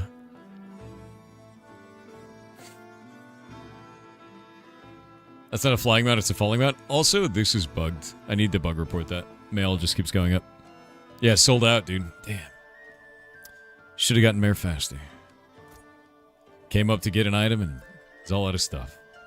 Akotos, what's up, dude? Oh, guild tokens, my man. You are an absolute mad lad. You are a complete and utter mad lad. Thank you. Thank you.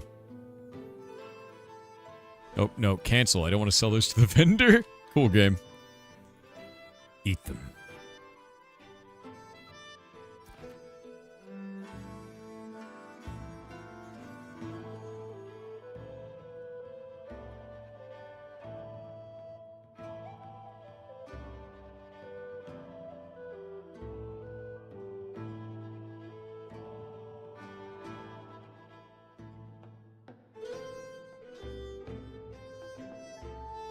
He asked me what level the settlement is. I showed him the picture, and I was like, we have a vassal as well.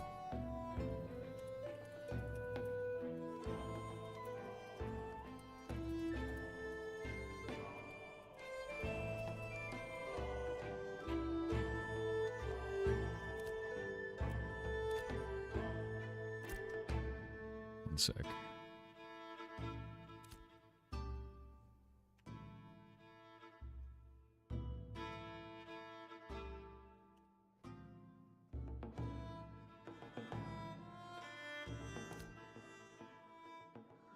Alright. He's checking with teams to find out what's up. We will figure it out. Whatever it is.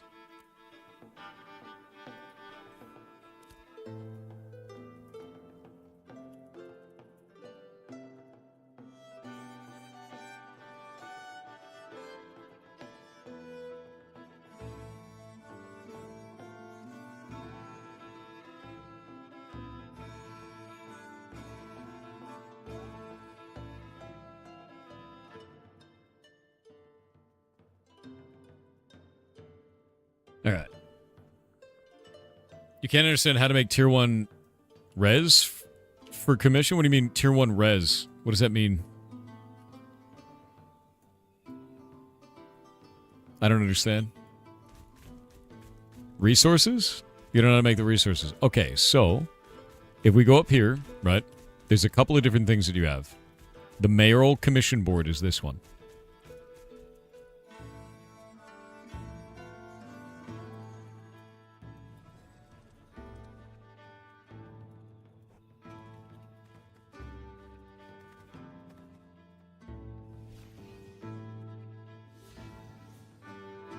This one right here, when you interact with it, you can now pick up the mayoral commissions. This is what you want. I'm actually going to take a screenshot of this so I can show everybody what they're looking for.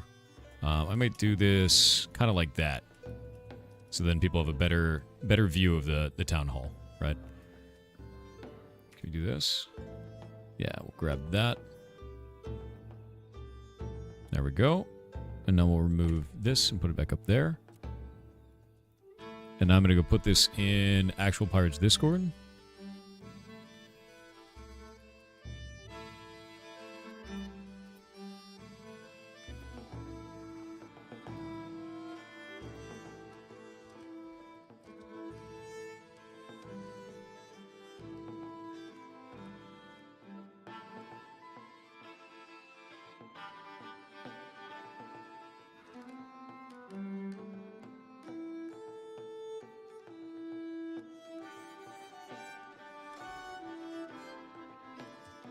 I believe these actually give node experience and some other things. Yeah, you get crafting XP and bonuses. When this gets completed, it's for everybody. So they already got war preparations going. You guys are already doing it. And Cole's Sea-Spirited Pirates is already going off as well. You going to war? No, it's just Cold War Preparations. It's a quest that I started for the guildies to be able to turn stuff in. And you turn these in at this box. You see this little box here? When you have to turn in materials, you have to open this box and turn them in. So, like, it's kind of in a shit spot, but if we do War Preparations 1, right, and then go grab this, grab the box, you could say Tier 1 resources. So now what I'll do... One sec, Nasholder. I gotta show people this first, one sec. Yeah, it's a little bit hidden, kind of shitty. So I'm gonna put that in the announcement so people know. Yeah.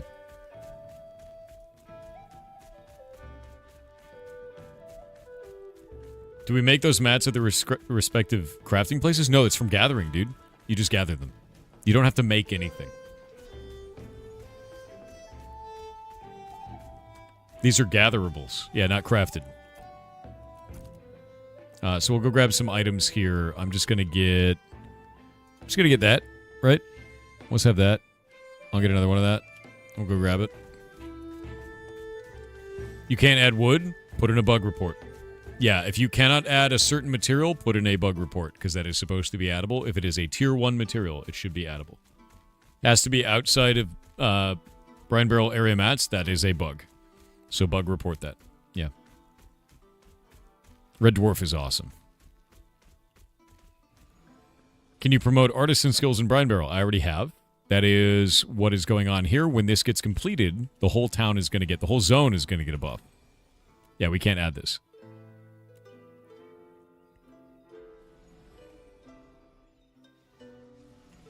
people are standing directly on top of it. But I'm trying to get a picture.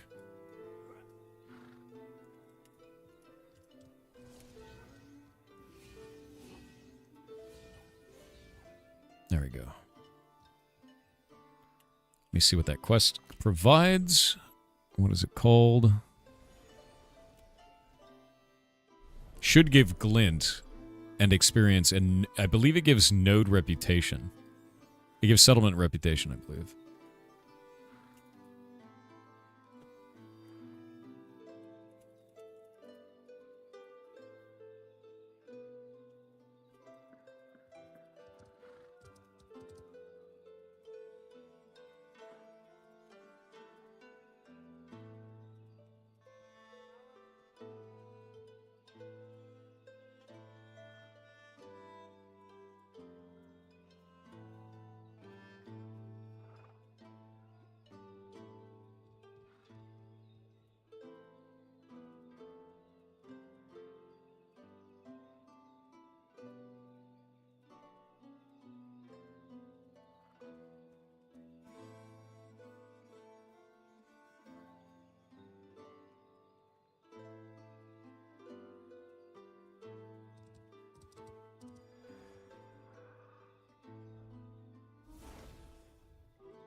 One sec.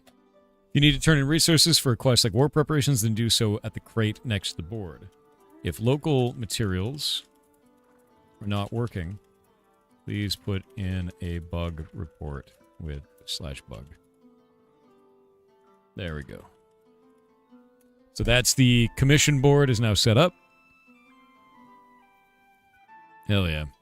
Alright, so commission board is now set up, but it's not using local materials, which is a bug. It should be able to use things like elephant ear and stuff like that, and these are not functional. So something is wrong, which makes sense. We're kind of in the middle of nowhere, right? And this is this all untested waters. It's a chest, not a crate. Your chest, not a crate. Now what? I'll go update it.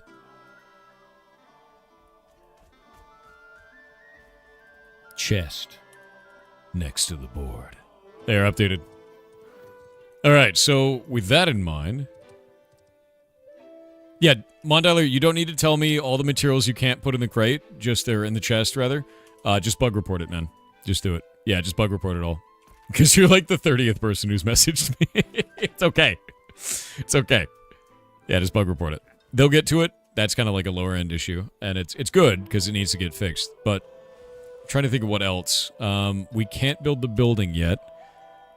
I need to put in a bug report for our buy orders. Yeah. Buy orders do not allow for local regional materials to be used. Teleport to Brine Barrel. Become the mayor. Brine Barrel.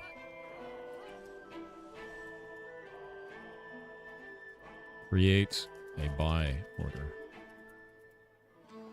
Bricks. Cannot use volcanic rock in this buy order.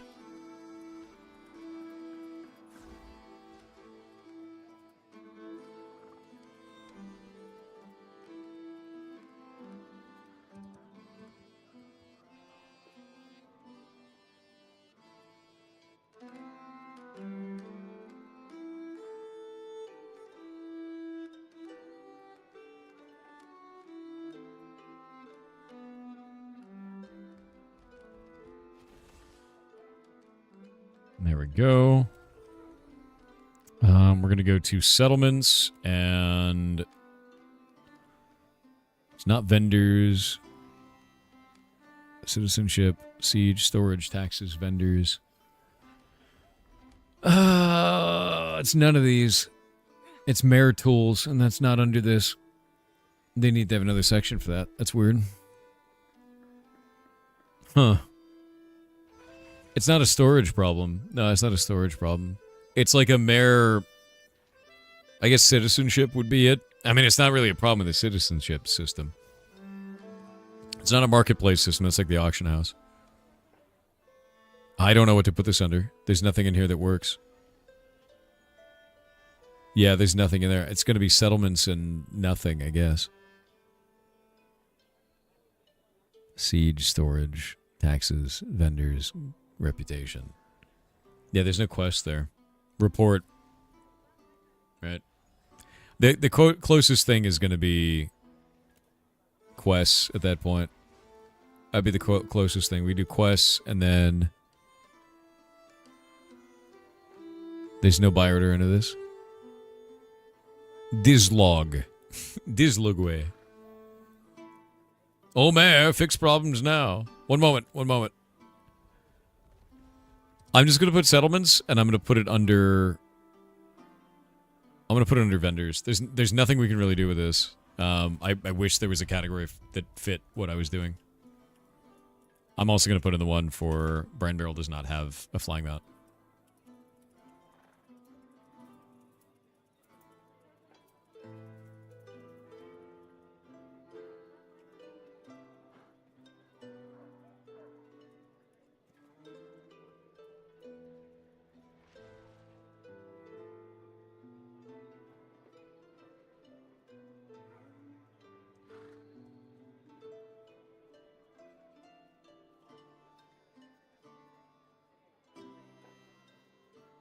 Yeah, I cannot report a bug.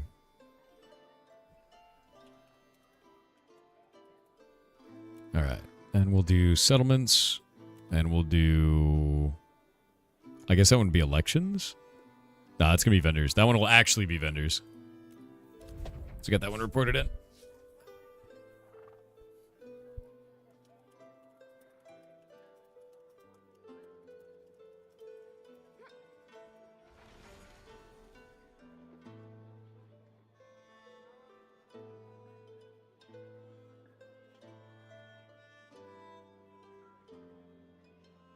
Check the statue. It might be that. What do you mean the statue? Statue? We have a statue? Where's the statue? Huh? Yeah, I'm a mayor. I'm the mayor, but there's a bug. And the bug means that we can't have a flying mount yet. They're trying to figure it out.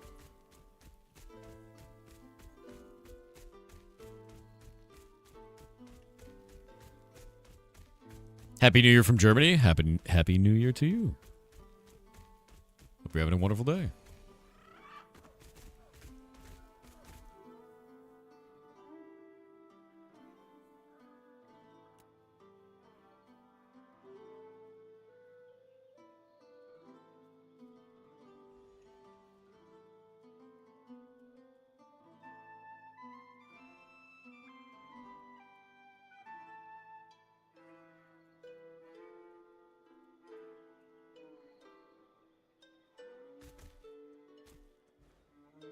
Kronos messaged me with. What's up?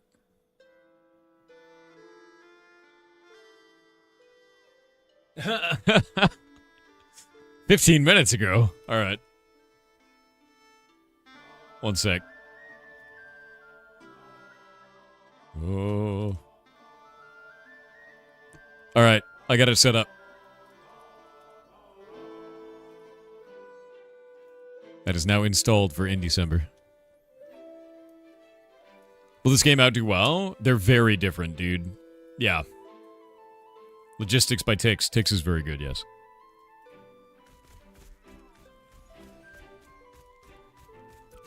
Tarmok's getting a build. Alright.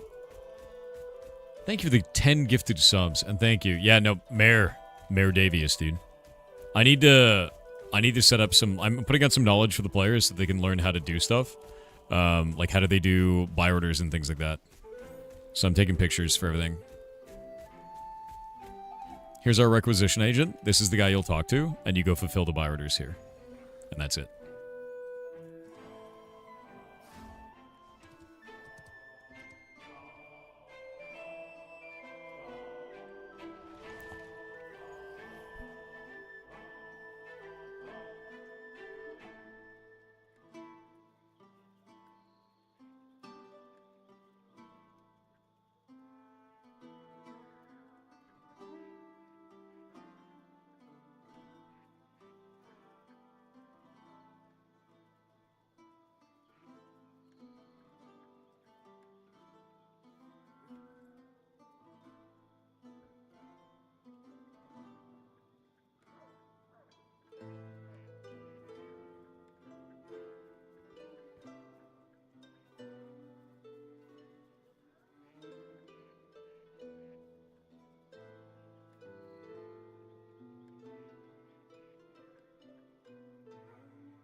Let's see.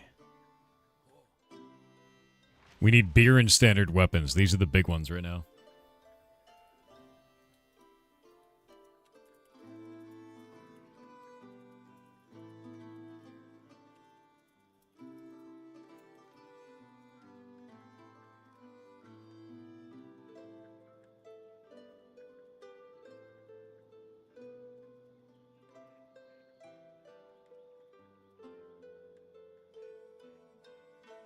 Reward of standard tools and bricks.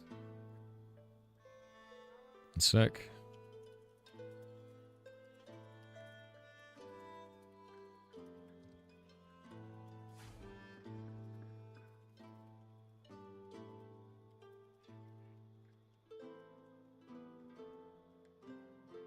There we go. That's another announcement out. All kinds of announcements for things that you can do. Hell yeah. The Tyrant of Brine Barrel. I'm barely a tyrant. I'm just tired, right? That's different. It's not the same.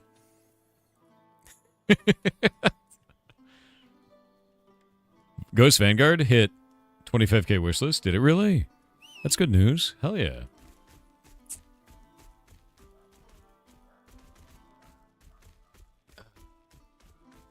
I'm tired and dehydrated. Nice.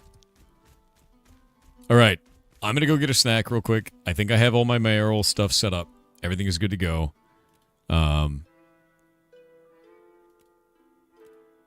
Everything seems good. We can't build our first building until we get those buy orders in. Standard weapons and beer are required to make the building that we need. And once we get those done, then we're good to go. So beer and standard weapons. That's what we're after.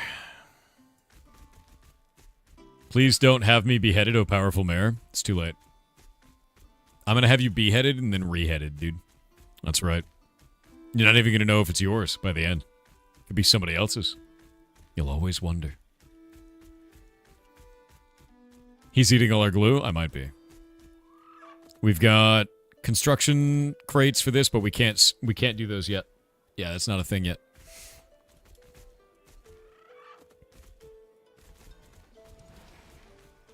Resource production. Yeah, we'll need to get the resource production first. Construction House 2 is later, but we'll get Construction House 1 for resource production. And it will require a vocational slot, which we don't have a vocational slot. Unfortunate. Oh, I forgot about the vocational slots. We have to choose. We have to do a farm.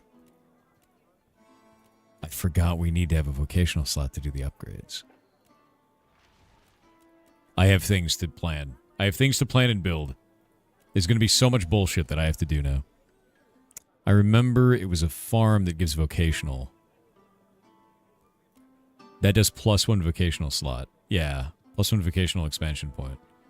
Because some of these take vocationals, and some of them give them. Yeah. How long do you stay as mayor? I believe it's either 2 weeks or a month. I have a lot of Excel to do now. This gives a cultural expansion point. So we will need a farm to give a construction house extra stuff. Because if we do farm and construction house, we can have construction house upgrade to give even more resources. Which is a big deal. Yeah, common settlement resources, as it gives us. Can you teach the players how to make earwax candles? On it. Reminder to put the new recipes in the bank. Alright, you're fair. One moment. I'm putting them in now. The old briny barrel.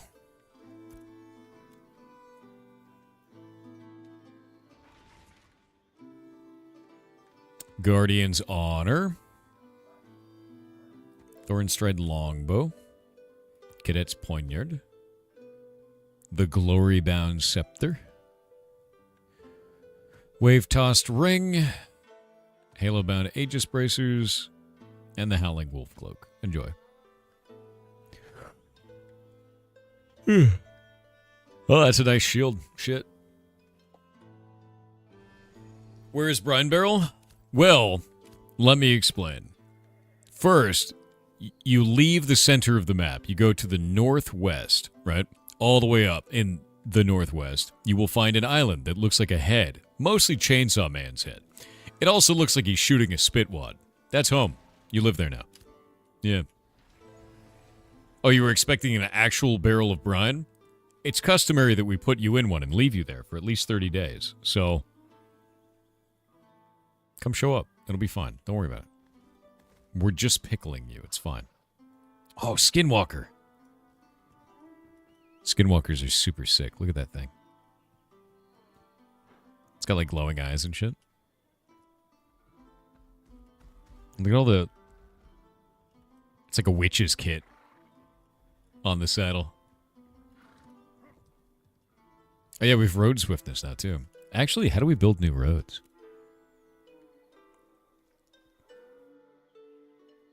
I need to take a look at this. We do need a vocational slot for one of these. We don't really need master stations right now because there's no mastery in the game, as far as I know. We really don't. I think everything stops at Journeyman because we can't get above level 25. Yeah. Because we could use a scholarly, but there's no benefit. There's literally no benefit. Yeah, master tailing, master weaving. It's a nice to have since it allows more parallel processing. Yeah, but it's kind of the difference, right? Like, we could allow more parallel processing, or we could have a completely different profession added, right? And that's sort of the point there. Because, like, if I go that direction, we have to dump an entire station to do something else. Like, we go Trade Bureau, right? Trade Bureau is not going to give us anything. It'll give us a civic expansion point, but we don't need a civic expansion point.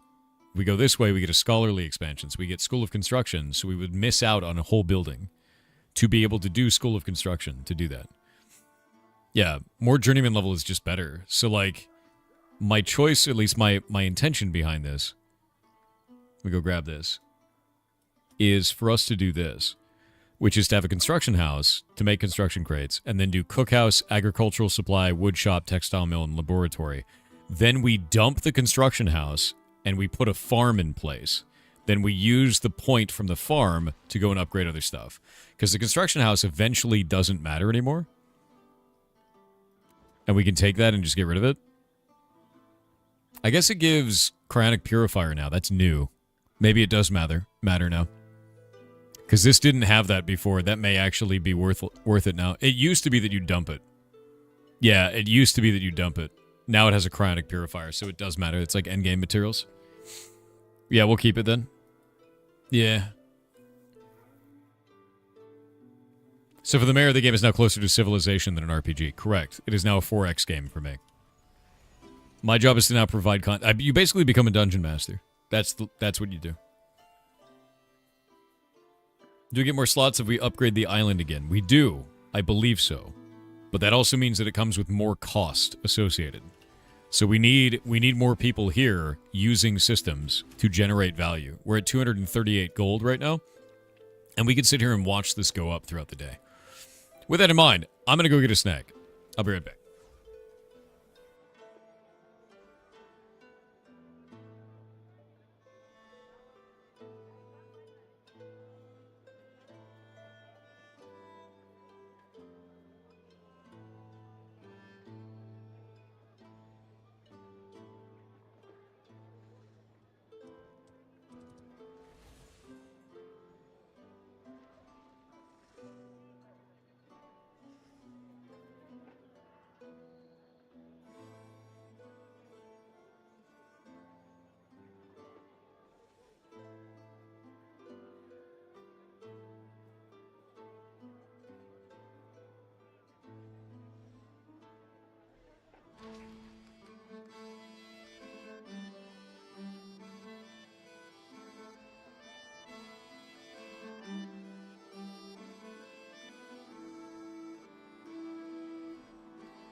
I returned. I'm eating a snack.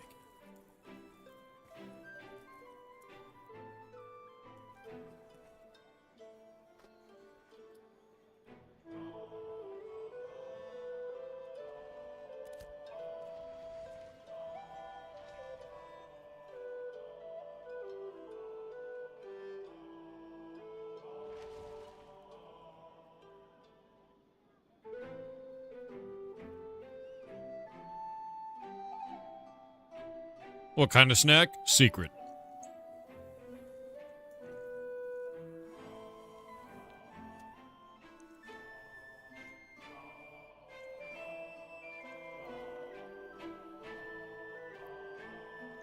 Delicious secret snack. It is secret glue? No. I wouldn't just do that. Just eat glue on stream. Soylent Pirates? I mean, maybe. It's not glue.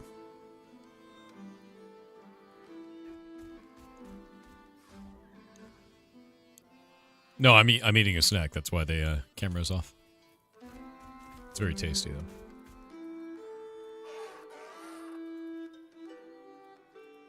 Soylent Brine. What is this? What is up? Oh, what? All right. Yeah, we need a lot of food. I'm probably going to do celery beer next time. We'll probably end up doing that.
Yeah, we need to be able to make that. Preserved food is always going to be quite difficult. I've thrown these out so we can figure out which buy orders we really want to do. And we'll go from there.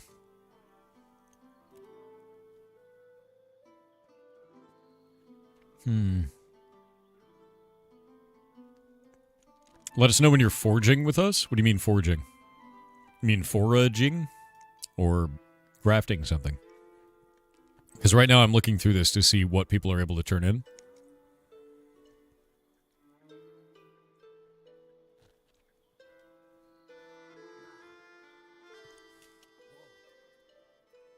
Yeah, do not cancel. Don't ever cancel a process.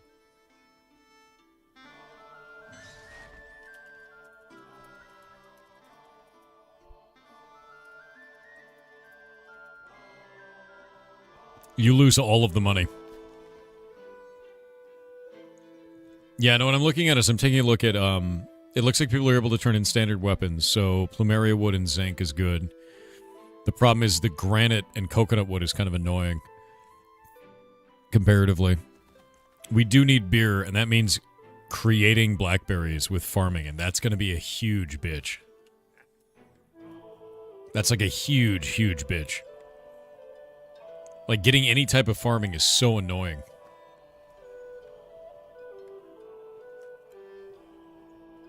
You're bringing granite? Nice. Yeah, we need to work together on this so we can get these up, and then I can start building buildings. Until we make them into builds. Yeah, we got farming here. Blackberries is what we need. So we need blackberry seeds and mulch. We just need a shitload of mulch. That's the biggest thing with this. And to make mulch, we need... Oh yeah, we need celery too. To make mulch... Can we actually make seeds locally now?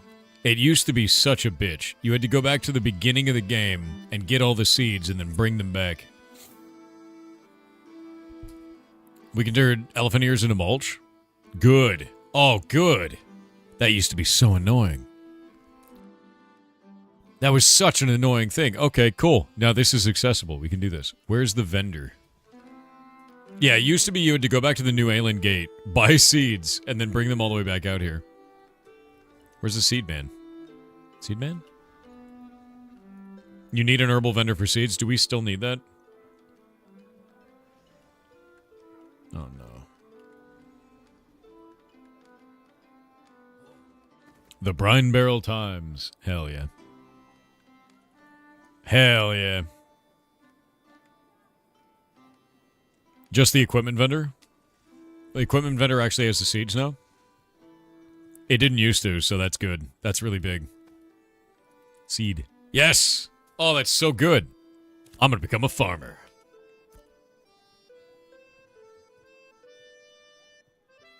Oh, I opened up the guild bank. I gotta open up my normal bank. I can't right-click on anything.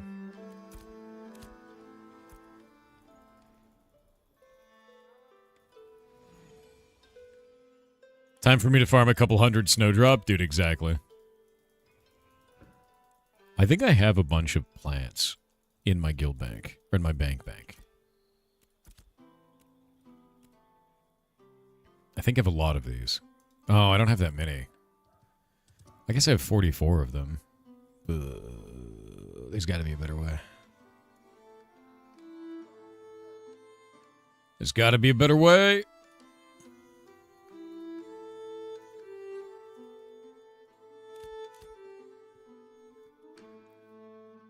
What's up, Zaphroth? No, you didn't make that. No, Zaphroth didn't make that.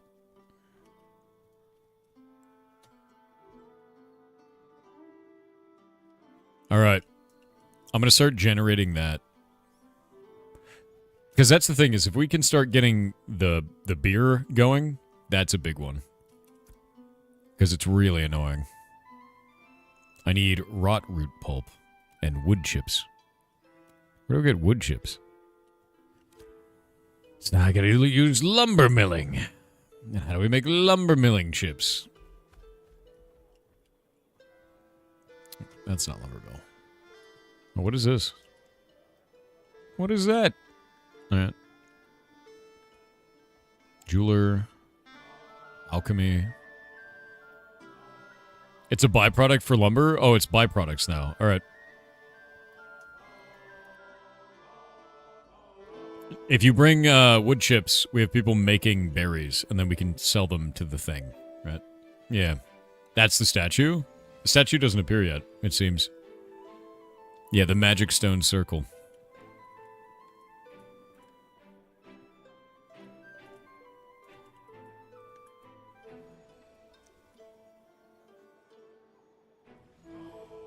There we go. Rock on, dude.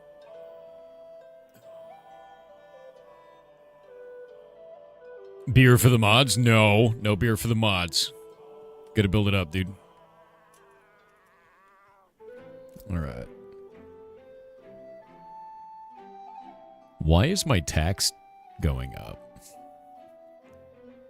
That's weird, right?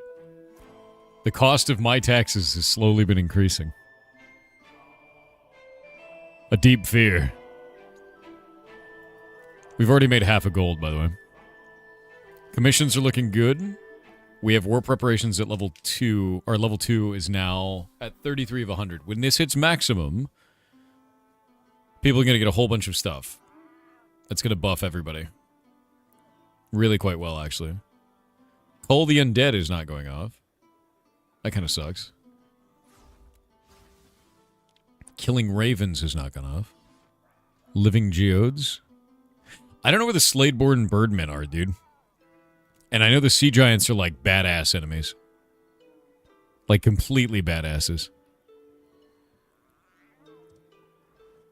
Yeah.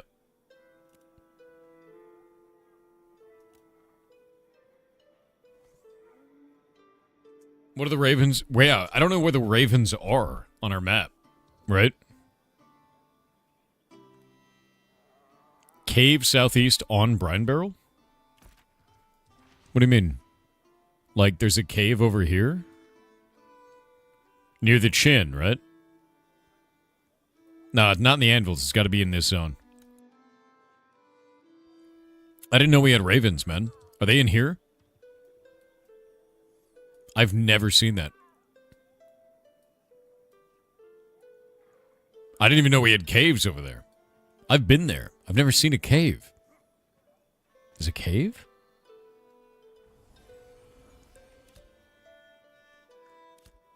I'm gonna go look.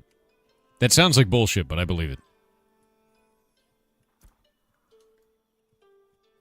Hello, Riverthorn.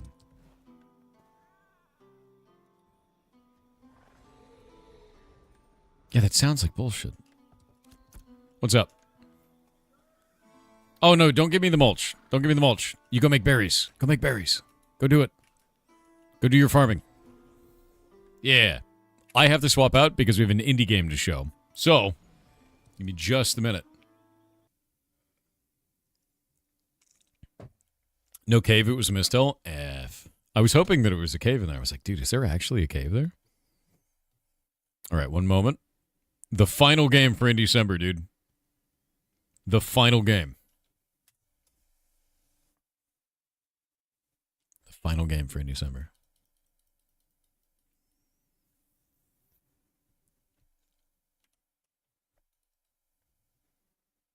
What?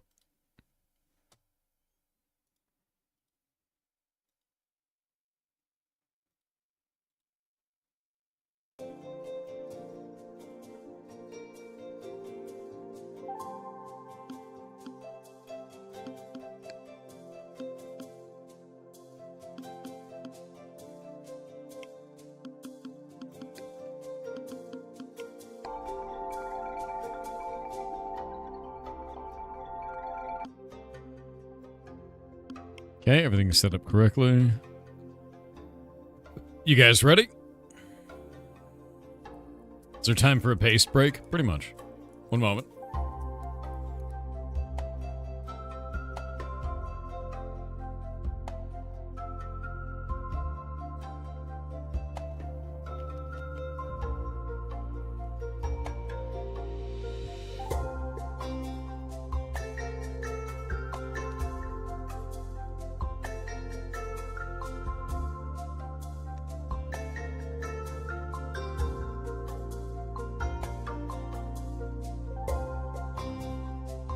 The final game for Indecember this year, for our first time ever running it.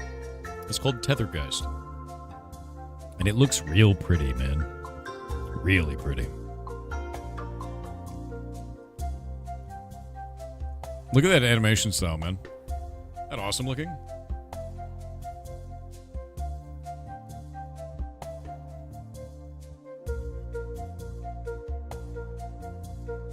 Look, my hair is tall. I don't know why it is.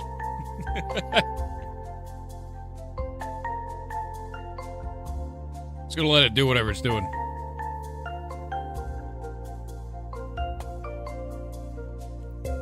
Yeah, the first ever last game of Indecember, man.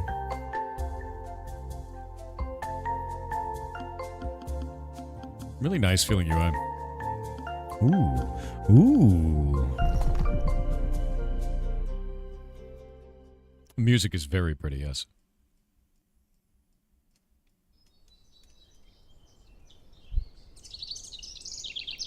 Bug. Can't believe they made you wait a whole year to do your binding.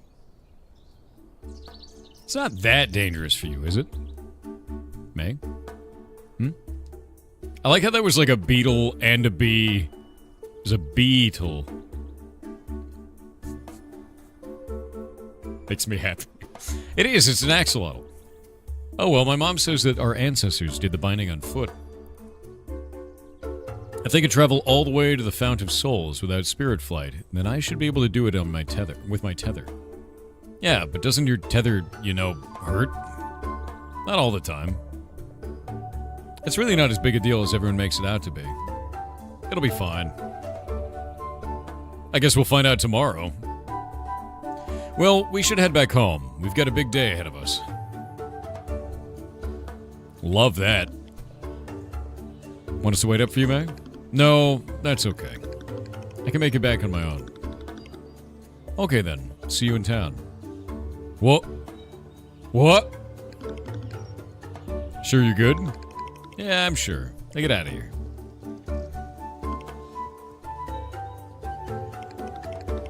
I wish people would stop talking to me like that. When this is over, everyone will stop treating me like a little kid. You ready, Bao? Tiny. Let's go. Oh.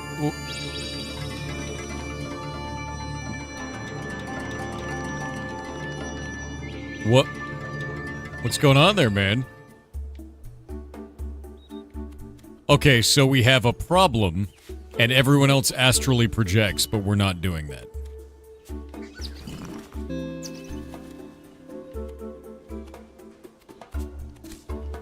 Got a flower. Cool. Oh. Oh, that's interesting.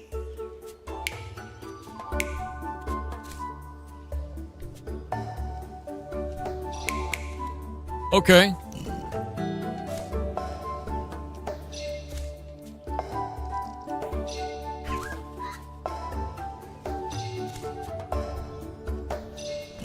That's really interesting, actually.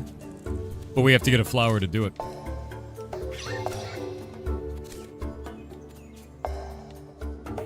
And we can go through dangerous objects.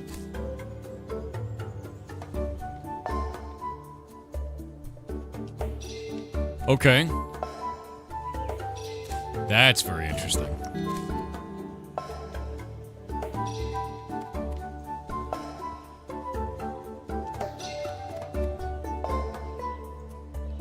It's a really interesting mechanic. I like that like a lot.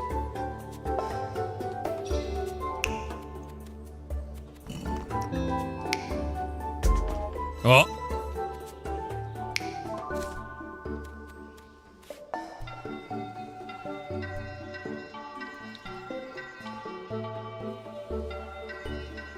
That's a nice sound. It is a really cool mechanic, yeah.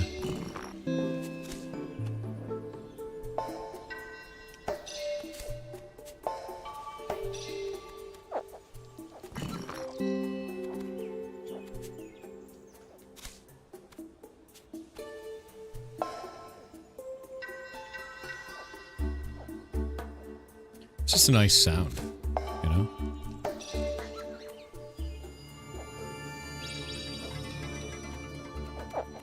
What's going on there, man? I like how all the creatures are like weird.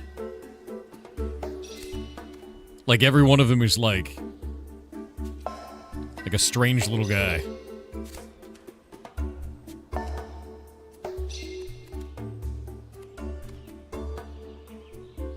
It's making your brain grow wrinkles? Good. Oh, that's interesting. Wait. Like, this one is like a little alligator with a squirrel tail.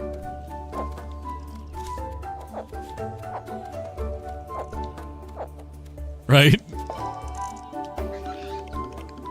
Look, Belle. A red atropa blossom. Mom's always telling me how useful those are. I wonder if I can reach it. Yoink. Alright.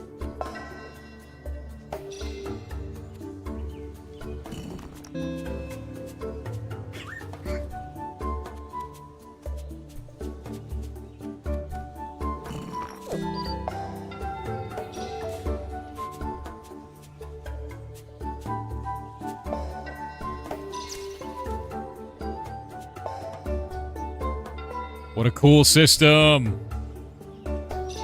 Ah, that's really neat.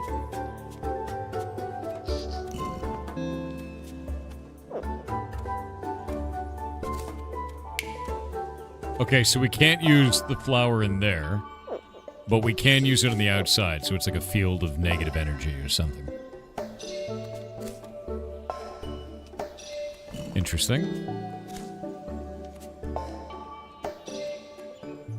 We just can't initiate it there. We can end it there.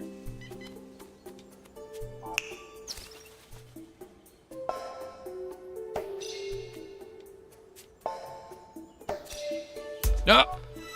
I've made a mistake.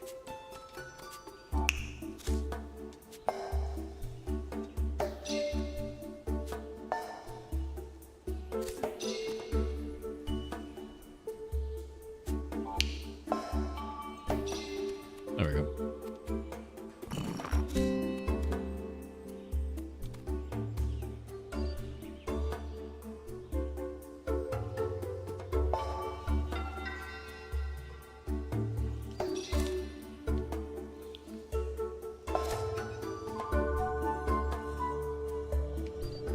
So as long as we're in spirit form, the platform moves.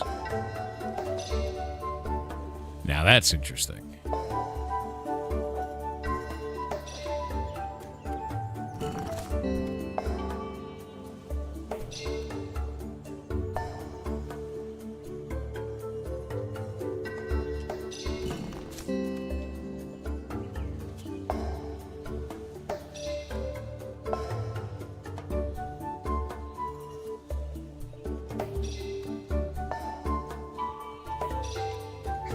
It's very precision.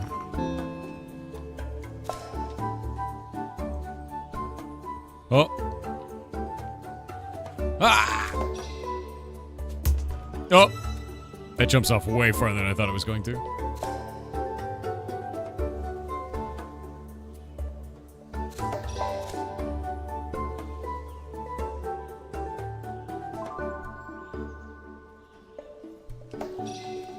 Aha!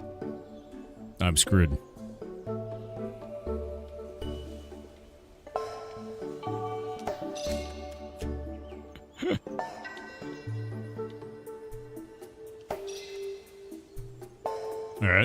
All right. Victory's mine. Oh, we're having a problem again. I shouldn't have eaten that. Whatever it was. Yeah. We're halfway home. I just need to get back and rest. Then I'll be ready for the tomorrow. Ooh.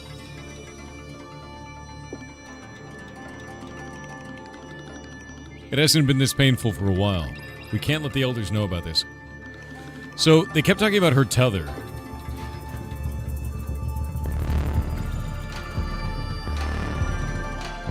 Pressing it. I'm pressing it. Alright. This is bad. Let's hurry. Alright, so they were talking about her having a tether, and the other people just astrally projected forward. So, it seems like she has a distance she can astrally project, and they do not. For whatever reason. Like, she can go that far.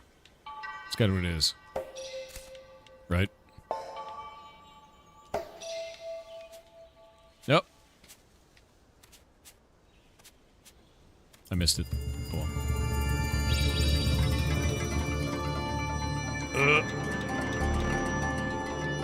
No, stop dying. You're not allowed to die. It's too early in the prologue. You stop that at once. No.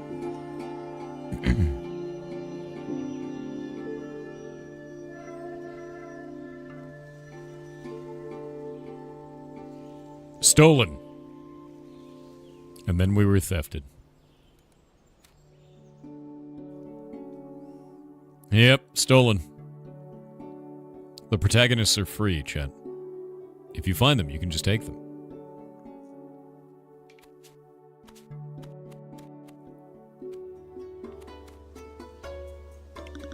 Mom, what happened? How long was I asleep? May, dear, how are you feeling? You were found unconscious in the woods. I had to think what might have happened if that stranger hadn't found you. I didn't sleep through the binding, did I? Not quite. It's happening right now. But May, I'm sorry. After what happened last night, the elders... No, not again. Sorry, May. You have unique needs, and we just want you to be safe. I know, I'm sorry. You can go to the temple and speak with the elders. They will explain themselves. Man, I wanted to have cool magic powers. But now I can't. I have restricted magic powers. Hello. Pardon me, how do I get to the temple from here? My niece begins her binding today, and I don't want to miss it. Keep heading to the right, and you'll find it. That is interesting.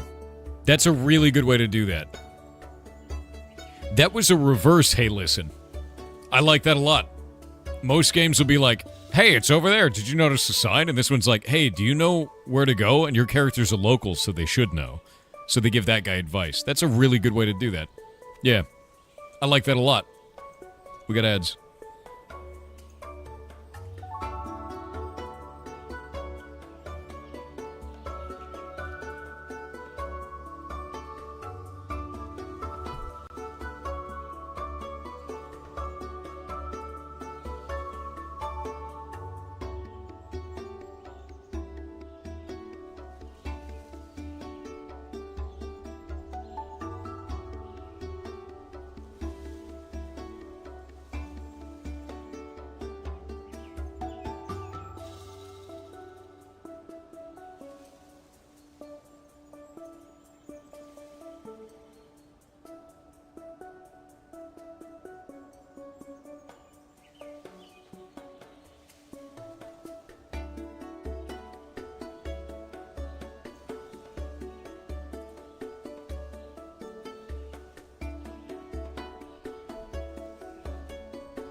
Setting up our videos for the day.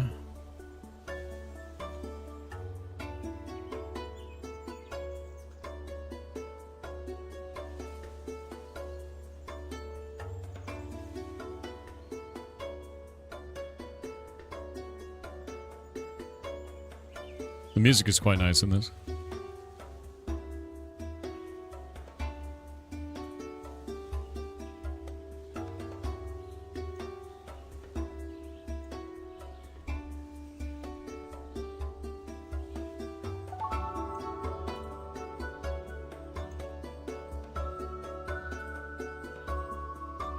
All right.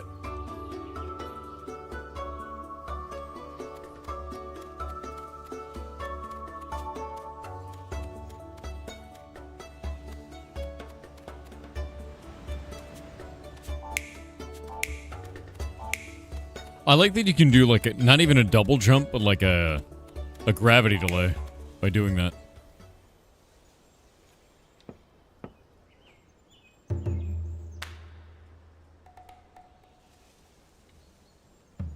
Oh. Yeah, they don't have a tether, so they can just go. All right.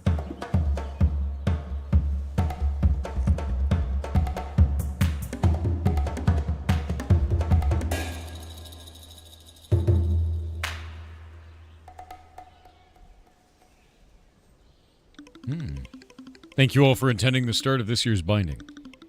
We shall reconvene in 2 days to welcome back our village's newest souls. It's good to see you're up, May. How are you feeling? Why can't I do the binding? I'm as ready as everyone else. We understand your frustration, my dear. With your condition, these are extraordinary circumstances. Your stole is still encumbered by a tether. You see what I can do despite my tether. Please let me go. It is true, May. You've worked very hard and have made great progress, but the binding will be a uniquely treacherous journey for you. And after yesterday's incident, we see now that you are still not ready. We're truly sorry. I love the shape of their heads, dude. We will double our efforts to heal your body and spirit so that you can do the binding next year. Please, for your safety, stay within the city walls until this year's ceremony has ended. That ain't happening. We aren't waiting till next year, Bao. We're leaving right now. Hell yeah.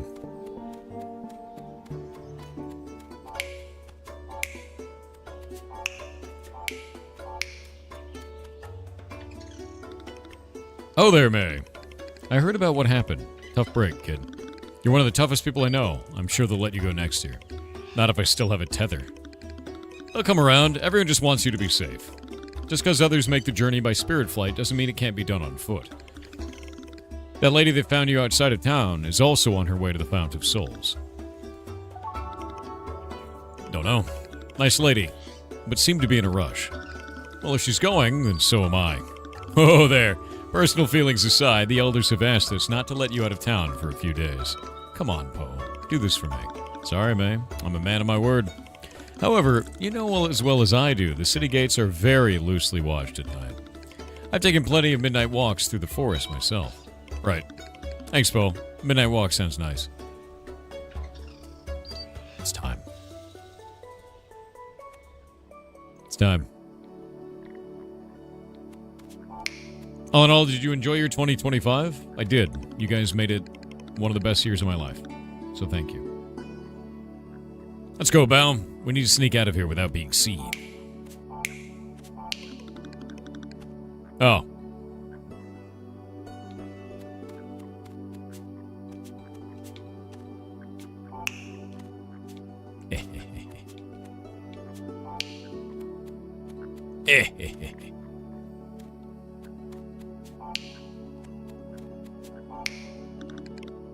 Oh, wait. I thought they wouldn't see me if I was that high up, but oh well. Oh.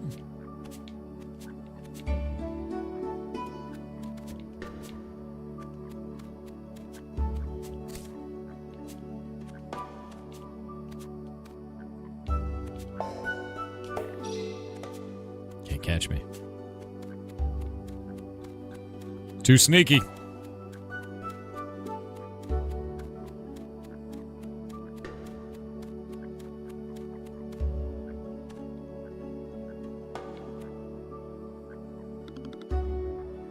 May, wait. Oh, it's her mom, dude, and she's spirit formed. Mom, I can't wait around for another year. I'm ready to go now. I know, dear. I'm not here to stop you. Really? I agree with the council's decision and don't want you to go, but I also don't want to hold you back. It's going to be hard, but I know that's what you need to try. Thanks, Mom. I promise I'll be safe. I know you will try, dear. But just in case, keep an eye out for the red Atropa Blossom. The right amount can soothe ailing spirits. They can be difficult to reach, but collecting them will be worth the effort. Okay then. They're very expressive. They are. Kind of reminds me, the art style kind of reminds me of... What is that show? What is the name of it? Why is my brain turning off?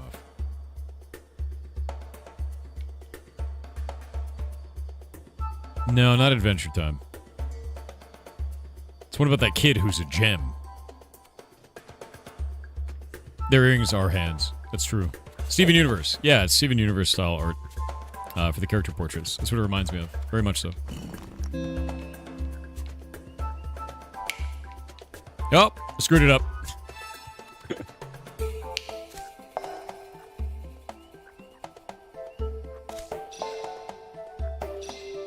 All right.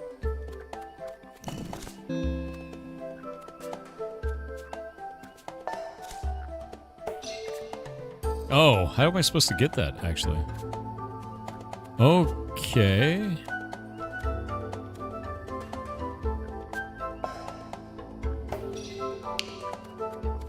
I have no idea how to get that one.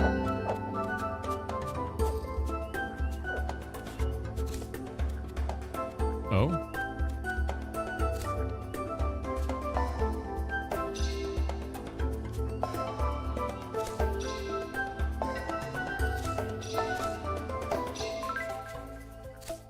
I really like that.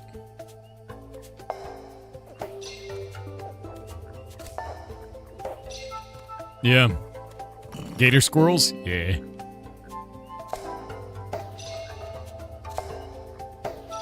So you've got a little bit of Celeste. You've got... Oh, wait. There's another thing in here.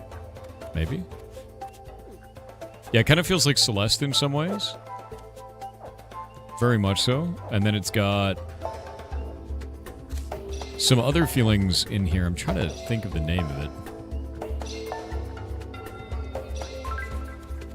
Steven Universe for the art style. You've got... I'm trying to think of, like, what it is for the creatures themselves.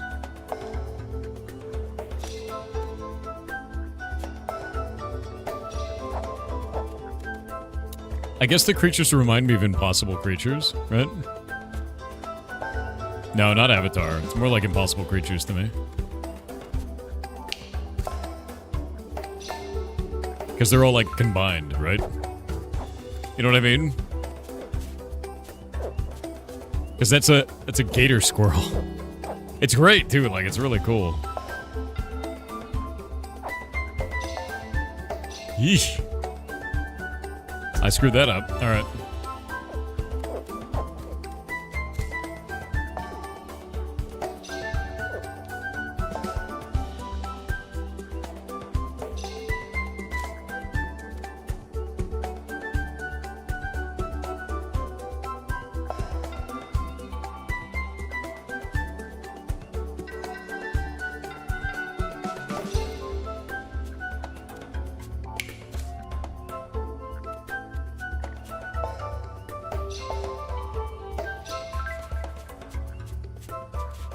Nice.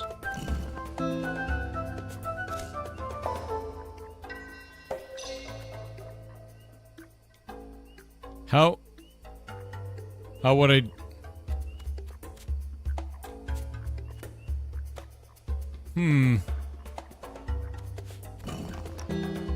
Huh.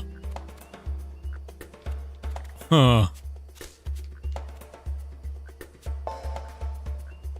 Secrets upon secrets in here, man.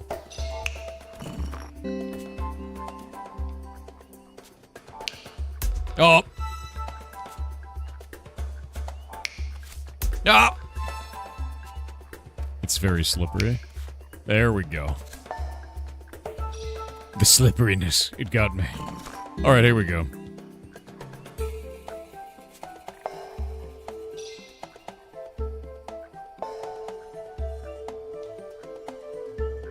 Oh.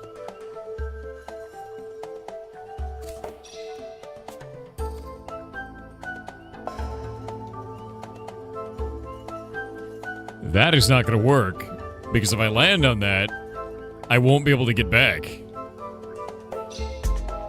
See? Now that's interesting. How do we get that?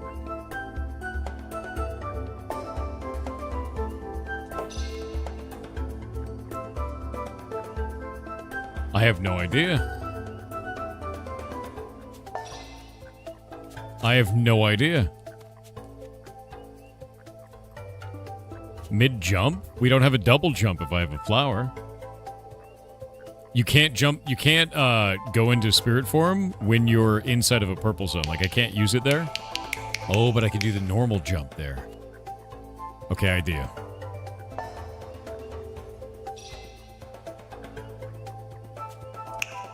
That works.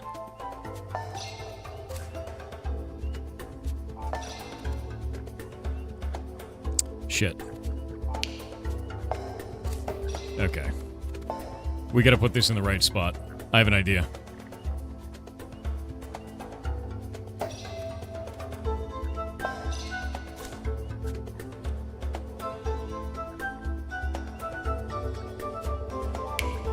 Oh, okay. I can understand how this works.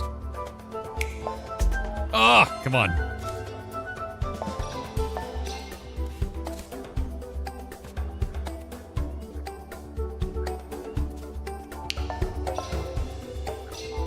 Got it. Okay.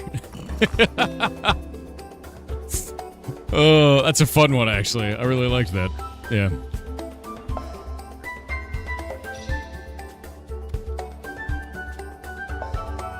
Yeah, I could tell what it wanted me to do, but it was like... It's very complicated, you know?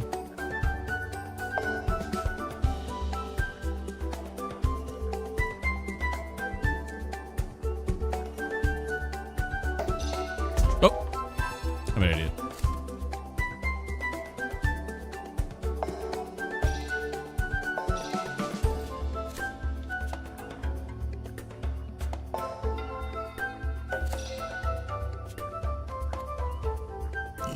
Now I have 2. I have 0. Got it?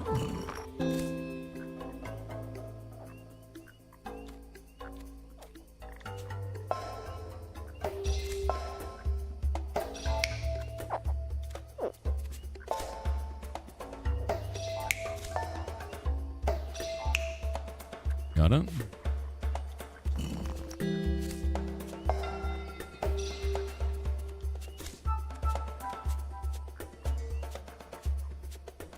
Aha!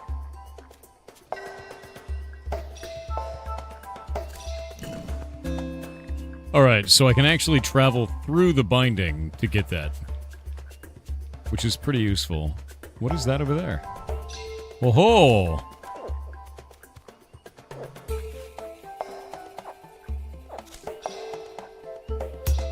Ah, shit. Alright.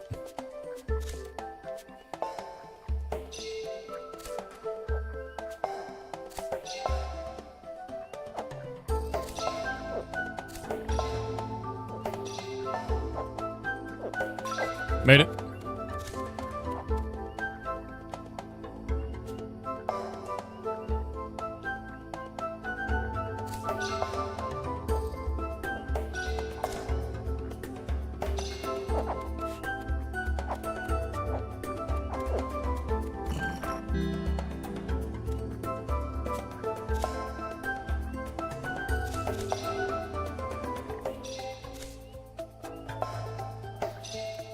Got it.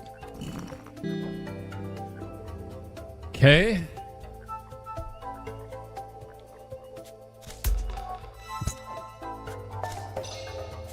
That's not what I wanted to do at all. Do that.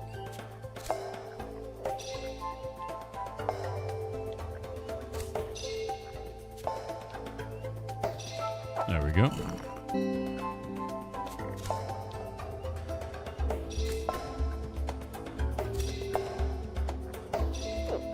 Love that. The noise they make is amazing.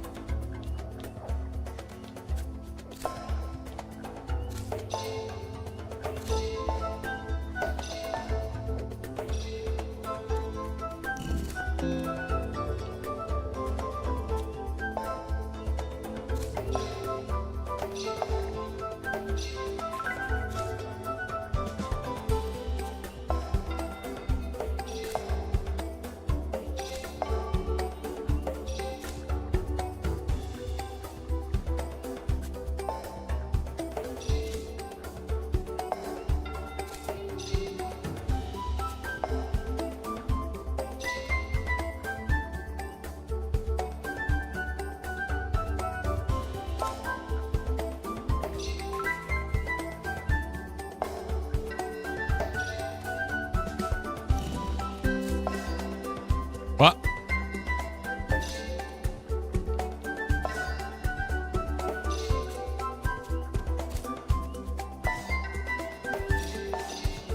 Oh.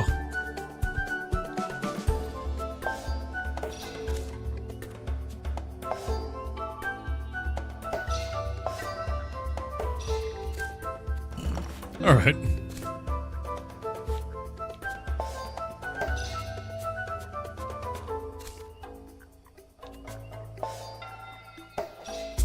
Oh, come on. That was so close.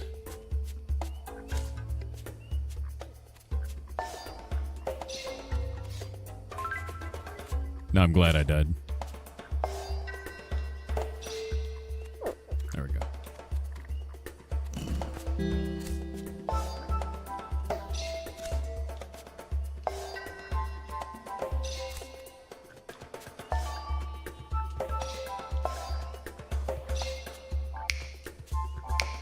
What? Okay, how are you supposed to get that one exactly? Okay, we're just gonna...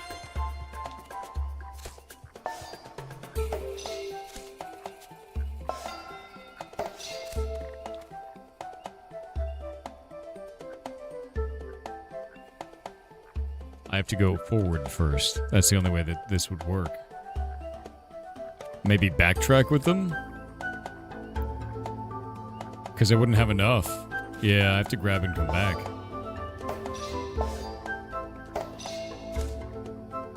No, it's still not enough.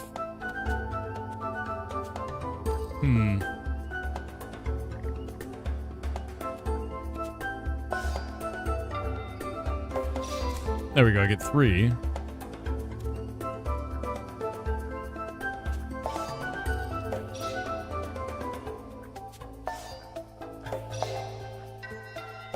Oh, come on. Almost. Got it. All right.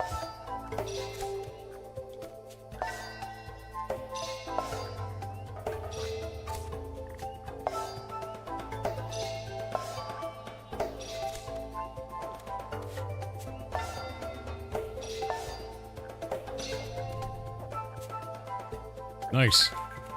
I know there's at least one I didn't get. There's probably going to be more.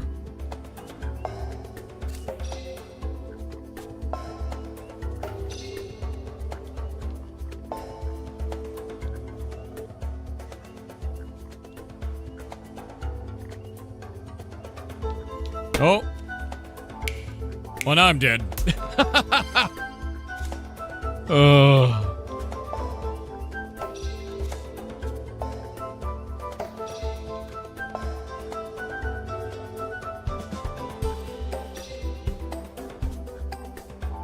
Nope. You have a lot of, like, kind of movement ability when you're in midair, and it's a lot less sluggish than I would anticipate a lot of the times, which is a good thing, but not really what I would expect a lot of the times, so I'm still getting used to it. It feels really good, though.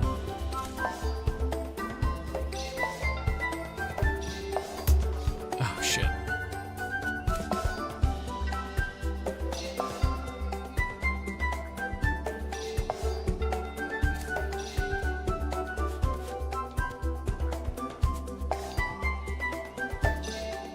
Got it.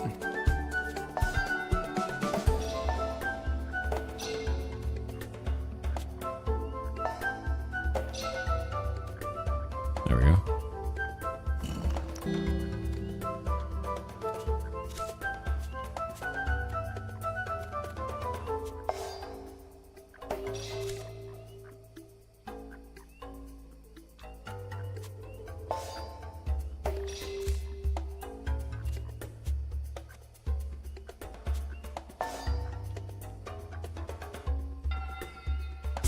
Oh. I tried to release it in time and it wasn't enough.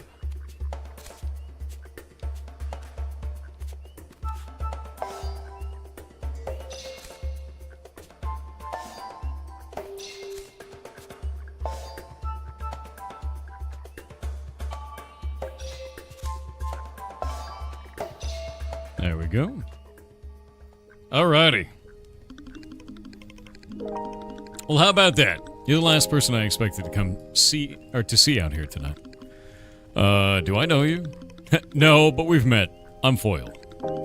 I found you face down in the dirt yesterday. You're the one that brought me back to the village? Thank you. What else was I gonna do? Leave you there? Please, take a seat. It's the last game in December, yes it is. I get the feeling you're not supposed to be out here. I'm not. I was supposed to start the binding today, but because of what happened, they wouldn't let me go. I'm familiar with the binding. I'm sorry you couldn't go.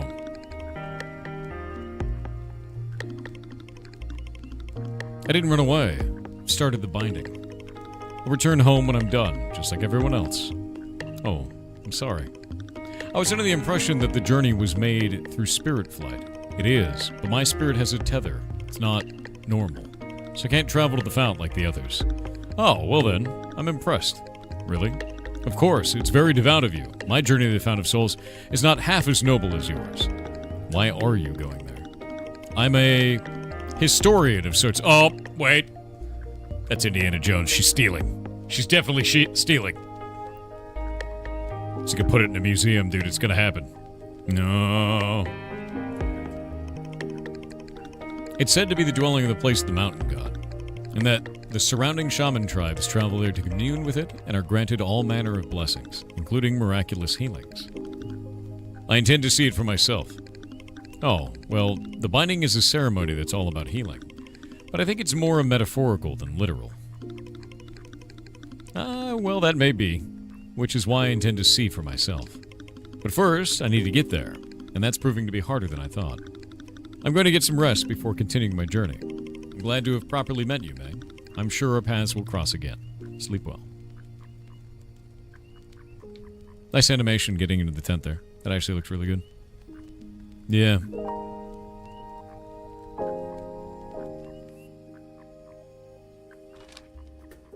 Alright.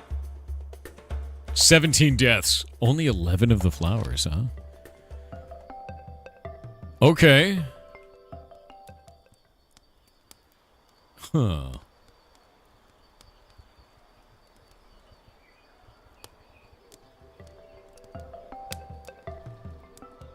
Mushroom forest, yes. I'm down with the mushroom forest. That's sick, dude. Sky squids.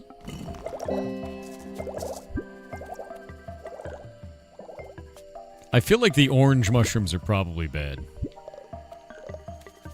Alright, we got a new mechanic.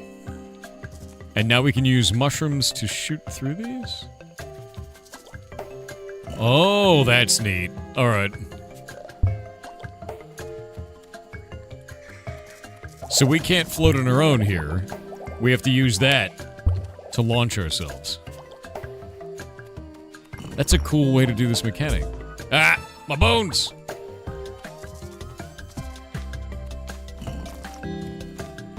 And this one pushes us away. Alright.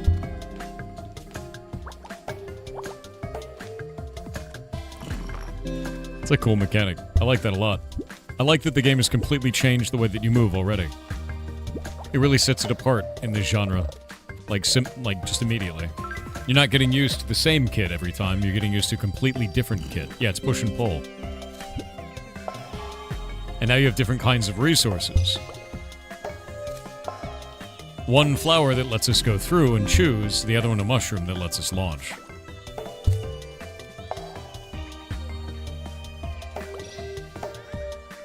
Like, that's really neat, actually. And you have to pay attention to how they are in the stack on top of your bar as well. Oh, dead. There you go, the other one. Aha!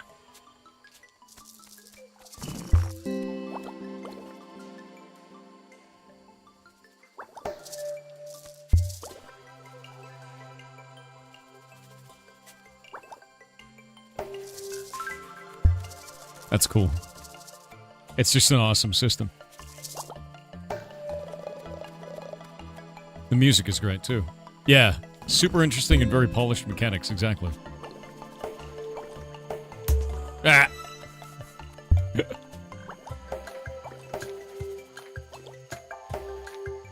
Oh! I screwed it up.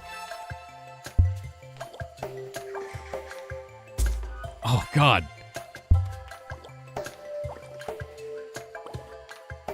I can't wait to see speedrunners of this game, dude. It's gonna be insane. Legitimately. Like, it's going to be completely insane.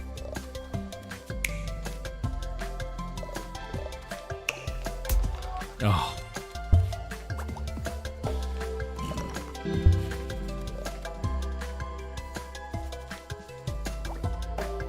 Nope. I want the secret.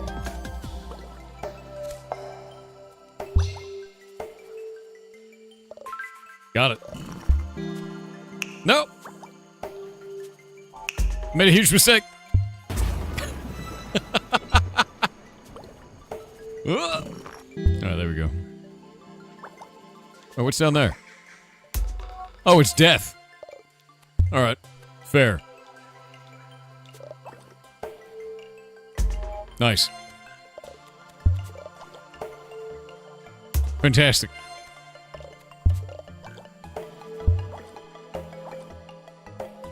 No!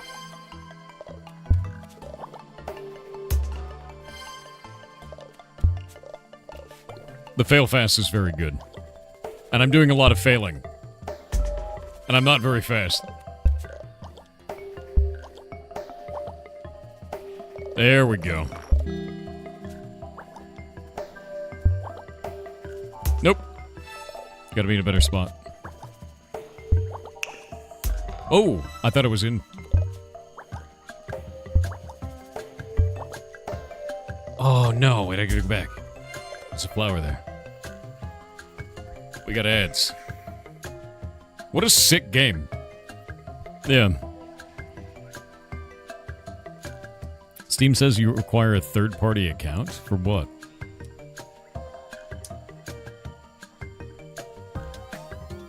I didn't have to have an account. I don't know what that is.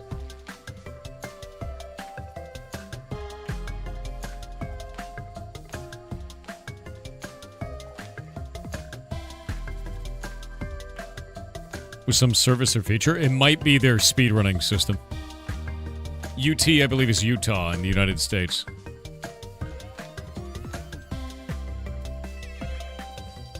I could be wrong about that. Let's find out. Utah State Service? No, that's not it. Maybe it's something else. Utah comes up, but maybe not. What is UT? I have no idea. Maybe it's not Utah.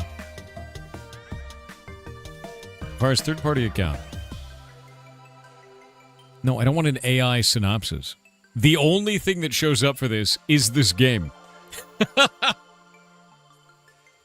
That's so weird. I have to ask the devs. I'll ask them. You thought UT was Unreal Tournament? Dude, maybe it is.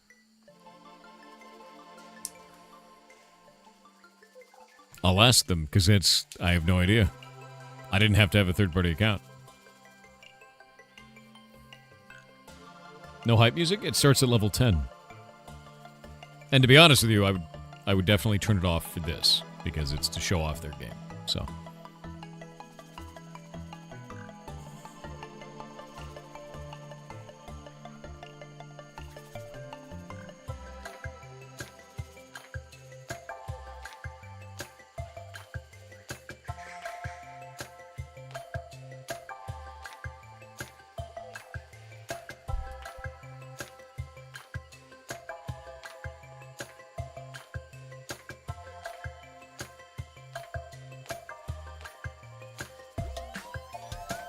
Can you guys believe that I've streamed for 391 hours this month?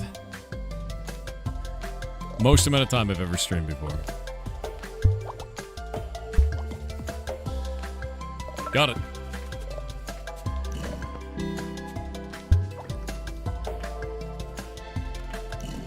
Secrets.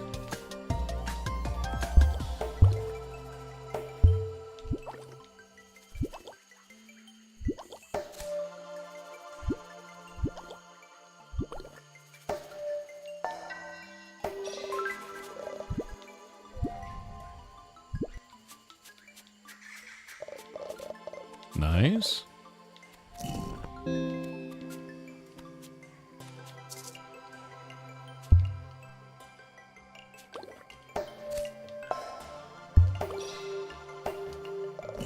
Okay. Nope, I want to go back.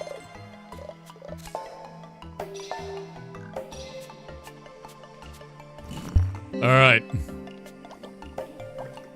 Oh.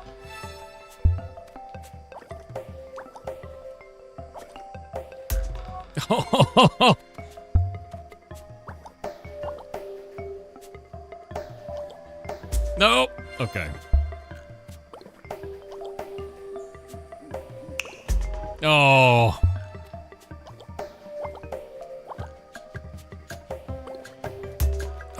Come on. It's so hard to do it. No.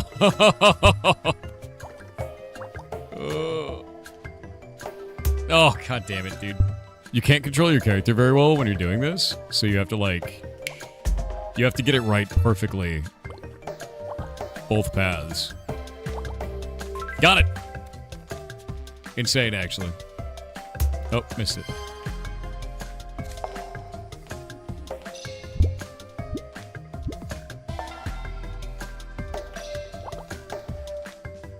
Nope. What? I have so many mushrooms in my inventory.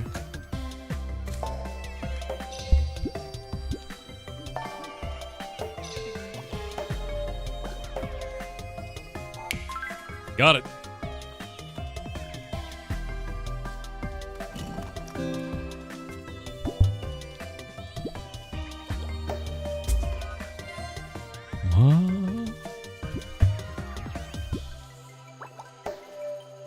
Oh, there's something up there. I see it. I see it.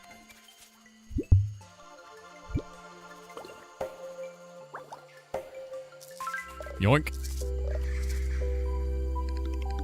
Hey there. Just the person I was hoping to see. Oh? Why is that? Look at this. It's a spirit door. I've never seen one before, and I would love for you to show me how it works. Sorry, but I have no idea what that thing is. Really? But you have a siren. In my studies, I've read that shamans can travel through these structures with the aid of their familiar. You mean Bao? Sirens are spiritual guides, but don't open doors. They don't open doors for us.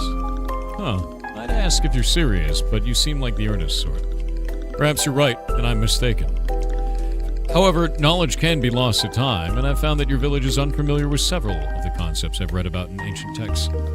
There is, of course, only one way to find out if my research is faulty or not. What do you mean?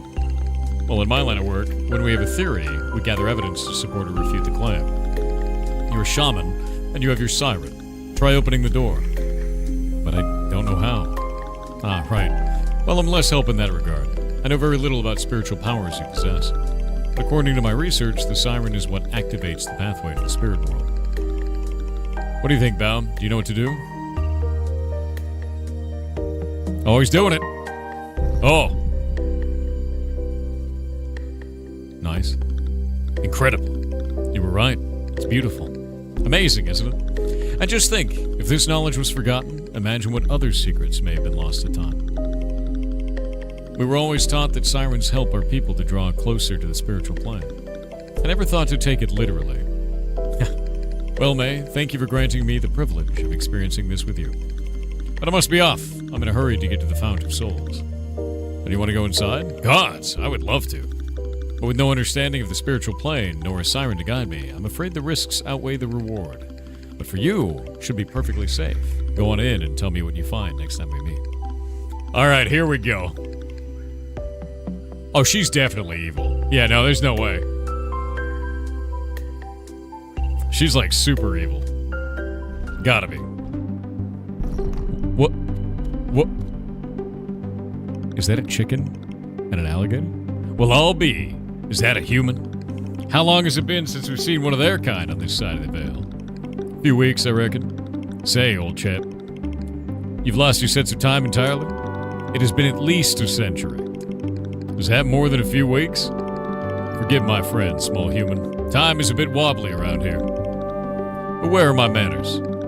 Starry salutations and the like. Howdy. Hi. So what brings you to this side of the veil? Well, I don't know. I didn't know this place existed before now. Truly? Well, that does explain the decreased foot traffic as of late. Nevertheless, welcome. Since you're new here, might I offer you some free advice? Choose the order of your spiritual boons carefully. The haphazard use of a zay around here won't get you very far. Good to know. Thank you so much.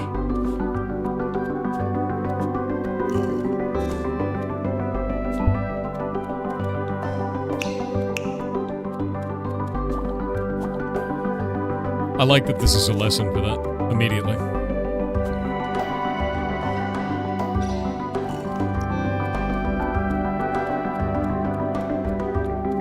Flower, mushroom, flower, mushroom.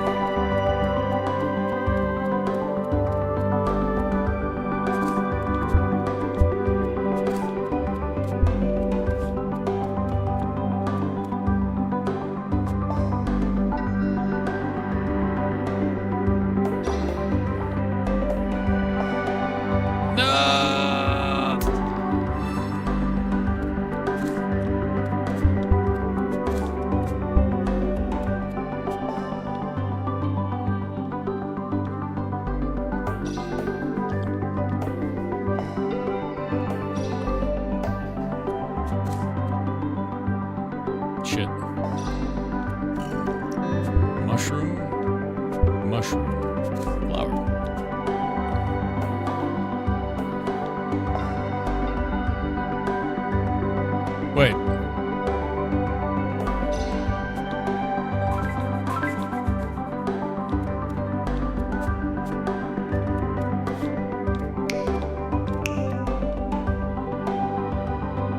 Oh, there he goes.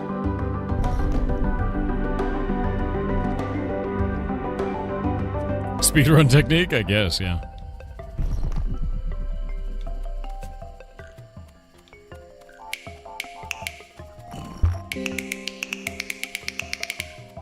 I love that you can just spam that. It's quite funny. Let's see. Oh, that's not what I wanted. Oh, come on. I want to do this. I want to do this the ridiculous way. Oh, come on. I know I can do this. What's wrong with me? Alright, fine. Fine. I want to see if I can do it.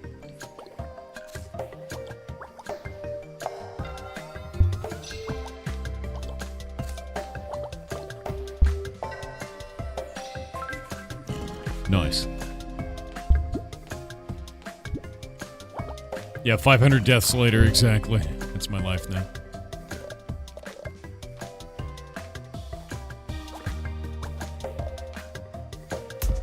Okay, not the right way. Let's do this. Nope. Come on, man.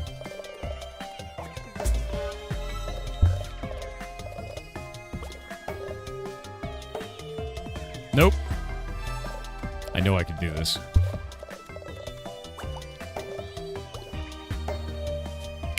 No! There's something up there. I can see it. I can see it! I can see it up there!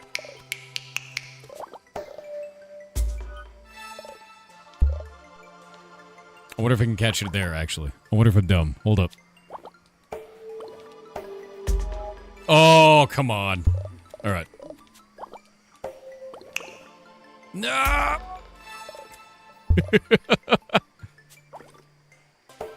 That is not what I wanted at all.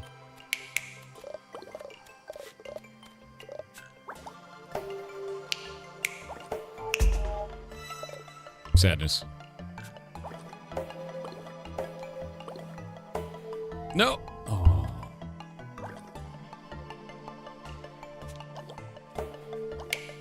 Nope. Come on, man. Oh, it's so hard to get it. It's like right at the edge there. Oh, God, it's like very, very close. Come on, man. I wish I could move the camera upwards. Come on, dude.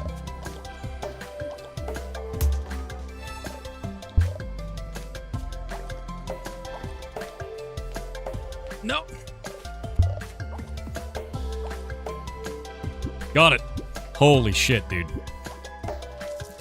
Finally.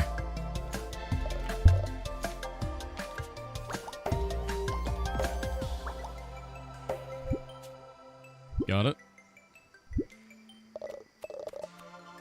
I can't get that mushroom. I'm sad. I can't go back.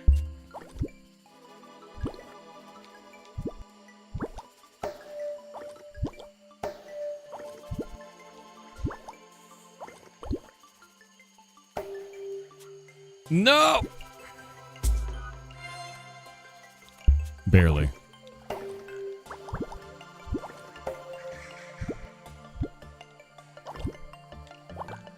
That's not what I wanted at all. Alright.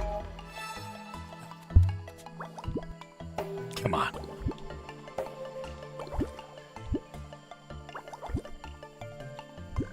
Alright, alright, alright, alright.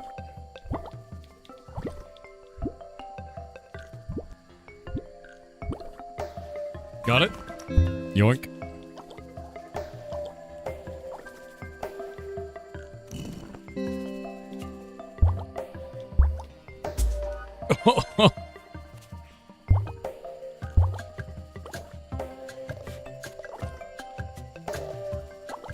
I feel like I was supposed to use one more mushroom there, but I didn't do it. Nope. Sadness.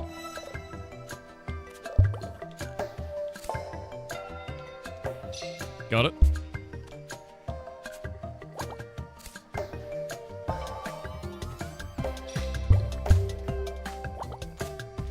Dead. Alright. So I need to do... that? I wonder.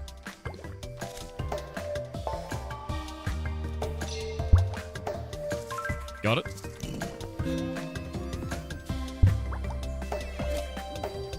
No. That's funny. This is so much fun to move around in, dude. It really, really is. Like, it's kind of insane, to be real.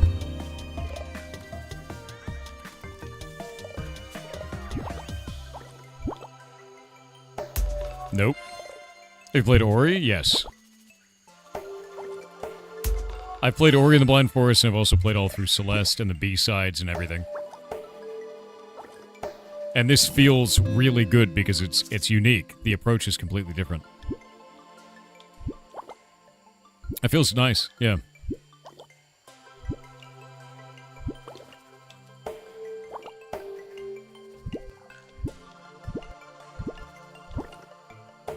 Screwed that up? Alright.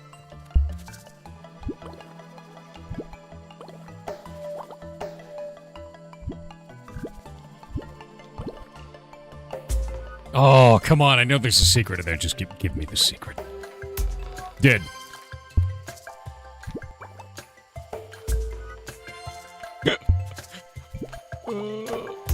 Oh, come on.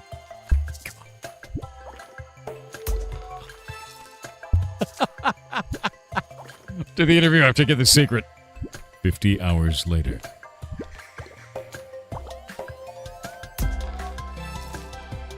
I think I could have snapped for that one.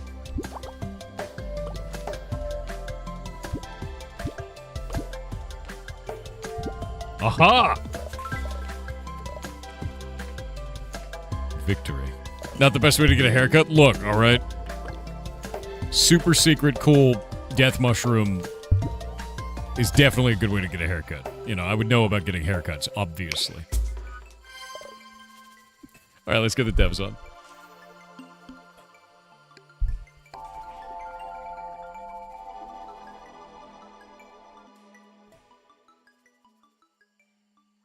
That to probably about 30.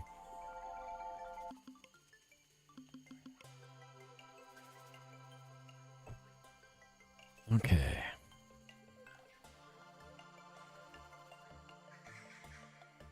Yeah. Hello, hello. Hello. Hey, how's it going? I hear myself echoing. Oh no. You gotta turn off the stream, that's the only way. Yeah. Nice. As I explode in your video game yet again. It happens a lot. So how you guys doing? We're doing great. We're doing yeah. really well. It's been a good morning so far watching you play. Yeah, man. So, if you'd like to introduce yourselves and let chat know what you do and what your name is. Yeah, Noah, you go ahead. I'm Noah. On Tethergeist, I do the stuff that isn't programming and isn't music. Yeah, no, I think that's a good summary. Yeah, Noah is being modest. He's the mastermind behind why it looks as gorgeous as it looks, and his wife is also involved as one of the artists, as well as the story. They've written the story as well. I'm Jordan. I do all of the coding, design, level design, and music. So this has been a passion project of ours for like 4 years. Really? So you guys have been working together for 4 years now? Is that the entire team, the three of you? Pretty much. We have contractors here and there that come in. We have a sound designer from Pixar who's given us probably about 100 hours at this point. But the core team is the three, yeah. Oh, that's awesome.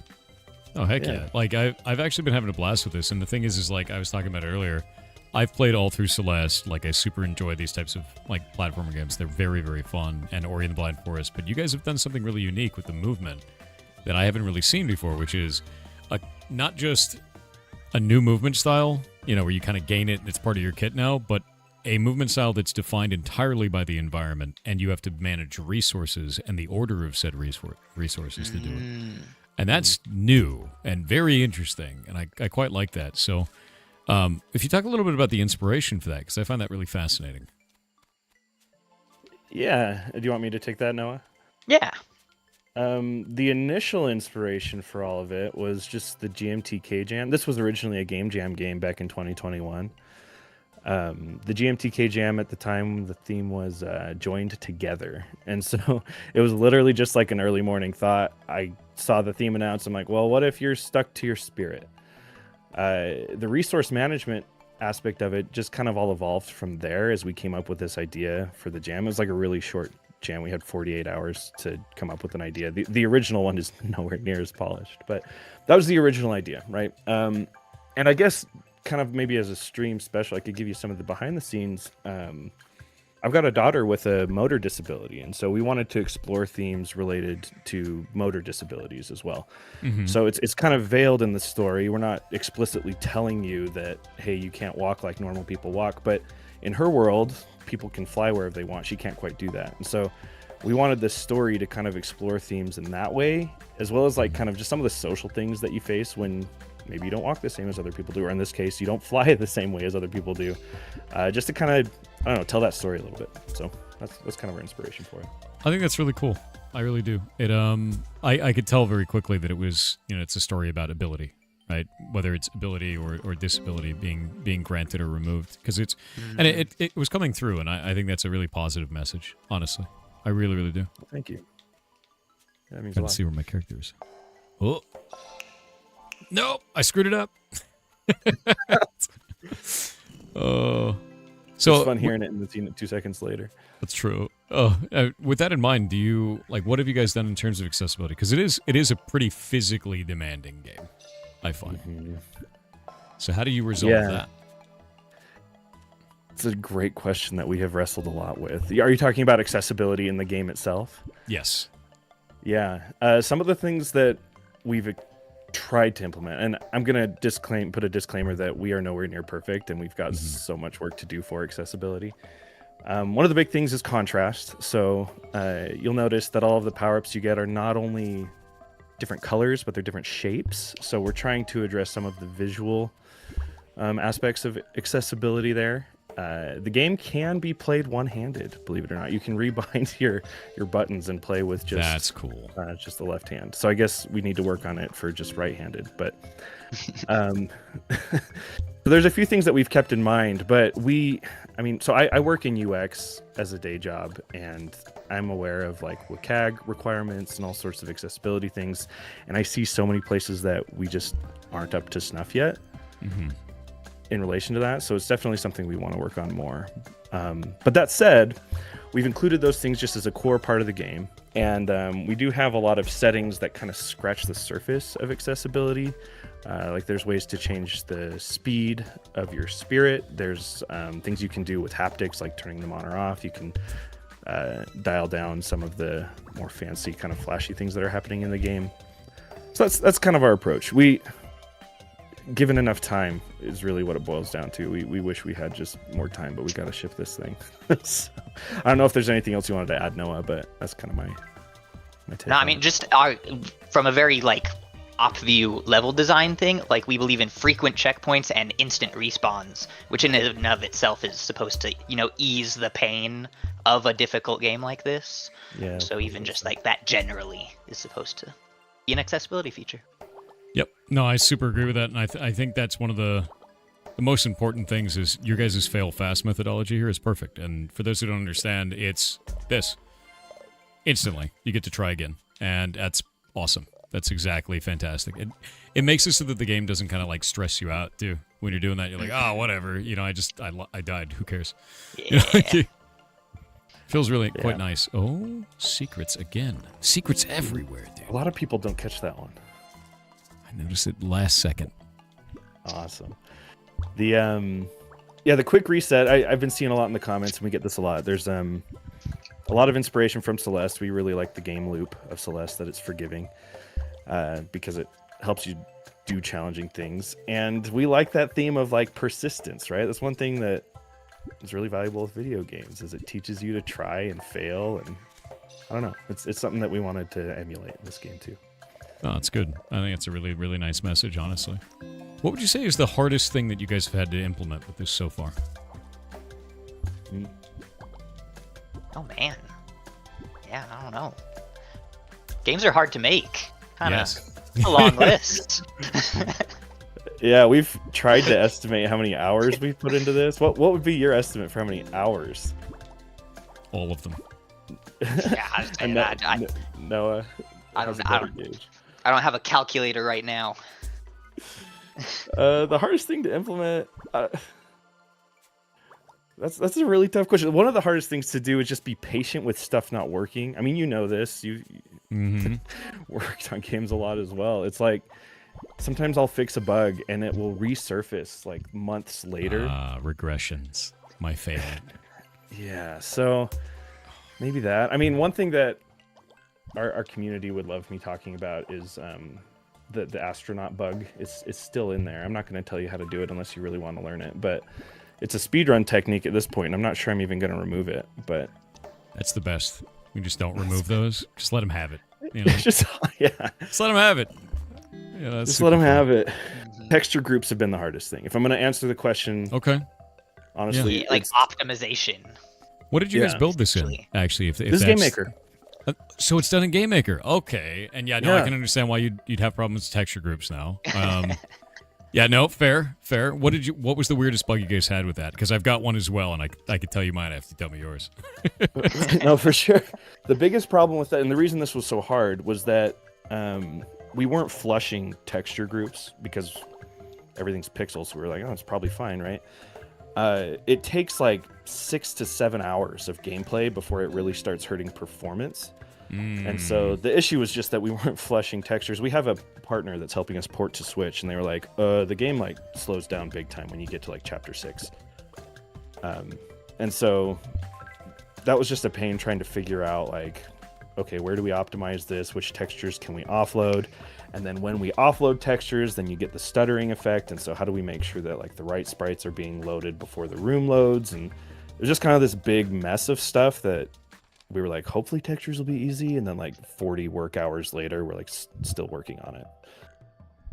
Oh yeah, no, I've always been kind of like in the very beginning, I had no idea what I was doing with that. And we were working on, I think GMS 1.4. So like ages ago. Right. Yeah. And we had a problem with specifically players in Brazil because they had a higher incidence of people that had integrated graphics, and it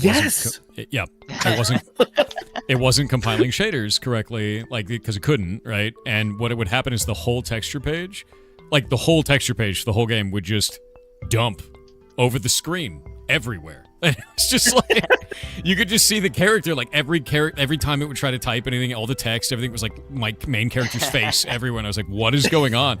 And people would send these bugs in, and they're like, this happened in my game, and I'm like, what? Did you mod it? Like, what is that, dude? And it freaked me out because it's just everywhere.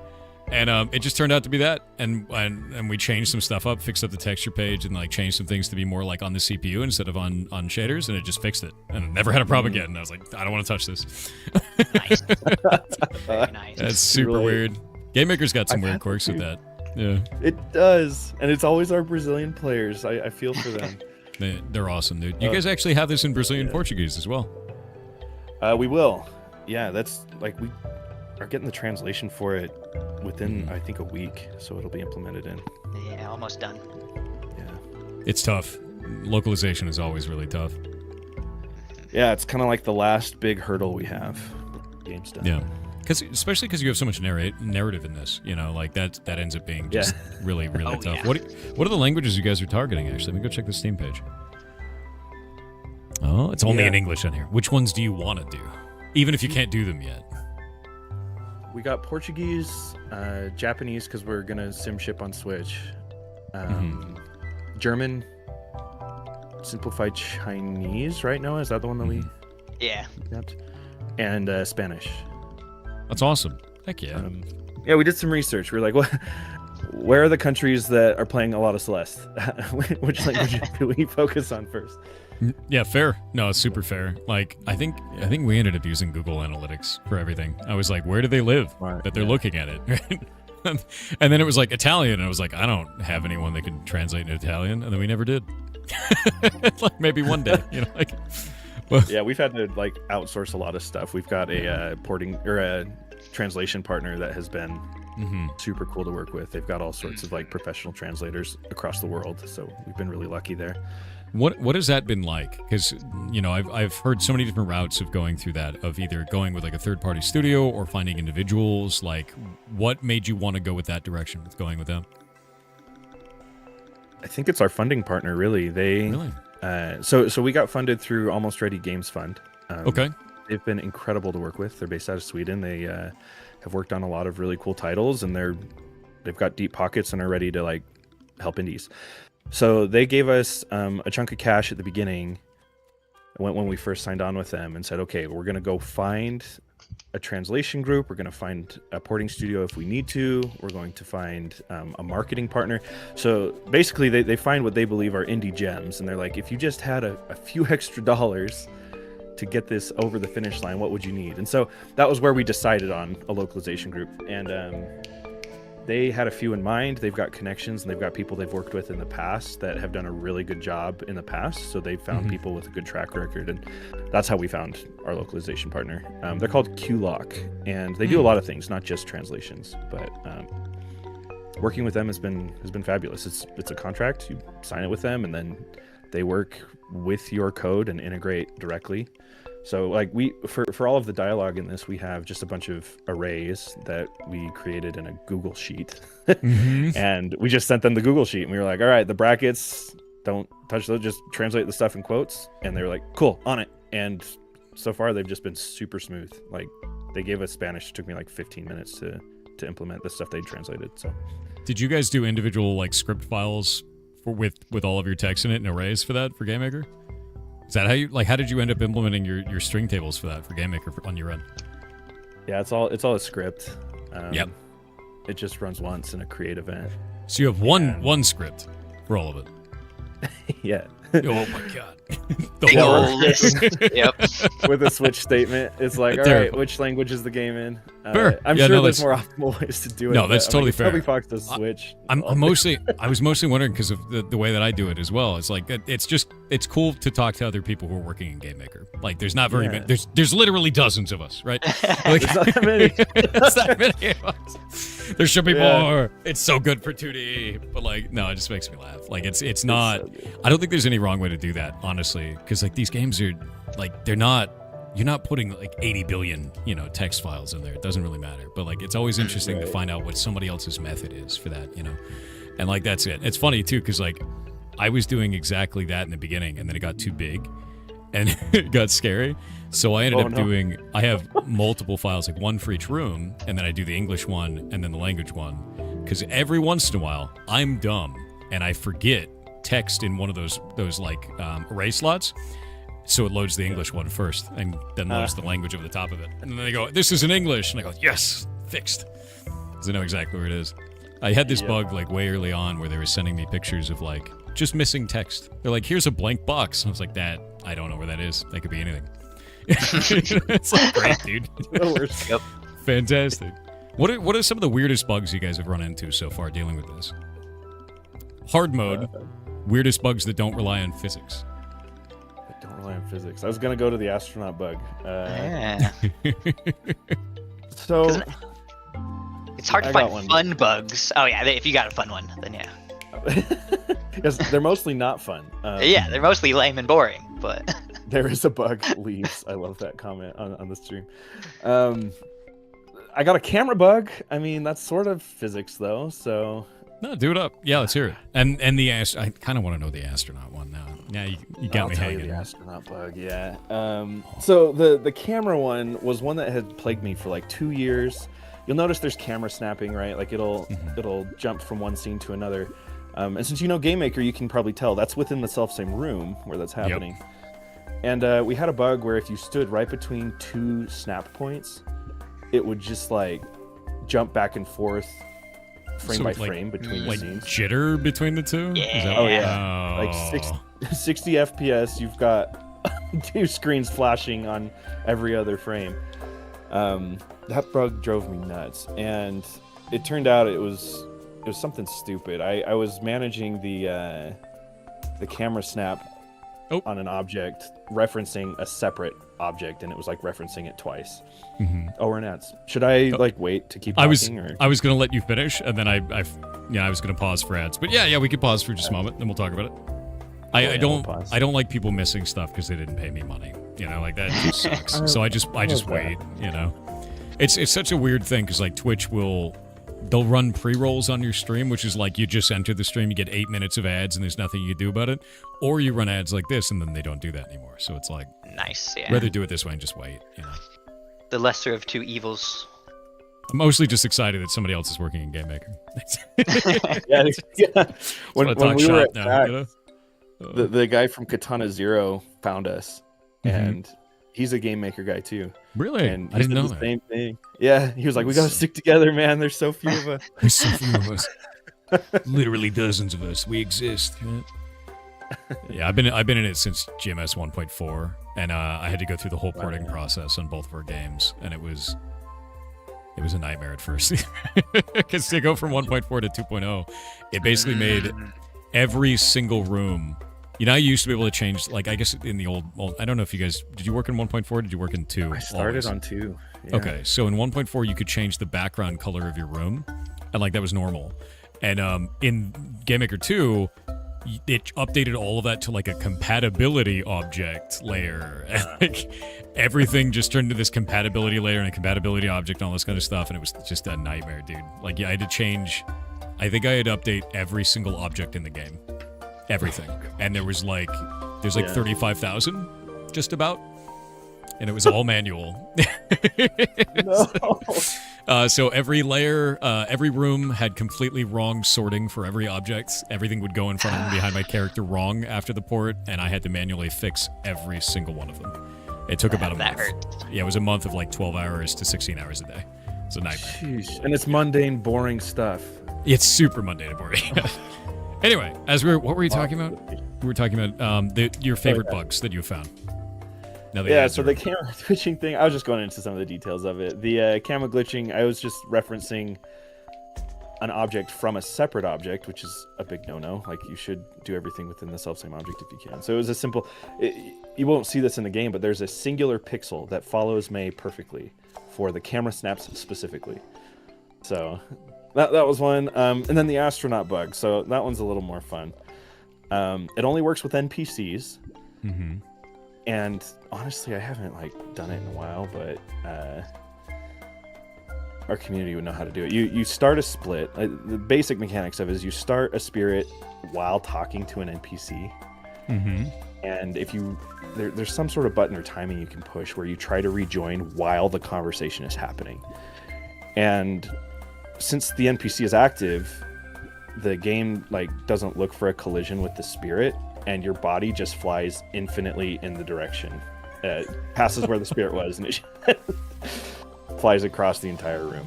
That's really funny. Yeah, that's super good. Silly physics stuff, you know? Yeah, it's a physics one. It only happens in the hub worlds where there's lots of NPCs. So it's well, maybe speedrunners want that because they're trying to skip the story anyway. But honestly, though, that's fun. Stuff like that. It's not hurting anybody, you know. As long as it doesn't crash the video game or cause a speedrun that is 0.1 seconds and can't be replicated, you know, that's. How do you guys feel about that, actually? How do you feel about fixing speedrunner-related bugs? I'm always interested in that because it's very different for people. Yeah, I feel like I'm talking a lot, but no, you're good. Noah, let me know if you want me to. Go for it. My approach is that if the bug is fun, right? If it adds to the game without detracting from our design principles, I'll go in and I'll optimize it. So instead of just leaving it in, I'll just make it consistent. One example of this is the what do they call it? They call it a nectar jump or something. There's our community. We have a little speedrunning community on Discord. They have a name for it. But if you hold down while you have a yellow flower and just tap the spirit button, it'll do basically like a wave dash. Okay. that was a bug initially, right? Like that was something that our speedrunners like started to exploit. So they're like, oh, I figured out if I rejoin within like 10 frames, the physics break and I'm able to like launch myself. So I went in and just coded it to be intentional so that it's like consistent. So every time you do it, it goes the distance you think it's going to go. So our approach has been to embrace it, right? Like unless there's something that's just like, it totally ruins the gameplay. There's a quote from a game designer, I remember seeing it on GMTK, where like players will ruin their own experience if given the chance. Like as long as it doesn't empower them to do that, we'll embrace it. No, that's cool though, and that's a really, really good quote, honestly, because it's true. They will find a way to do it, and then they'll be like, game's broken, this is bad, you know? Like, optimize the fun out of it. It's like, come on. They love I to do do it too, that, though. Oh, I think I almost got that. Oh yeah, this one's tough. Find a way. I think it feels like a movement cancel. That was weird. It feels like a movement cancel, so I'll figure it out. I'm always like love physics-based stuff because there's so much room for like weird jank to happen. Player expression is important. Makes it fun. Oh, that's the way. You get really close to that jelly. I can't believe, you know, like I'm really interested to like kind of see how the speedrunner community has gone for this, because I saw that you guys have a couple of different things in there. Like you've got the speed of the run, but you also have how many deaths you have, and you have how many of these flowers you've picked up as well. And I find that to be like ooh, you know, like that's really fascinating, because that's going to lead to kind of a lot of really interesting speedrunning tactics and I guess categories. Yep. Yeah. Yeah, we've got a few speedrunners that have put a leaderboard up that they manage, and they've got like a demo, they have any percent, they have, I think they're calling it herb percent. Herb percent? That's pretty cool. Yeah, like if you get all the herbs, because I think we had called them herbs in the beginning. Like we didn't call them reditropas yet. So anyway, yeah. Is that an there's some actual categories flower, there. by the way, or is that just like a thing you made up? A tropa is a scientific name used for certain flowers, but there is no such thing as a reditropa. That is made up. Okay.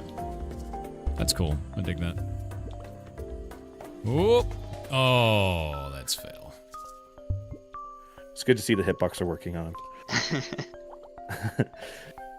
That was another fun implementation issue. Those ones, That's interesting. back when I coded those puff things, the first time I was new to GameMaker and I didn't know the particle editor, so they were objects. That was bad. Honestly, that's totally fair. Like the particle system is so weird in the beginning of like getting used to it, because you have to make the emitter, and like I remember I was like you can't, like, this is such a weird way to build particles. It was so strange at the time, and then later it was like, oh no, this makes sense. But yeah, no, I can completely understand the idea of doing that as objects entirely. So even if it is very strange. Yeah, I was like, oh, there's no collision check. It's not going to be that bad. And our porting partner was like, oh, it's bad. Okay. I did find the Game Maker's like really, really performant though. Like I was always pretty surprised with that, of just like, you know, how much can this thing actually handle? And it does quite well. On my PC, it was running probably thousands of those little objects, and it was doing it fine. It was the Switch that couldn't handle it. Game Maker's really good at optimizing stuff for you. What made you guys want to make this game, by the way? I'm gonna let Noah answer that one first. Well, you kind of touched on it already when you talked about its origins as a game jam game. Like this idea came out of necessity, right? We were given a prompt bound together. Jordan is like, okay, I can come up with something fun with that, and essentially created the rudimentary astral projection mechanic, which was a spirit being bound to a soul. And then, you know, over time we explored what that means for our world building, and I rolled with it from there. But we kind of fell into it, if that makes sense. Yeah, no, it totally does.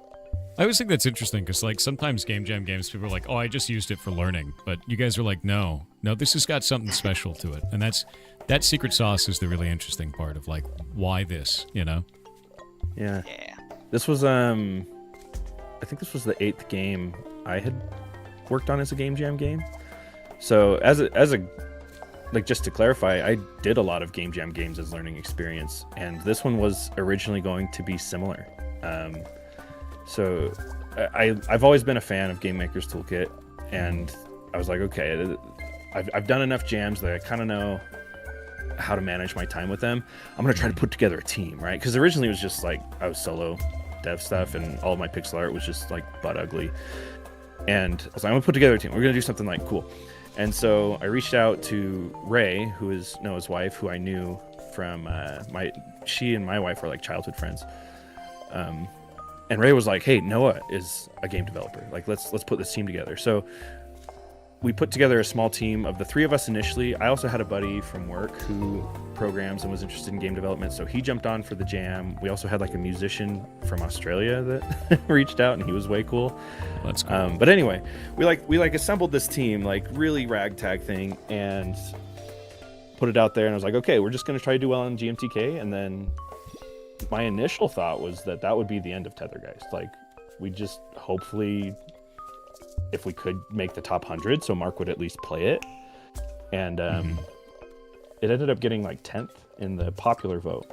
Mark didn't feature it as one of his top 10, which was like, okay, that's a bummer. But still, like, top 10 in the top or popular vote out of like 6,000 games. That's when we all kind of looked at each other and we were like, okay, maybe this is like actually something we should pursue a little more intentionally. Yeah.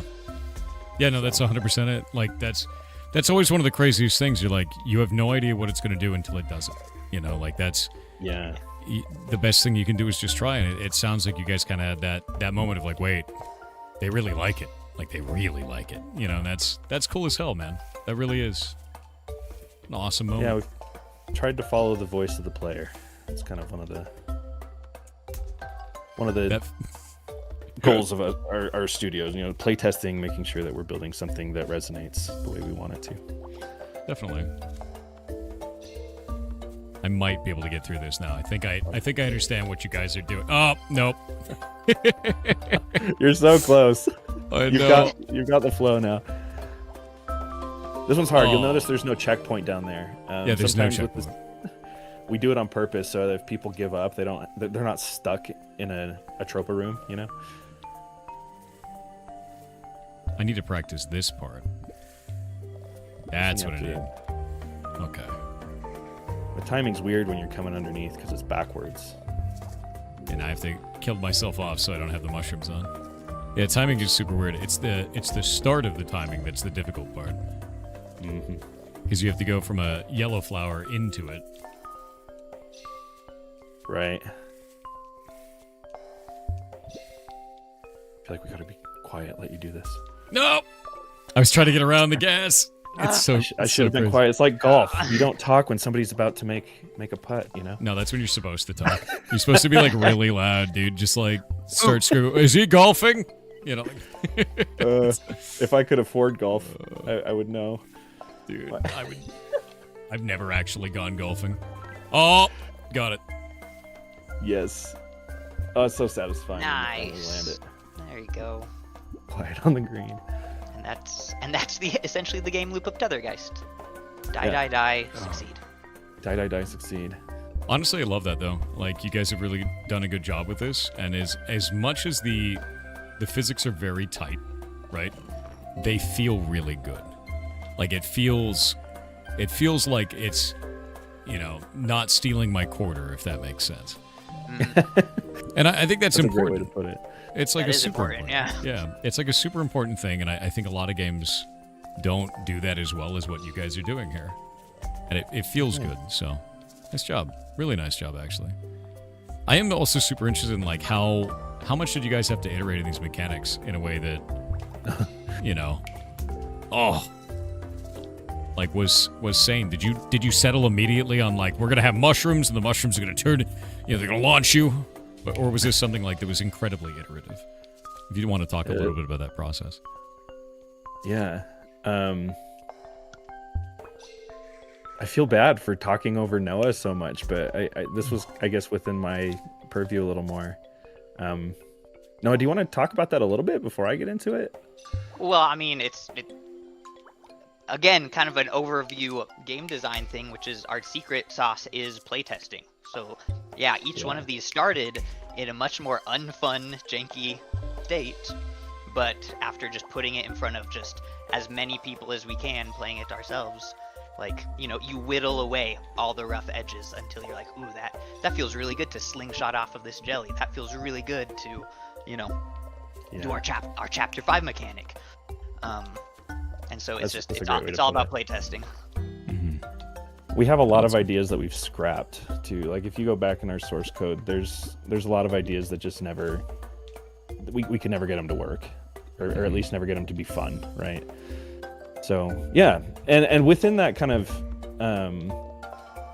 iterative process, we started with the ideas of like, how do we riff on this idea that you're splitting and rejoining? Because there's this weird balance of like, you want to have a lot of like diversity in the gameplay, but you don't want to overwhelm the player with all these new ideas that you, the developer, are the only one who really understands. So each idea riffs on this whole like, okay, you're split, you rejoin. So this one originally, it looked really strange, but instead of jellyfish, it was like this glass orb that May's spirit was trapped inside of. And she would like rejoin with the spirit that was like trapped in this bubble, you know? It was weird. It didn't look thematically very good. And we were like, well, we're in a mushroom forest. Let's change it to jellyfish. But all the mechanics are like that. So you've made it to chapter 2 so far. There's 7 chapters and 7 unique ways to split and rejoin. And it's all kind of riffing on that idea. Some of it stems a lot from like watching game design videos and like how do you leverage timing and movement in interesting ways, and how do you leverage like some of the maybe power fantasy type stuff. We're like, okay, what if I could like break walls with my spirit, or like what if I could bounce infinitely? So some of that was kind of where the initial ideas came from, and then exactly like Noah said, we'd put it out there, we'd play test it, see if it resonates, see if it makes sense, and half the time it didn't, right? So we had to kill our darlings sometimes and go back to the drawing board to finally land on the mechanics that we did. What was your favorite mechanic that you had to kill off?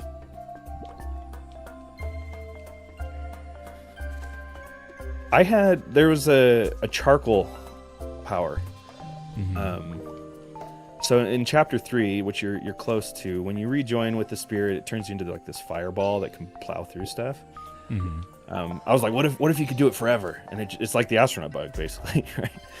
Where you have a fireball that just, you're like the juggernaut, just plowing through everything. It was a lot of fun for me, but because of how like easily the angle changes when you're trying to rejoin with the spirit in front of you, most players like could not control where they were gonna go, and it ended up just being a big pain. That and like camera management was a big pain with it too, because like if you're gonna fly really far to the right, you need to be able to see where you're going, and the whole thing was just too unwieldy to really use in any meaningful way, so we scrapped that one.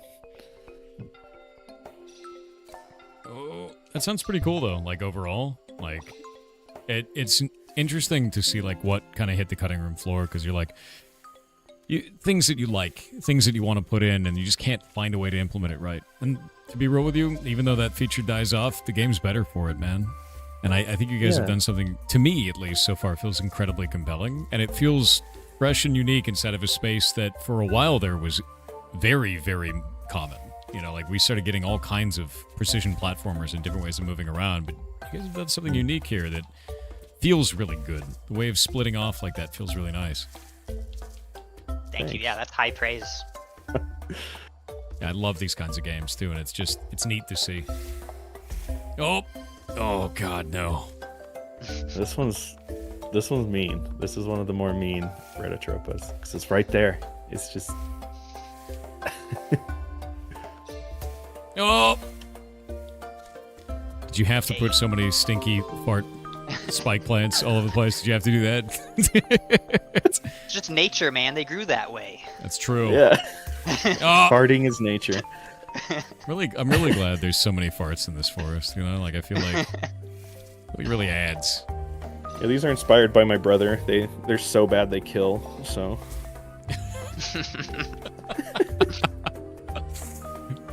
So how do you guys actually go about balancing this? Is it literally just playtesting? Just like, I'm going to put a thing in a room and maybe that feels good? Do you have any other types of, what is your method for going through that? Yeah, like the level design process is initially wireframes, and I'll play through them on my own.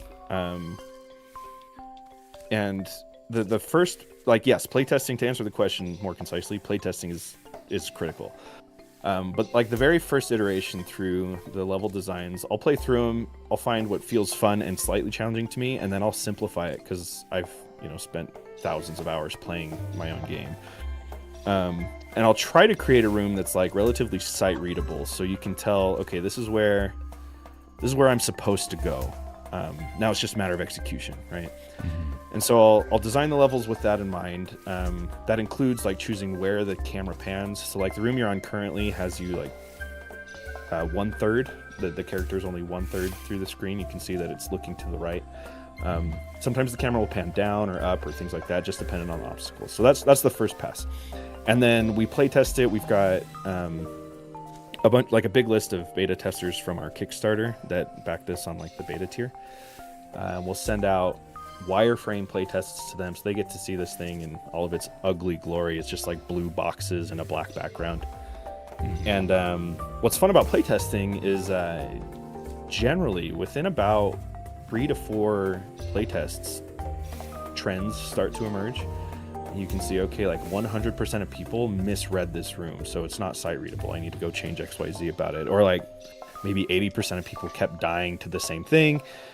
And so we'll go through, edit the wireframes again, and then we'll run another set of playtests. So by the time we even get artwork in, we've iterated on it like 3 times to make sure that like players are sight reading it the right way and that it's the right level of difficulty. Sometimes they're too easy and people find the stages boring. So it's just being patient with that kind of iterative process. Is there anything you wanted to add to that, Noah? No, yeah, that's a good summary. Cool. Oh, I see what you did. I love the amount of secrets you have up here, honestly. Like, it makes it incredibly fun. Oh, I can die while a spirit because the farts are so strong. Got it. The farts will follow you through to the afterlife, yeah. That's great. Oh. All right. Oh, you got this. Oh, what have you done? What horrible madness is... Okay. It's a bit extra sneaky up here, yeah. That's real stinky, dude. Okay. All of these secrets also stem from playtesting. Like, we knew people like them. It's a formula that Celeste follows, and it's a formula that's been around for a long time. Like the DK coins back in the SNES days, and the secrets even in the early like Super Mario and stuff. But as we've playtested it, we've watched more and more. People are like really excited about finding all of these like Retrotropas. So like we initially did it just because we're like, that's best practice. And as we've playtested it, we're like, we got to make sure like we do these things right and really dig into them, because it's one of the big offerings, and it helps the game have some replayability too, like go back and find them type of thing. So no, it does, and I think it actually feels really good as well. Like I'm trying to think about, I'm mostly thinking of this of like, how insane does that get? And it's almost like, you can basically build Path of Pain like Hollow Knight style with this quite easily, and I think that's a really cool place to be, like design wise, Yeah, we did. We hit a point where even our speedrunners got mad at us. Did they actually? Did you have a rebellion? Speedrunner rebellion? A quiet private rebellion. Yeah. You said there's 2. I said there was a coup. There's a coup. Yeah.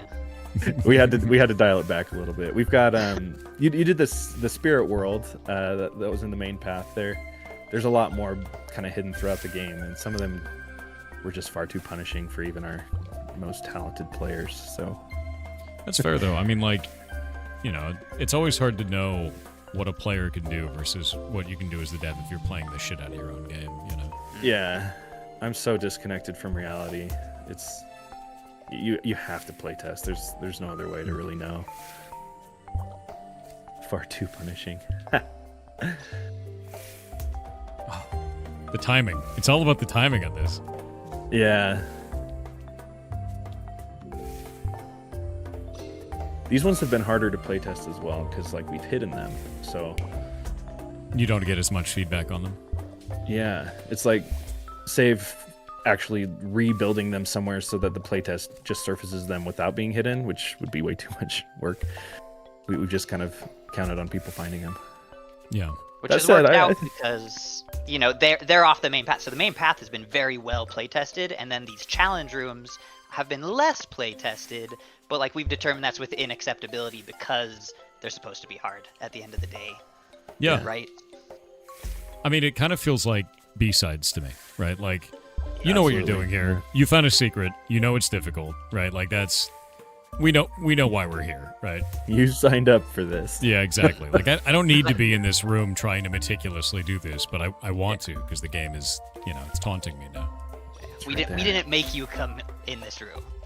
Yeah. And we tried to not make people stay if it's too hard. So there's always a way to like say, okay, I'm gonna keep moving the story along. Mm-hmm. That being said, I don't think I've ever seen anybody just quit a room. It's Really? it's something that I think it's gamer culture. There's gamers have this kind of inherent persistence that they're like, okay, I see a challenge, I'm going to conquer it. I think it's a really cool, admirable trait that we wanted to like tap into with the way we've designed these rooms. Yeah. I mean, like, I don't know. Once you get in there, you can't leave. I think you're probably right, because you just can't. You got to do it until you get it done, right? Yeah. I don't know. It's quite cool. So how's the reception to all of this been so far? Oh, I'm so close. I'll let Noah answer that one. Well, I mean, that's a great question for you. How would you rate your time with the beta so far? How has the player reception been? So I went into it thinking that it was going to have kind of basic movement mechanics. It presented me with more story in depth than I was anticipating, which is a really big positive for me. I like that quite a lot, especially with a character that is really likable and has like I have a very clear understanding of the world, the kind of culture that's built up around that, the characters and how they all feel about each other, and then where our characters' places in the world. It sets itself very well, right? After that, it was more like the movement mechanics, being given the original movement mechanics. I was like, okay, cool, so it's going to be a platformer specifically on the long lines of moving like this. And then the next world threw me the curveball, and I was like, oh, now we have mushroom movement, and it changes completely. But the thing that got really interesting to me, I think the thing that is most fascinating, isn't just the movement mechanics and the world setting. It's the queuing of those actions and having to think about what is the next resource I'm allowed to use to move. Because many of these games are like, you see a grappling hook spot, you use the grappling hook. You see like a latch spot, you latch. But this is, what order of materials do I have in order to do the things that I need to do? And I found that very, very cool. Thank you. Yeah. Awesome, yeah. And I would say, to answer the question too, like the reception's been really good. That's part of, I think, why we've dedicated so much time to it, is we've cautiously tested it with people to make sure people like what we're working on.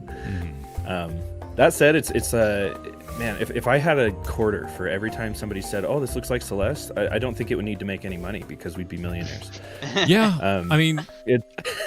yeah. You know, like the thing that's funny about it is it doesn't look like Celeste at all. It's what you would expect, because there's so many good platformers that are out there now. And Yeah. the first thing people think of is they think of the most popular ones, you know, and that's it. And if the way that I look at it is, if they're saying that, it means that yours is very well polished, because Celeste is a really, really well polished game. It is a crazy compliment. Yeah. I think it only gets weird when they're like, "Oh, Super Meat Boy, that looks like Celeste," and I'm like, "Wait a minute, it's getting weird." Like now it's probably wrong, you know. Like, We were at a convention recently where we kept getting people saying it looked like Silk Song. And it's because Silk Song had just come out, and it was like at the forefront of people's minds. And I remember Noah, the like 15th guy who said it, Noah was like, how does this remind you of Silk Song? oh no, you don't do that. That's funny. And they had a good answer. It was actually a really good, he like started a really good, thoughtful discussion with the question. I'm like, thank you for saying that, because one of the ways I guess it does is that Silk Song is hard. This game is hard too. Yeah, that's kind of what it came down to. Yeah, But that makes sense. Yeah, we I always talk about this because it was kind of like a special moment for us at PAX. in 2024, Noel Berry was at PAX, and he's one of the programmers of Celeste, and he came by our booth and played. And he got it. Yeah. And when Noel Berry played it and he gave it his stamp of approval, I'm like, okay. We're not a clone. That's the way, dude. Oh, that's funny. Yeah, no, I do, like, having played all the way through that and done all the B-sides and everything, this is not the same. Oh, we got ads. We got ads for just a moment. Then we'll talk about it. Cool. I didn't realize we'd been going for another 30 minutes. It's a good conversation. It's a good conversation. It's a good game, dude. By the way, I noticed you guys have a cipher in the game, so now I'm going to have to dig through that. Great. Nice. Yeah, I know you found a journal page. Yeah. Have fun with that. Yeah. It's, one of our many other secrets that we have sprinkled throughout. Love that. Noah and Ray have gone so deep. They've gone so deep on the lore and world building. There's stuff I don't know. Do you guys have a full ARG with it, would you say? Or is it all in-game? Nah, yeah, it's all in game. We're not that cool. We're not that hardcore. But yeah, we wanted to give people stuff to dig through and to talk about in the Discord, you know. I keep getting the same ads, and they're still funny. The dude burning his potatoes in the oven is it's good stuff. This is the way. Getting all the same ads. Twitch classic. Yeah.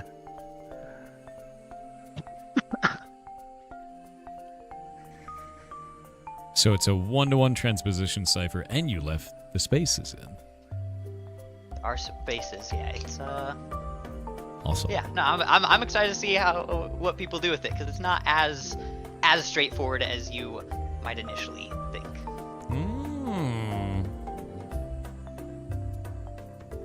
You do The rotate. hope is that we just get enough people playing it to where somebody will figure it out.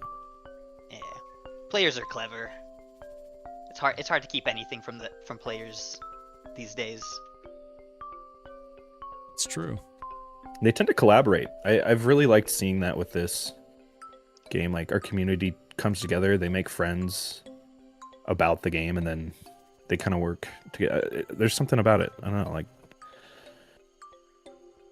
Can y'all answer the question about the Steam and Utah thing? What is that? I know I shouldn't... I don't know what that is. Wait, what are they saying? There's something about Steam and Utah. There's been Oh, yeah, no, I want to know about this. This is weird. Hold up, now that the ads are over. On your guys' Steam page, it says, requires third-party account UT. And the only thing I know for UT is Utah, but I went to look up this exact thing, and it's only your guys' game comes up. What? Weird. So I there don't know. may be a setting wrong on your Steam page, because it definitely doesn't require a third-party account. I'll look into that. That's weird. Yeah, I've never seen this before, and like if you go to Google and you look up Google and then you type it in with a quote around it, it's only this game comes up. Interesting. And an AI-generated response that is wrong. There's also that. But yeah, it's literally just Tethergeist and then nothing else. So I'm like, what is this? Unreal Tournament? Yeah, people thought it was Unreal Tournament. I thought it was Utah. I was like, what is that, man? That is weird. I mean, we're based out of Utah, but that Nice. I'll look into it. I wonder why All right. Steam's doing that. Rockin'. Yeah, no, before we got to cut off the ads, like, having played through all these other precision platformers, your guys' game feels like, it doesn't feel like those games. It doesn't even feel like it's taking from those games. It feels like it's like when you play an RPG and you know that person played Earthbound. Like, it's a completely different video game. Totally different game, totally different characters, totally different direction. It can have completely different art style, but you know that they played that game. And that's what this feels like, which is great, because it's a totally new game. Like, if somebody played this first, they'd be like, wow, Celeste feels like that game. Like, it's kind of how that feels. And it's unique and different in the way that it does its narrative as well. It's quite fun. I also like this part. And it makes me wonder, if I don't press the button, do I explode? We could have put a fail state in. No. Oh. But there's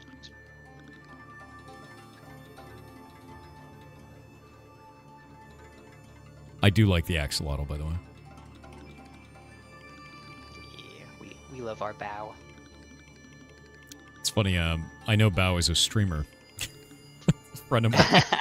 So, and the joke is that she's very small. So then you have a small character named Bao. It's perfect, actually. Yeah. There you go. Yeah. That's great. I had a friend in college named Bao who played trombone for a funk band. He was great. That's wild. Yeah. I'm thinking about like trombone for a funk band. That's rad. No, yeah, this dude was Wow. like, he was a character in and of himself. He didn't need to act or anything. He was already living his best life. Oh, yeah. So how many, if you don't mind my asking, how many wish lists have you guys gotten in the game so far? Yeah, we've talked about it on our devlog series. I think we're at 13,000 right now. That's great, dude. That's really good. Thanks. Yeah. No, one of the things that a lot of people don't realize is once you breach 10K, like you're styling. You're in a really good spot. Have you done Next Fest yet? Yeah, we did. You did. How did that turn out? It was preemptive. We did it too early. We thought we were closer to finishing the game than we were. That's fair. That was in October of last year. It was right before we ran our Kickstarter, so we were trying to do like a big wave at the same time. It was good. I think our Next Fest, it was a modest success. Like we didn't explode like some games do. Some games get like 20, 30,000 wish lists in Next Fest. Yeah. For us, I could probably pull it up, but I think, do you remember the numbers approximately, Noah? How many? It was like 2,000 or 3,000. Okay. It was Yeah. in that ballpark. Did you just not have like a demo at the time, or was it? We just did. way It too did, early? yeah. It was just undercooked, I guess. I mean, the demo then compared to now is insanely better now. Totally different. Yeah. Yeah. So that was part of it. I don't know. We've kind of our experience has kind of been like just working tooth and nail to get wish lists. It's been a slow burn. We've got a devlog series we do on YouTube. Each video yields like 50 to 100 wish lists, and it's just like, I mean, you know this as a streamer, it's consistency. It is. So. Yeah. With that in mind, go wish list the video game. Go do it. Do it. It's free. Yeah. It's free, and every wish list helps the dev to get their game out there more. Because Steam, And we've got our demo is there, so you can play it go yourself. And Steam has this evil magics, and what their evil magics is that they want to make money so Gaben can buy more yachts. So, the more wish lists you put on a game, the more that they'll show it to people so they can make more money. Also, it helps the devs. So do it. It's free. Yeah, Gaben's yachts are amazing. Buy the demo. Yeah, buy the demo. There you go. Exactly. Yeah. The demo is free. Buy it anyway. You guys are goblins. Always- It's hilarious. I think it's weird when people buy my stuff on itch.io. I'm really grateful for it. I've got like free music on there and stuff. Oh, and that's every now cool. and then somebody will throw $5 at it. I'm like, hey, that was nice. That is really nice. Oh yeah, and I can see you guys' devlogs over here too. That's really cool. You know, being able to show off the character art and like how things have changed over time. What made you change the character model art so much? Of like going from that pixel art style to this hand drawn style. It looks really beautiful, by the way. Well, that pixel art style is what the gameplay art is, and then the Oh, I thought it was also higher the, res illustrated. I thought it was that's actually for the top portrait as pens. well at the time, because that is the in-game character. But I was wondering, like, was this always like this? Did you guys have it all hand drawn like this from the beginning, or was that the intention? No, yeah, we started pixel art and slowly introduced these character portraits later on to add, upgrade that premium feeling. Yeah. Yeah, No, it premium feels is really a good. common word we use. How do we make Premium. it feel premium? And like, I know, but Ray and Noah have a lot of, they do a lot of things, not just this Yeah. game. And I've seen their high resolution art. So in the beginning, I was like, can we do that? Can we show off your talents there? Because it just looks so good and so lifelike. So we had the conversation early on that we wanted to do that. And we felt, I don't know, I really wanted to kind of show off their talents, and they've always been really modest about it. But Yeah. No, I think it looks fantastic, and I think it's really interesting because it's like this nice illustrated style next to the pixel art style, and they're very different from each other, but it kind of adds even more detail to the characters that are pixel art, which I like pixel art myself because it's like theater of the mind, right? You get very little details, and you kind of have to fill in the gaps, but then you also have the illustrated character that also fills in the gaps. It's quite interesting. I like it a lot. I think it's cool. I think it looks really good. What do you guys in chat think? Reminds you of Uncle Arrow? Oh, yeah, I know he does. 100%. That's a Yeah. very perceptive eye. Yeah. He actually kind of reminds me, I think it's the shape of the face of a character from Samurai Jack in the illustrated model. Oh my gosh, yeah. Only when he's got like the kind of like that face there. Yeah, You're very excited for this? Yeah? You'll try it, but you're old and slow? Don't worry, so am I. And I'm beating. So.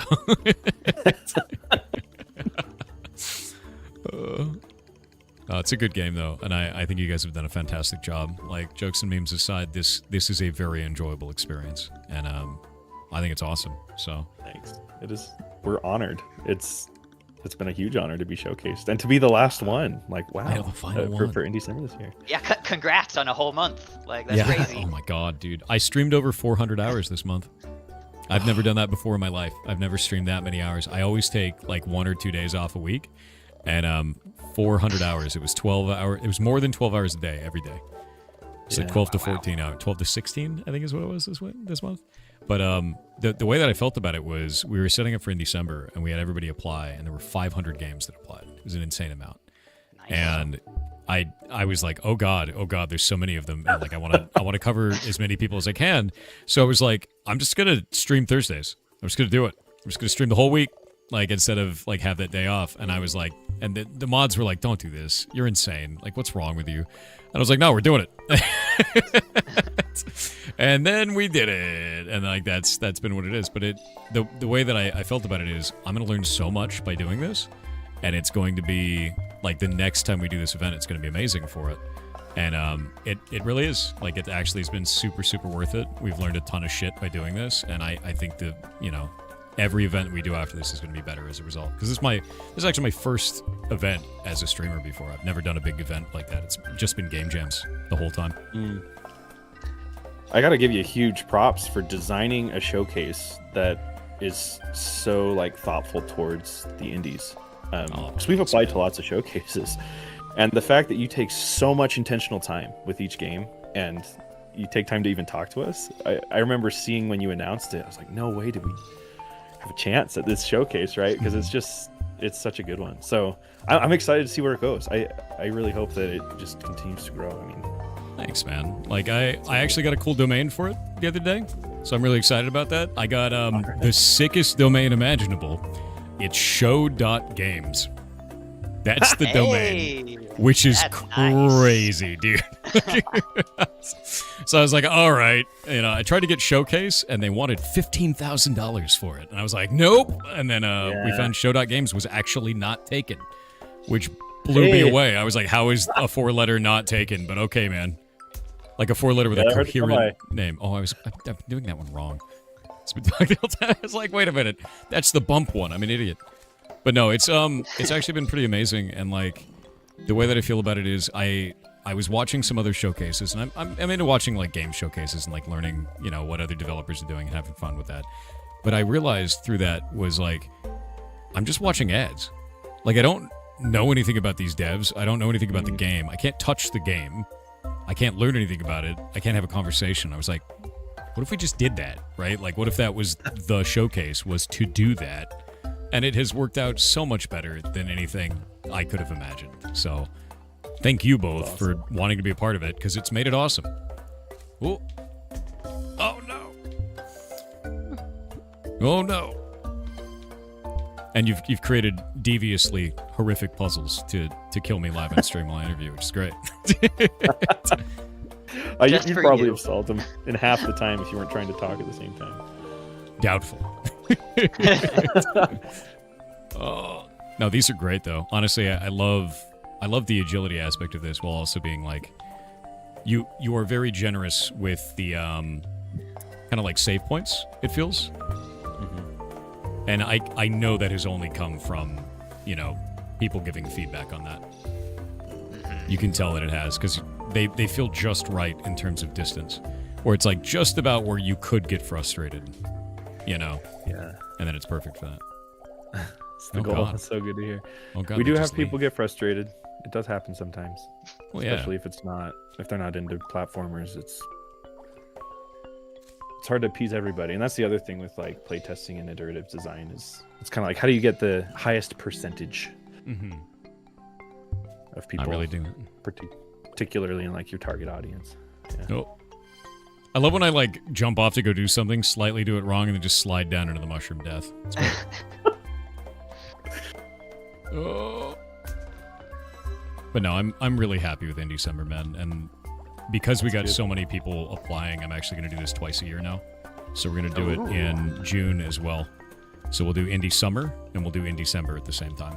I'll love it. Do that. That's got such a good ring to it. Yeah. I think it's going to be super fun, but it's next time I probably won't stream 400 hours. Just going to be fair. Yeah, there's some wisdom in that. Oh, that is rude. If I would have gotten the objective, I wouldn't have won this. Oh, that's great. It's not a death pit. I thought I was dead. Instead, I get a secret. Yeah. What a devious thing to do. I love that.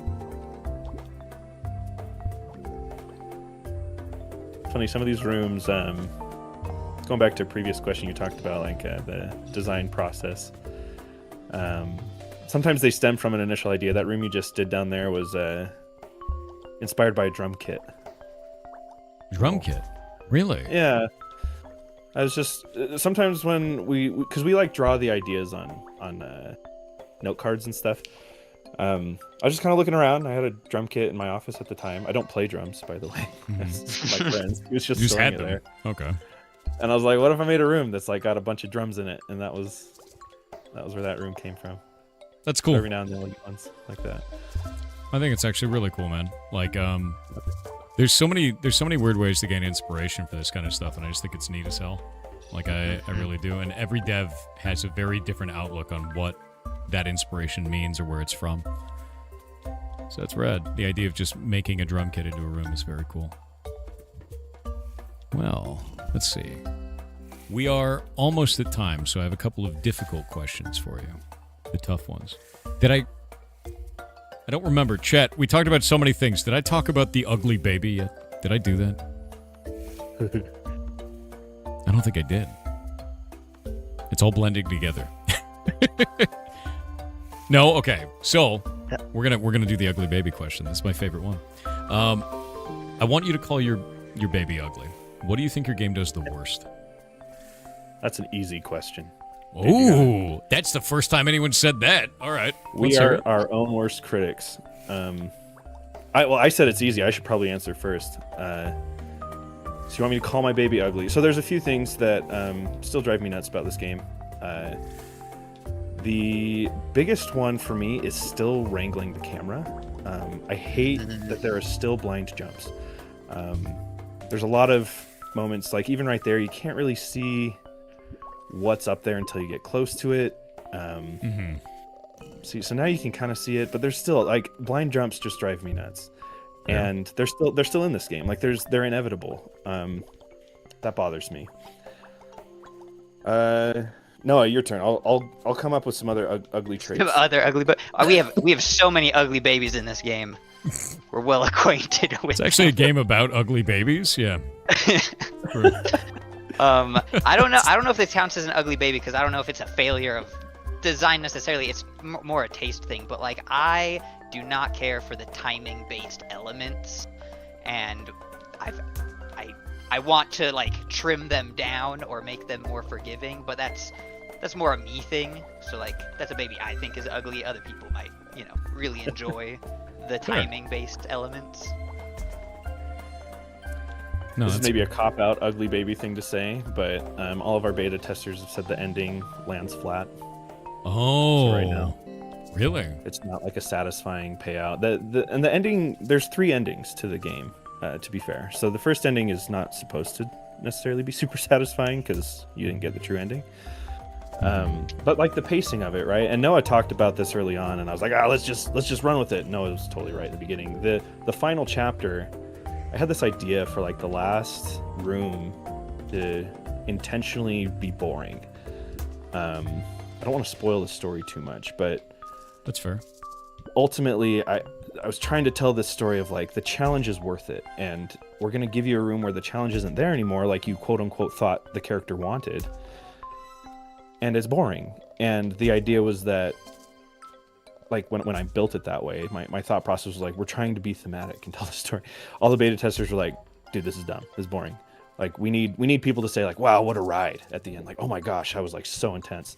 So we've been working on it, right? Like we've been redesigning the ending, but right now, like the gameplay in particular is just kind of, it's flat. Fair. So you tried to that's do not good, something. maybe. You tried to do something kind of artistic, and it didn't work out the way you had hoped. Basically. Yeah. Fair. And you know, that's always something that is a risk. I think I've probably left more than my fair share of stuff on the cutting room floor for exactly that reason. Of things that I was like, this is gonna be. I remember I had a room that was like that, where it was a dark maze, because I wanted the player to feel like the character was lost and alone in this kind of like, you know, and you make the environment to kind of push that narrative part. And I had someone leave a review saying the dev made a dark maze because they want you to stay in it so you can't refund the game. And I was like, no, dude, I wasn't doing that at all. And I was like, I removed the maze, and they're like, cool, the review is positive again. I was like, all right, man. Like, but they were right. It was not. Funny. It wasn't fun or compelling, but like it just made me laugh. It turned into like instant tinfoil hat. I was like, all right, man. That's so good. Yeah, but The that's other big ugly how it baby. goes, Oh, you know? I'll stop answering the question. We got go. You do it. Keep answering. the ugly, fellow indie devs will appreciate this. There's just so much spaghetti code in this game. Like some people have found modding tools to like go in and see the code, and they're like, why the heck did he build it this way? It's like, well, because I was learning at the time. That was 4 years ago. I made that. There's a meme of like a pigeon spinning its head so fast that the head becomes a helicopter propeller and it flies that way. Yeah. That Implemented. happens in this game sometimes. Yeah, I've seen this. It's so well implemented, right? You know, that is a big frog, man. That's one big frog. Am I gonna get eaten by a frog right now? Game over. Her whole journey comes to an end in the belly of the beast. You could do like an old Zelda water temple, you know, like Yeah. the horror. Oh, The problem is Nintendo won't certify us if there's soft locks. that's true. That is true. Ocarina of Time. I soft locked myself in that game. I was so Did you? embarrassed. Yeah. Did you I never actually? played it as a kid. I always played like Okay. Super Mario and all those. I somehow missed that one, so I went back and played it, and I was like, why am I stuck? I didn't realize that was part of Nintendo's certification. Is there can't be a soft lock in the game. I wonder how they find them. Yeah, they've got QA teams that look into it. I mean, there's probably ways to soft lock lots of Nintendo games if you try really hard. So they mostly, I think, just look for what are 99.9% of players going to do. Yeah. No, fair. Ooh, that's a weird one. All right. Cool timing on that. I've learned a new thing. That was something we found from playtests. Our playtesters like boomeranged on one of those, and in the obstacle it was a problem for him, but for us we're like, ooh, Yeah. No, that's a fun idea. I like that a lot, actually. Yeah. Oh. Yeah, it's a really interesting mechanic, is like the timing of being able to do that, you know? As I fail. Nice. Well, we are almost at time. There is the last and final and most difficult of questions. And, you know, you guys have... Let's see. You guys have that group that you work with, but they're not a publisher, right? Correct. Yeah. Okay. So they're not a publisher. So that's completely in your wheelhouse then. For all of chat... Oh, they're already answering it. What do you think you're going to sell this game for? And if you don't have an answer, that's okay. You can ask the community, and they will tell you. And they're already saying how much they want it to be. It's really This is important great. market research for us. Yeah, and this is It part is. of the playtesting that we have been doing over the past few months. Is when we're at conventions, we'll say like, "How much would you pay for this?" And it seems like your chat is on the same page, and we're down with that. Nice. Yeah, very nice. So yeah, to just be totally transparent with what we're thinking right now, 15 to 20. That's great. Yeah, no, that's super Whoever great. in chat says like 15 million, as long as we sell one copy, maybe we'll price it for that. So It'll be you buying it though, so yeah, don't forget. They're coming for your that. they're coming for your money, dude. Oh. Oh. Oh no. Okay, that's fine. I see what you have me doing. Oh, this is a mess. You're monsters. It mocks your pain. I can't leave now.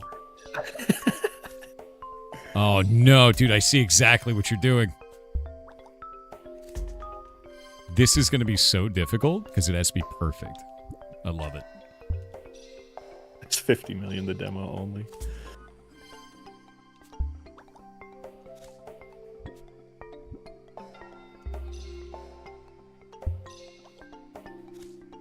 Yeah, so you said there were hard questions. Is that...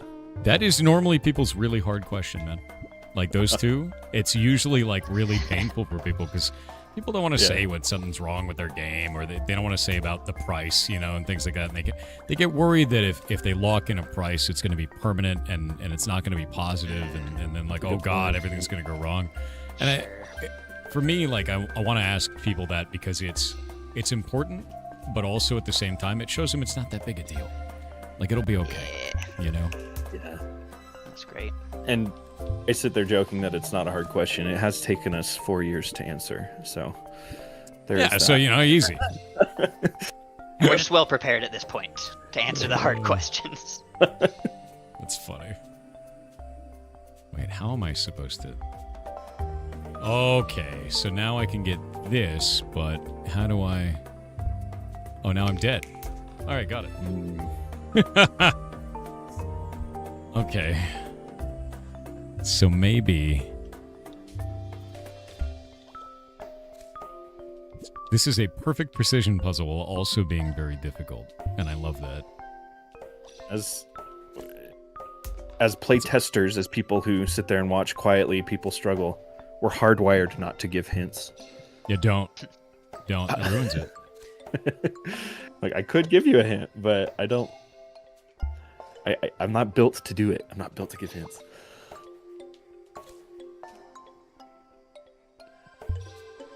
There.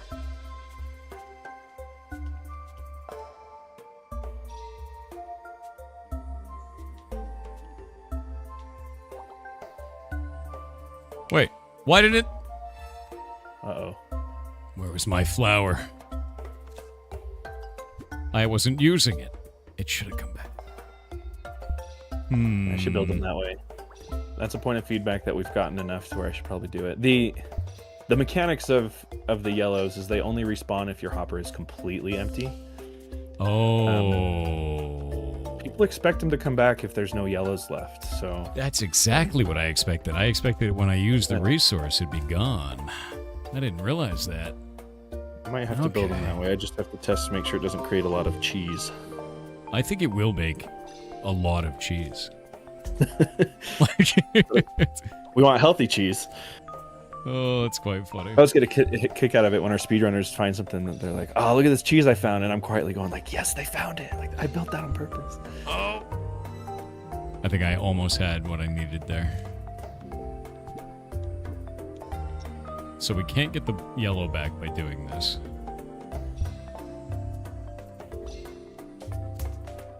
Maybe I can get the red and then pull it out. I feel like I might be cheesing this a little bit, and then there's an intended way to get it that I'm just not understanding. Which is great. Yeah, you're... Oh, this is half a hint, so I won't say it. I had half a hint. I'm not going to say it. There you go. You got it. All right. Yeah, I was thinking that I'd had to use the yellow up there, but I guess it's just like really, really close timing for it. That was rad. But yeah, those were all the difficult questions, though. Very So I nice. guess at that point, is there's anything you guys like to say to the community? Anything at all? Because we're almost out of time. No. Thanks for hanging out. It's been real fun. Thanks for the kind words. No, absolutely. It's just been a huge honor. It's been a huge honor to be showcased, and we're glad you like it. I really do.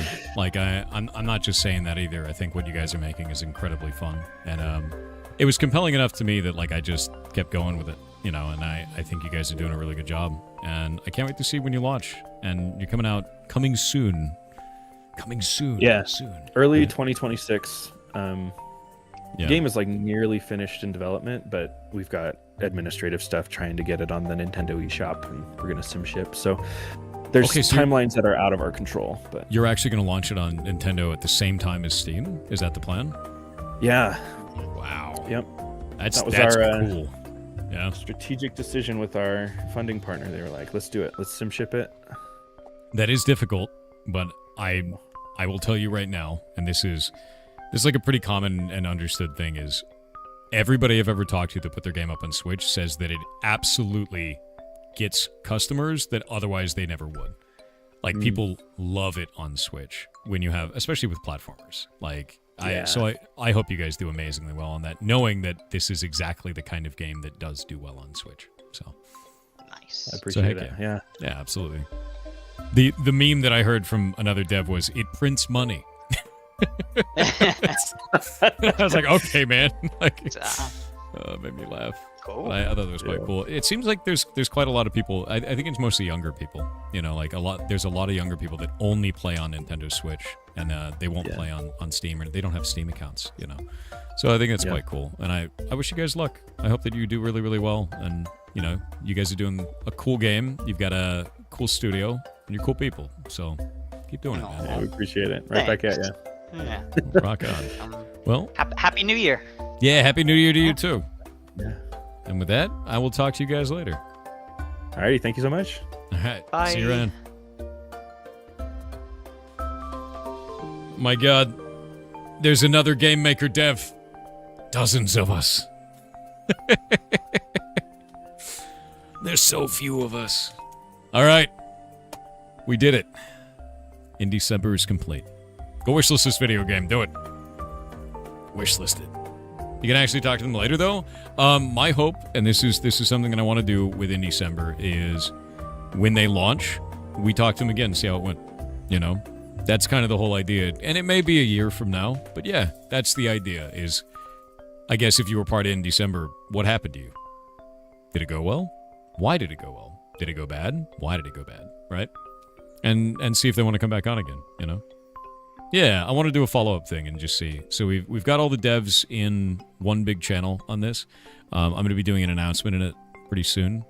And just be like, yo, you guys did amazing.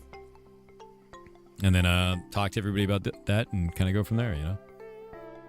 Gordon Ramsay returns episodes? Yeah, exactly. It's when Gordon Ramsay comes in and screams at you and says, where's the lamb sauce? You're like, I don't know. And you come back 6 months later and they're like, I am lamb sauce now. I have physically become it. That's how skilled I am now. Yeah, exactly. That's what you want, dude. Where are they now? Like the Breakfast Club, yes. Congrats on an amazing event. No, thank you for that.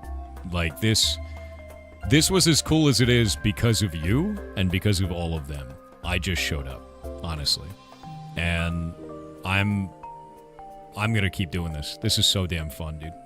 It really is. And it's like super fun, and I think it helped a lot of studios. One of the things that I want to put together too is I want to see if we can do like data on like how many wish lists people got and like how effective it was for them, and kind of go from there, you know. Does it have any effect on the burrito index? No, it doesn't. The burrito index is normalized based on the cost of the burrito, the rate of inflation, and not inflation of the burrito.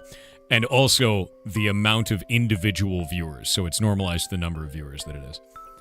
The amount of hours that I streamed is irrelevant to the burrito index. It is normalized at. Oop. What a cool game, man. It really is an awesome game. And it's tough. It's actually like super tough. Yourself did 3 new wish lists from your Indecember? That's awesome. I did like 90.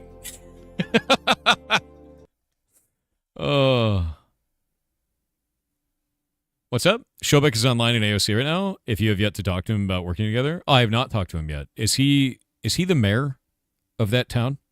Have they leveled up yet? We should go help them. We should help them. I think it's a good idea. Yeah. I'm gonna switch over to Ashes because we vassalized them, and we should reach out. So I'm gonna do that now. Let me go hit him up on his stream. Showback. Twitch.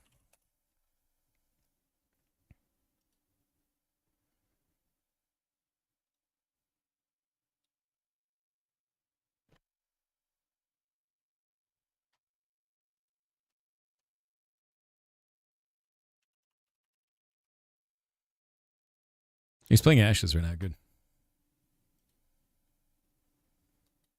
First words in his channel, hey peasant. No. No. As funny as that would be. Oh, that's messed up, dude. I'm not gonna do that, dude. Shobek's really nice. No, I'm not doing that. I'm not a coward for not that. I'm not a dick for doing that, dude. No. Shobek's a really nice dude. I've hung out with him before. On stream. On the internet.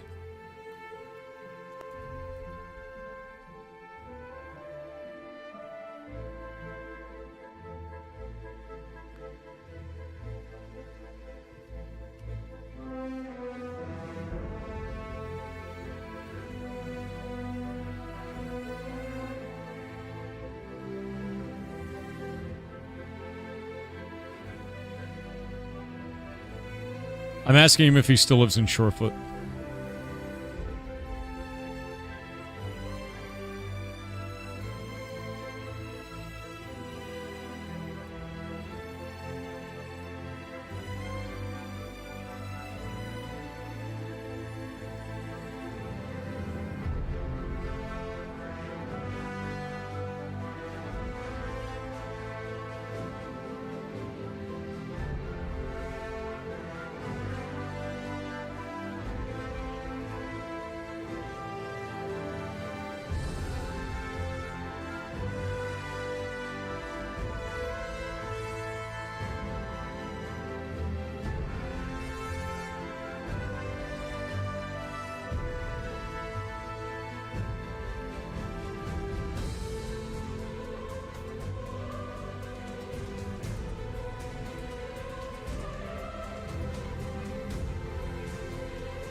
I'm gonna add Shobek on Discord. I was talking to him through his channel. I'm getting at it.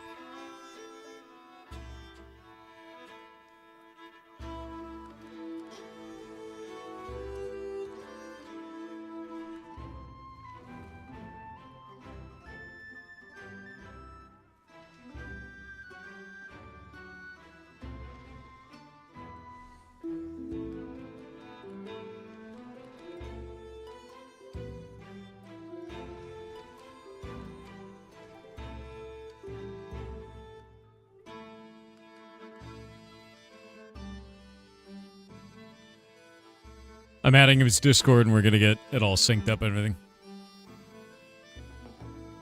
And filter blur. There we go.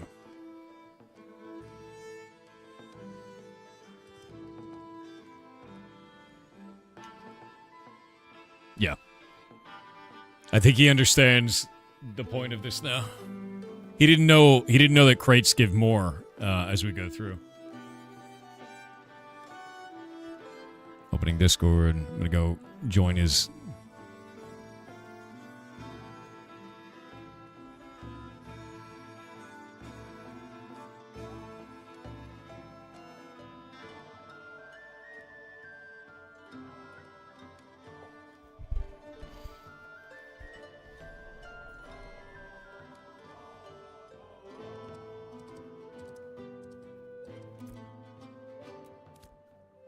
There we go.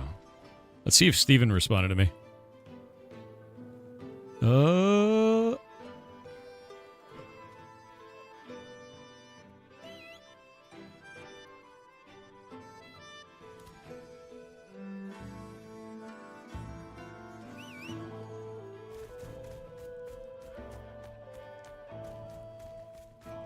So it's sad that Marymount ain't working? I know. I've been talking to Steven about it.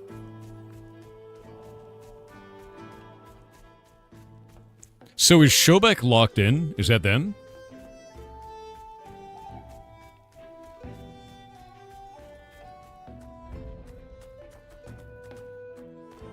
I didn't think he was locked in. I thought it was somebody else.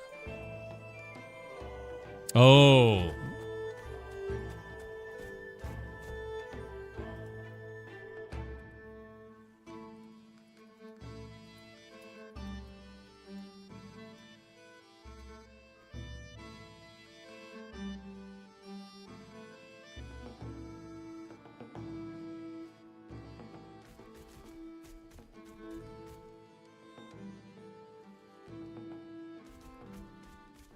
All right.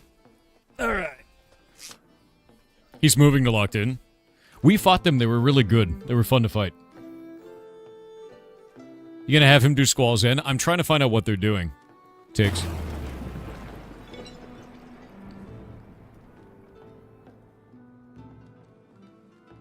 Because if Squall's End gets taken by anybody, if they're positive with us, right? Then we have a trade route, and they have a trade route, and both sides win, and we're on the opposite sides of the map, so we're very unlikely to fight each other. Does that make sense? Dolt, what's up? It's not Dolt, it's Do It From Behind. Dolt from behind, dude. Thank you for the 5 gifted subs. Your name is amazing, by the way. That's why you're going to go there. If you're going to go there and run it, and then run from air, I think we could swing that. We could split. The goblins could metastasize. We could own the 2 farthest locations on the map. Or, I didn't know if you were going to go there or if you were going to go to Shorefoot. It looks like after they lost Shorefoot, Shobek has moved down to the desert. They live in the desert now. Yeah. Shobek lives down there. Can you sail over there? Oh, yeah. No, our trading route, we could go from Brine Barrel all the way down there. Watch this shit. Let me show you something wild. That was the plan? Yeah, I didn't know if I don't know if we want to do that, Tix, or if an ally can do it. Do you know what I mean? In terms of resource splits? That's what I'm trying to figure out, what is the best option, and I'm trying to figure out what other teams are doing on the server. Like, what are their goals and aspirations? Does that make sense? Yeah. And what is your goal and aspiration? Sick. We just need beer. We just need beer. And we can build our first building.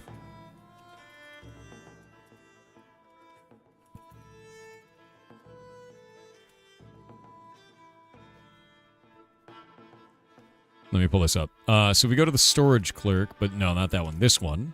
Wait, where's my crates? Oh, there we go. So the crate, if we go and left-click this, you can see every location we can go to. Squall's End, 780,000 gold. 780,000 gold if we go all the way to Squall's End. And with this... Or sorry, not 780,000 gold, I'm dumb. 780,000 guild experience. Sorry. And then this one is 3.5 gold per crate. So you can take a ton of crates over there and get you, like, on a mule, you get 10 gold for one run. Which is like, it's so much, dude. It's a massive amount. Is it a cryptid shirt? Yeah, it is. Yeah. And that's that's the common crate. If you do like an epic crate, it's so much better. Yeah. How long would it take per trip? Well, we know that going from here down to here on a good boat with a good sail is about an hour. So it's a 2-hour run, right? But for every person on the ship with common crates, you get 10 gold. Which is like, you bring 10 people, that's 100 gold in 2 hours. Which is nuts, you know?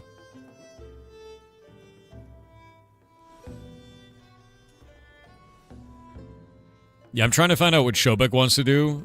Tix, and then we can figure out what we want to do based on that.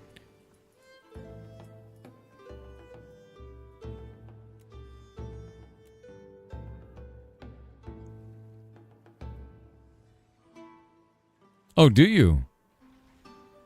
Oh. One sec.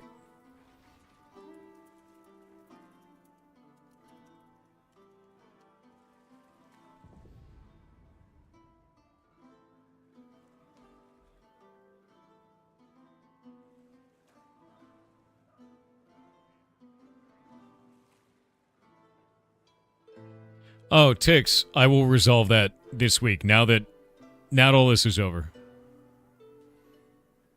Now that all of Indecember is over, I will start fixing guild requirements and permissions and everything like that, and we'll kind of go from there.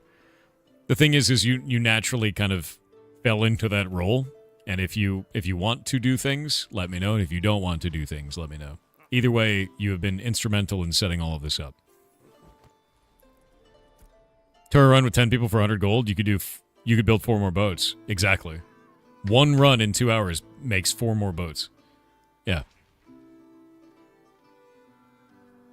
Which is crazy. The ADHD Santa with 500 bits said I messed up next TTS please. Happy New Year. Why you like this? 3_Kobold said Thor, we have been trying to warn you about the time loop all year. We have failed. I'm so sorry. No. No. No. Not like this.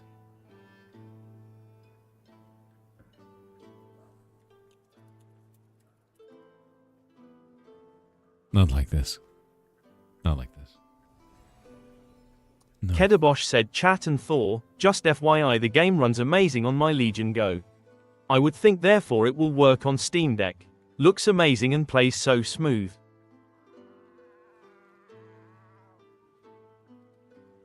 I actually want to play it on that as well.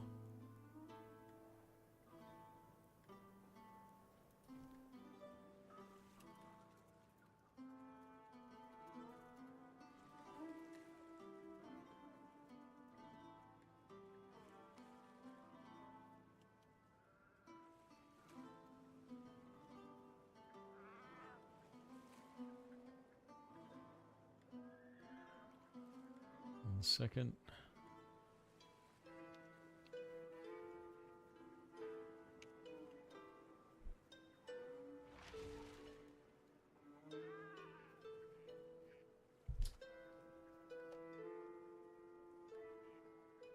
Oh. One moment.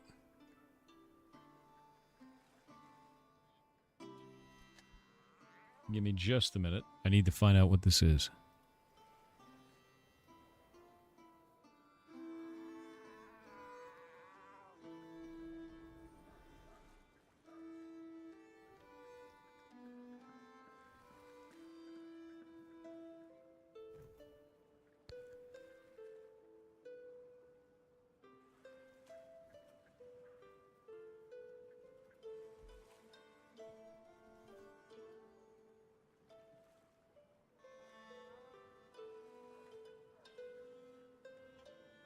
Handling something. One sec. I'm gonna do this TTS.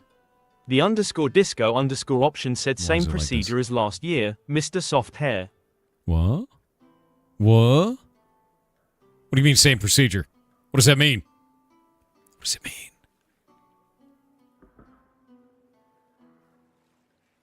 What does it mean?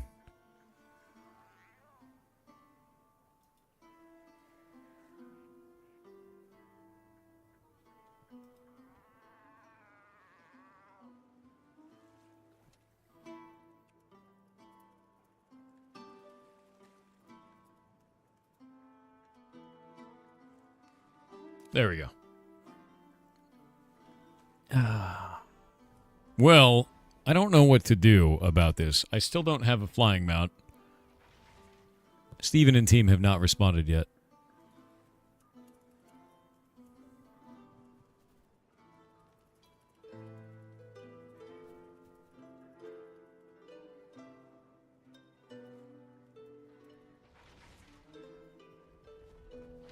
I let Shobik know that we don't get a flying mount.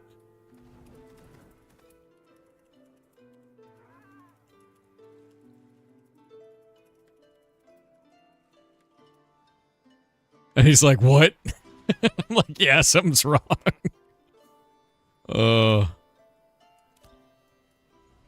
It's pretty funny.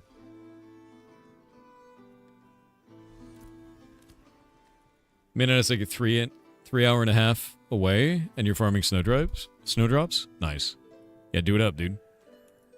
They can give you 2 flying nuts, and you can troll the entire server by making the D's nuts joke. I could do that.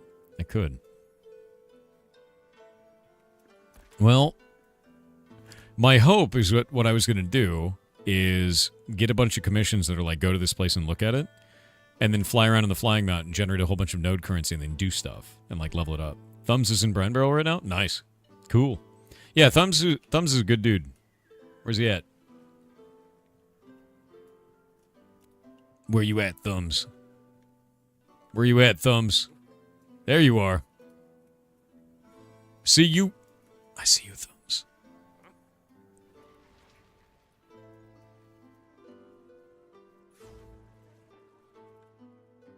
Oh, hi. Yeah, no worries at all.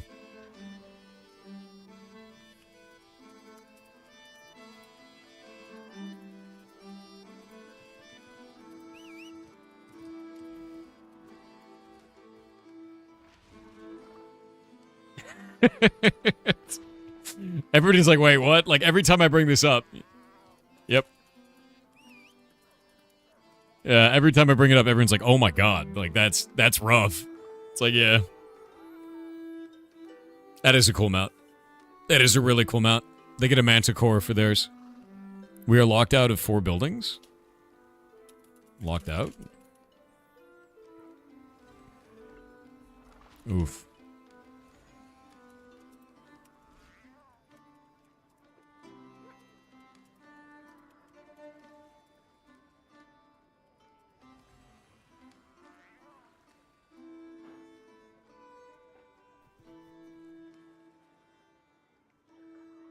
Imagine being in Brine Barrel and showing up a flying mount while Thor is sitting there salty and sad. Oh.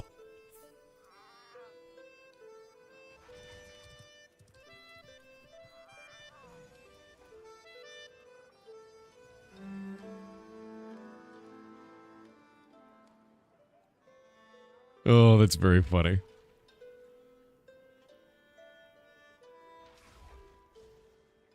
No, that's really interesting. So they're locked out of materials. Which mats are missing?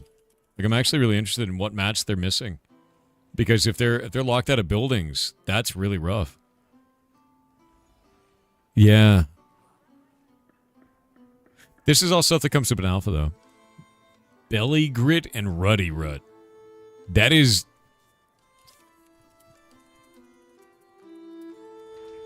That's like a mob, dude. It's the mobsters. That's my boy Belly Grit over here. That one's Ruddy Rut. Like, it's just like, it sounds like... it sounds like orcs from 40k, dude. It's used to make beer and wine.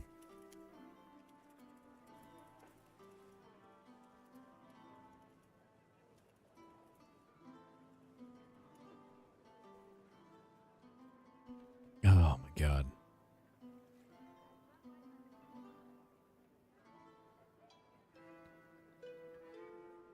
Yeah, no, I don't get to have a flying mount. Not yet, anyway. We don't have the recipe? That's really interesting. Is this for buy orders? Probably to check with Steven why you don't have a mount. I've already talked to Steven. They're in a channel, and they've been talking to the ops team, basically, to try and figure out what's going on. Because it's, this is the only node that seems to have this problem, so... Good luck me, right?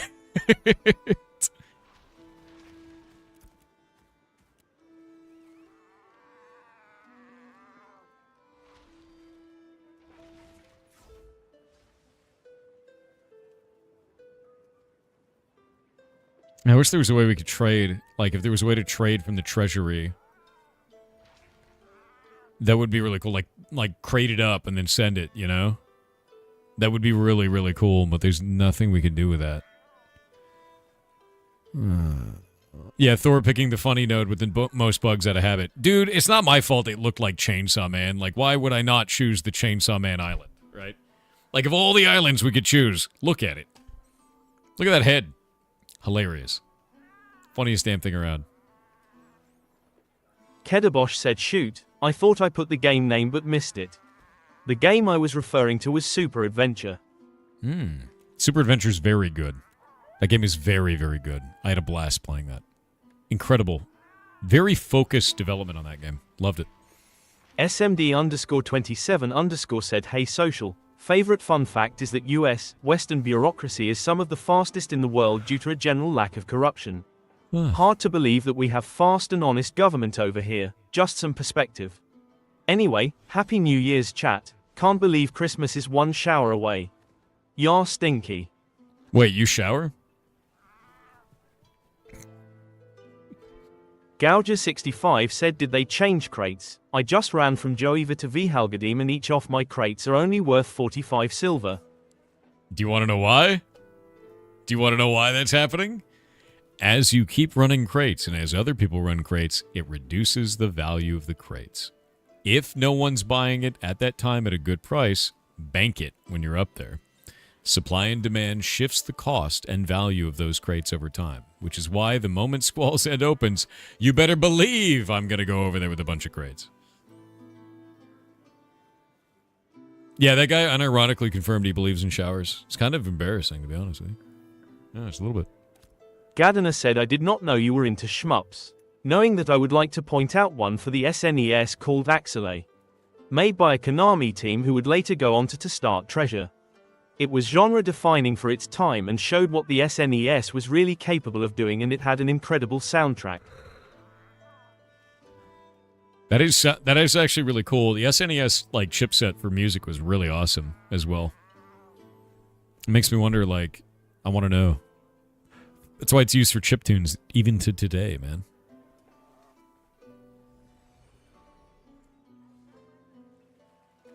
Yeah. Yep. Who is Thumbs? Thumbs is the Guildmaster of 10, which is the primary guild in Valgadum. He is also the mayor of Valgadum. Yeah. We helped push their node when Kaltorum was going to vassalize us. To vassalize Kaltorum, and then Kaltorum tried to go to Shorefoot to vassalize us, and then they lost there a second time, which was really funny. The fallout damage from this is that Shobek had to leave Shorefoot because Shobek was living in Shorefoot and wanted to vassalize us first and couldn't do it. What's this flying mount look like? Mr. Thumbs, would you like to show off your cool mount? Oh, you're a guild officer, not the guild leader. I thought you were the leader. All right, fair. Let me see. I wish to see it. I wish to view upon it. Yeah, look at that thing. I think it's doing the weird LOD problem. Its chest was weird for a moment there. Yeah, it's just like a big flying manticore, dude. Yeah, the thing is jacked.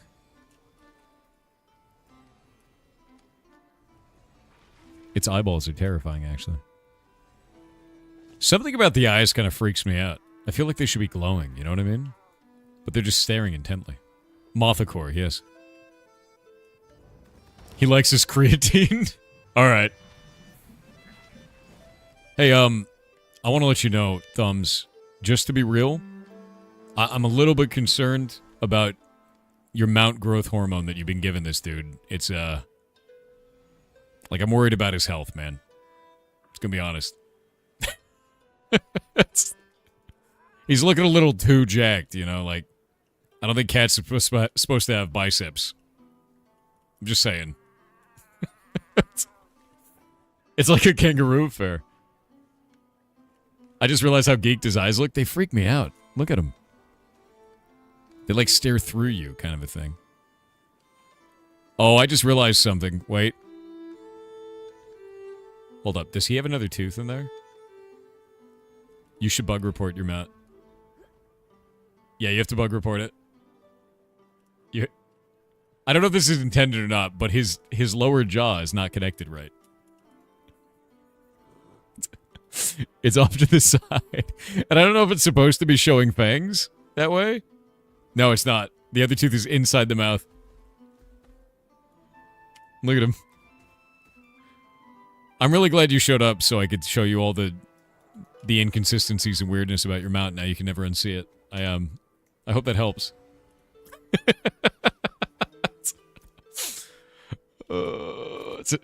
I'm not just doing that because I don't have a flying mount, you know, like,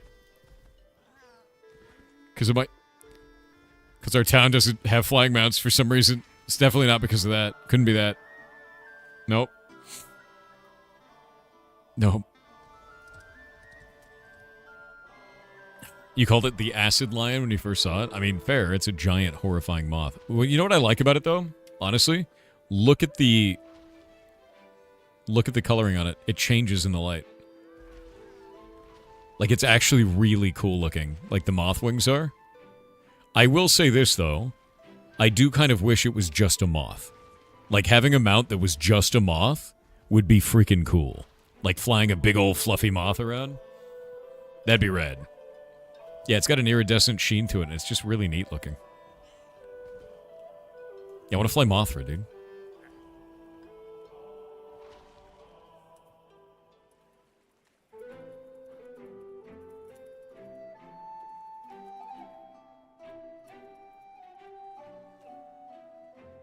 Yeah, it's just Brine in my eye, dude. It's cool. Don't worry about it. Yeah, moth or a bat. I think a full-on moth would be pretty cool. This mount is crazy looking, though.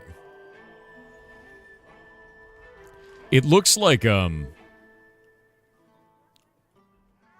think the thing about manticores that always blows me away and always looks like super weird is you never know what way the manticore is going to be presented. Like, this one doesn't have a scorpion tail.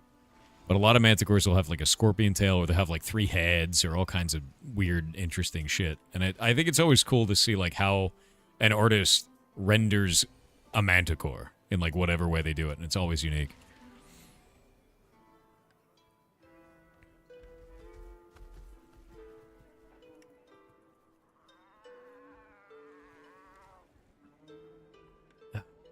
What is this? Perfect no notes? What did you guys just do? Whoa, dude. Okay, hold up. Claire Medea, that is wild to say. He broke his jaw in like 3 places or some shit from that fight, man. Like, he got knocked. That is so scary to me, man. I saw the hit too, and I was like, I think it's funny because, like, there were a bunch of people like, oh, he fakes his fights, he fakes his fights, he faked his fight, he's gonna fake his fight, and then you see him just shattered jaw. Like, it's just like, I don't think that's fake, man. Like, I think it's crazy that he got, like, all in on actually, he's like a boxer now, like an actual boxer, not just like an online social media dude that everyone hates. Like, he's an actual boxer now. Yeah. The Mike Tyson thing was a meme. I thought that whole thing was really odd, personally.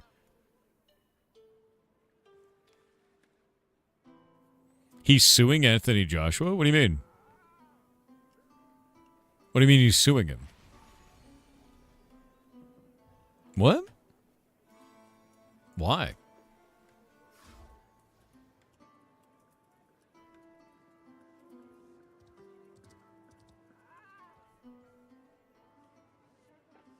That sounds like a lie. Let me look this up.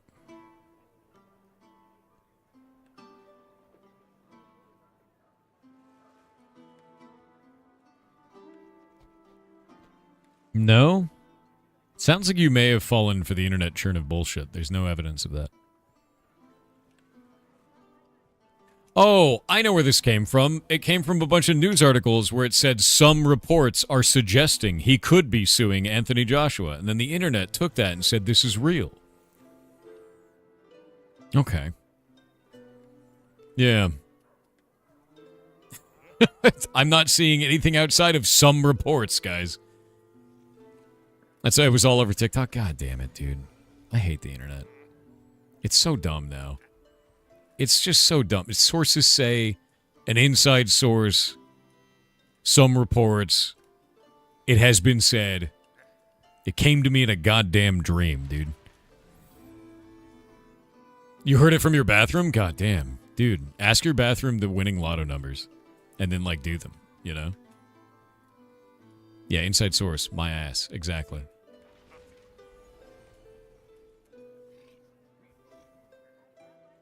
Tina Mori with 500 bits said dawn of the final day.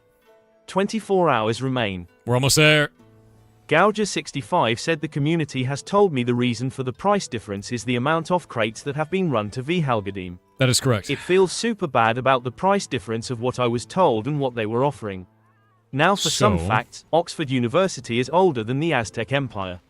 Rats can laugh, we just can't hear it because it's not in our audible range. Ancient Egypt lasted so long that ancient Egyptian archaeology was a career in ancient Egypt. That's actually amazing. If you go to the storage clerk when you get to a town, if the price isn't good, go into there, access your storage, open the crate storage, and just pop them in there and leave them there for a while. That's it. Yeah, that's all you have to do. And then you can go and sell them when they are a more profitable trade. So, can you flood the market on purpose as an offensive market strategy? Yes, actually. You can store all of your crates in there. And then once you store all of your crates in that, which is pretty funny, If you find out that an enemy team that makes a lot of money off of that are about to land at a certain location, you just sign in with all your dudes, sell all your crates immediately, and they get nothing for the entire trip. Which that's pretty funny, to be honest. Yeah. Verbitit said a gentle reminder that in German one wishes, Guten Rutsch, good slide into the new year. The stumble and fall are implied.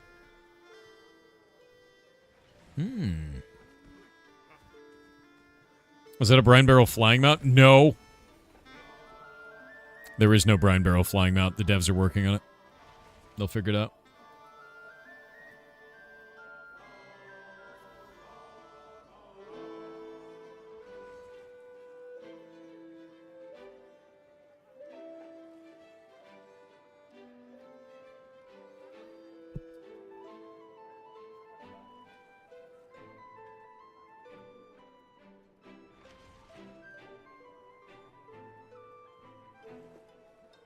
One moment.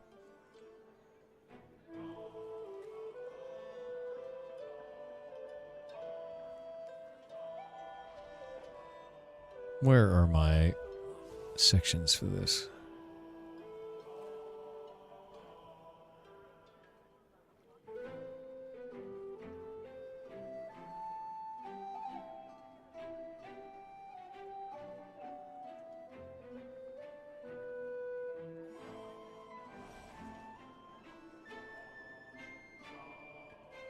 Alrighty, this is set up.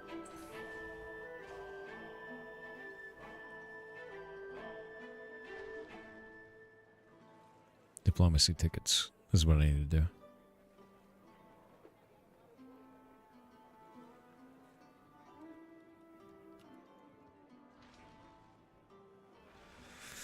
I gotta rename people on the Discord. One moment. There we go. Done.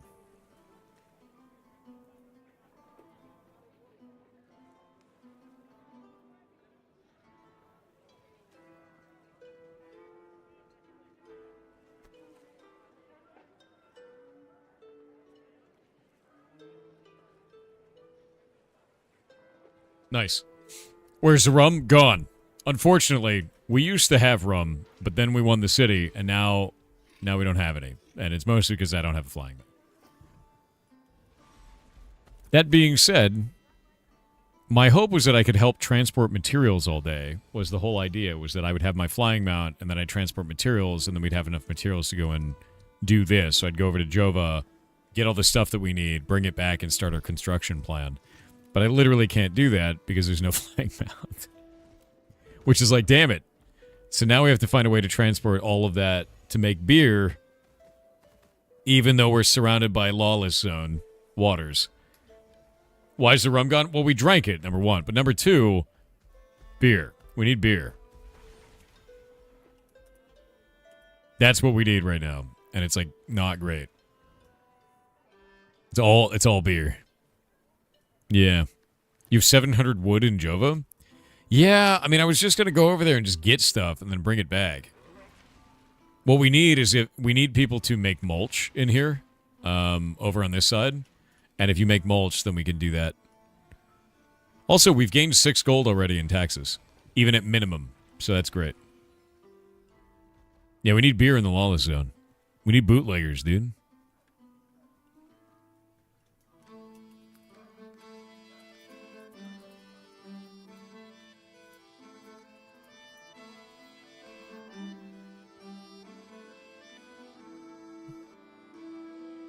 Syakal Sygrave said a termite walked into a bar and asked, "Is the bartender here?"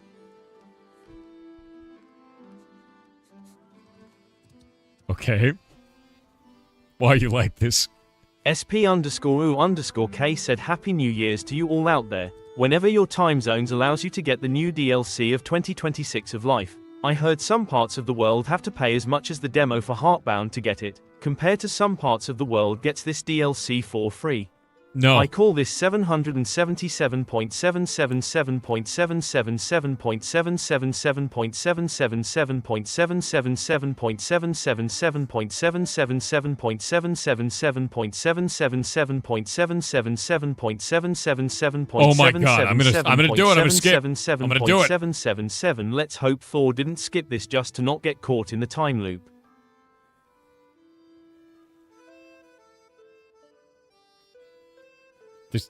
Wait. So since I didn't skip it, does that mean I'm in the time loop? Or because I was...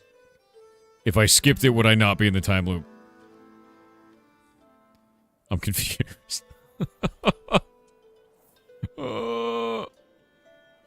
You skipped the time loop? What does that even mean? I don't even know anymore, dude.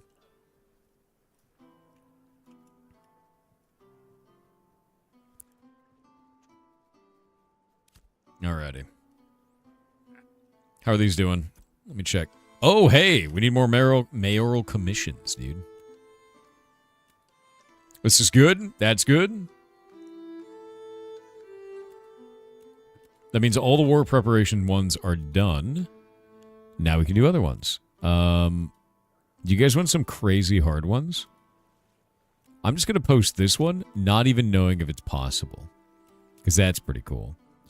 And then Sladeborn Birdmen I have not seen. The Najash I have not seen. But the Sea Giants. I've seen the Sea Giants. We'll put those up. How many Sea Giants do we have to kill? Hold up.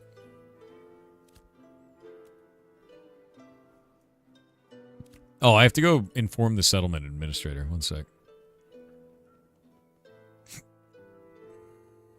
Hello.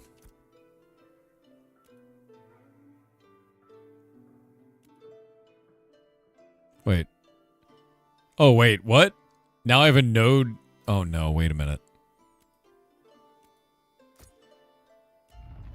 I have a quest as the mayor.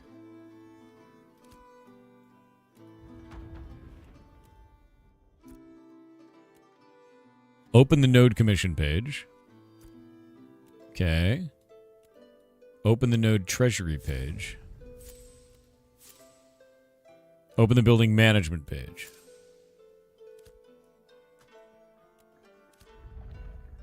Dread 3D with 20 gifted subs. Dude. Complete that.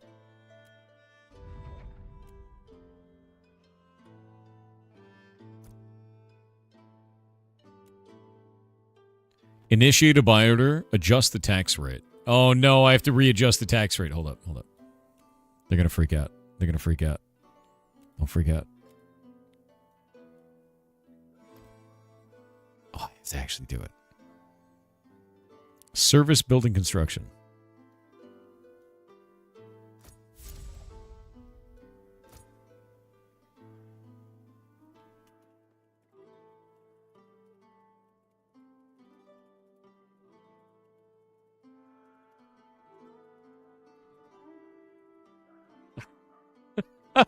They're freaking out. God damn it.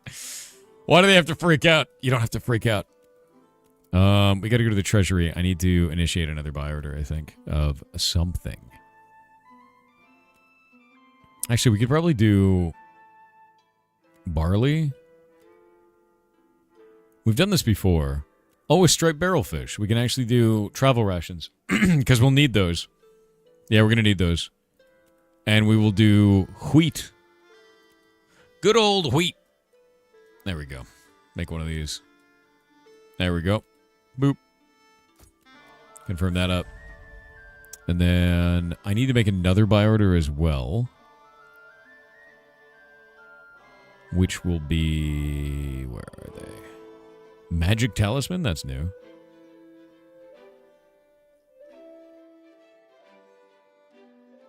I think that's it. I think it's standard tools. Yeah, we already have all those. That's fine. Trying to see if there's anything else that we can set up for buy orders for everybody. Books, which is Dragon Tree Wood and a Moonbill. Isn't Dragon Tree Wood like a special one?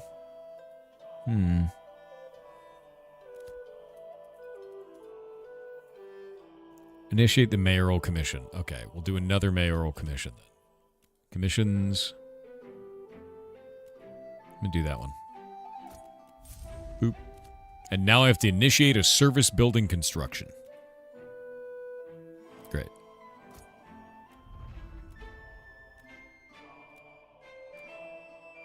Vault of Crystals. Flame of the Moon. All right.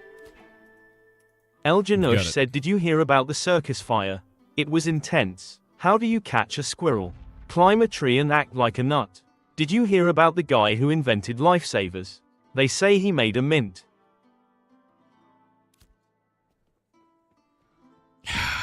Why you like this? You could be any. It's all dad jokes. It's dad jokes all the way down, man. Luna Dragon Tree is only level 2. 6667 said, Really? found a twin stick shooter I think you'd like called Sectory. Okay. There's also Nice Day for Fishing from Viva La Dirt League. Viva The La Dirt town League of is Honeywood great. might be familiar if you've seen them on YouTube. No, they're great. Links incoming. Sectory. https://store.steampowered. I got rid of the link, but yeah, no, that's actually really good. And the link is up on Discord, by the way, for any one of these. Nice Day for Fishing. I didn't know that was a game that came out. And I really like Viva La Dirt League. I like them a lot. Yeah. Yeah. No, he was on Avatar. Wait, what? Rowan was on Faxoran with Avatar? 500 Really? bits said Happy New Year's Eve 4 from your off and on again TTS user Thaxoran. Hey, thanks. I just found out you can tell when a joke becomes a dad joke. Why? It's when the punchline becomes apparent. That is just part one of my zany ways. Hope you get fat loots. Why you like this? Faxoran with 500 bits said Thor, it's Thax again. I forgot to tell you something very important you should know. I just Yes? wanted to let you know that. Oh, I still don't remember, so there you go. Thanks, man. Thanks for that. That's great.